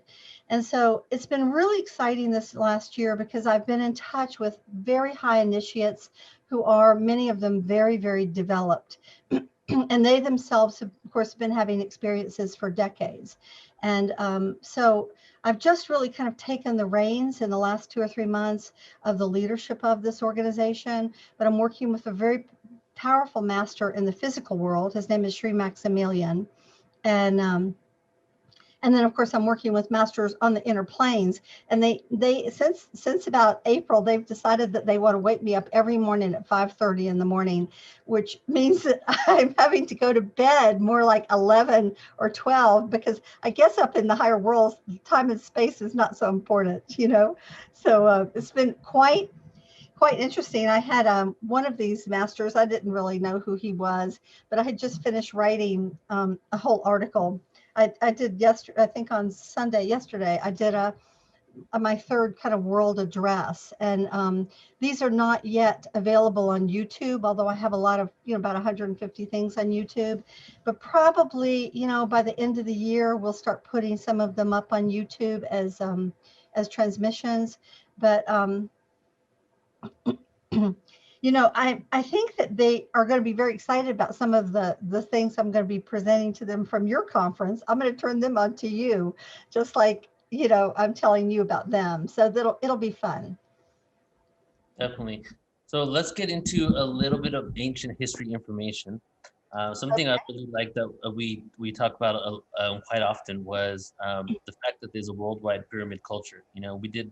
I think we did a 2-day. Was that the 2-day presentation we did when you talked about Atlantis and all that? Could you maybe talk a little bit about the worldwide pyramid culture, and then also, if you can somehow put into there the fall of Atlantis, because it's different than what most people think. You know, that you say that it actually fell in 3 phases. Maybe you can touch on that a bit. Well, maybe I'll just kind of jump into that to beginning. In the first place, as we know, this is only one incarnation of the earth. You know, the Hopis and the Mayans talk about the fact that the earth has gone through many different cycles, that the earth was destroyed by fire first, and who knows if that was the, you know, fireball asteroid that hit it 65 million years ago that wiped out the dinosaur, or in fact, that's just an older one. And then the humans, you know, there was another one. Well, we do know that certainly that did happen at the time of Atlantis, but first by fire, second by ice. So the ice age, we know there've been huge ice ages we're in an interglacial age right now, and then third by the flood. And of course, that happened about almost 12,000 years ago, 800 years ago is what the geology tells us. So that's the one that wiped out Atlantis. And of course, that meteor that hit wound up cracking and fracturing the mid-Atlantic ridge. And we wound up having like buckshots all through the Carolinas and Georgia and this area where I live, that was the debris field from that. But Atlantis was a long, long ago. It was actually a continent in the Atlantic. And this is maybe 100,000 to about 52,000 years ago. And then that advanced civilization had reached a point where a lot of there were really large animals. And we've actually found fossils of these animals now, like 12-foot bats or 14-foot sloths. And they were coming down from the mountains, and they were kind of invading the human area in Atlantis.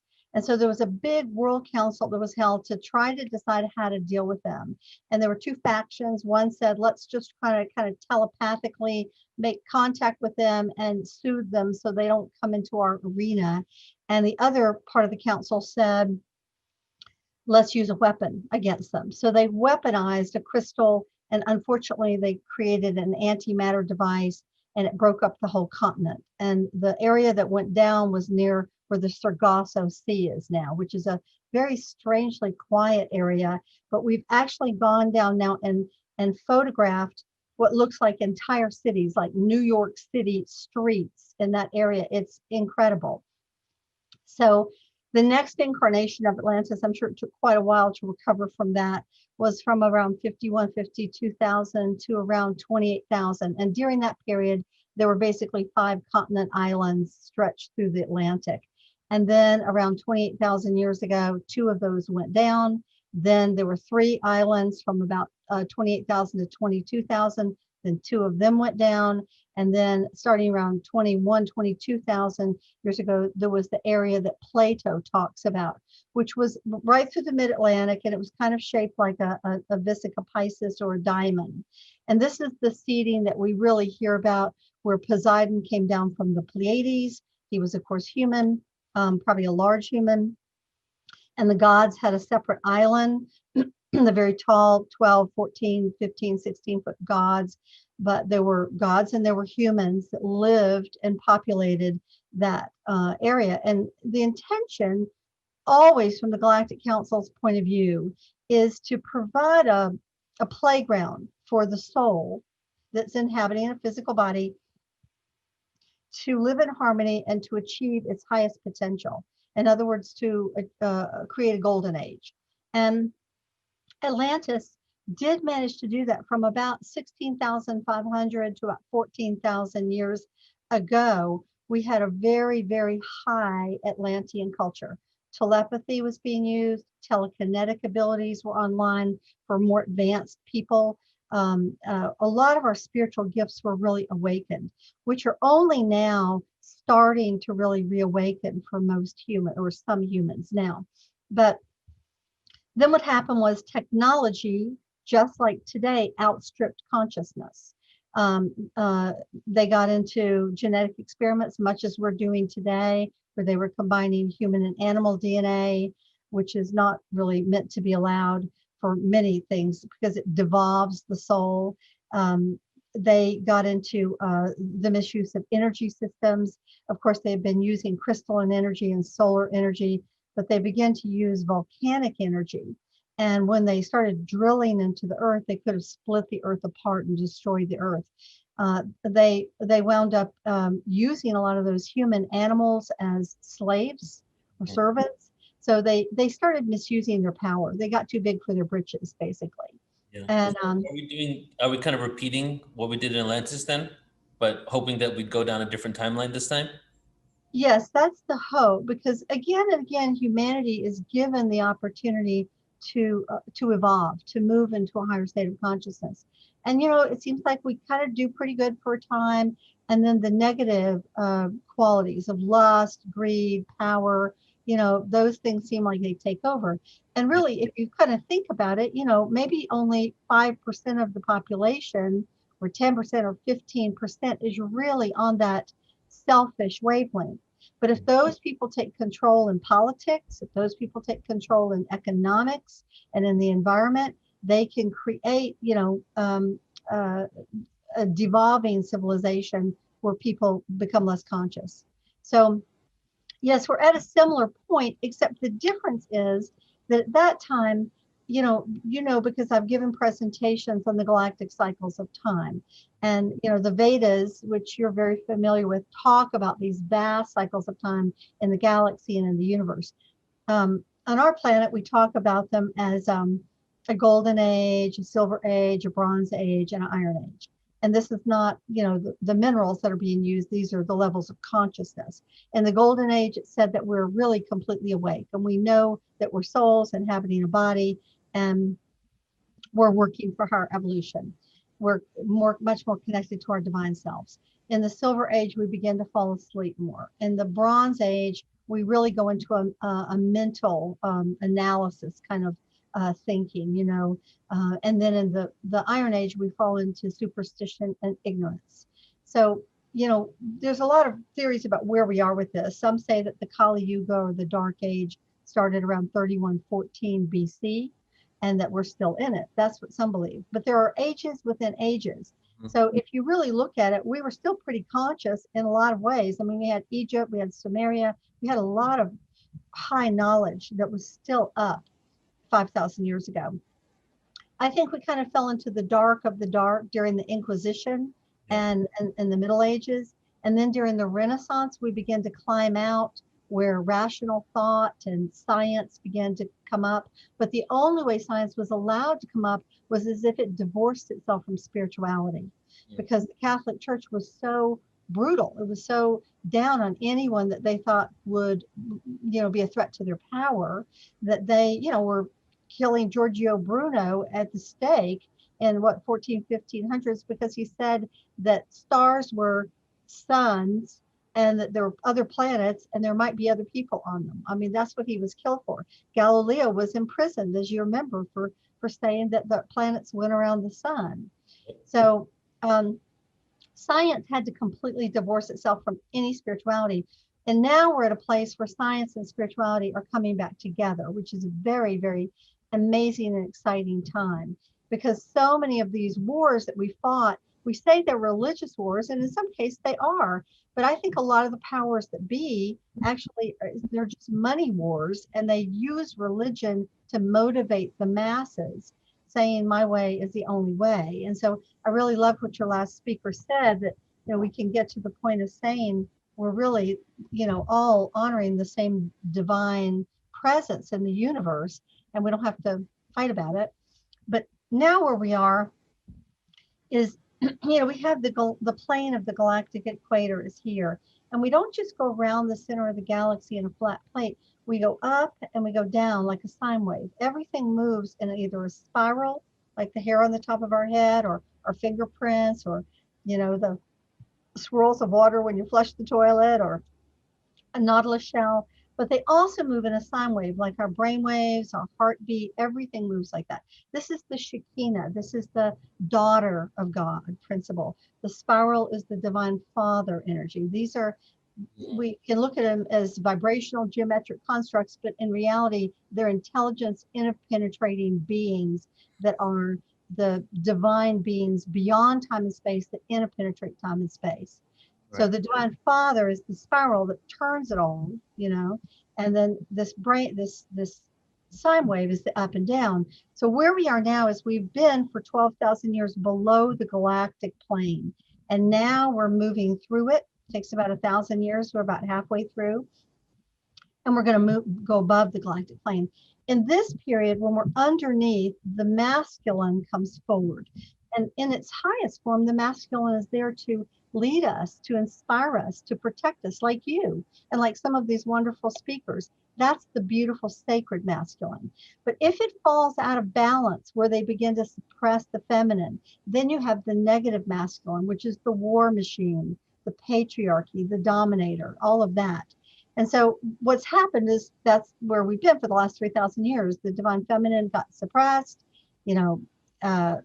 only men could hold power. And so we've gotten out of balance as a planet. So as we move through this galactic equator, we have an opportunity to really come back into balance with the masculine and the feminine. And then the divine feminine comes forward in the top part, and hopefully she stays balanced. But of course, the feminine can also fall out of balance just like the masculine can. So they need each other. That the beautiful balance of the universe is the yin and the yang. And so I'm very much about teaching people to walk the middle path, because the mind is very dualistic. We're in the dual worlds. We're in the lower worlds. We're in the worlds of time and space. So every single day we're faced with a million choices. Do I pick fear? Do I pick love? Do I pick unity? Do I pick prejudice, hate, and division? Do I, go for somebody's lies, or do I look at their actions and figure out whether their actions are actually aligned with ma'at or truth? We have that choice every single day in our life, and we can look around us, and depending on how clear and discerning we can be, we can create societies that are aligned with ma'at or truth, as some of these higher golden age societies were. Egypt sought to do that. Sometimes it was better than others. India sought to do that. These are some of the higher cultures. And of course, they've had times where they were at low ebbs as well. But so this is the mind, because it's very dualistic, it flops from side to side all the time. So part of the thing about becoming a spiritual master or becoming a spiritual initiate is to learn to align the heart and the soul, which are in the middle path. They are in balance. And to get the mind to be still and come into the middle, which is why we meditate. Because in that meditation, we can allow the little chattery monkey brain to go sit on the bench, and we can come into a place of beingness and gnosis, inner gnosis. Does that make sense? Yeah, it definitely does. And I had some of my own questions, but we have questions coming in from the audience. So let's address a few of them, because I want to still give you the 10 minutes to do the Divine Mother. So we only have around 9 minutes until then. So let's do rapid fire. Firstly, what I really wanted people to get out of this as well was what you said earlier about cycles within cycles, right? And the only thing I can really do is recommend people to your website and our website. Cycles of Time is a presentation we did with Trisha, 3 to 4 hours long. But most people do not know that there are cycles within cycles, that there's a bigger cycle, and like there's a golden age of the dark age, right? So I highly suggest people research that, because it blew my mind. It changed my whole entire philosophy on consciousness. So you can check that out on Trisha's site. But let's get into some questions. What do you think? Yeah, I will just say that there is a golden age even within the Kali Yuga, silver age within, a bronze age and iron age. So we are where we are right now is we've moved out of the iron age. A lot of people are still in the bronze age. They're still like, hey, it's just a third dimensional world like the Romans. Can I bite the coin? Okay. So that's more the bronze age. The silver age is where we're opening up to things like healing, channeling, telepathy, spiritual abilities, spiritual gifts, trust and faith, connection with the universe. So we're right kind of at that place where there are people over in the silver, there are people over in the bronze. And part of what's wonderful about your programs, and I try to do this with mine, is I try to show the science and the history so that the people that are still needing all the facts, and I don't blame them. I mean, I like the facts too. They can kind of cross the bridge over into the Silver Age thinking. And in that place, you realize that Thoth was so incredible. He was, one of the great masters from the way of truth. I mean, Thoth, the god of wisdom in ancient Egypt, he taught these 7 hermetic laws. And the very first one is that the entire universe is conscious. Now, if the universe is conscious, that means that our thoughts begin to create our reality.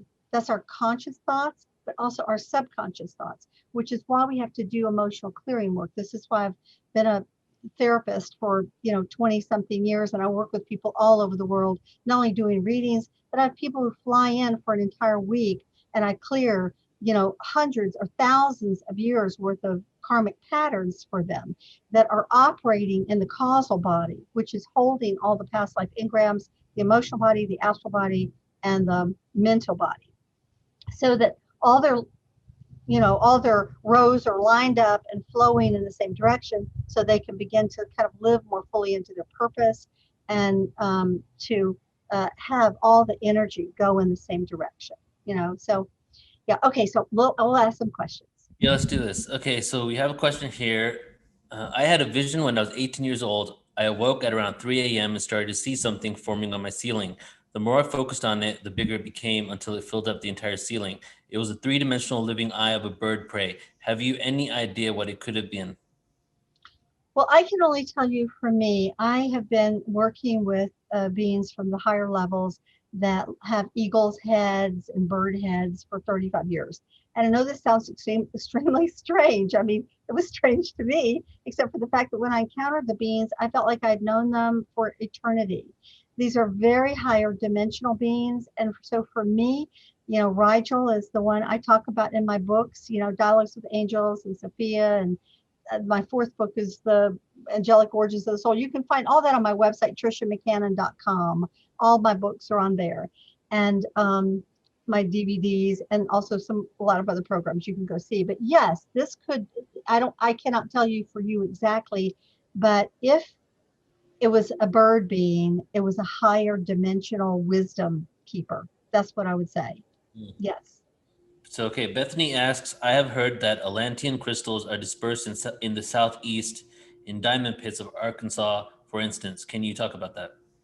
Yeah, Arkansas is really amazing. I've spoken out there several times for Dolores Cannon's wonderful conferences, and that whole area has it, but also Atlanta.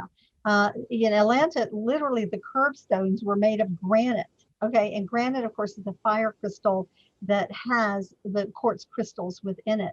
So you're absolutely right. All through the Smoky Mountains, which are a very old range, you've got lots of crystals. So absolutely.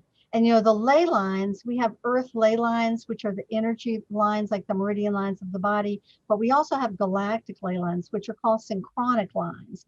And on earth, the synchronic lines and the ley lines follow the mineral crystal deposits and also the underground rivers, because they're high conductors of energy. Okay, so we have another one here, and then let's get into the Divine Mother after this. Hi, Trisha. My husband, Ian, and I had lunch with you 2 years ago at the conference you're talking about, Ozark Mountain UFO Conference. You told me that I would be having more telepathic messages with my ET family. How or what do I do to increase my telepathic communications with them? I do meditate each day. Is there a message I can say to help? You are so incredible. Thank you all so much. I really appreciate that. Okay, the very first thing is there's a lot of different kinds of ETs out there. Let's just kind of make that clear, just like there are different kinds of humans. A lot of the ETs are wonderful, higher consciousness, really working for humanity's evolution, but some of them are not. They have high technology, but they're really not very evolved at a spiritual level or an emotional level. So you really need to first make sure that you're inviting in the right ones. And the way to do that is to set your field. So you call in the light and the sound. Just, you can, however you want to do it. But I always do a prayer, an invocation for light before I do any healing work or any light work. And, you can just go into your heart, go into your third eye, go into your crown chakra, and send a beam of golden light up, and imagine it going to the sun, and behind that, the great central sun, or the Christ consciousness, or however you want to think of it. But the highest vibrational love energy you can. And then you want to call that down around you. So I always do invocation where I say things like, and so at this time, in this moment, I call in the white light of the Christ consciousness, the gold light of the Buddhic consciousness, and the divine light of the An Sophai Or, which means the limitless light. That's a Hebrew term. And then I call this down around me in 360 directions and all dimensional levels and realities. That's very important. And you ground it down through your body, down through your tailbone, into the center of the earth. So you stay grounded, and so you're not a total space cadet when you finish. And then you can invite in, I personally would invite in the highest masters that you can work with, guides or angelic guides. But command anything that does not vibrate at this frequency, I don't want to see you. Let that energy throw them out like a spinning vortex. You can do it like two cylinders inner inside of each other. So the gold one, the outside one, spins from the left to the right. The silver spins from the from the right to the left. It's like opposite. And then the inside one, the silver one, male and female, spins from the left to the right. You can just set them spinning like this, and then they'll just shimmer. You don't even have to think about it after that. It's very easy. But you always want to protect your field. Before you do meditation work, before you do healing work, don't go do the Ouija board. Because when we start talking about ETs, you want to be very clear of who you want to invite to your dinner party. You don't want to invite any trouble. You don't need it.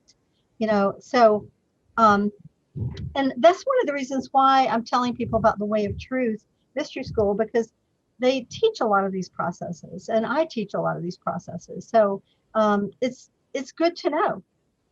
Okay, I hope that answered that one. That was great. Do you want to get into the Divine Mother? Look at this. I had a visitation from Mother God years ago. The energy was so incredibly powerful that I went. What did she say? Oh, there's John D'Souza. Hey, John. There's Jamie. Lots of good people here. Michelle. I love Michelle.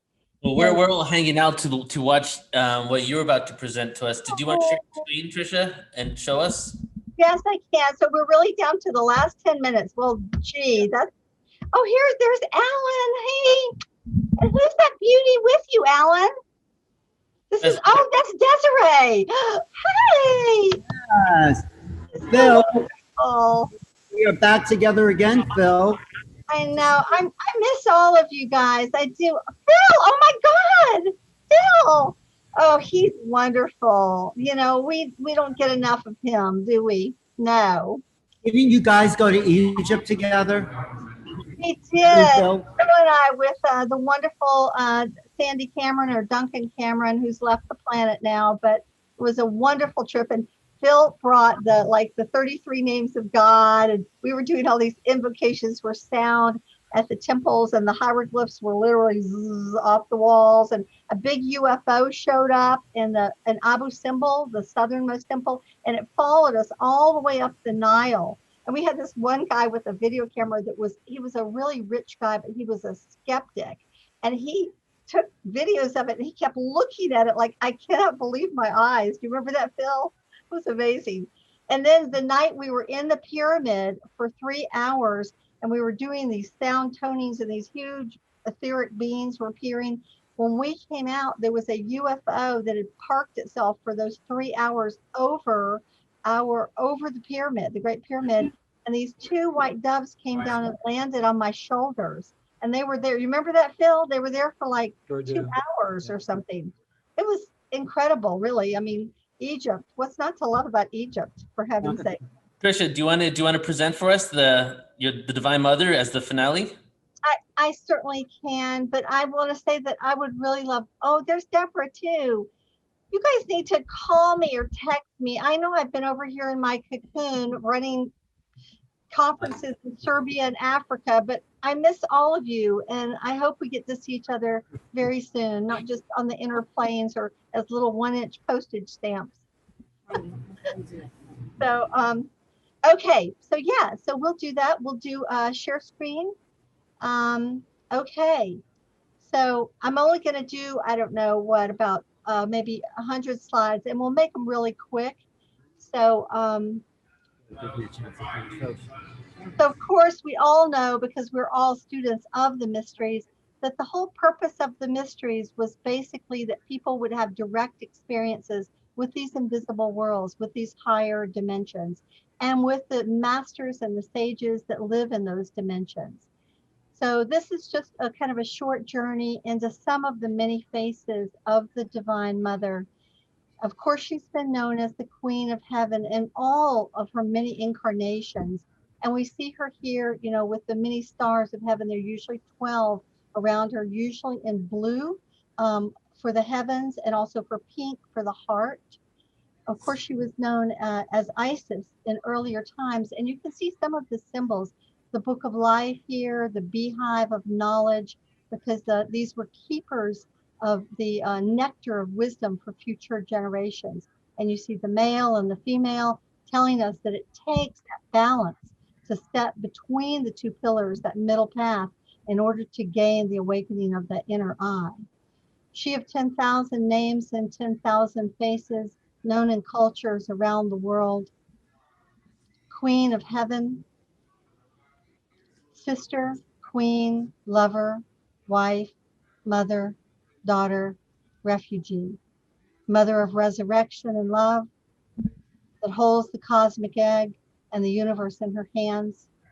The virgin of the world, she who holds the entire universe in balance. She who is the cosmic egg, and all things dwell within her. She who was the face of the divine mother, who chooses the worthy son. This is the sacred masculine, the King Arthur of legend, although he's appeared as Horus and Jesus and many other times. Known as Jesus and Mary in our 2,000-year era, known as Krishna and Yashoda in the Indian traditions. She has many faces and many times. So we enter the portals of the mystery when we enter her body, for she dwells at the center of the lotus itself. And we take a look now at some of the faces of the goddess as she's appeared in cultures around the world. The first thing to know is that she is the matrix. She is the matrix of time and space. And there are many faces, from the sweet goddesses of love and compassion like Venus and Mary Magdalene and Kuan Yin, to the wisdom goddesses like Sophia and Nut, or to the warrior goddesses like Athena and Durga, and some of the kick-ass take names goddesses, to the nature goddesses like Gaia and Demeter and Turtle Woman. So we look first at the cosmic goddesses, the portal of the cosmos. The Egyptians called her the waters of Nun, from which everything came.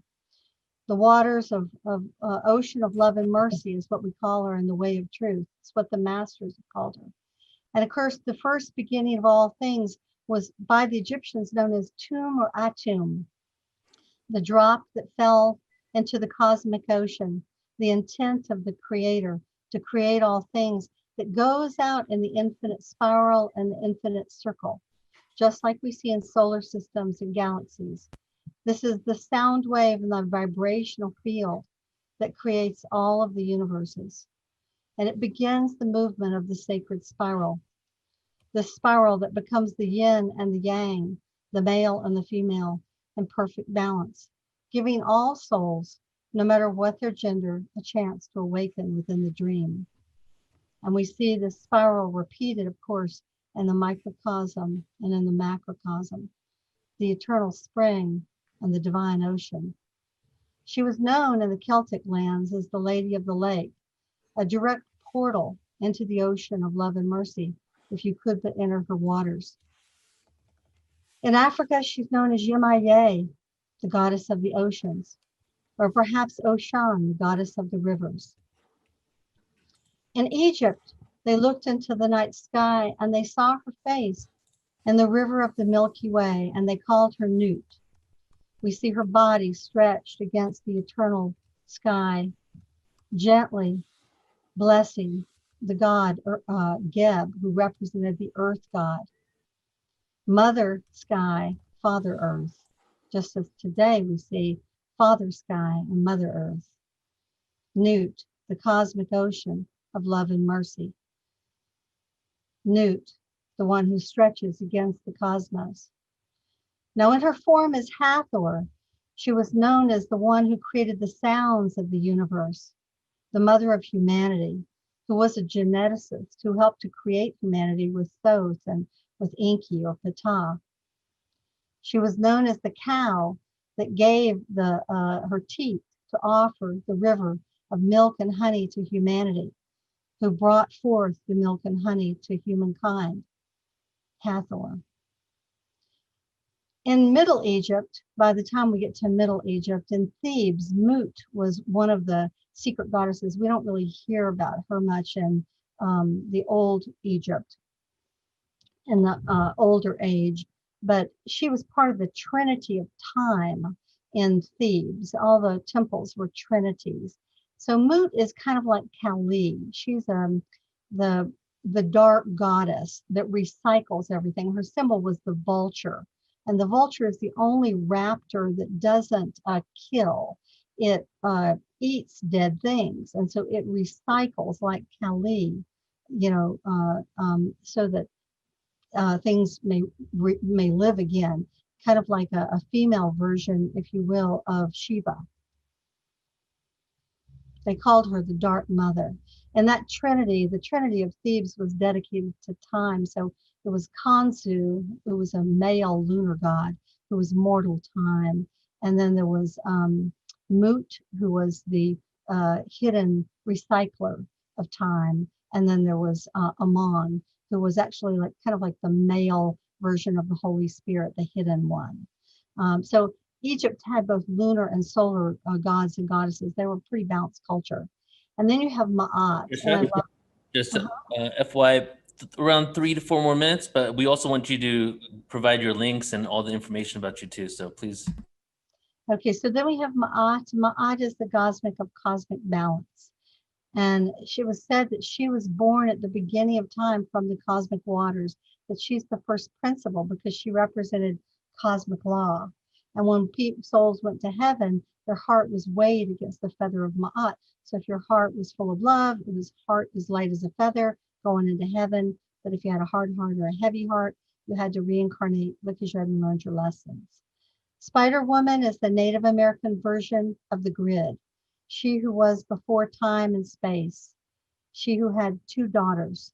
She who matters, which is space, and she who, the other one's time. So she's wonderful. I love her. The nature goddesses, we have Gaia, of course, is our earth. She was known as Turtle Woman in the Native American traditions. What a beautiful planet we live on. And of course, inside the earth, the heartbeat of the earth is the heartbeat of the frequency of all healers.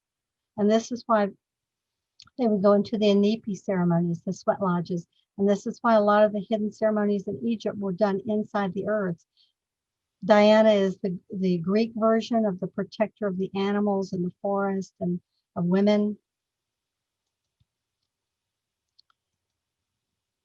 And her temples were one of the 7 wonders of the world.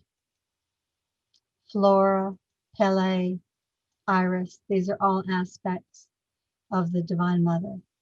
And we'll end here with the Goddesses of Enlightenment, which I know a lot about them, but since we're on a time schedule, we'll end the show with this one. But there are many goddesses, clearly, and it's part of the joy of bringing this aspect back into the world today, is to share them.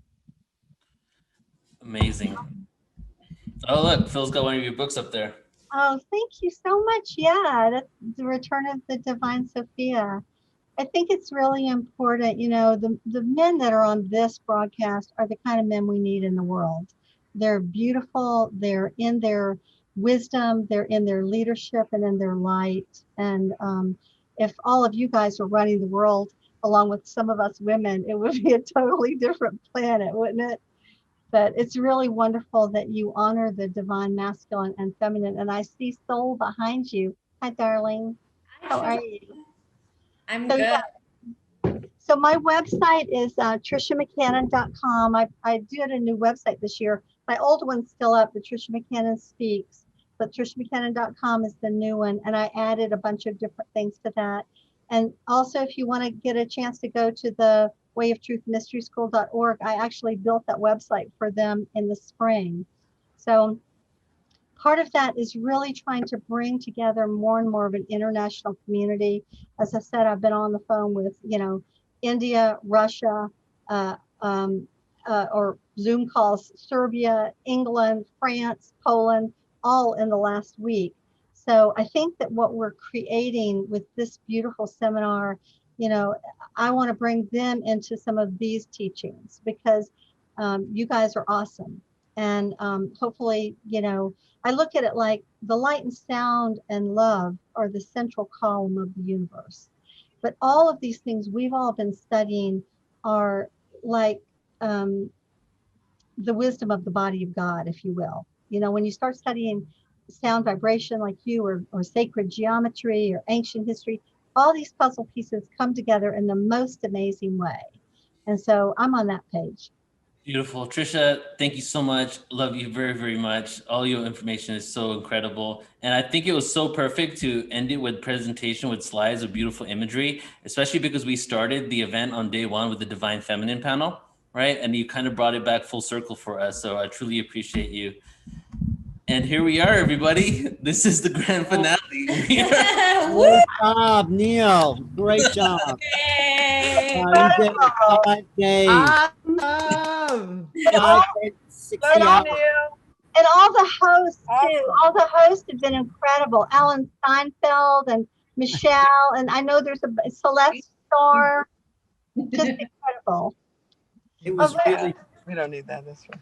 It was great to wrap up with the Divine Mother, and that's where we're all going back to, the Divine Feminine, the oneness. Mm-hmm. Yeah, we're remembering it, and this is just it. We're here to be informed, educated, and we're here to implement this information.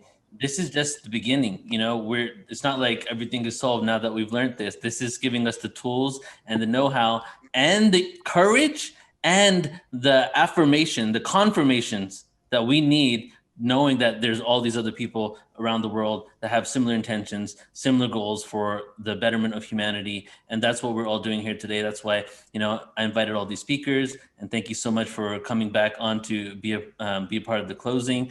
And that's why we do all the events. Like, we're all in this because we know that heaven on earth, beauty on earth, like the paradise is inevitable and is possible, and we can create that, but we need to step we need to step out our own way and allow for that to manifest, because our true nature is divinity. Our true nature is heaven on earth, and we can create that. We have the technology, we have the know-how, we have the ability, but it's not here. Why is it not here? Let's start focusing our energy on those systems that are not allowing for that to be created, and see about how we can actually shift them and change them so we can create that world. And that's why everybody's here right now. And I have just the most gratitude in my heart for every single one of you. So thank you all so very much. Neil, thank you so much. What a great image to close on, that behind every great man is an awesome woman.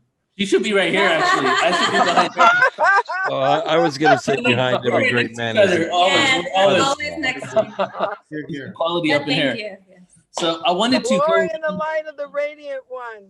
Yes, exactly. So I wanted to go around, and I think it's awesome that all of you guys came back on to be part of this closing, but I would love for you all to close it out with your own words, whether it's just telling people about where they can find more about you, or just some download that you have about the moment and the future. So why don't we start? Why don't you call on people? Neil, why don't you shout out names so we... Okay, and if there are any speakers or hosts in the room that haven't raised their hand, please do, because I know not everyone's here. So raise your hand if so. But I know, Brooks, you have to wake up early tomorrow. So why don't we start with you? Sure. Everybody can hear me okay? Yes. Yep. Okay. I feel like we're on the threshold of maybe 1,000-year period of peace, prosperity. I know for the last year and a half or so, we've really been cranking up the light all around the world. And the light is now getting so bright that the shadows are getting very dark, and we're beginning to see the difference between the two. I don't think we really paid much attention to it before, because we were all just kind of in this cloud of, I don't know, toxic masculinity or whatever you want to call it. But now this divine feminine is coming forward, and this creative power of all humanity is making itself manifest. You see it all over the world. It's happening in Europe, in Africa, in Asia, in South America, and it's certainly happening in the United States. And I think it's because of all of the pockets of light that you all have placed all around the world. And now those pockets are getting brighter and brighter. So it's our task now to put our shoulder to the wheel and make this happen. Thank you so much for letting me be part of this. And sorry I missed the Ascension panel. Got called away on business, but curse of working 85 hours a week, I guess. But thank you all very much for letting me be part of it. And I remember Trisha because my first trip to Egypt was with her and William Henry. Thank you so much, Brooks. Appreciate everything you do, brother. So let's go on to now. Let's see who else. Let's go to, there we go. Eric and Sharaya. You guys ended up at the same place, huh? We did. Thank you. Yeah, so I guess I'll go. Wow, this has just been such an exciting, energizing communion and reunion with all the beautiful souls who've been participating. The chat rooms were on fire with energy and just insight, sharing, and the deep signs of awakening. And so it's just been very, very inspiring. And I want to say that, let us remember that the kingdom of heaven is at hand. And even though it feels obfuscated or hidden, like Maureen St. Germain said the other day, we can wake up every morning and call upon heaven on earth and ask that our day be an experience of that.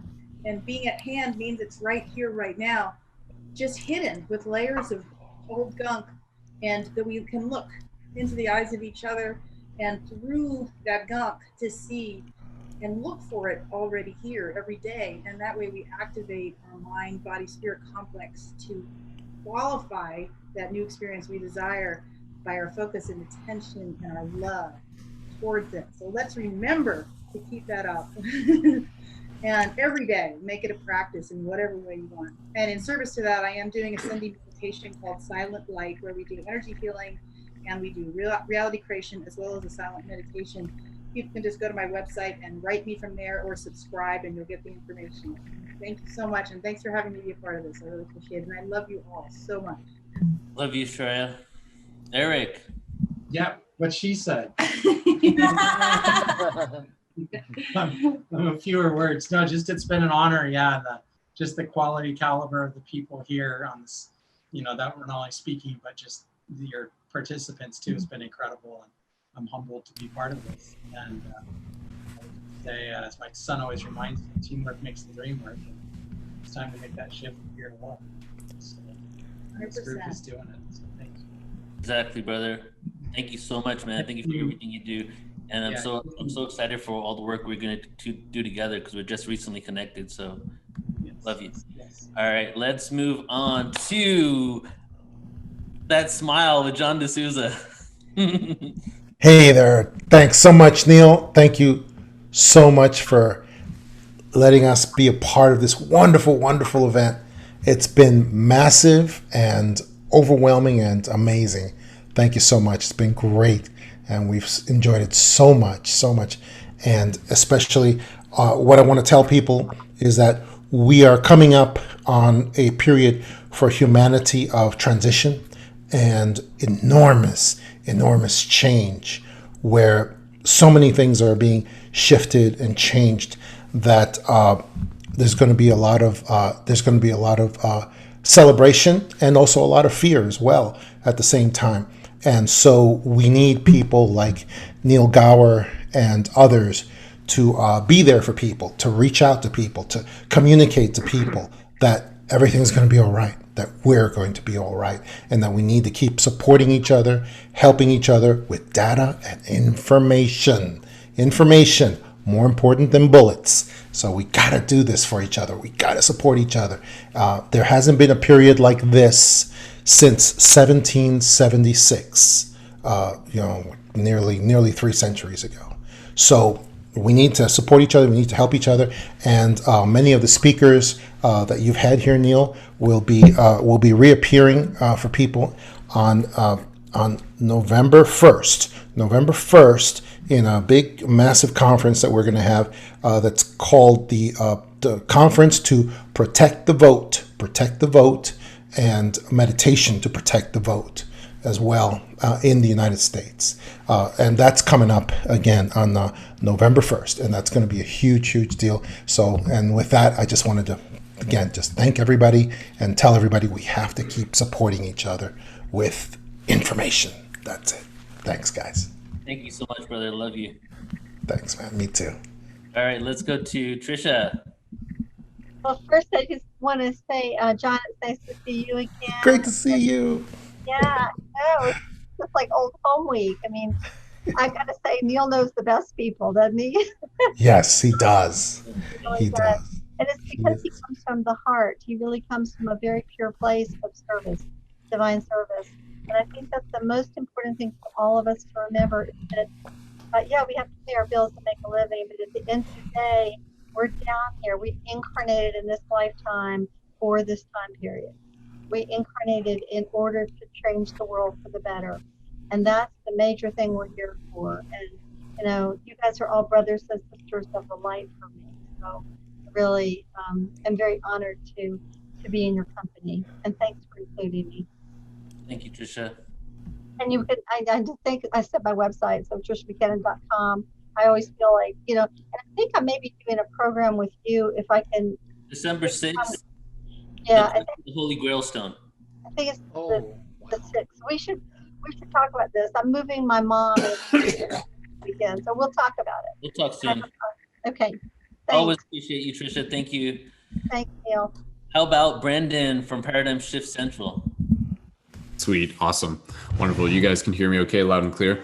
Neil, thank you again. Thank you, everyone. Like, this is so exciting to be able to see this. And I was thinking, this feeling that we have now that we've reached the end of it, for myself, it's something very similar to the feeling you would get after going to a transformational festival or maybe like a rainbow gathering or something like that, right? You know, it's been this soul family reunion. We've come together, but we always knew this was just going to be a moment, a chapter within the bigger story. And so now, in the same way that you would end a transformational festival, we have this closing ceremony to really be able to focus on the intention to embody this and to bring it with us beyond this moment. You know, that is the idea, is that we bring this experience, we bring this conference, we bring this festival of life, we bring this story, this magic with us into the individual moments that we're going to be having beyond this. And that's the idea. Like, the world needs more leaders. It needs more shifters, paradigm shifters. It needs light guardians. It needs modern day Jedi. It needs us to step into these real archetypes that are already inside of us, about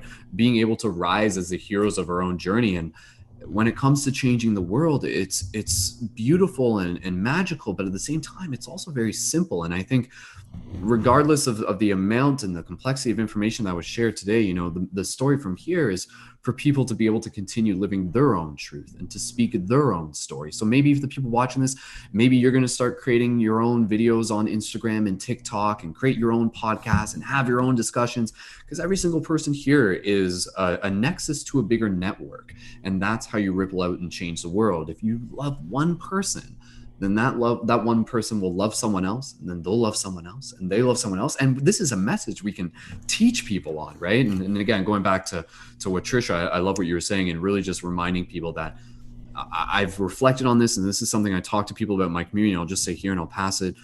This idea that one time I was meditating deeply and I was asking myself, I'm like, okay, what are we doing? What are we doing? And so I'm, okay, we're leading people. Okay, that's a good answer. But then I got more specific. I'm like, where are we leading people to? And then I was like, oh, okay, let me think about that. And then the answer came to me. We are leading people back to the wisdom of their own heart. We are leading people back to the heart. So it's like, where are we leading people to? We think it's like this thing outside of us, but the truth is back to the heart. Because once we lead people back to the heart, all this knowledge, I mean, where did all of us get it from? You know, in addition to hearing it from other people, so much of us, we got it from our own heart. And here we are talking. When we teach people how to do that, they ultimately find their own understanding and their own perspective and their own truth. And then here it is, it ripples out. And we'll look back on this day, we'll look back on 2020 and we'll be like, this was the year when we really woke up and we came together and something magical happened. So Neil and everyone here, thank you for being a part of this very, very powerful story that we're creating and living at the same time. So thank you, Neil. It's so beautiful, brother. Thank you so much, man.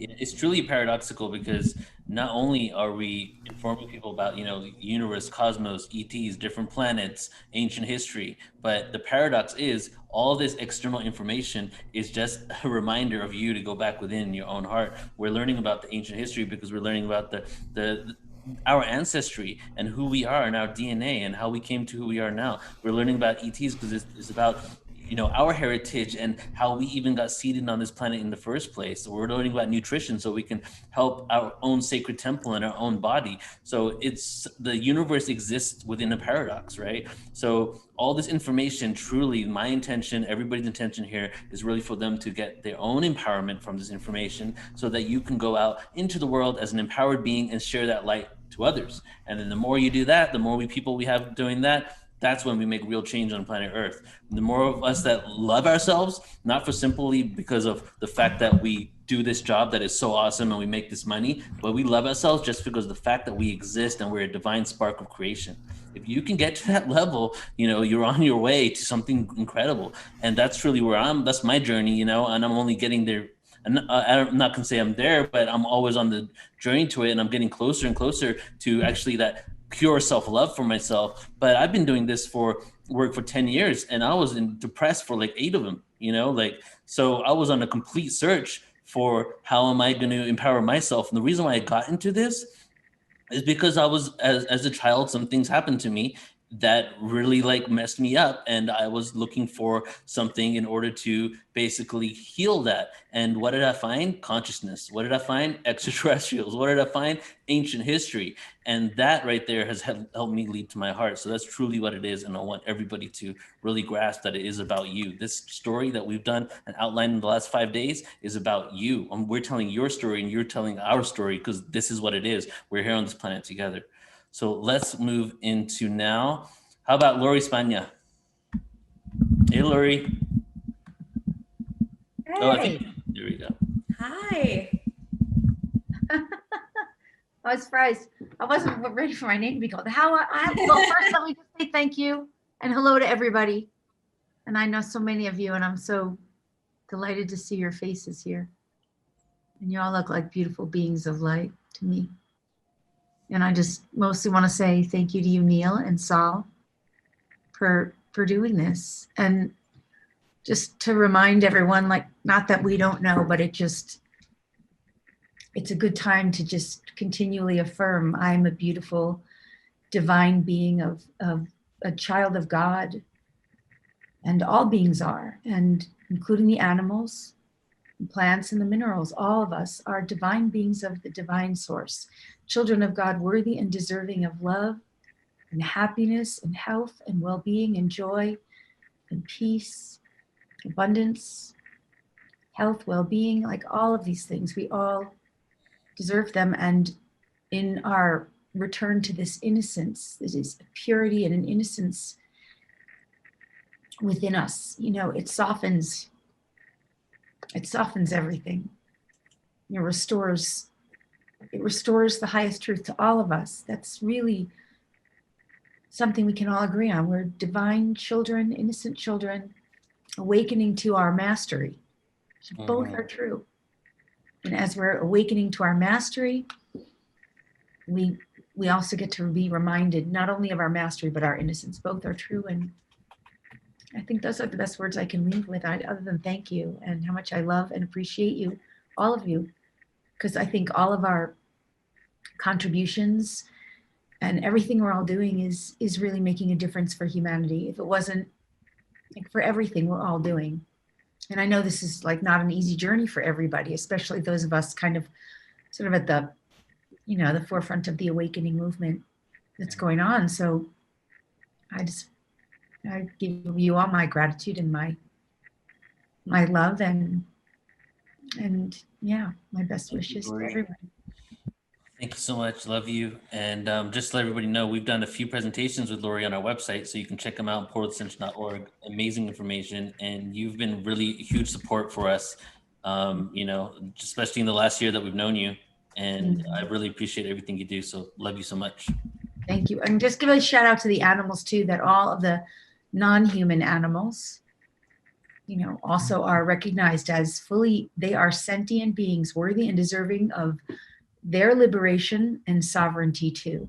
And yeah, they are here being the vibe that they're here embodying the virtues that we are learning to embody and embrace. They already have and know and are those virtues that we're developing within ourselves. So I just wanted to add in a shout out for the animals. But thanks again, Neil and Saul and everyone. Love you guys. Thank you, Lori. And we did a presentation with Lori on animal. What was it called, Lori? Well, I think it was like the secret energy of animals and the consciousness of the animal kingdom. Yeah, so everybody could check that out. Thank you so much, Lori. Appreciate you very much. Love you, Sal. So let's do this. So we have a few people that speakers that are on a time crunch. So we're gonna go with Deborah, and then we're gonna go straight into the Hertex and Alan, and then we'll do Stephen. So let's start with Deborah Giusti. Thank you, Neil, and hello, everyone, and so much love to all the panelists and everyone watching right now. I honor you all so much and love you all so much, and it makes me so happy. And I did the Ascension panel, and I want to share, I've been doing them for 7 years at the Conscious Life Expo, New Living Expo. And this was one of the best panels we ever had. There was such high level information, such resonance, such cohesiveness with all the panelists. It's really encouraging how we're all coming together now. And with all challenges, as you know, there's lemonade. And I would say this is big time lemonade, that we get to come together like this and spread this information out globally. It's not just held to the conferences that we do in the hotel, which was wonderful. This is going out massive, wave after wave after wave. And all of us have brand new potent sets of divine mission instructions now with all that's going on. And it's not just the panelists, it's everyone's watching. If you tune in, there's new levels of evolution of what we're here to do and what we're meant to do. And we're meant to work in high level collaboration. And this is an example of it. We all come to the table with what spirit has for us to do at a really high level, leave your egos at the door and play at a really high level. So this is a blessing now that's happening. And I adore Neil, I support him. I've supported him from the very beginning in my soul tribe family court. I call him my prince, meaning he's coming up from the rear doing what I do, but taking it to a whole new level. And I will always support him in everything. And what I'm doing these days is Saturday Night Alive for the Global Peace Tribe, which a lot of you have been on, which is another amazing thing that's coming through me. It's an inspirational virtual variety show with incredibly potent topics, high-level speakers, musicians, entertainment, lots of fun, and all of these panelists, I'd love to have you on again. And I'll put a link in the chat room for any of the people that are watching to come join us. It's every Saturday night. It's another one of those incredible blessings that just emerged because of what's happening now that we're all experiencing. It is amazing. I just want to give a shout out, Deborah. It's amazing what you guys Thank you. are doing. And you're doing Thank it at you. a very professional, high consciousness, high production level. Thank you so much. And love, so much love and appreciation to all of you. Love you so much. Deborah, you already know how much I have for you, so I don't need to say it. I'll say it anyway. I love you so much. Thank you Yeah. for really helping Portal Ascension get to where it is now. Thank you for that. And much more to come. Way much more to come. Exactly.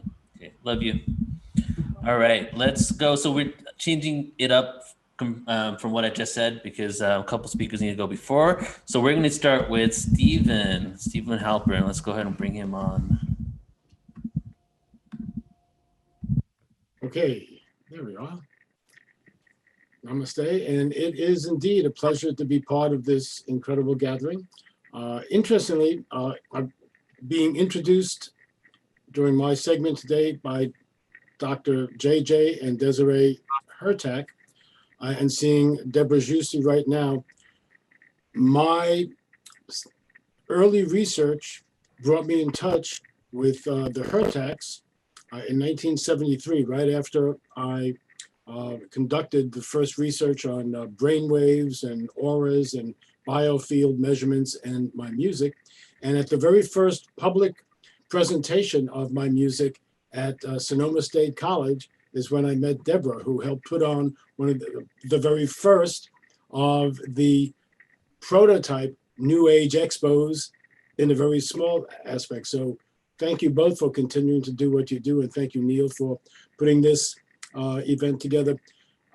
Because the truck knocked down my internet connection, it was only today that I got back online. So it was in time for me to be part of this. So I look forward to catching up with the rest of the speakers. I see a lot of old friends there. And I second the comments about the echoes and the reverberations of this panel and this event going out that we can spread through our own social media and really keep the information expanding and putting the love and the information out there to counter the fear.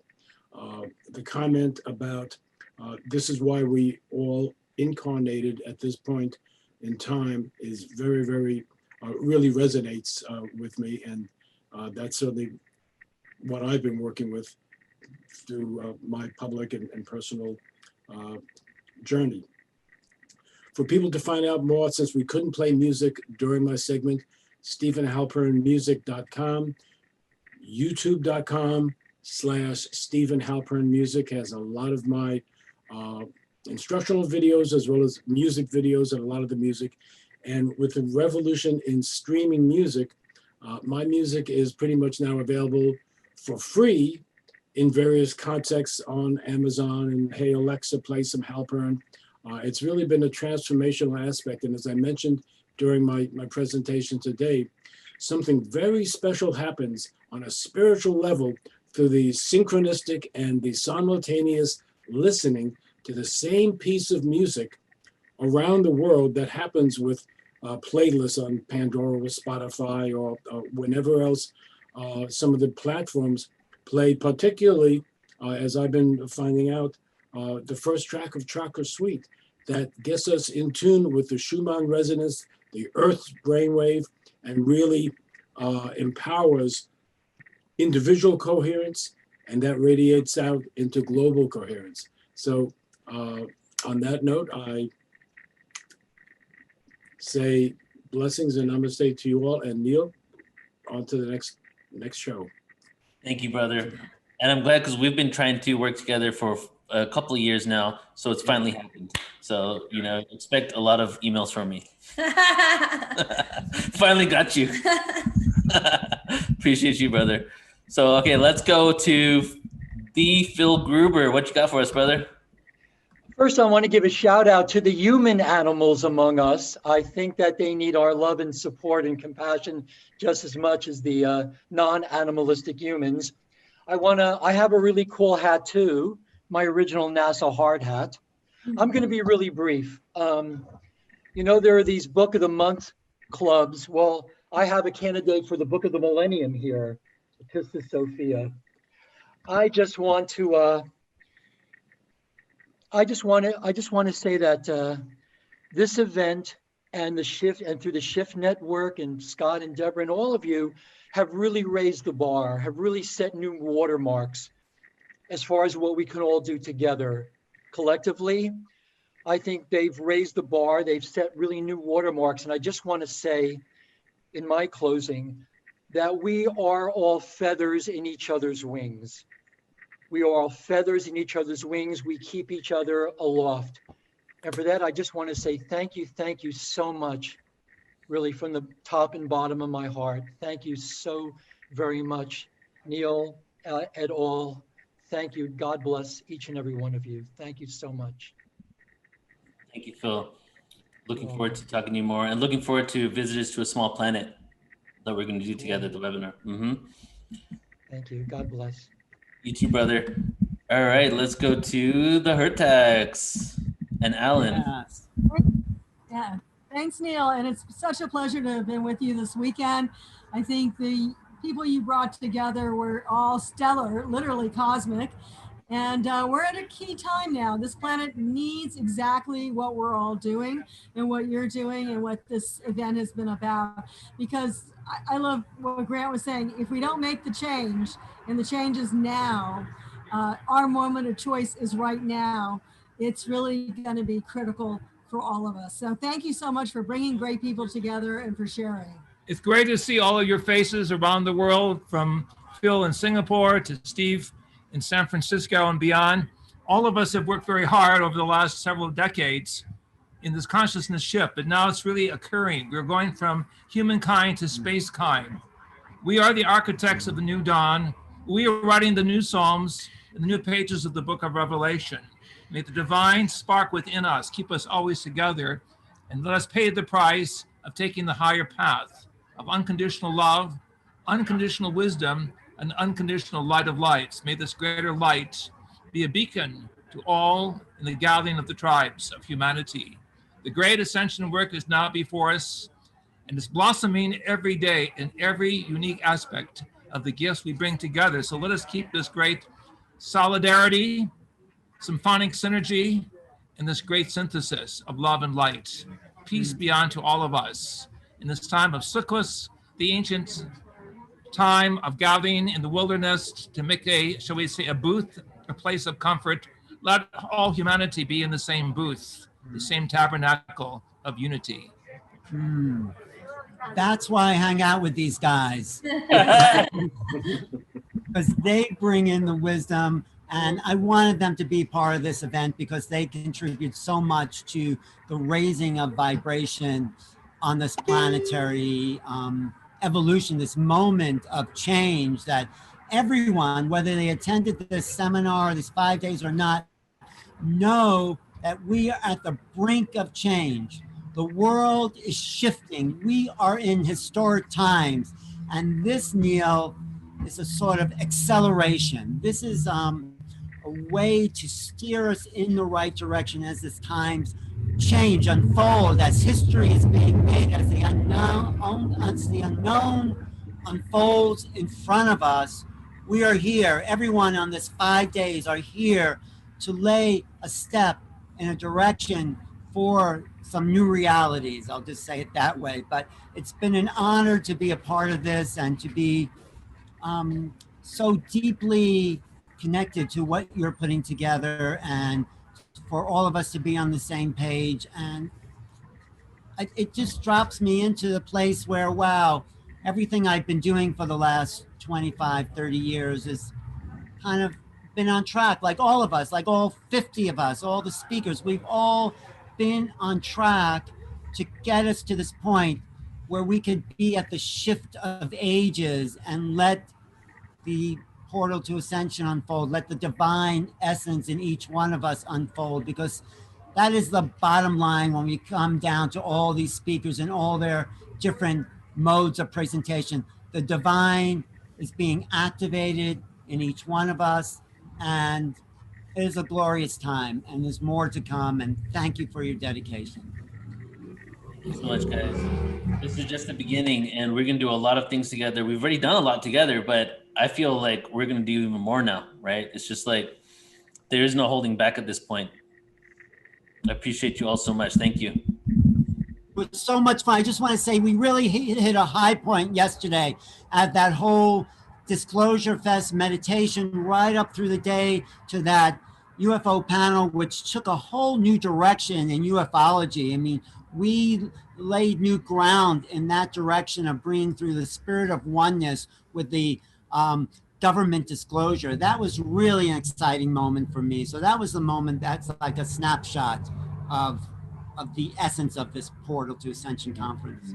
And that's what you did last year too, and this year, is your panel was ETs and consciousness. It wasn't just a UFO disclosure panel. So it was really a UFO disclosure panel from the lens of consciousness, right? So, and that's really what it is right now. That whole day, I mean, I'm gonna never forget the whole conference for sure, but that yesterday, the way we picked up momentum with the experiencers and how then we built the energy, and now we're into the ancient history and integrating it spiritually.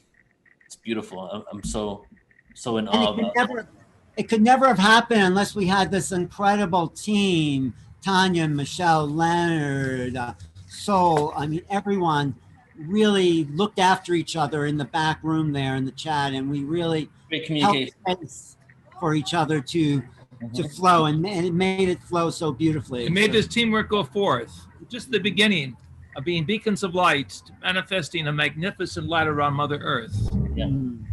This event really flowed better than any live event I've ever done before, you know, and I thought it was going to be harder to get like almost 60 people to come onto Zoom through 5 days, but everybody made it except for one person who just wrote the date wrong, you know, so it worked out great.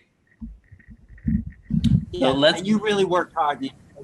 Just acknowledge yourself as well, you know? Yeah, thank you. There was a lot of benevolent support from our galactic family as well. They really supported this event, and a lot of people were commenting about that as well. Mm-hmm. Yes. So let's go. Alan, did you want to say a few more words, or are you going to stick around? Her text have to. No, I have to get these guys back home, but maybe I'll tune in after I take a little break. But I'll be right back. All right, cool. Keep going. Bye, JJ, Desiree. Good night. Up to all of you. Let's go to Jamie, brother Jamie. Well, it's such an honor to be among all of you guys. It's inspirational. And I just want to remind everybody that you all can do exactly what all the folks on this panel are doing right now, that you are all experts and that you are all masters in your own way of whatever realm of information your perspective on the universe is. And that, like Neil, you can just have an idea and be like, I'm going to get a bunch of people I know together and start talking about stuff. And so it's very inspirational to see that this is happening and that it's going fractal like this. And the folks on this panel that have been doing this for decades, it's super duper inspirational.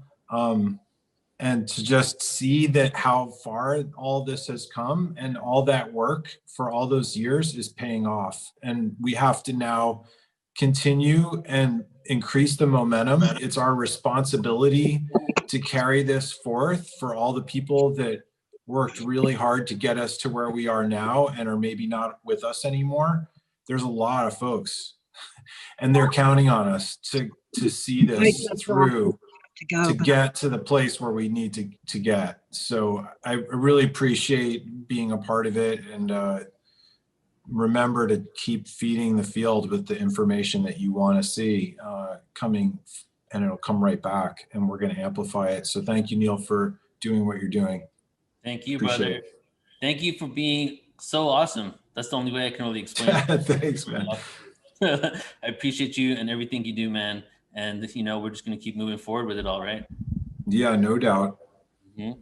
Continuous. All right.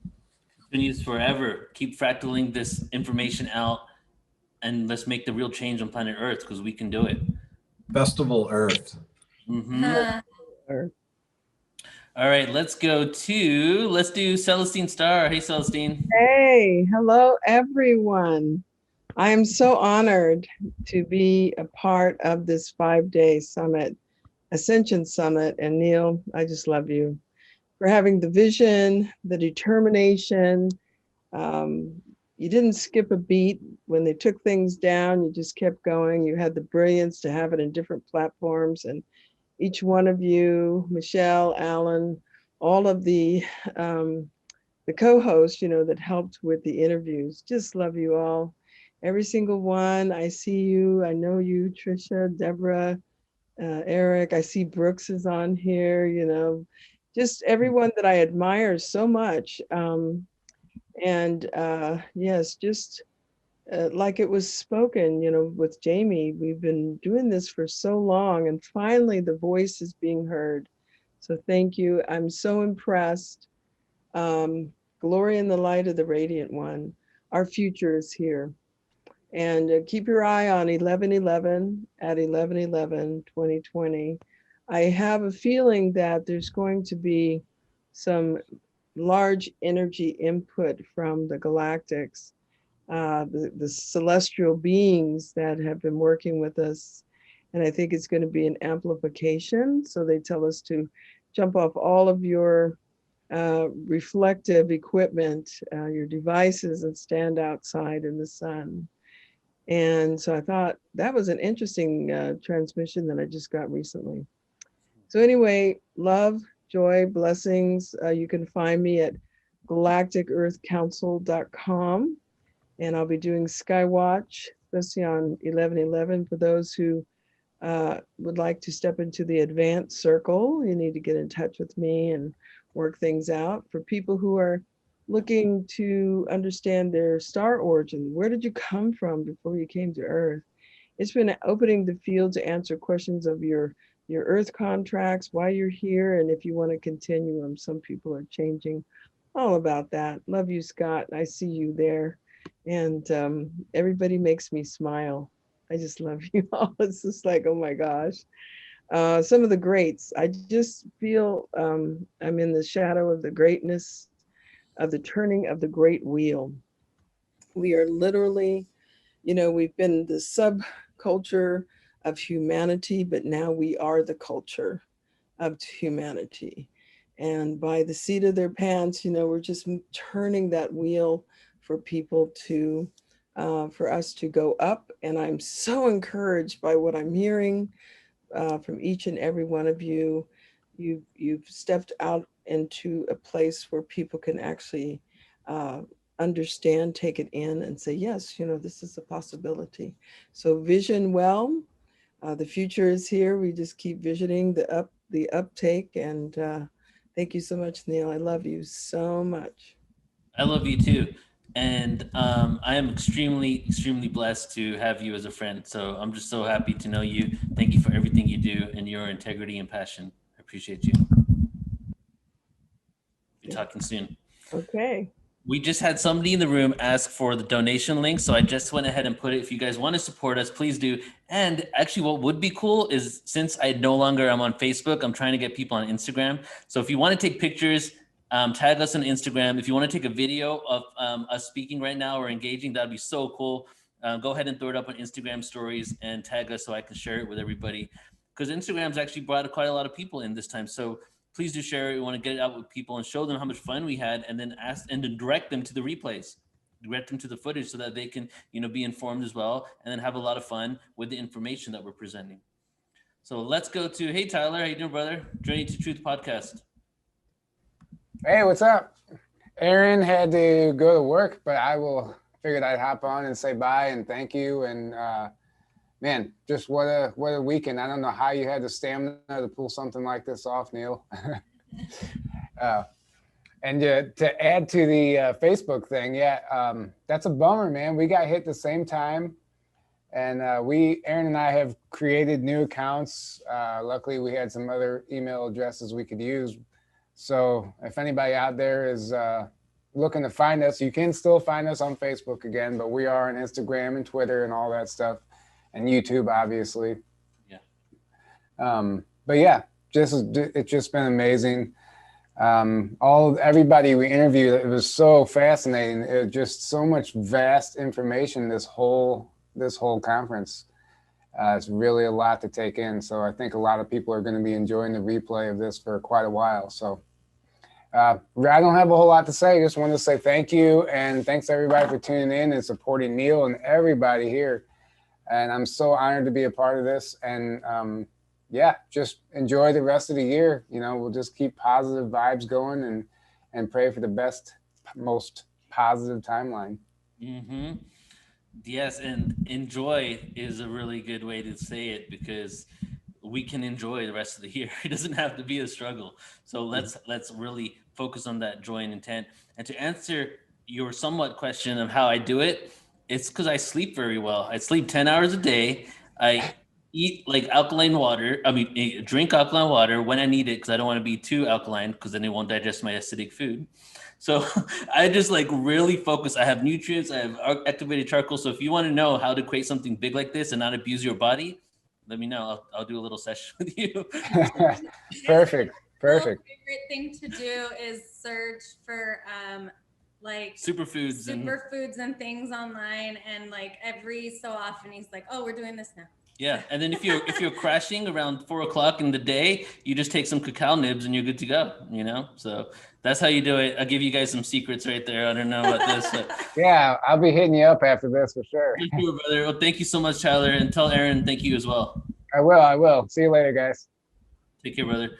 So let's go to brother Adrian Valera. Yeah, I think so. Adrian. Yo, can you hear me? Hey. Yep.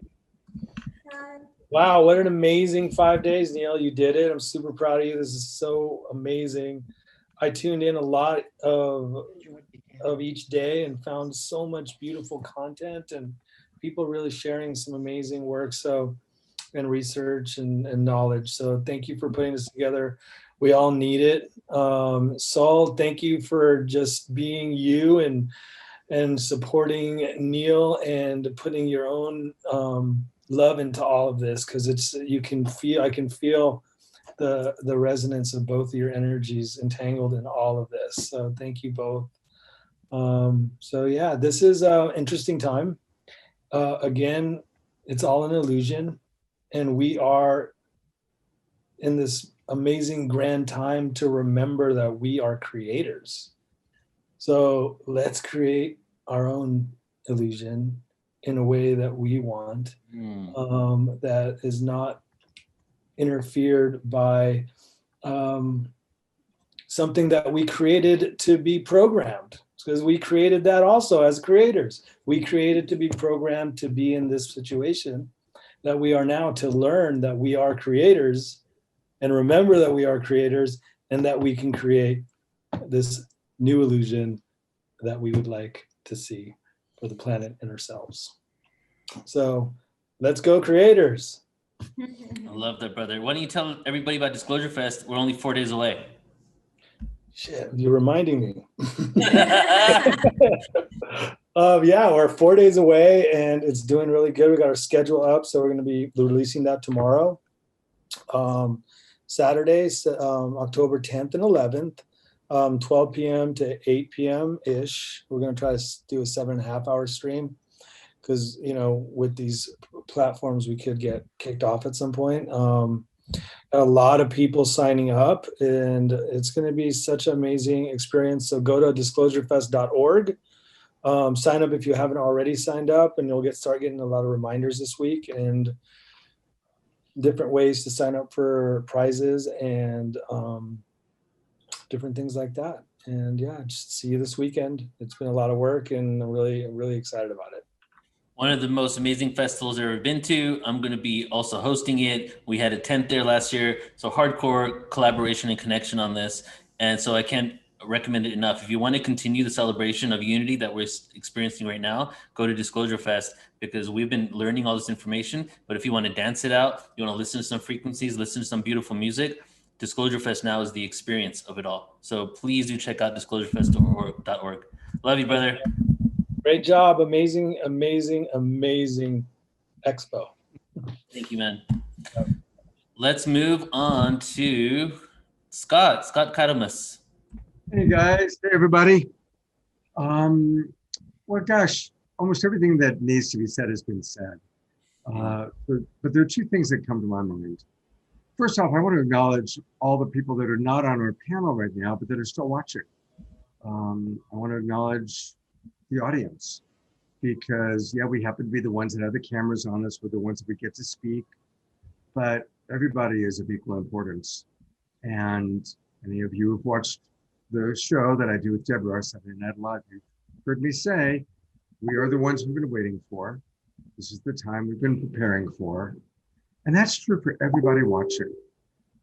Even if your life doesn't seem quite as significant as putting on a big 5-day conference or whatever some of the people here are doing, everybody's life matters equally. Everybody here is a cell in the new world that we're creating. So I just want to acknowledge everybody listening and watching, and thank you for who you are, how you are tuning in, how you are shifting your life, the choices you're making. It's a challenging planet. It's hard being a human being. It's wonderful. It's wonderful to be spiritual beings and be in these human bodies, these animal bodies. Food tastes really good. Sex is pretty awesome. Nature is wonderful. And there's also, it's hard to be in such a dense place where the density is so gross. And almost all the people attracted to this work are highly empathic, highly sensitive, earth angels, starseeds. And so I just want to acknowledge how challenging it is to stay in love, to stay in your body, to stay connected. So my message is to all of you, God bless you. And thank you, Neil, and everybody here for creating forums and opportunities for us to come together, for us to connect, for us to be inspired, for us to get information and education. And let's remember, I guess, the most important thing, that we're here to learn to love, starting with ourselves. There's moments of love that matter. So whatever we can do to have more self-love, more love for each other, even if it's in little ways, even if it's in simple ways, that's very, very meaningful. So that's my message. And thank you, everybody, for coming together in the wonderful ways that you do. Thank you so much, Scott. Appreciate you. Appreciate everything you do. I love the way you communicate, and just so glad to be connected with you. So thank you so much. And yes, that is right. The gratitude component. And right now we're getting a flood of messages of gratitude in the chat, in YouTube, via email. So let's all take a moment to embrace the gratitude that not only do we have for each other, but we have for the audience has for the speakers, the audience has for each other in the chat room, communicating with each other. There is gratitude here that we can ripple into the universe and make it reflected 1,000-fold, 1,000,000-fold.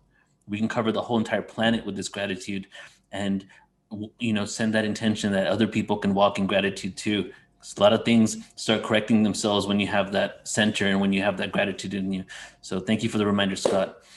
So let's move now to, let's go to Omar. Omar, your video's not on. Are you there, brother? Omar's from Watch Us Talk. He interviewed 2 speakers, Michael Cremo, and oh God, I forgot 5 days. I forgot who the first speaker was, but Omar and I have been connected for a few years. He's interviewed me multiple times on his platform. I just love him as an all-around amazing guy, watches talk, and a great host. So Omar also was manning the chat rooms, doing all these things that I didn't even specifically inform him that I needed help with, but I didn't even know I needed help with until he did it. So that's how awesome Omar is. So hey, Omar. Right on, brother. Thank you very much. I gotta say, when 5 days ago when we started this, I should have said, strap in and put your seatbelts on because we're going on a ride. This was, just an incredible ride. Look, I got goosebumps right now just talking about it. It was just so much knowledge, so much information. But as you recall, my intention was love. Right. That's what I wanted to see out of this. And my God, man, there was, just so much love right here in this Zoom room, on Facebook, on YouTube. Unfortunately, Facebook kicked you off, but, we didn't let that stop us. So, it was just absolute love. I really enjoyed it. The information was just next level stuff. This was, just pure education. And we're on that threshold to expanding our consciousness and our awareness, because if we know where we come from, then we know where we're headed, and we're not going to make the same mistakes as we have in the past. And just like Scott was saying, we live in such a dense environment that we need to just let go and accept everyone, and just love each other. It's not that hard. And I remember seeing I heard earlier something about knowledge and bullets. Right, knowledge to me is far more better investment than weapons of mass destruction or weapons to kill one another. It's just not worth it. And I just want to thank you for bringing everyone together and just having this great summit, and just so much love, man. We should check the Schumann resonance and see if we made a difference there, because this was just global love from all over the world. And thank you, everybody behind the scenes, in front of the camera, and most importantly, the audience, the people that signed up for this conference, everyone that tuned in, watched, commented, shared just massively across social media. Portal to Ascension. Right on, brother. Thank you. I'm just totally honored to be part of this, because we made history. Right on. And I want to give you the opportunity to plug your conference. Take a minute real quick and plug what you have coming up. Oh yeah, I've got coming up on October the 10th. It's called Ishwara. I've got 8 speakers. Some of them were here on this summit.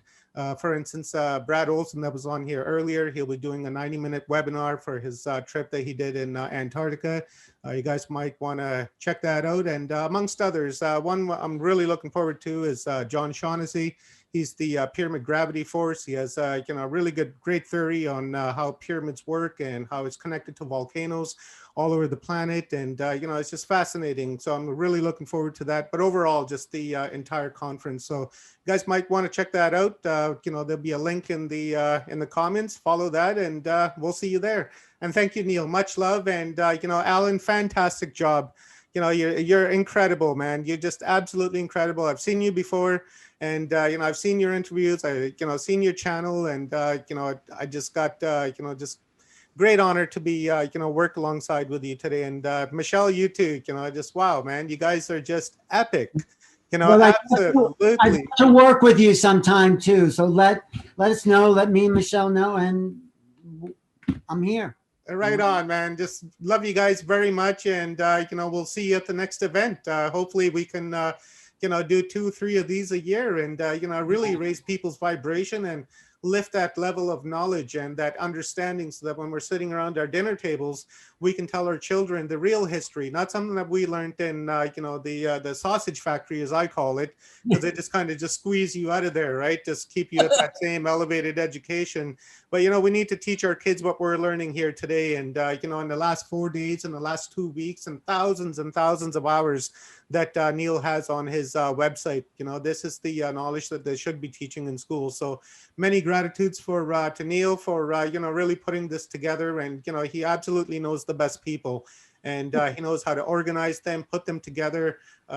Just a true visionary, and I love him very much. He's like a brother to me, and hopefully I'll be in California next year if COVID allows, and I'd love to hug this man. Dude, I didn't cry the whole entire 5 days, but right now I'm almost at tears from that. We almost met in Vancouver a couple of years ago. You and few more words and it would have been one teardrop down my cheek, I swear. I felt him be all like a few times already. No, thank you, Omar. The feeling is mutual, brother. Thank you. Brother, you're an awesome soul. And I love you very much. And I'm so glad we met, because, I was on a podcast the other day, and I was asked a question, who are the 2 people that I look up to, or who are the people that I look up to? And, one of them was you.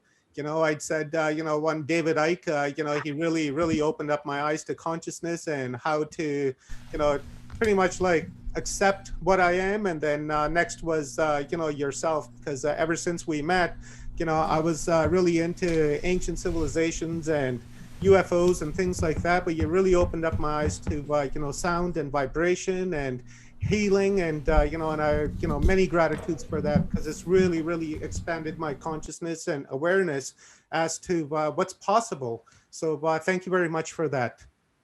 Thank you, Omar. I appreciate you, brother. Feeling is 100% mutual. Love you, man. Love you too. Let's go to, and we did send her energy earlier in the conference, because she is basically working right now part-time with Portal Ascension. Besides Sol and I, she's the only actual other employee, and she assisted with a lot of the emails. She might have put my name on the emails when she responded to some of you. So, and she's been assisting the whole time through this. Really couldn't have done this event as efficiently if it wasn't for her. So Tanya, thank you so much for everything you've done.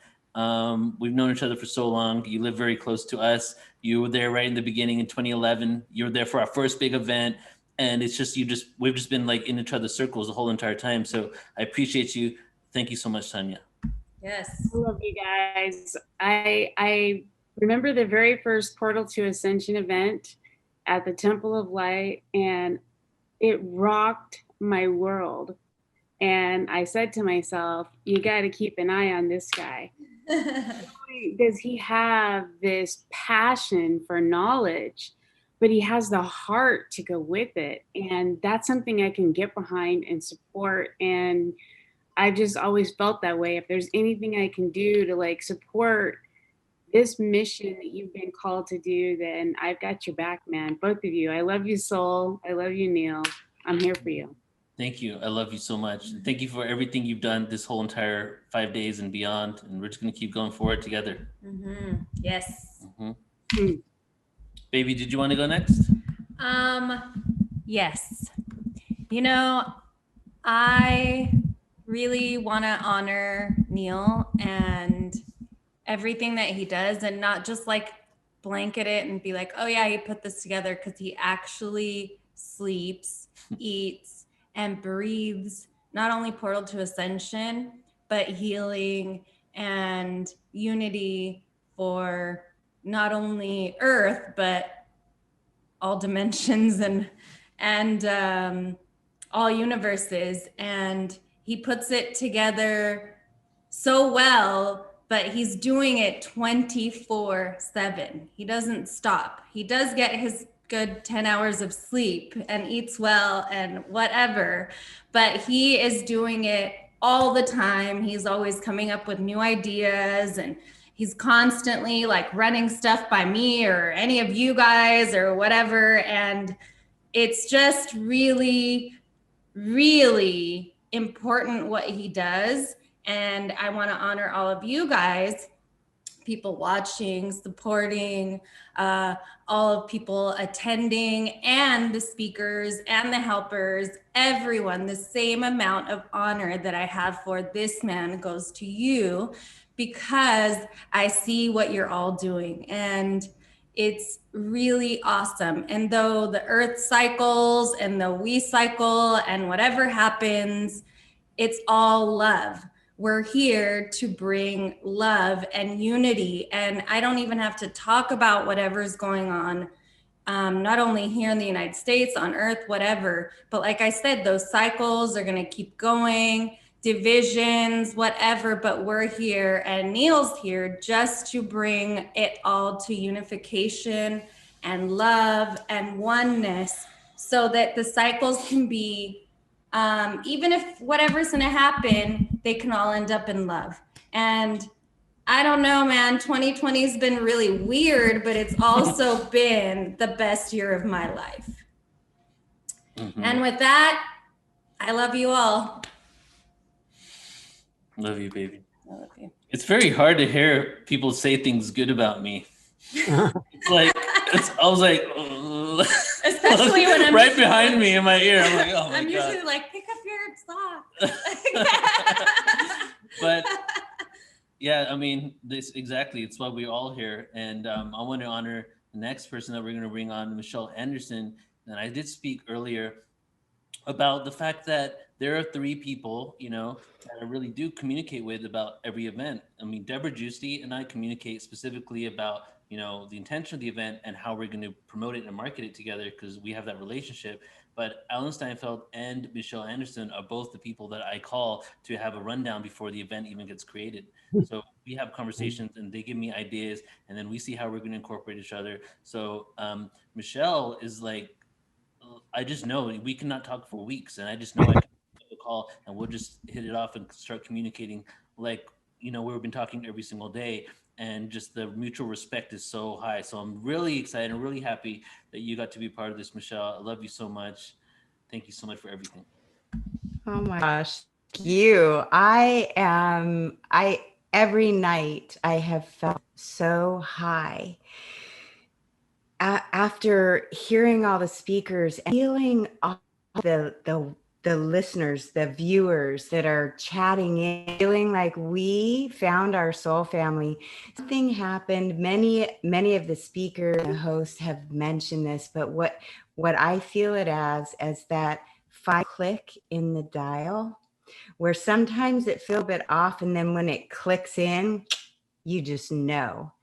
We had a definite clicking in through this event. And I was acting that 4 years ago, when we were going into an election that was very divided, we were going to all of these festivals and conferences to raise the vibration, to get people into their feeling bodies, to emitting that joy and that harmonious feeling, so that we could calm the collective, calm the field. And I really feel like we all contributed to that. I feel our galactic family smiling and being so joyful.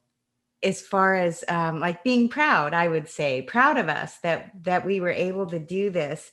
And it wasn't just each one of the hosts and the speakers. It was, like Scott was saying, the listeners were tuning in, and I could just feel everybody was feeding each other even more love, more compassion, more harmony. And as far as talking about what an A team this was, as far as the speakers and the host, Alan and Shariah and Tanya and Sol and Brendan and Tyler and, oh my gosh, Omar, just behind the scenes, keeping the vibration high. If any energy, when we had this happening, we were asking people to send energy. It worked every single time. I love that.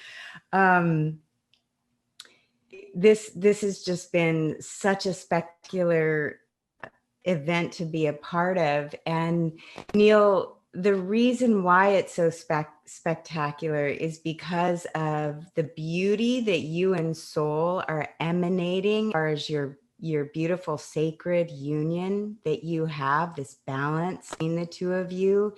I love that you each support each other to move forward, and then to see, I don't know anyone who's ever said a bad word of you, Neil. You're tireless and you have a beautiful heart.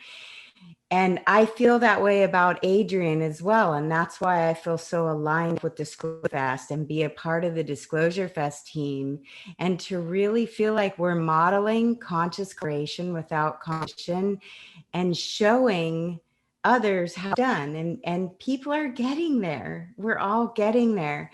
I was thinking back tonight to the very first day and the beginning of this event, when you asked us all to put our intentions into the field, into the beginning of this event. And I wrote to you and said, I wrote my intentions while I was in the bathtub getting ready for this event. So I'm looking back at those intentions, and I see that it all played out.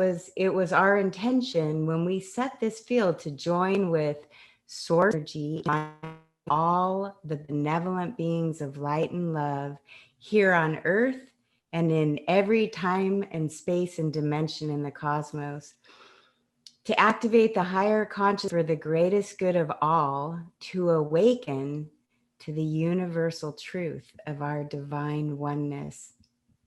Remember, we're all connected and weaving golden threads of energy between us that are strengthened, align with the knowing that every thought, word, deed, action, emotion, it all matters. And to keeping our heart focused on love and gratitude and compassion, forgiveness, kindness, harmony, acceptance, and joy in this connected vision of what we want to see and be on Earth and in the cosmos moving forward. I feel like I accomplished that.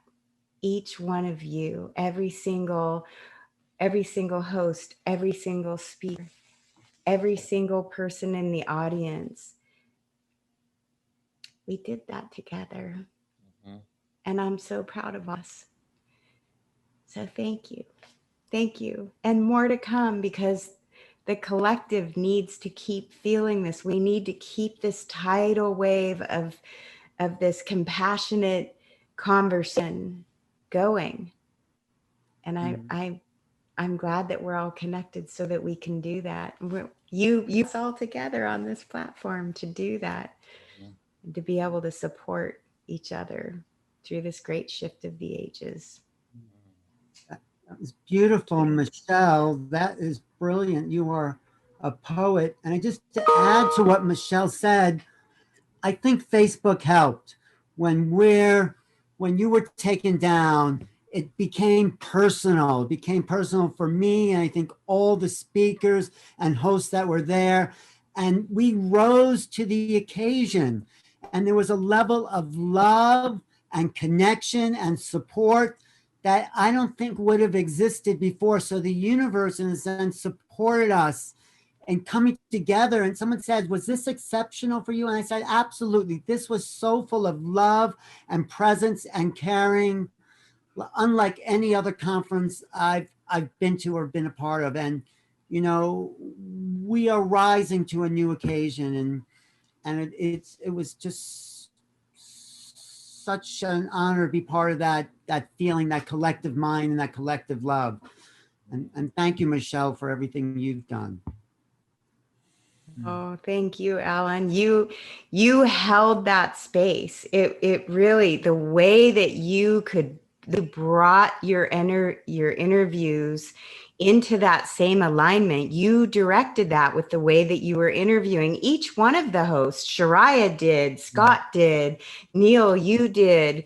I mean, everybody, Tanya in the chat, and Omar, just watching that we were directing this tsunami of love, and seeing that we're all doing this the way that Deborah and Scott are doing Saturday Night Alive, and keeping, you know, this information pumping forward and the vibration really staying there. I know that people around us are feeling it. Even people were writing in their animals were. That's huge.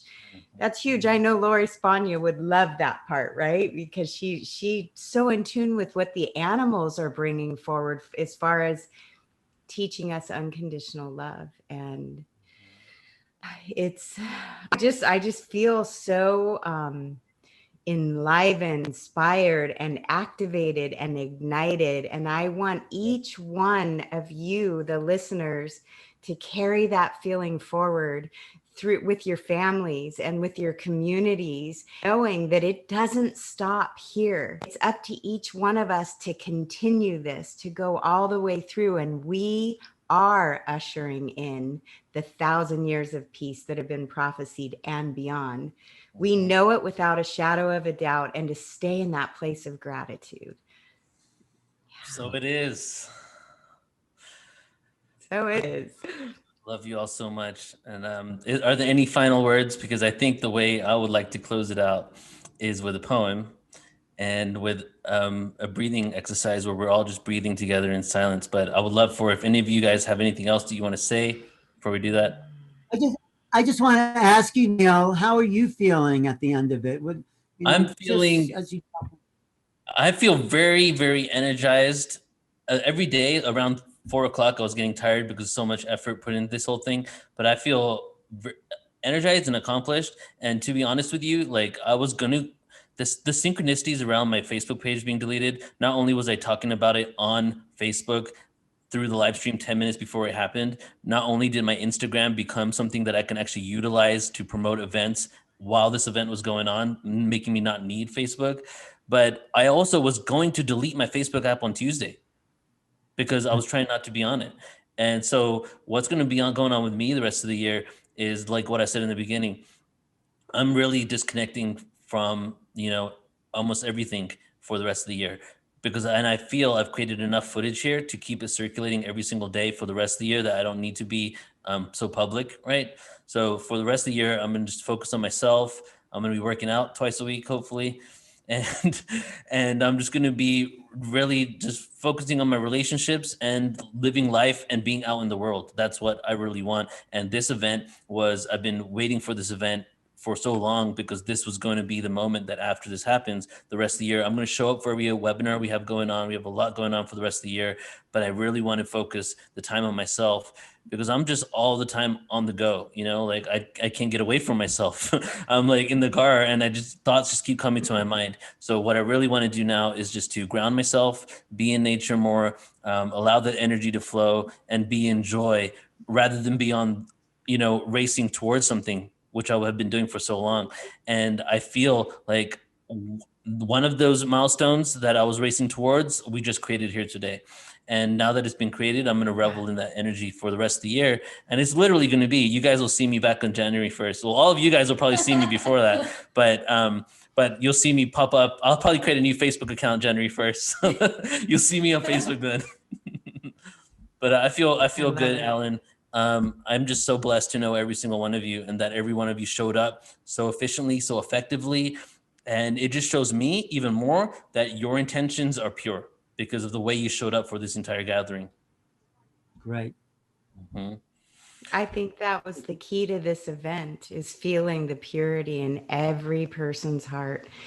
It really did come through so tangibly that there was a lot of purity in the way that you selected the speaker, the way that you selected the host to go with each speaker, because a lot of hosts knew the speaker or admired the speaker. Yep. There was no greed or competition. It was my vision of New Earth. Yeah. It Conscious was the vision yeah, I've been holding that in my heart since I started on Awakening Code Radio and before. Just it came true. It was like a dream come true. And you know what, Neil, I want to say that this vehicle, live stream vehicle, because you know how much energy it takes to put on an event in a hotel or at a venue, we were all exhausted at the end of all the other events we've ever done. Alan, you probably know that after Contact in the Desert or Conscious Life Expo or Portal to Ascension, when we've been in person, I have come home and slept for 2 or 3 days. Because there's so much energy and there's so much going on. This goal, doing it this way, what I feel happened, in all honesty, what happened is you, the viewers, with you chatting in for all of us in space, we all are empaths. We feel your energy. You lifted us with your energy because you were coming in from all around the world and feeling the helpers coming in from the cosmos.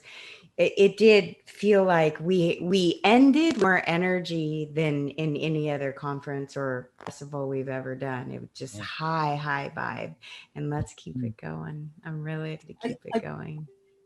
I just want to say one more thing to you, Neil, is that it feels like, and I don't know, but you have this soul growth in this last 5 days, and you can hold a bigger space now.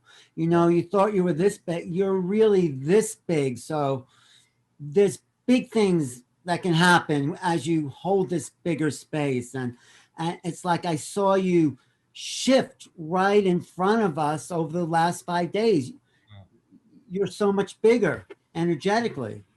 And it's amazing to see that. And Soul is shaking her chest. Yeah. And this is just, right? I want to create bigger and bigger events. Why not have 100,000 people, all focusing on unity consciousness? And that's what it's truly about, is conscious collaboration. What I want to say is that what I want people to really grasp, if anything, is that we have more energy in the energy of inclusion than there is in the energy of exclusion. Those who say that they rule us and claim to have power over us, they are us, which is funny, right? But at the same time, they are actually holding the energy of exclusion. There's a secret that is being hidden from us. We are coming together as a unity. We know the same information is coming to us.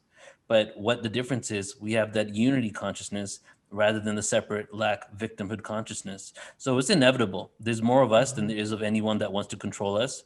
We have the same information in our DNA. We're unlocking it as we speak, and we want to share it with everyone. We don't want to just hold it for ourselves so that we can make some advanced consciousness-based technologies for ourselves, and make money off it. That's not why we are in it. We're in it because we know that something amazing is able to happen on Earth. We can create a shift. The power structures that we have, the societal norms that we have, the way we bring up our children, the unconsciousness of our food, of our upbringing, all those things, we have the tools to resolve.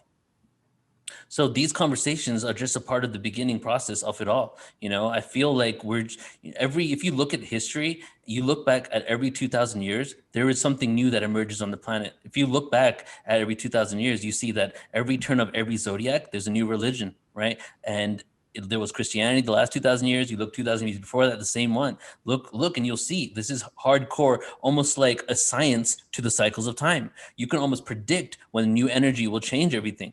Right. And now we're in the next level of that. But the religion now is the religion of non-religion, non-dogmatic spiritualism. That's where we're at. There's no more dogma. There's just unity. So that's why I do what I do. And that's why we're here today, is because we're at the beginning of this stage. We're literally the pioneers of this new reality. Whether it's going to take a year, 10 days, or 5 or 20 years from now, I don't know. I don't care. I'm just going to focus my energy and my love on this present moment. And paradoxically, what happens when we focus on the present moment is we change our future. You know, so that's what we're doing. We're all changing our future together. Right. Neil, I just want to thank you. Thank you. Thank you. You are the awakened hope for humanity, you know, everyone here. And I think there's a difference in having a destiny. It is like the unbreakable destiny. It comes from a higher source. And I think that's where a lot of us here are working from. And so it has to be honored. As they say, all is null and void under the one. And so with that oneness, we move forward. And it's been working since like the 60s, even the 50s, you know, people awakening. We were the children of the chemical age, DDT, opiates, you know, cocaines, and it stops today. You know, it's like, because of what you've done, because of the high level, I could turn on Ascension conference at any point and I would receive the impact. You know, I would receive something I could put in my pocket, in my gree bag. Thank you, thank you, thank you. You held the spirit so high. Everyone held the spirit so high. And it's just, so now it's imprinted. And there was even a place for those who were experiencers. I was so impressed to go forward. There's already companies and places where people can go to get the help they need. I mean, it wasn't like you're just speaking. Everybody wasn't just speaking, but they actually had something grounded. Here, come speak to me. Come, you know, this is where you go, directing people, giving people information. Thank you. We're stepping forward. I'm so honored. Yes. This has been the longest closing ceremony ever, by the way.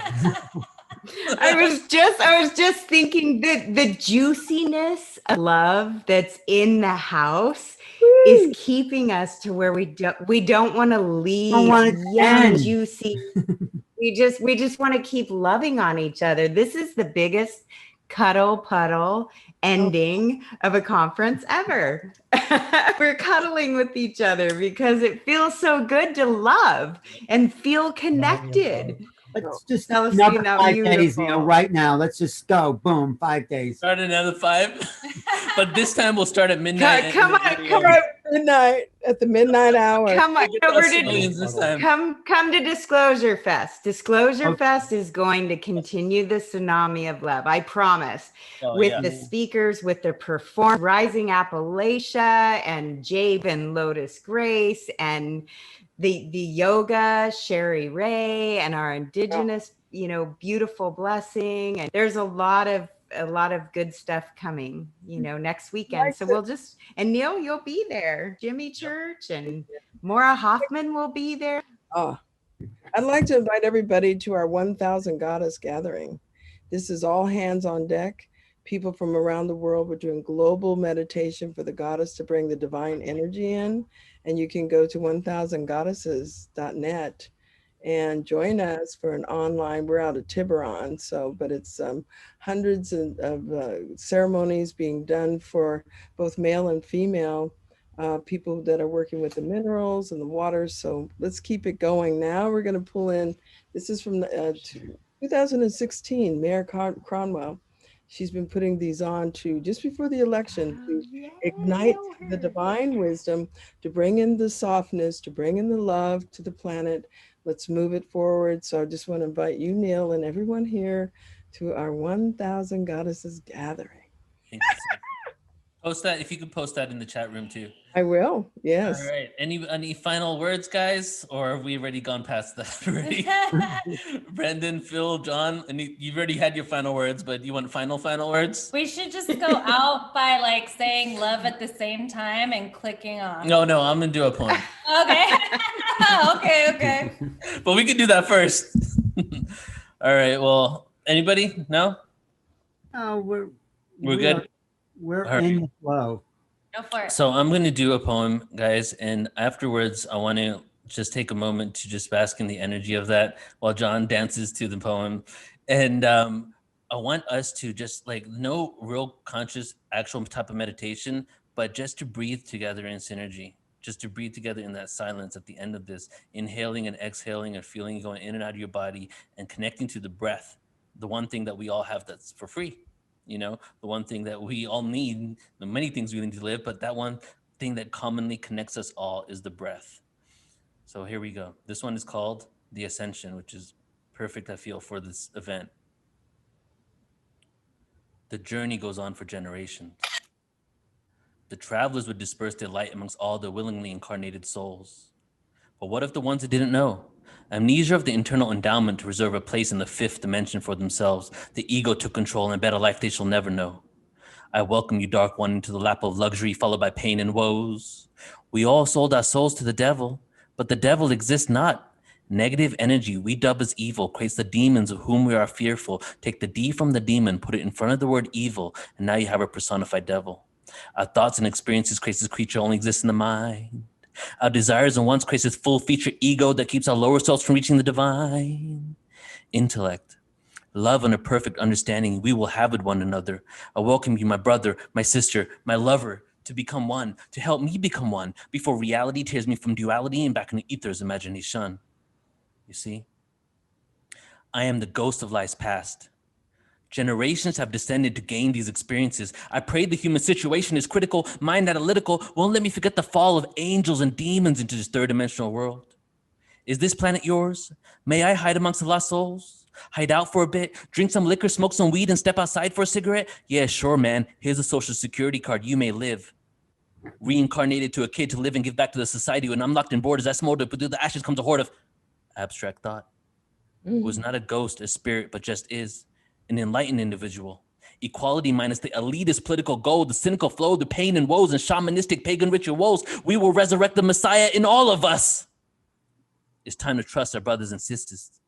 Unity of mind, consciousness, awareness on the rise. The yin-yang intertwined, masculine, feminine lovers intertwined. Spit words from the chakra points in my spine. Relentless, but I still find inner peace helps on the pace of my corrupted mind. Chemtrails, aspartame, fluoride kept my awareness fried. Getting drunk and high to block the constant question of why am I really here?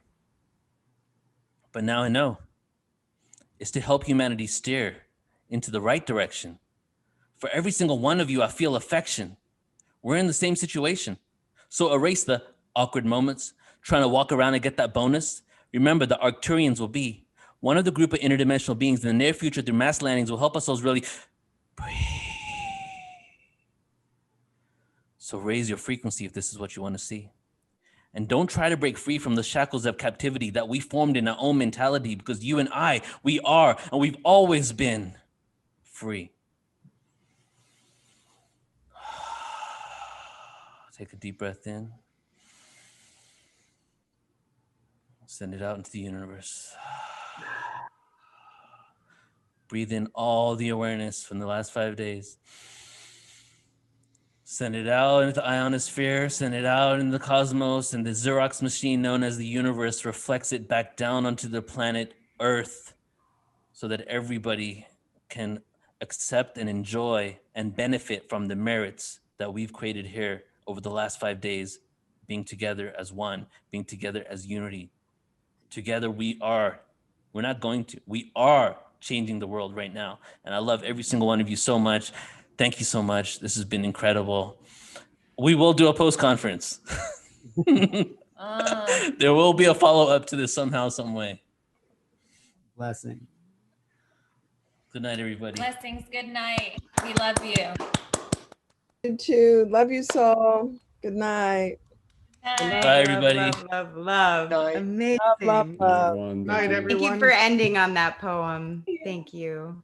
Thank you, everybody. Thank you. Talk to you guys soon. Goodbye. Bye. Room is closing. No. The room is closed.